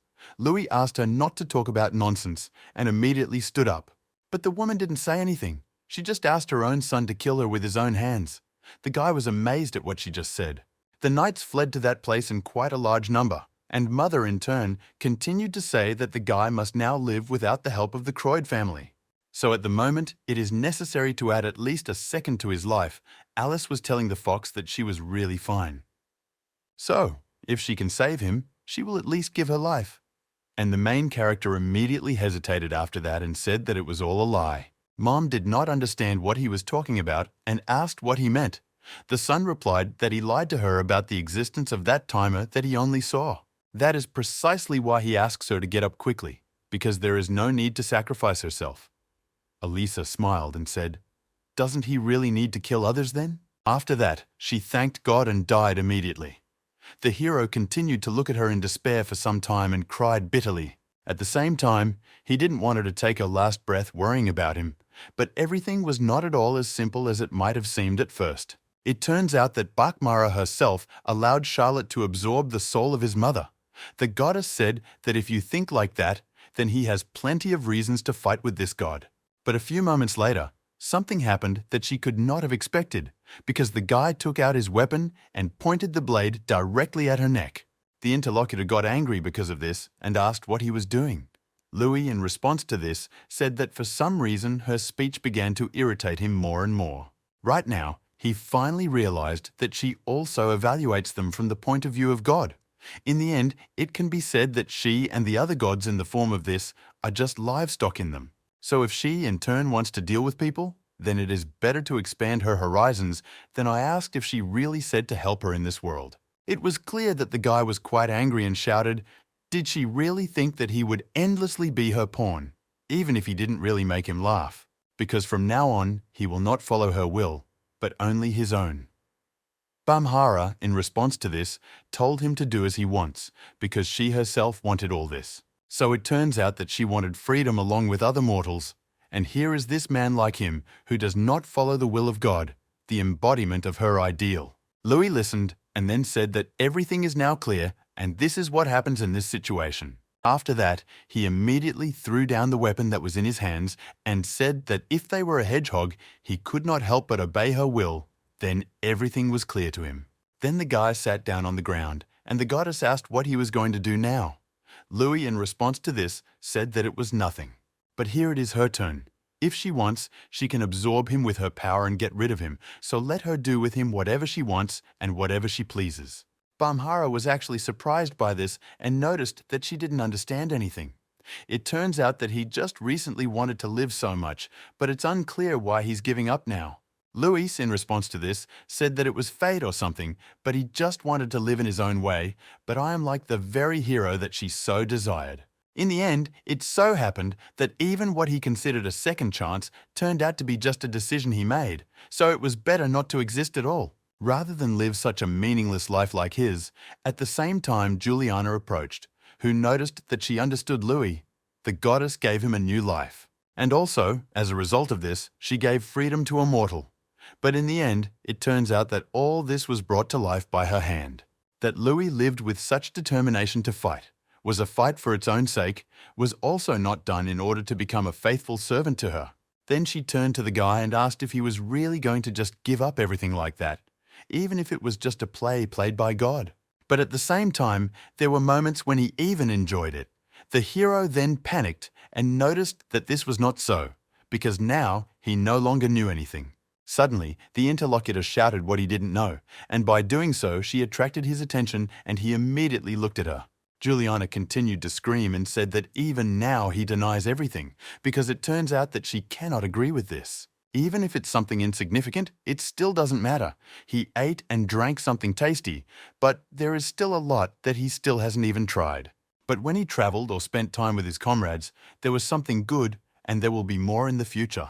And his mother, whom he had talked about shortly before, also wished him a happy life. After these words, the main character immediately became angry. When this happened, he immediately turned to his interlocutor and grabbed her by the clothes, lifted her up, and also told her not to use her tongue. After all, even if she's now talking about his mother, then she knows nothing about Alice, and that's the truth. The girl saw the guy's angry face, but at the same time his gaze was rather empty, so she said that of course she didn't know, but he himself knew. The goddess Mercenary, in turn, is the god of prosperity as well as recovery. The temple where the girl was often visited by married couples who have children, so they in turn ask for happiness for their own child, although it is just a ritual, but they sincerely asked for blessings for him. Of course, there were often reverse cases of all this activity, so even Juliana cannot imagine what this guy was experiencing then. Then she touched the hands of her interlocutor with both hands and said that therefore he should answer to himself what kind of person Elisa was. The elf continued to gently squeeze her hand with her hands, and then his grip gradually began to relax.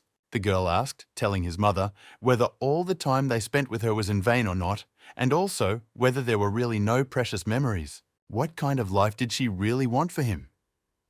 The main character began to remember those very moments when his mother died, as well as this time when they were still together.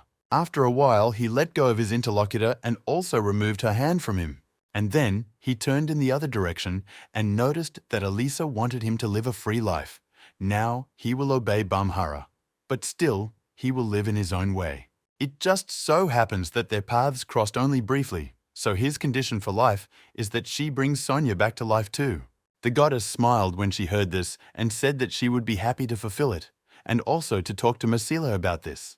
Soon, the main character and the girl walked away, and he said that he was ashamed to appear in front of her in this form. Julianne replied that he should not worry. After all, to tell the truth, everyone has quite difficult times. Earlier in turn, it was the case that she also cried quite a lot in the boat. Then Louis noticed that he was unconscious in the Republic of Marin and asked where she was. The girl said that she fell into the river near the capital, very far from Hofs. Then the hero smiled and said that it was good, then he would find her after the resurrection and asked if they could meet with her again. Julianne responded with a smile and said that this was a promise to definitely meet each other again. When Luis died, Ricardo said that it didn't matter at all whether he used divine power or not, because he was already a corpse. Sve shouted to the old man why he was complicating all this. The interlocutor noted that she should think about it more simply because relatives and humans cannot exist together. Suddenly he stopped talking, felt that this had happened, and immediately turned his attention to the side, and there he saw a bright flash of light.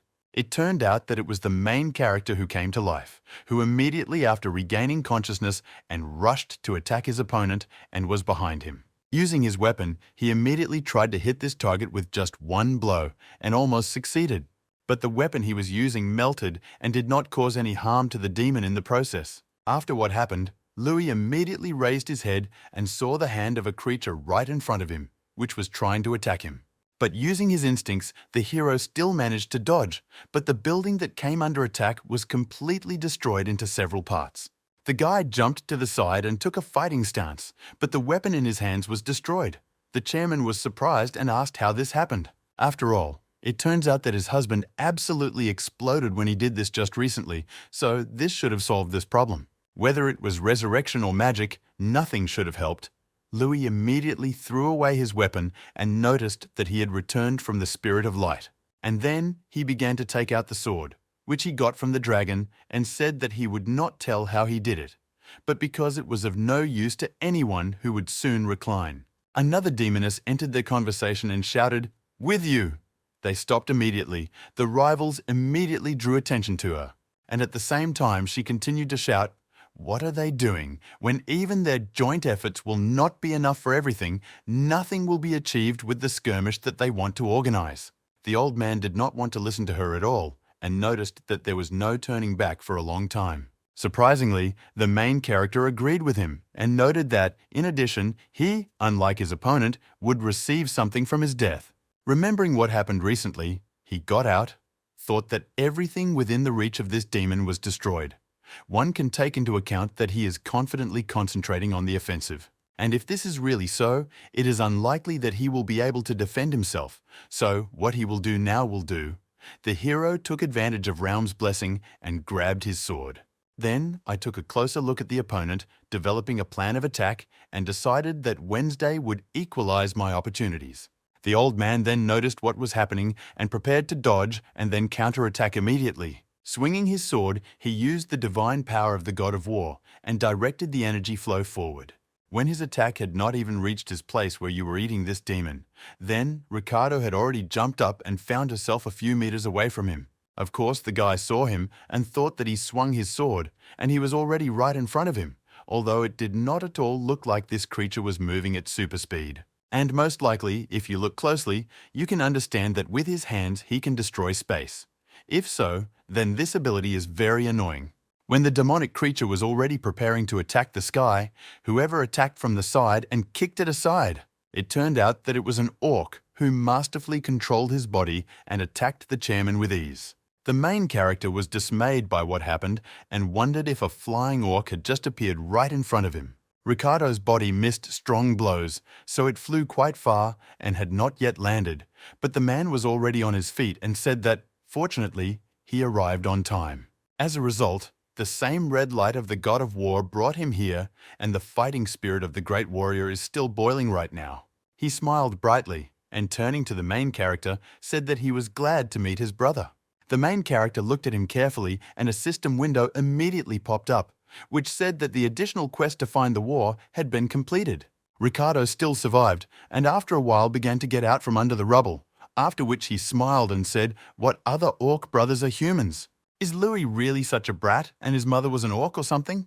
Roger stated that this demon of reality is very stupid because they are not related to this person by blood. But even despite this, they have the same fate because they were both chosen by the gods. And if this is so, then all noble warriors are truly brothers. Ricardo jumped up and said that even this idiot has a god. He was already heading to the attack and was ready to kill both of them. After this, a rather powerful explosion occurred in the place where the guys were standing, and it was accompanied by demonic energy. Louis saw that the demonic creature was right in front of him. The old man said that this was the very god that he could not have demons.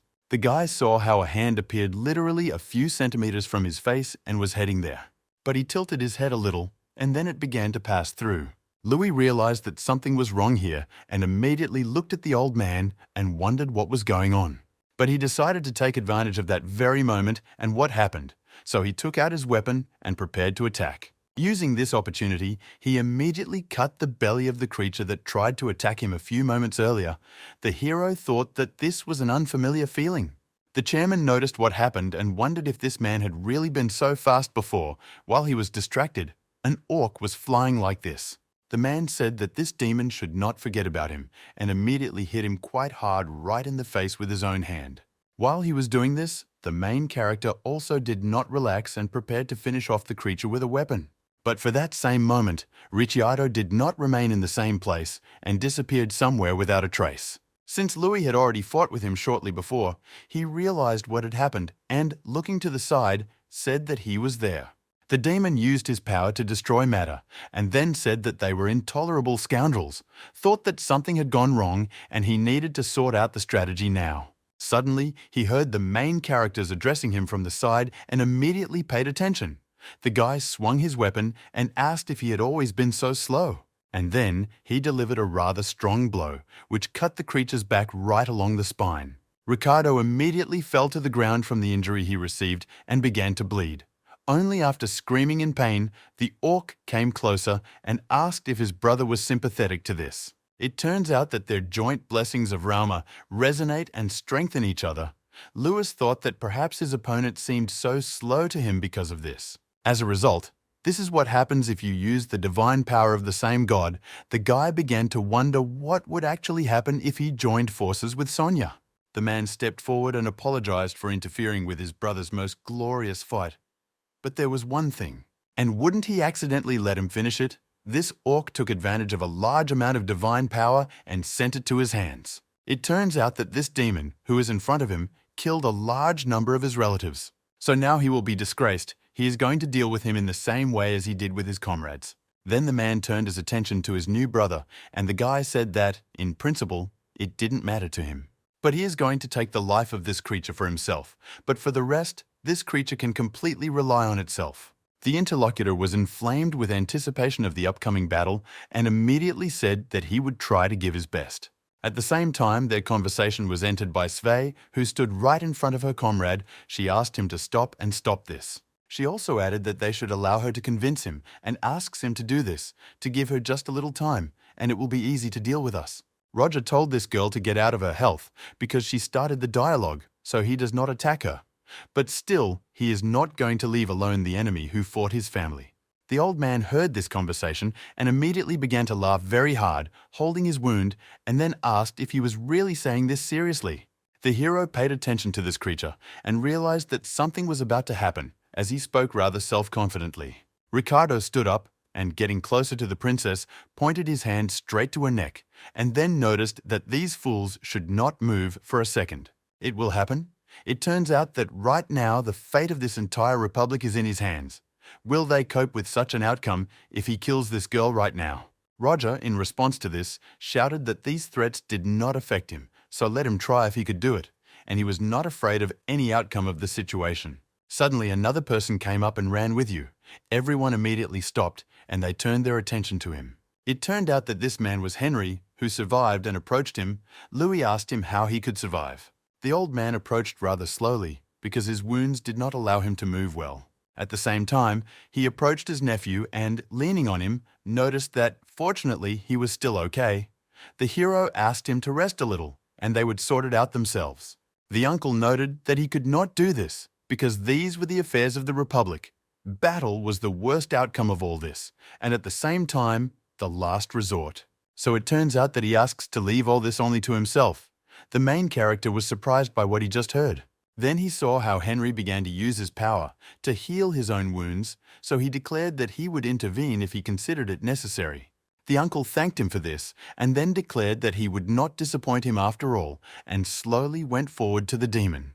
Louis watched him go and immediately thought about it, decided that if for a very short time he sent him to slaughter, then everything would be absolutely fine. He approached his new opponent and told him to let the princess go. She was friendly towards the Republic, so this girl could see the Empire. Even though they oppressed other races and killed members of the National Assembly, in the end, everyone wanted to protect the Maroons from war. Ricardo got very angry when he heard all this and shouted that he was worthless and a traitor.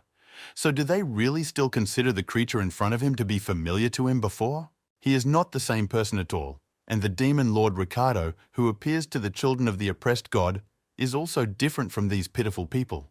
This weak creature, who has been living under the protection of Charlotte all this time, cannot understand anything, the very sorrow of his relatives, who have lost the protection of God and live in darkness. Henry listened to him, and then told him to remove his relatives and move to the Marin Republic. The old man asked what he was saying. The protagonist's uncle replied that elves and orcs live here, so why can't demons do this then? For all this, he will prepare a place for them, and there will be tolerance and respect. Also, sympathy will certainly appear between them, and isn't this what their country is proud of? The interlocutor immediately began to laugh when he heard this proposal. At that moment, he was mad and said that Henry was still living in the world of his fantasies. So did he really forget what he did before, and said that he would forgive him everything. The old man replied that this was definitely not the case and that this could not simply be forgiven. He would have to be punished for his sins, and yet we should work together to prevent a repetition. In truth, this is a tragedy. Taking a knee, he noted that someday in the future, he wants to create a world in which they live together without racial hatred. But the uncle, in turn, cannot do this alone and hope that they will join them. Sui told her relative that she wants the same thing as him, so she asks to listen. Ricardo interrupted her and noted that these people, who are the victors in the war, do not understand this, because how much blood was shed in the war of humanity as well as demons. His entire family, as well as his brothers, died and were crushed by this empire. All this is true because they survive only with fantasies, because they did not experience everything on their own skin. Although this is not a bad fantasy, it is really so charming. Perhaps if this suddenly became a reality, then everything would be just fine. The creature did not finish its sentence, and now it was killed by someone in an instant. Some creature that looked like a worm appeared from underground and immediately killed this demon so that he could not even react. Henry, who communicated with Ricciardo, was simply amazed by what happened because he understood that it was really bad. Also, Sve and the orc were also amazed because they did not expect this to happen. Louis immediately grabbed his weapon because he felt that this was the person he was familiar with, and he was using his magic. Very close to the place where the murder of that very demon took place, a magic circle appeared in which there was a transformation of a person. The one who got paid here and used this monstrous power was Richard, who noticed that it turned out to be a force of destruction. At the same time, when the guy appeared here, he looked around and saw who was in the area. The prince saw the main character and noticed who it was that had appeared here for a long time. They had not seen him. Then he waved his hand sweetly and asked if he had accidentally ruined anything. Sometime after Chairman Ricardo suddenly disappeared somewhere, the opposing party, having lost its stronghold, ended the civil war. Georg sat and talked with his nephew and noticed that if the death of that demon became known, everything would get worse again. But it is also not correct to announce to the entire Republic that he was a demon. Louis said that if he suddenly can help with something, then just let them say it. The old man responded to this by saying that he shouldn't do this, because these are the affairs of the Republic, and besides, he already helped him a lot. Just let him accept his heartfelt gratitude for this, and that's all. The guy exhaled sadly after that and thought that it must be hard for his uncle too. But after that, he thought about what happened. It turns out that the evening the dialogue went really well, but in the end, it was not possible to find out the will of Ricardo, who was killed so insignificantly. Even his corpse in turn disappeared after that same monster swallowed his body and was unable to bring it back to them again. And suddenly, a girl entered the room where these people were talking and noticed that if there were any ways, would they listen to them? The old man, in turn, asked Princess Vivian how she was feeling now. She replied that everything was fine now, and this was thanks to the cordiality of the Republic. She further noted that right now she had come to repay for her own life. The hero looked at her in surprise and waited for what she would say. The princess then declared that war was an excellent political means, and therefore, if they did not do so, she would enter as an envoy of the empire, coming to declare war. It turns out that right now, the Imperial fleet is still approaching here, and it definitely won't turn back, and there are also those who are promoting the civil war led by the Empire. If they are taken to be a force spreading everywhere, will chaos unite everyone within the country? The interlocutor noticed to the princess that there is a but, and she interrupted him. And at the same time, she said that shouldn't we first deal with the civil war and deal with problems as they arise, which is her brother's plan. She, in turn, will remain in the Republic, so she hangs out with the mercenary. He asked what other brother, and the girl replied that she was talking about Richard. Louis said that that scoundrel is her brother, and this is understandable. But if she does something stupid, then she knows what will happen, so he will not spread it.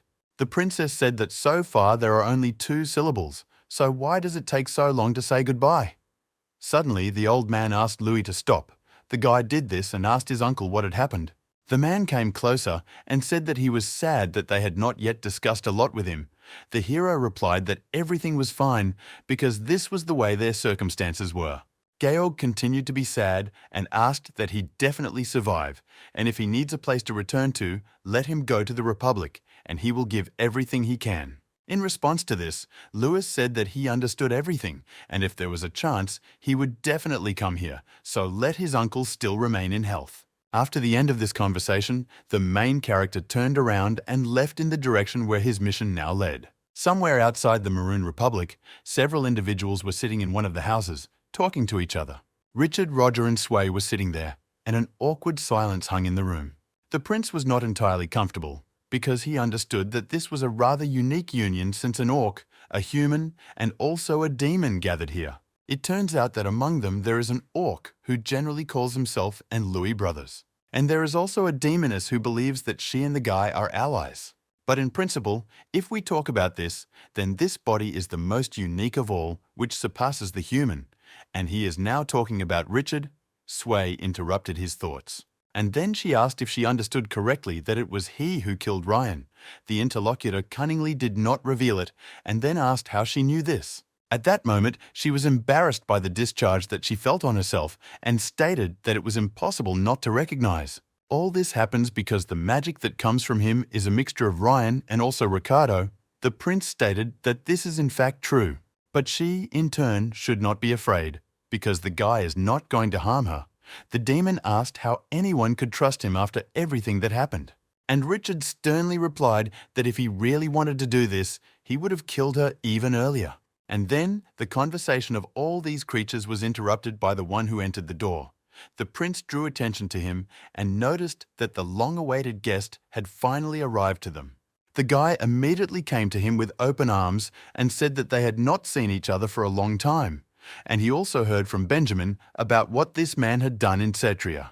And not everyone met right away. He wants to hear more about his exploits.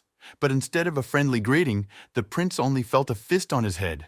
Because of such a powerful blow, which he naturally missed, it flew quite far away. Roger got inspired and told his brother that he too was going into battle. But the hero told him to sit quietly because he was the one who greeted this man. The interlocutor is immediately disappointed, but when he sat down, he realized that there would be no fun, but he would really like it. Finally, Richard began to get up and noticed to Louis that why did he do this so rudely to him. He was also quite happy to see him. The hero came closer to his interlocutor and noticed that when he appears, this matter never goes smoothly. So he really wants to beat him, but all this is enough. And all this because there is something more important. Then he asked what his interlocutor was planning this time. The prince smiled casually and asked what he was saying, where he was upsetting him. It turned out that he had only come here to offer cooperation. Then he said words that stunned everyone present here and asked if they accidentally wanted to plot with him. With a smile on his face, he further asked if they were really so grateful to him for this that they even used their own tongues. It turns out that he is going to overthrow the current emperor. And after that, it is he who will take the throne because the emperor has gone crazy, intoxicated with his own complacency. He is leading the continent to destruction. He is also a byproduct. Richard is an artificial life form that will live in a new world, separated from God. So he was one of those many test subjects. As a result of this whole situation, the blood of a demon and also a person was mixed in him. The main character was immediately wary, because he realized that this was an artificial life form. Remembering what happened recently, the guy noticed that then Vivian was also like that or something like that. The interlocutor replied that it was true that she was a half-breed like him.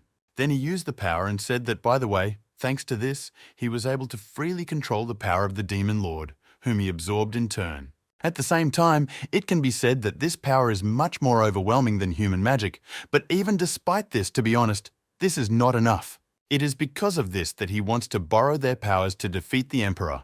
Sway asked if he really thinks that she will accept an offer from the man who destroyed her people. Richard noted that she had no choice but to accept him because he plans to help her become the next devil. The girl asked what she was saying, but the prince continued his story and said that thanks to the power of the predator, he could receive all the knowledge that he had absorbed, and now he learned some memories. In it, a conversation took place between them about the next devil and the god of demons. Louis asked if it was possible to inherit this place. The demon said that she knows that it is possible that before being sealed into chaos, the devil implanted a part of himself into his kin who participated in the war. This whole process is called empowerment. In other words, the fact that God does not come down to people also means that he may be trapped.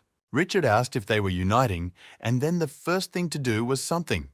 Louis continued the phrase and noted that they needed to break the seal, and let them leave it to him. It turns out that Charlotte's power sealed chaos in Bamhara's body, so that only people who are not under the influence of Charlotte can break the seal. The prince replied that this was true, and that was the whole problem.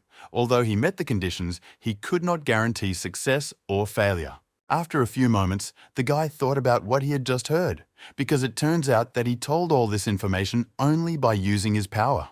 This was done when he searched through all the memories of the two demon lords for hundreds of years. It was completely unclear how the guy knew about this in such detail.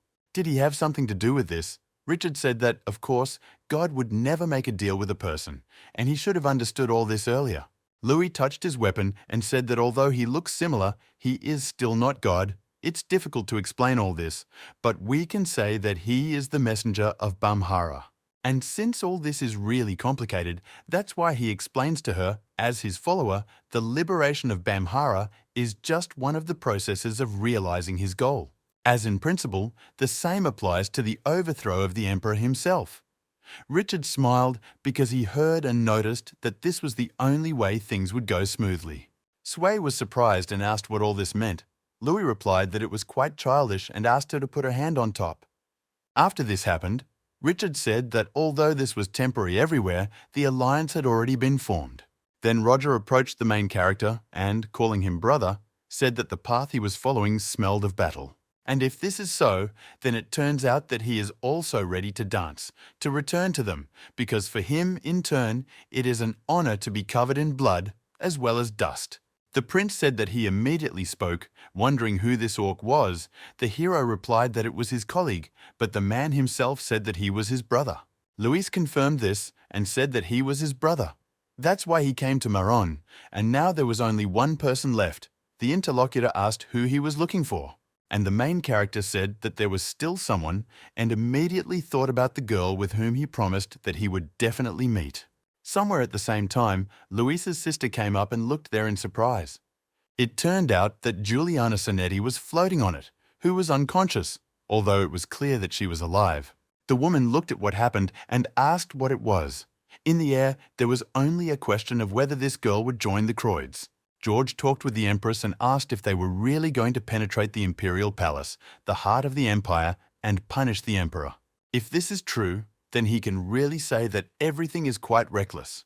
Against the military might of the Troisan Empire, even their combined forces will not be enough for them.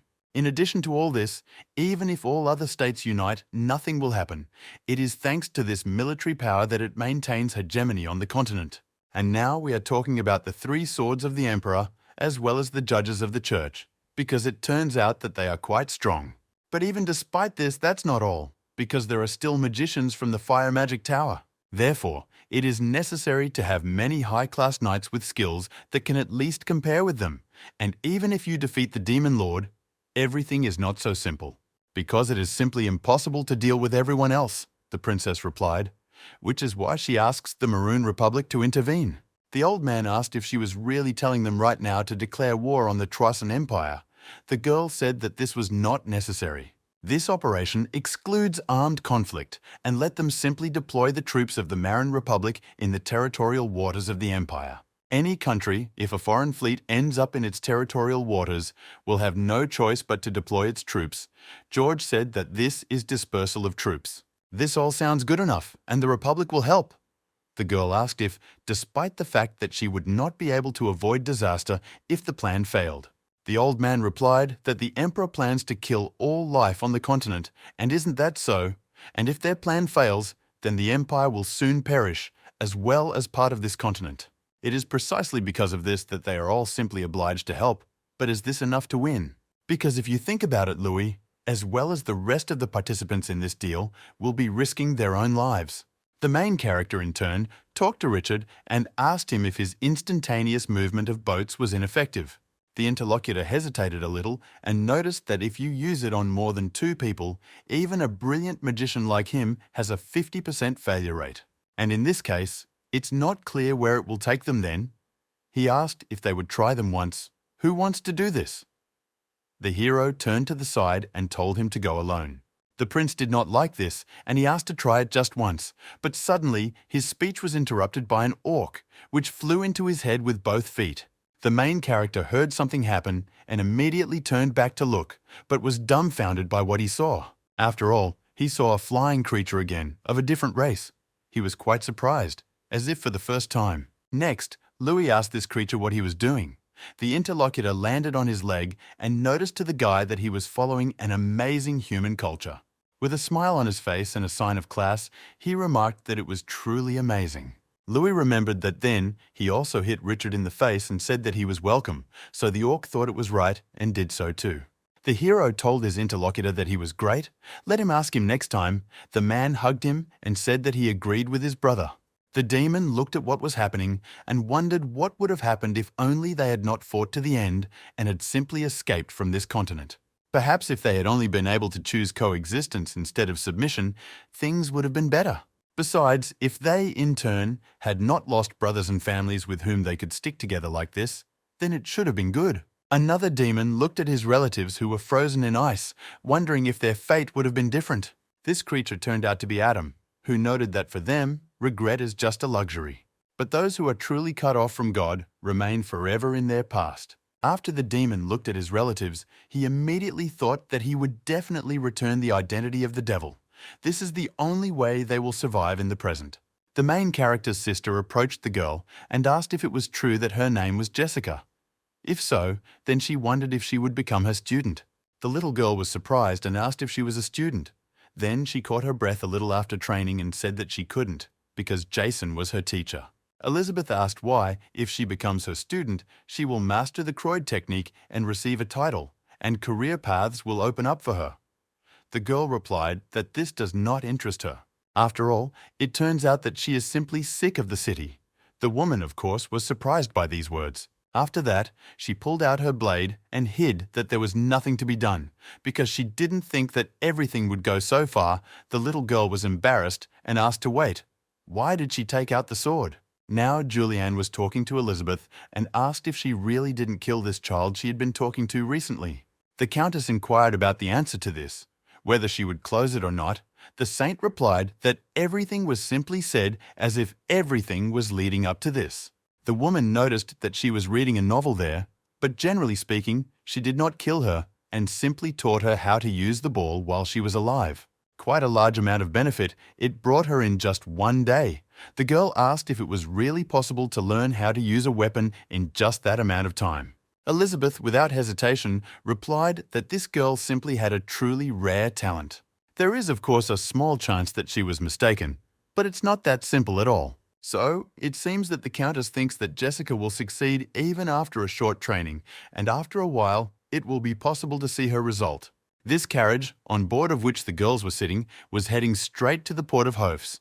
The woman soon asked, "However, this is simply surprising." It turns out that all the girls she meets on her way do not know where Louis is going, but he made a fuss and even seduced women. Elizabeth told her interlocutor not to be deceived because he was still a scoundrel.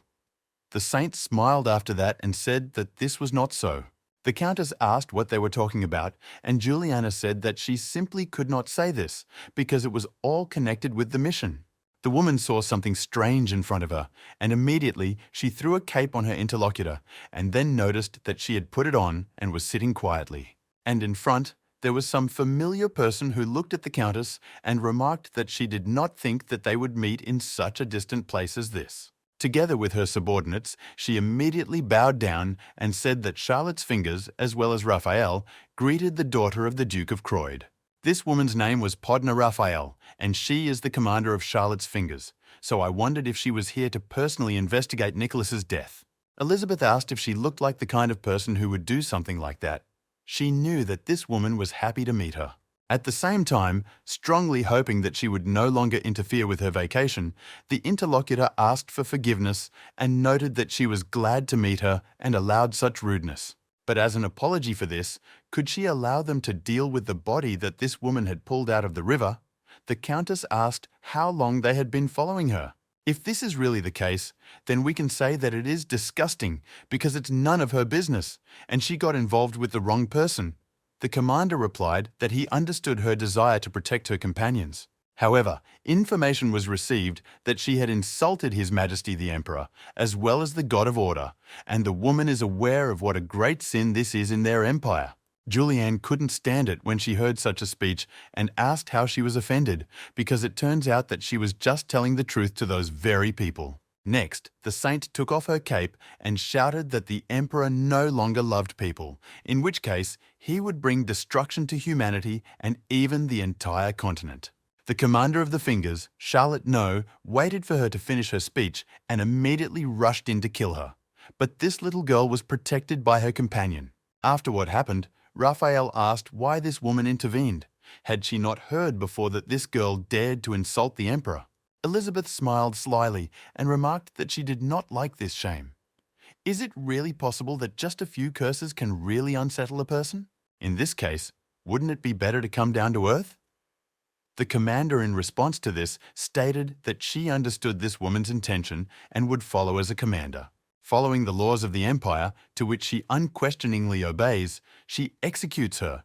This is so exciting for her that she can say that it is even pleasant. While the woman was talking about this, the countess had already begun the attack and cut down her opponent's subordinates, and she got distracted.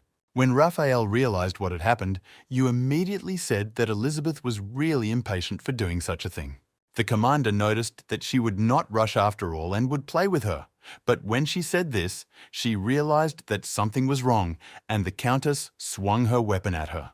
Then she tried to attack her opponent, but the girl had already run away in the other direction from that place. Julianne closely watched the fight from the side and immediately shouted to the mistress that there was someone behind her. Elizabeth, at the same time, felt that her hand was wrapped in a whip and was being used by her rival. Raphael soon said that her rival is indeed quite strong, but despite this, he sees everything with his own eyes. So for starters, he's going to turn her hand right into a mop, and because so, let her make that cute scream faster. The commander used the power of the ether and immediately pierced her through her weapon, thereby hitting the girl, and her outer clothing immediately began to fly off. When the woman saw and understood what had happened, she immediately began to laugh because of it, because she thought that the countess was amazed by her attack. Julianne also saw that the situation was going badly and turned to her mistress. At the same time, after a few moments, she saw something that calmed her a little, but also made her wary. Elizabeth threw off her outer clothing and said indignantly that she treasured it. And yet she could say that for a high rank, this was not a bad ability. Next, she asked if she understood correctly that this woman's name is Raphael, in which case he promises her that he will adapt to her technique too. The commander of the enemy detachment noted that it was funny to hear from Mrs. Croyd and then asked if I understood correctly that she was now bluffing. But the Duchess used her family power and immediately shouted for her to check it herself. When your opponent looked forward, you saw a rather large energy ball, inside of which there was a large amount of lightning. And this attack spread throughout the area, and it was visible from afar. And the main character in turn was nearby and looked at what was happening. At the same time, he became quite wary and wondered if he really saw the Croyd lightning in front of him. One person could have such technological power, and he wondered if this was the one he was thinking about right now. I wondered if it was possible that it would actually be Elizabeth, and the woman was actually fighting her opponent and stood proudly looking at her. It turns out that in the world of nobles, fighting for the right to inherit is truly commonplace. Regardless of whether there are sins or not, only one thing matters. This factor lies in whether they will become an obstacle to inheritance, and only after everything is drowned in flames will family members begin to act. Their father, who is the head of this family, also condoned this situation, and because of this, Mrs. Elisa died. Elizabeth said this to Louis, who was holding his mother in his arms. She further stated that her younger brother should go and take the money as much as he needed, and then simply leave and not even think about getting involved with the Croyd family again. In response to this, the heroes asked his sister if her mother had ordered him to be killed. The girl, without even thinking, replied that naturally she ordered her to do this. It turns out that she ordered the death of someone who might be dangerous to the place of the heir, but she did not order the death of her father, who roars like a child. Elizabeth looked at him coldly and remarked that he should quickly leave now, before she changes her mind, and also should not come into the sight of his mother and the Croyd family again. In the end, it will be better, both for himself and for the whole family as a whole. All these memories surfaced in the guy's head after he remembered his sister. When they all surfaced, Louis thought in his head that he had already experienced these memories, but it was still unpleasant to remember it. As a result, it turns out that the next head of the blood family should be the eldest son, and the main wife, Lawrence Croy, still has people who went against her. But in the end, none of them could escape her wrath. Because of this, the guy lived quietly and also below the grass. Of course, he got quite a lot from Nicholas. The boy did not resist because it was dangerous to fall into their field of vision, but after he learned how to increase life expectancy on the counter, his mother helped. The results of this very situation of misunderstanding only just began to accumulate. It was in the eyes of the older wife who was sensitive to the issue of inheritance. It looked as if you were in the process of learning to kill and preparing for an attack, so that the same woman could not be stopped. The guy's mother died overnight. As a result, he himself hardly managed to escape. The person who controlled this situation and at the same time let him go was Elizabeth Croyd. She was the daughter of the eldest wife, and even just in terms of abilities she was the strongest among her peers. They used her exclusively as a sword. All this was to put Lawrence in charge, and the guy still doesn't know why she let him go that day. Lightning in hooves, and without any doubt it's her. There are only a few people in the family who have such power.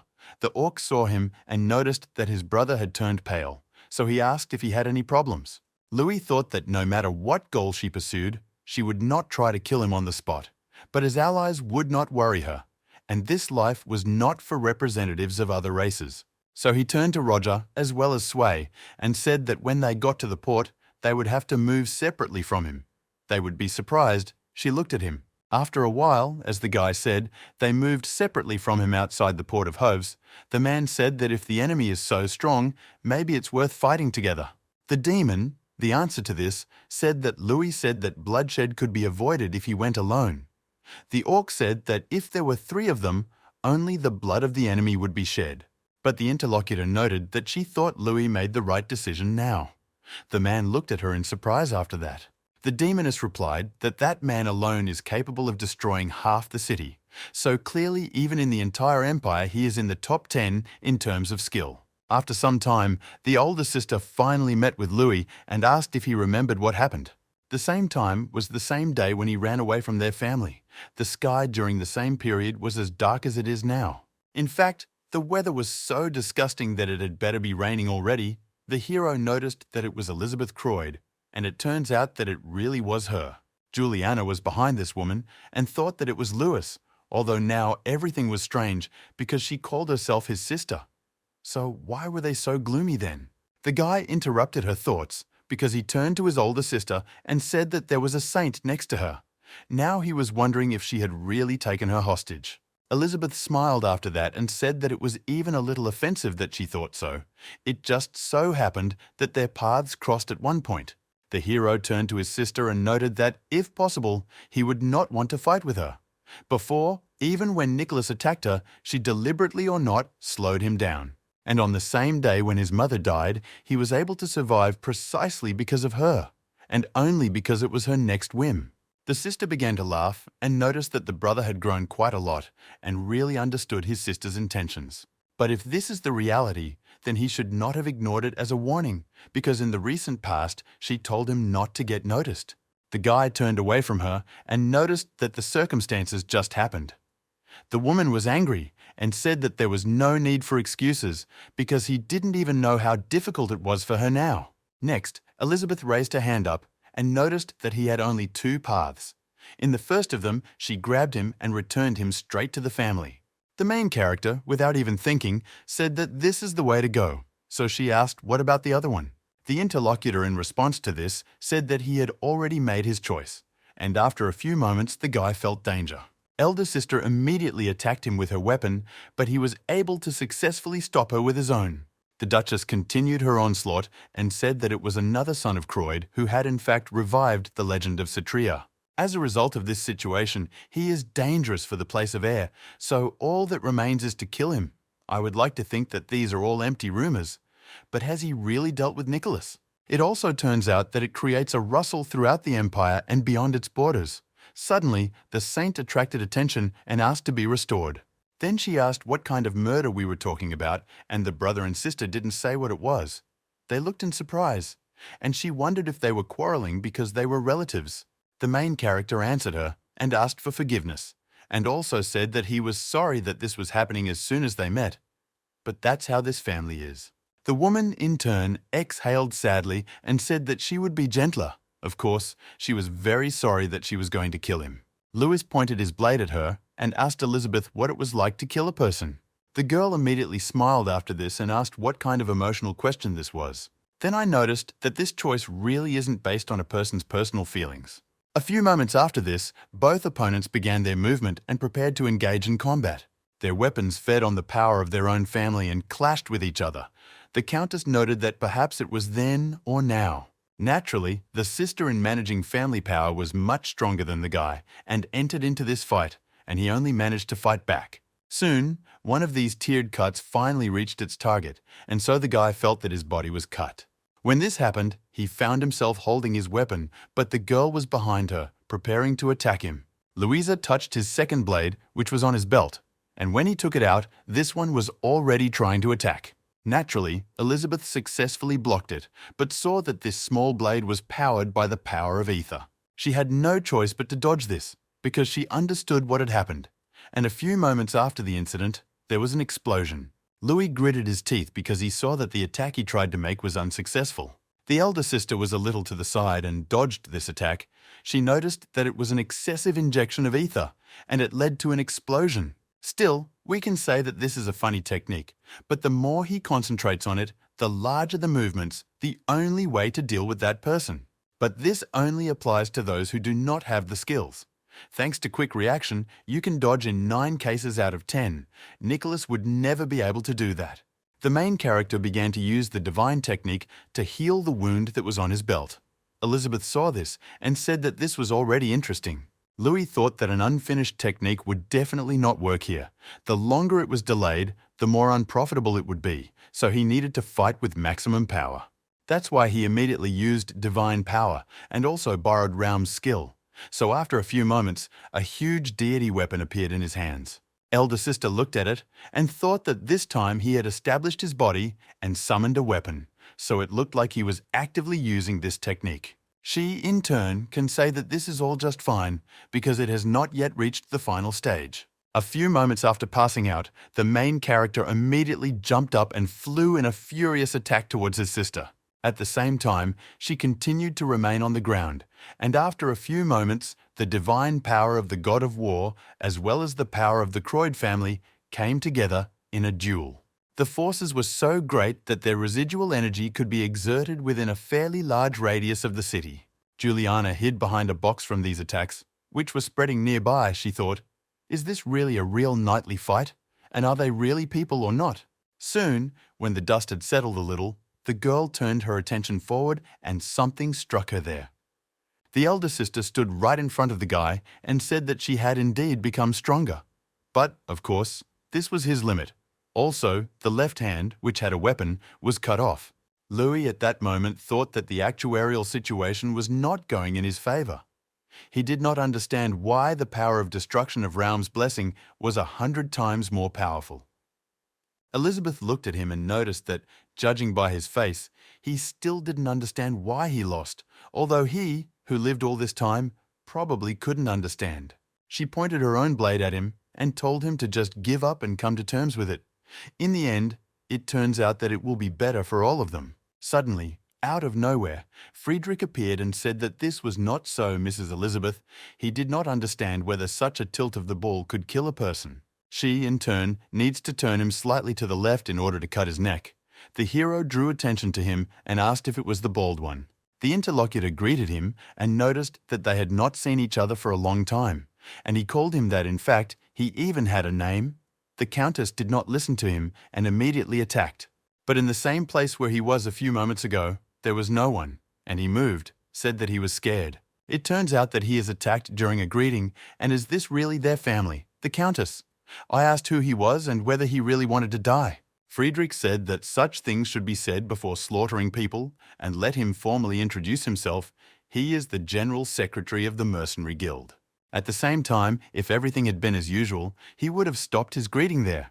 But today, he came here to fulfill his duties, so it's worth mentioning his name. If this is the case, then he will give up to let him introduce himself again, and now he is just the mercenary king named Frederick. Next, this man approached the commander of the Fingers of Charlotte, who was defeated, and began to twist her hand, and also asked what his rivals were fighting for.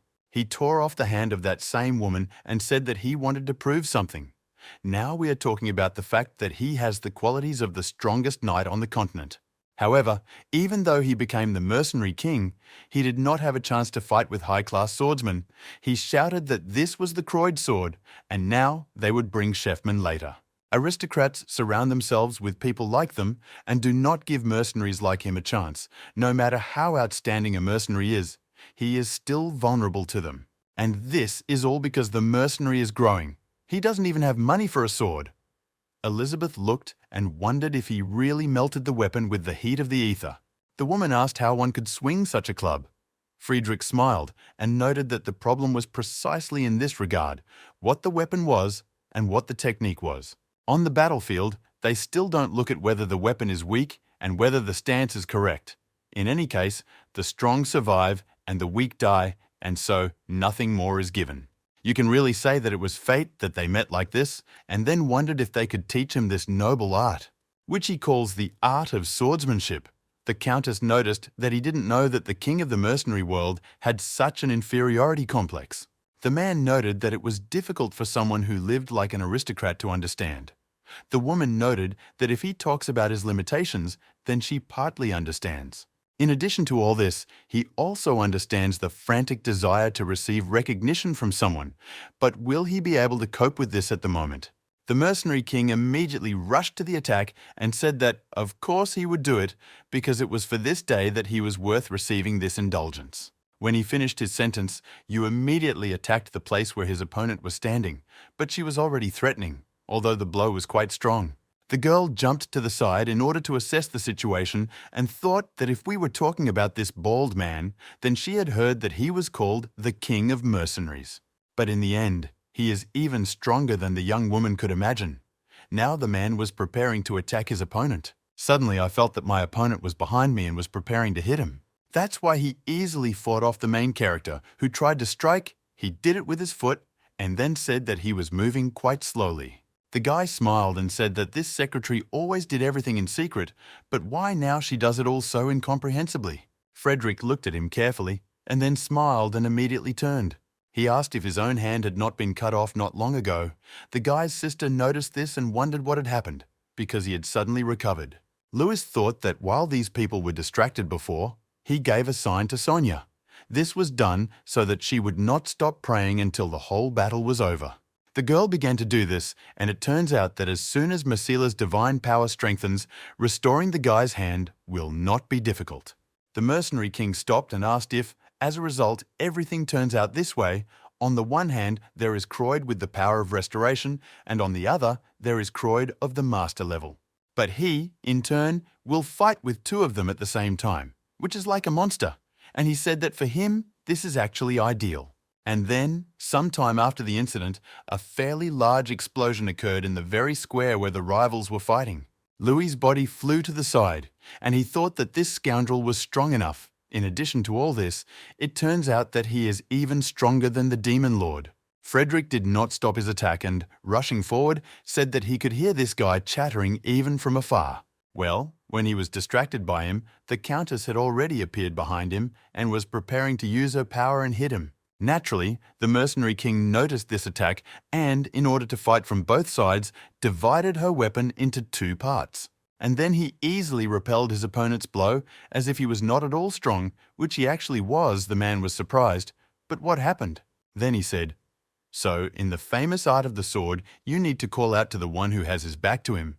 The woman asked if he really still had time to joke. It was also interesting whether he was not going to fight properly after all. The interlocutor noted that he was completely serious and just talked a lot when he was nervous. Quite powerful attacks continued on the mercenary king, but he managed to fight back from both sides quite easily. After a while, he said a word that in the end, even though this is called the art of ball control without the use of stigma, it's all about nothing. After this phrase, with a sharp movement, he found himself near the main character and grabbed his weapon with his bare hand. But then he turned to the guy and asked if they really had the power of restoration. Louis looked at him in surprise and asked what he was talking about. But the man did not want to listen to his phrase and immediately used his strength, threw him straight into the wall with a fairly strong attack, and also stated that he would need to recover. After all, his internal organs will be in poor condition after this. Then he rushed to attack the girl and said that, unlike him, they cannot recover. It turns out that this is not the ability of the Croyd family. In their recent battle, they also suffered some damage. In fact, the requested target was one person, and this is Louis. Friedrich, in turn, does not want to hear excuses that they lost due to injury, so why don't they just leave then? The woman got angry and smiled madly after that. Then she shouted that he had spent quite a long period of time and asked to kill him quickly, and after that she used her power and directed the attack forward. The King of Mercenaries tried to defend himself from her and said that this was Croyd's ability, explosive power, and the speed of circulation of ether throughout the body, that's all. Elizabeth was already at the top and asked if this was not enough. She had already attacked and told him not to worry. What he saw was just a flash of lightning. But the real lightning of reality is a little late and comes along with thunder. At the same time, from the far edges of the city, a huge bolt of lightning was visible that spread in the sky and struck down. When this happened, a very powerful explosion was heard, and the noise from this spread throughout the distant area. The Mercenary King, in turn, was amazed by this attack and curled up and said that this was truly impressive lightning. However, even in this case, this was not enough to close the gap. Elizabeth was also hit in the same attack, and her opponent's weapon pierced her stomach. After a few moments, the man came to his senses a little and came up to pull out the blade, and also noticed that he was even a little sorry now. It turns out that I think it would have been much more fun if everything had been calculated correctly. Then he raised the countess up on his blade, declared, even if everything happened like that. Although he can say that in any case the result would not have changed and everything will end now with Miss Elizabeth. After that, he used his power. He concentrated it in his left hand and asked to become part of his glory. Suddenly, he felt the main character heading towards him, who was about to attack him. That's why he turned to him in order to repel this blow and said that Louis was recovering quite quickly. Perhaps he would even stand calmly for a while. And even despite this, in any case, he would sooner or later cut off his head. And if he is in a hurry like this, then nothing can be done. Friedrich grabbed the guy by the neck and began to hold him, and then said that his hand was on the carotid artery, and before he lost consciousness, he should still try to attack him. To all this, let them use the very ability that he used in the battle with his sister. The guy replied that if he is talking about this, then he has already used it before. A few moments later, he saw the girl in front of him and asked that it was unclear where the lady managed to appear. How could he not look at it? It didn't look like an attack. Most likely, this is just a simple healing. Frederick noted that everything is clear because they decided to heal Miss Elizabeth through him in the hands of which she is in. Well, what can we really do? And he will most likely just take all this energy. The main characters replied that he should take it as much as he wants. The man was surprised and asked what he meant. And after a while, he felt that something began to happen to his body. It became covered with some kind of blisters and began to swell, so he asked what it was all about, because the force he used was completely uncontrollable. Louis looked at him and said that being overweight is harmful, so even if it is a simple life force created by the divine power of Masila. The guy thought that if you use the divine power of one god at once, it will merge and also strengthen. The hero tried to age this man when he removed all this power along with Sonia, of course.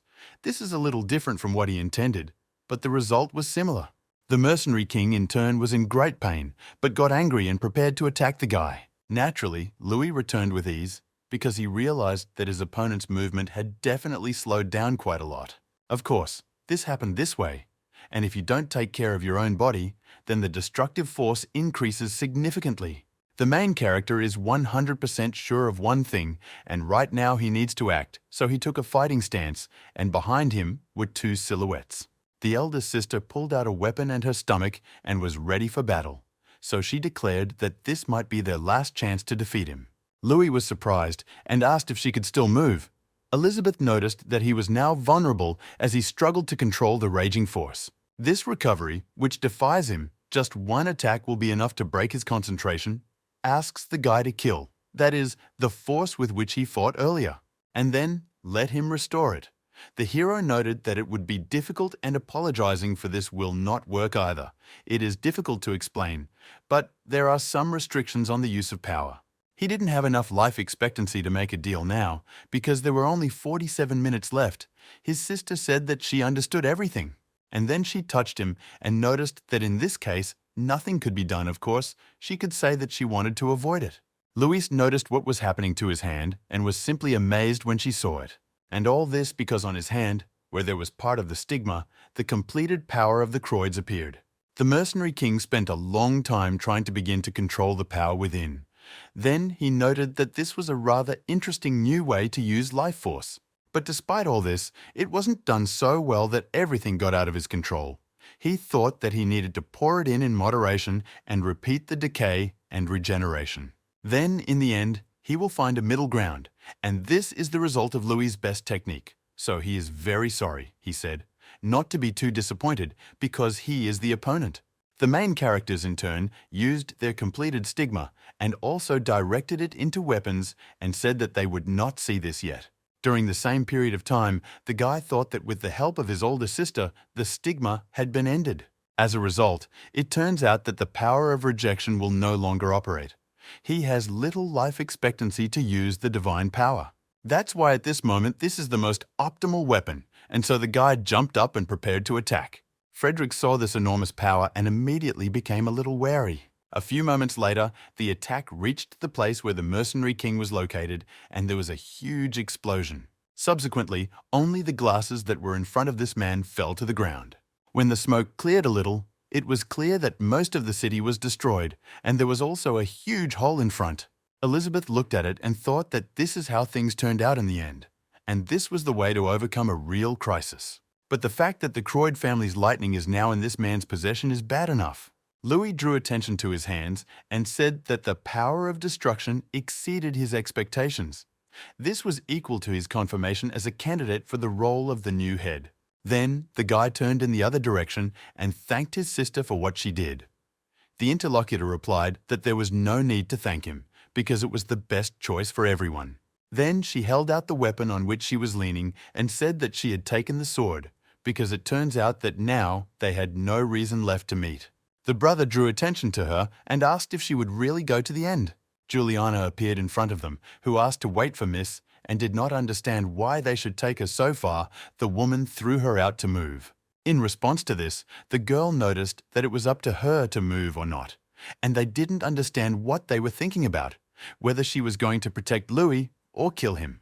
The saint did not wait for an answer, and after a few seconds the interlocutor attacked her. Our hero protected the girl with his weapon and said that you shouldn't do this to her. Elizabeth wondered if he really thought she was doing this because she liked it. The brother remarked that if she was really disgusted like this, then now let her leave Croid too. Elder sister didn't expect to hear this and looked at him in surprise. After that, she thought for a few seconds and smiled. Then Elizabeth noticed that from the free life that he had, Louis had softened quite a lot. It turns out that he knows quite well that people like them don't even have such a right to choose. The girl thought that you, her younger brother, did not say anything stupid. It turns out that before birth it is impossible to choose how a person will exist. But she, in turn, even after birth, did not have the right to choose anything in her life. All this was not invented by the Croid family. The Empire was to blame for everything, as well as the people, and this was done for the sake of a better world. This system that the girl is talking about was created in the name of order and rules, as well as traditions. After reflection, she noticed that the guy was already part of the Croid system. All this would continue until either he or the family disappeared. Elizabeth, in turn, can only show her concern by making him disabled, which does not pose any danger to the family. This is her only way to take care of her younger brother, and she has no other way. Louis, in turn, began to come closer and said that this was not so, because according to his register, anyone had the same day as the day when she could get rid of the hidden threat to the family. Then she saw a boy whom she simply wanted to live with, and now this man is giving her a helping hand. Elizabeth noticed how the guy stopped in front of her and extended his hand, trying to help. Louis stood with a casual look and waited to see what his older sister would choose. She, in turn, was amazed because she heard and thought about these words. A few moments later, the guy's hand was thrown in the other direction. The sister looked down and said that if she had known that something like this would happen today, she would not have done it. So let him cover his mouth and raise his weapon right now. The hero closed his eyes and then sadly said that he agreed to this. If she wants this so much, then everything should be decided. The girl immediately raised her weapon and prepared for a fight. Louis also raised his blade and told her to attack immediately. The sister took advantage of her family's strength and rushed to attack, and then said that this was what she had been waiting for. A large flow of residual energy followed her, and the hero carefully watched what was happening. He also took advantage of the power of layer ether and also rushed to attack. As a result, they collided with each other, and the body, as well as the cage that was on the girl's neck, was cut. Eventually, she reached for the decoration and saw that it had been destroyed. The moment Elizabeth realized this, she immediately smiled.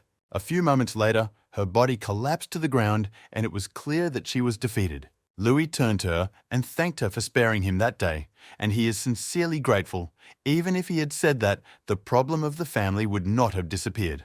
He picked up part of the decoration and remarked that if she suddenly hurt him, then she should not rise. After all, it turns out that this will actually be better for all of them. The saint stood in the way of him and asked Louis if he really would just leave like that.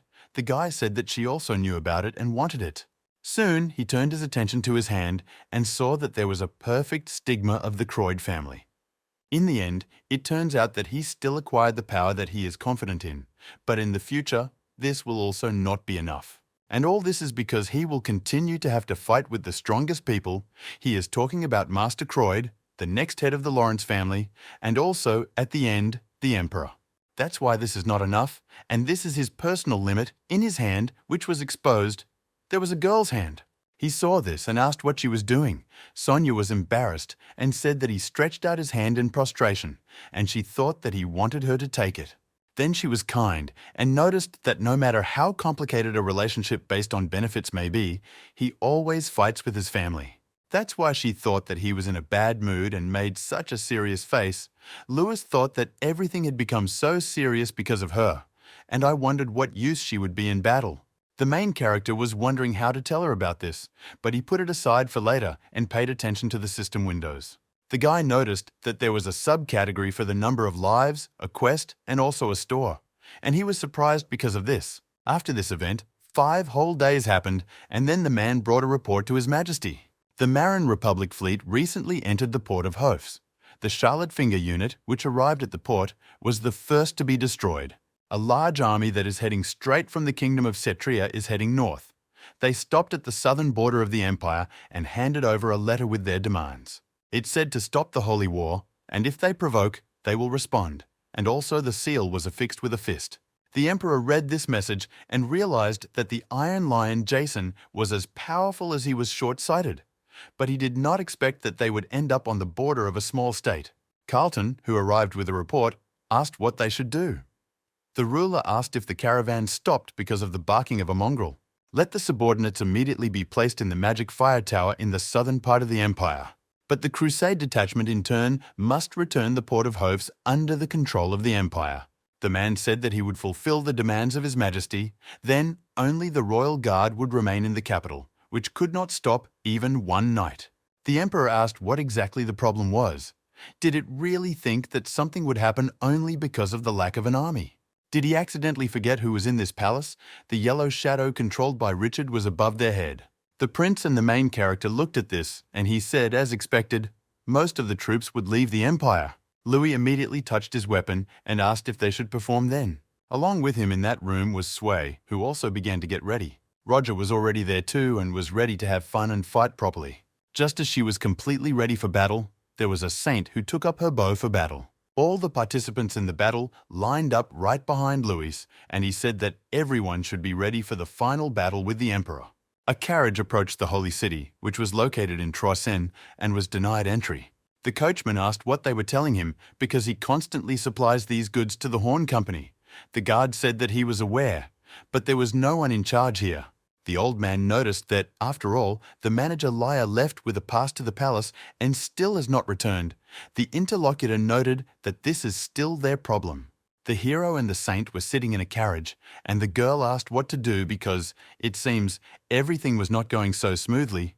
The guy said that Richard was really an asshole. It turns out that shortly before this, I didn't even really check everything. Suddenly, someone came up and said that everything was in order. Let them let this carriage in.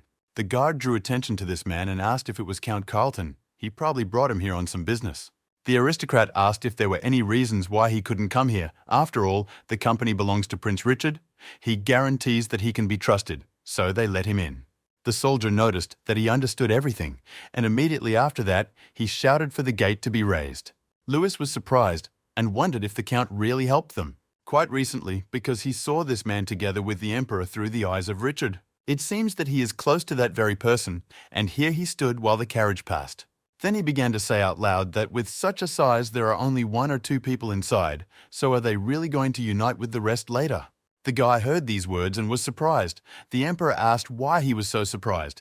Did they really think that he did not know about their intentions? Indeed, in reality it turns out that in this empire, the Emperor has eyes everywhere. The hero asked, "Well, since he already knows, why does he let them through at all?" The Count said that all this is because everything is useless. This is because if they don't do it, it won't harm him in any way, so he warns them one last time. Let them soon give up doing meaningless things and quietly return back.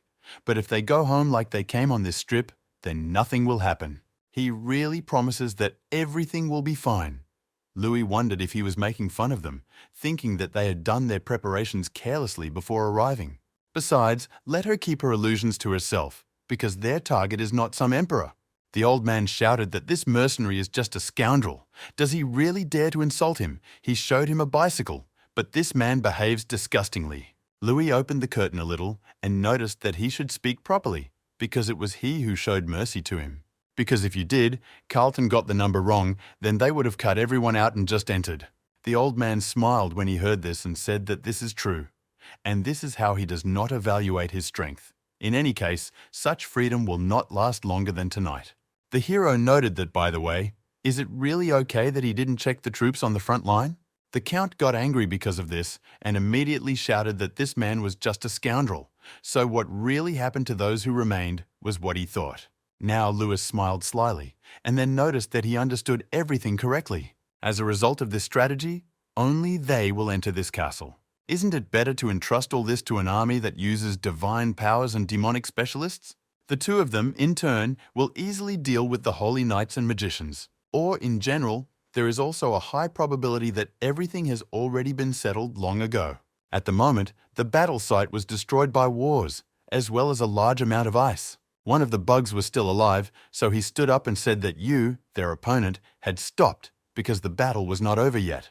Let her, in turn, not be proud of the fact that she single-handedly destroyed the Fire Magic Tower, because he is the master of the Fire Magic Tower Donovan. In addition to all this, the most powerful magician of all mankind, at the same time when he said this, released a huge magic ball. The girl came closer to him and said that it seems he still hasn't gotten it. All other members of this organization, as well as it, are fundamentally different, because this is the magical power that they received by abandoning the ether. But if we talk about the original power, then this magic belonged to the demon of their race, because it is the divine power of chaos. The man was amazed by this and asked if the magical power was the divine power of the devil. A few moments after what happened, a city of ice fell directly into his knowledge. Sway continued to move forward and said that so be it, but if not for this bad thing it would be too difficult, she would have to fight alone. And where did Louis get such a thing? The system reported that this fragment of the Shell of Chaos controls the sacred power of chaos in the radius. When the girl walked a short distance forward, she saw something strange and said that it was a magic circle. She used her power and said that the opponent didn't just slow down, but did something, wondering what kind of magic he had prepared. The demon looked at her and said that this is the desire that allows him to return to the Imperial Palace. Did he really not have the intention of going into battle from the very beginning? So the Magic Tower, also the Sacred Knights from the very beginning, simply pretended to leave. Then I wonder who is on the southern border and in Hofs. Jason was with the others and said that they had come so far but had not launched full-scale action.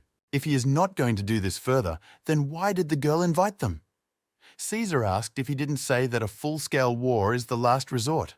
The interlocutor noted that whoever doesn't know this, the crowned people are simply not aware of the intentions. He knows little, but this is the request of the hero Tsetria Louis. The Captain Hunter was telling what a hero he was. Some former hunter had succeeded a little. Suddenly, one of the guards shouted that there was an attack from the Empire. The Iron Lion immediately stood up and said that this was excellent. and then asked how many there were and that this was no longer a reconnaissance detachment by chance. The interlocutor responded to this by saying that there was only one person there, and the man asked what he was saying. As a result, interesting events took place in the port of Hoofs itself. At the same time, the uncle of the main character asked what kind of nonsense it was that the airborne troops had lost contact. A large number of soldiers who were actually there were cut down with just one blow. One of the warriors still survived and, escaping on horseback, said that the landing party was destroyed by just one person. That's why he urgently needs to report what happened to Mr. Thor, immediately lower the boat and retreat to the sea. At that very second, while he was talking about this, the horse began to scream because it heard someone to the side. There was a man next to this man who asked if wars would really set foot in the sea. The emperor, in turn, was also angry. The soldier paid attention to the man and saw that it was a master, but at that very second, he was cut. The old man continued to smoke a cigarette and remarked that it was such an honor. It was the heaviest sword of the empire, Master Chef Moon. With a smile on his face, he stated that even overseas people know his name. But is this enough to compete with Croyd in the meaning of the name? The man who was over the southern part said that this was Jason the Iron Lion, and he had not seen this flag for a long time. But he, in turn, wondered where he had gone. But it turns out he united with the kingdom of Chetria. Naturally, this is worthy of your about no pride at all. This is the laziest sword in Master Chile's. This person took advantage of his family power and dispatched a large number of bladed enemies. They flew at high speed, and the troops who were below understood that they could not dodge. But at the same time, a large shield appeared outside, around which all these blades were smashed. The master saw what happened and asked if it was a barrier. An amazing situation, because it seems that there are even people from Begamov in the center. But everything was not so simple, and the shield that this man was using began to crack. But the interlocutor who saw this immediately smiled and said that he saw everything. So it turns out that below, right in front of him, only the usual rabble gathered. But if they, in turn, want this, then he will demonstrate all his power, also the reason why the Emperor sent only one master to the battlefield. And all this is due to the fact that they turn out to be tactical weapons in themselves.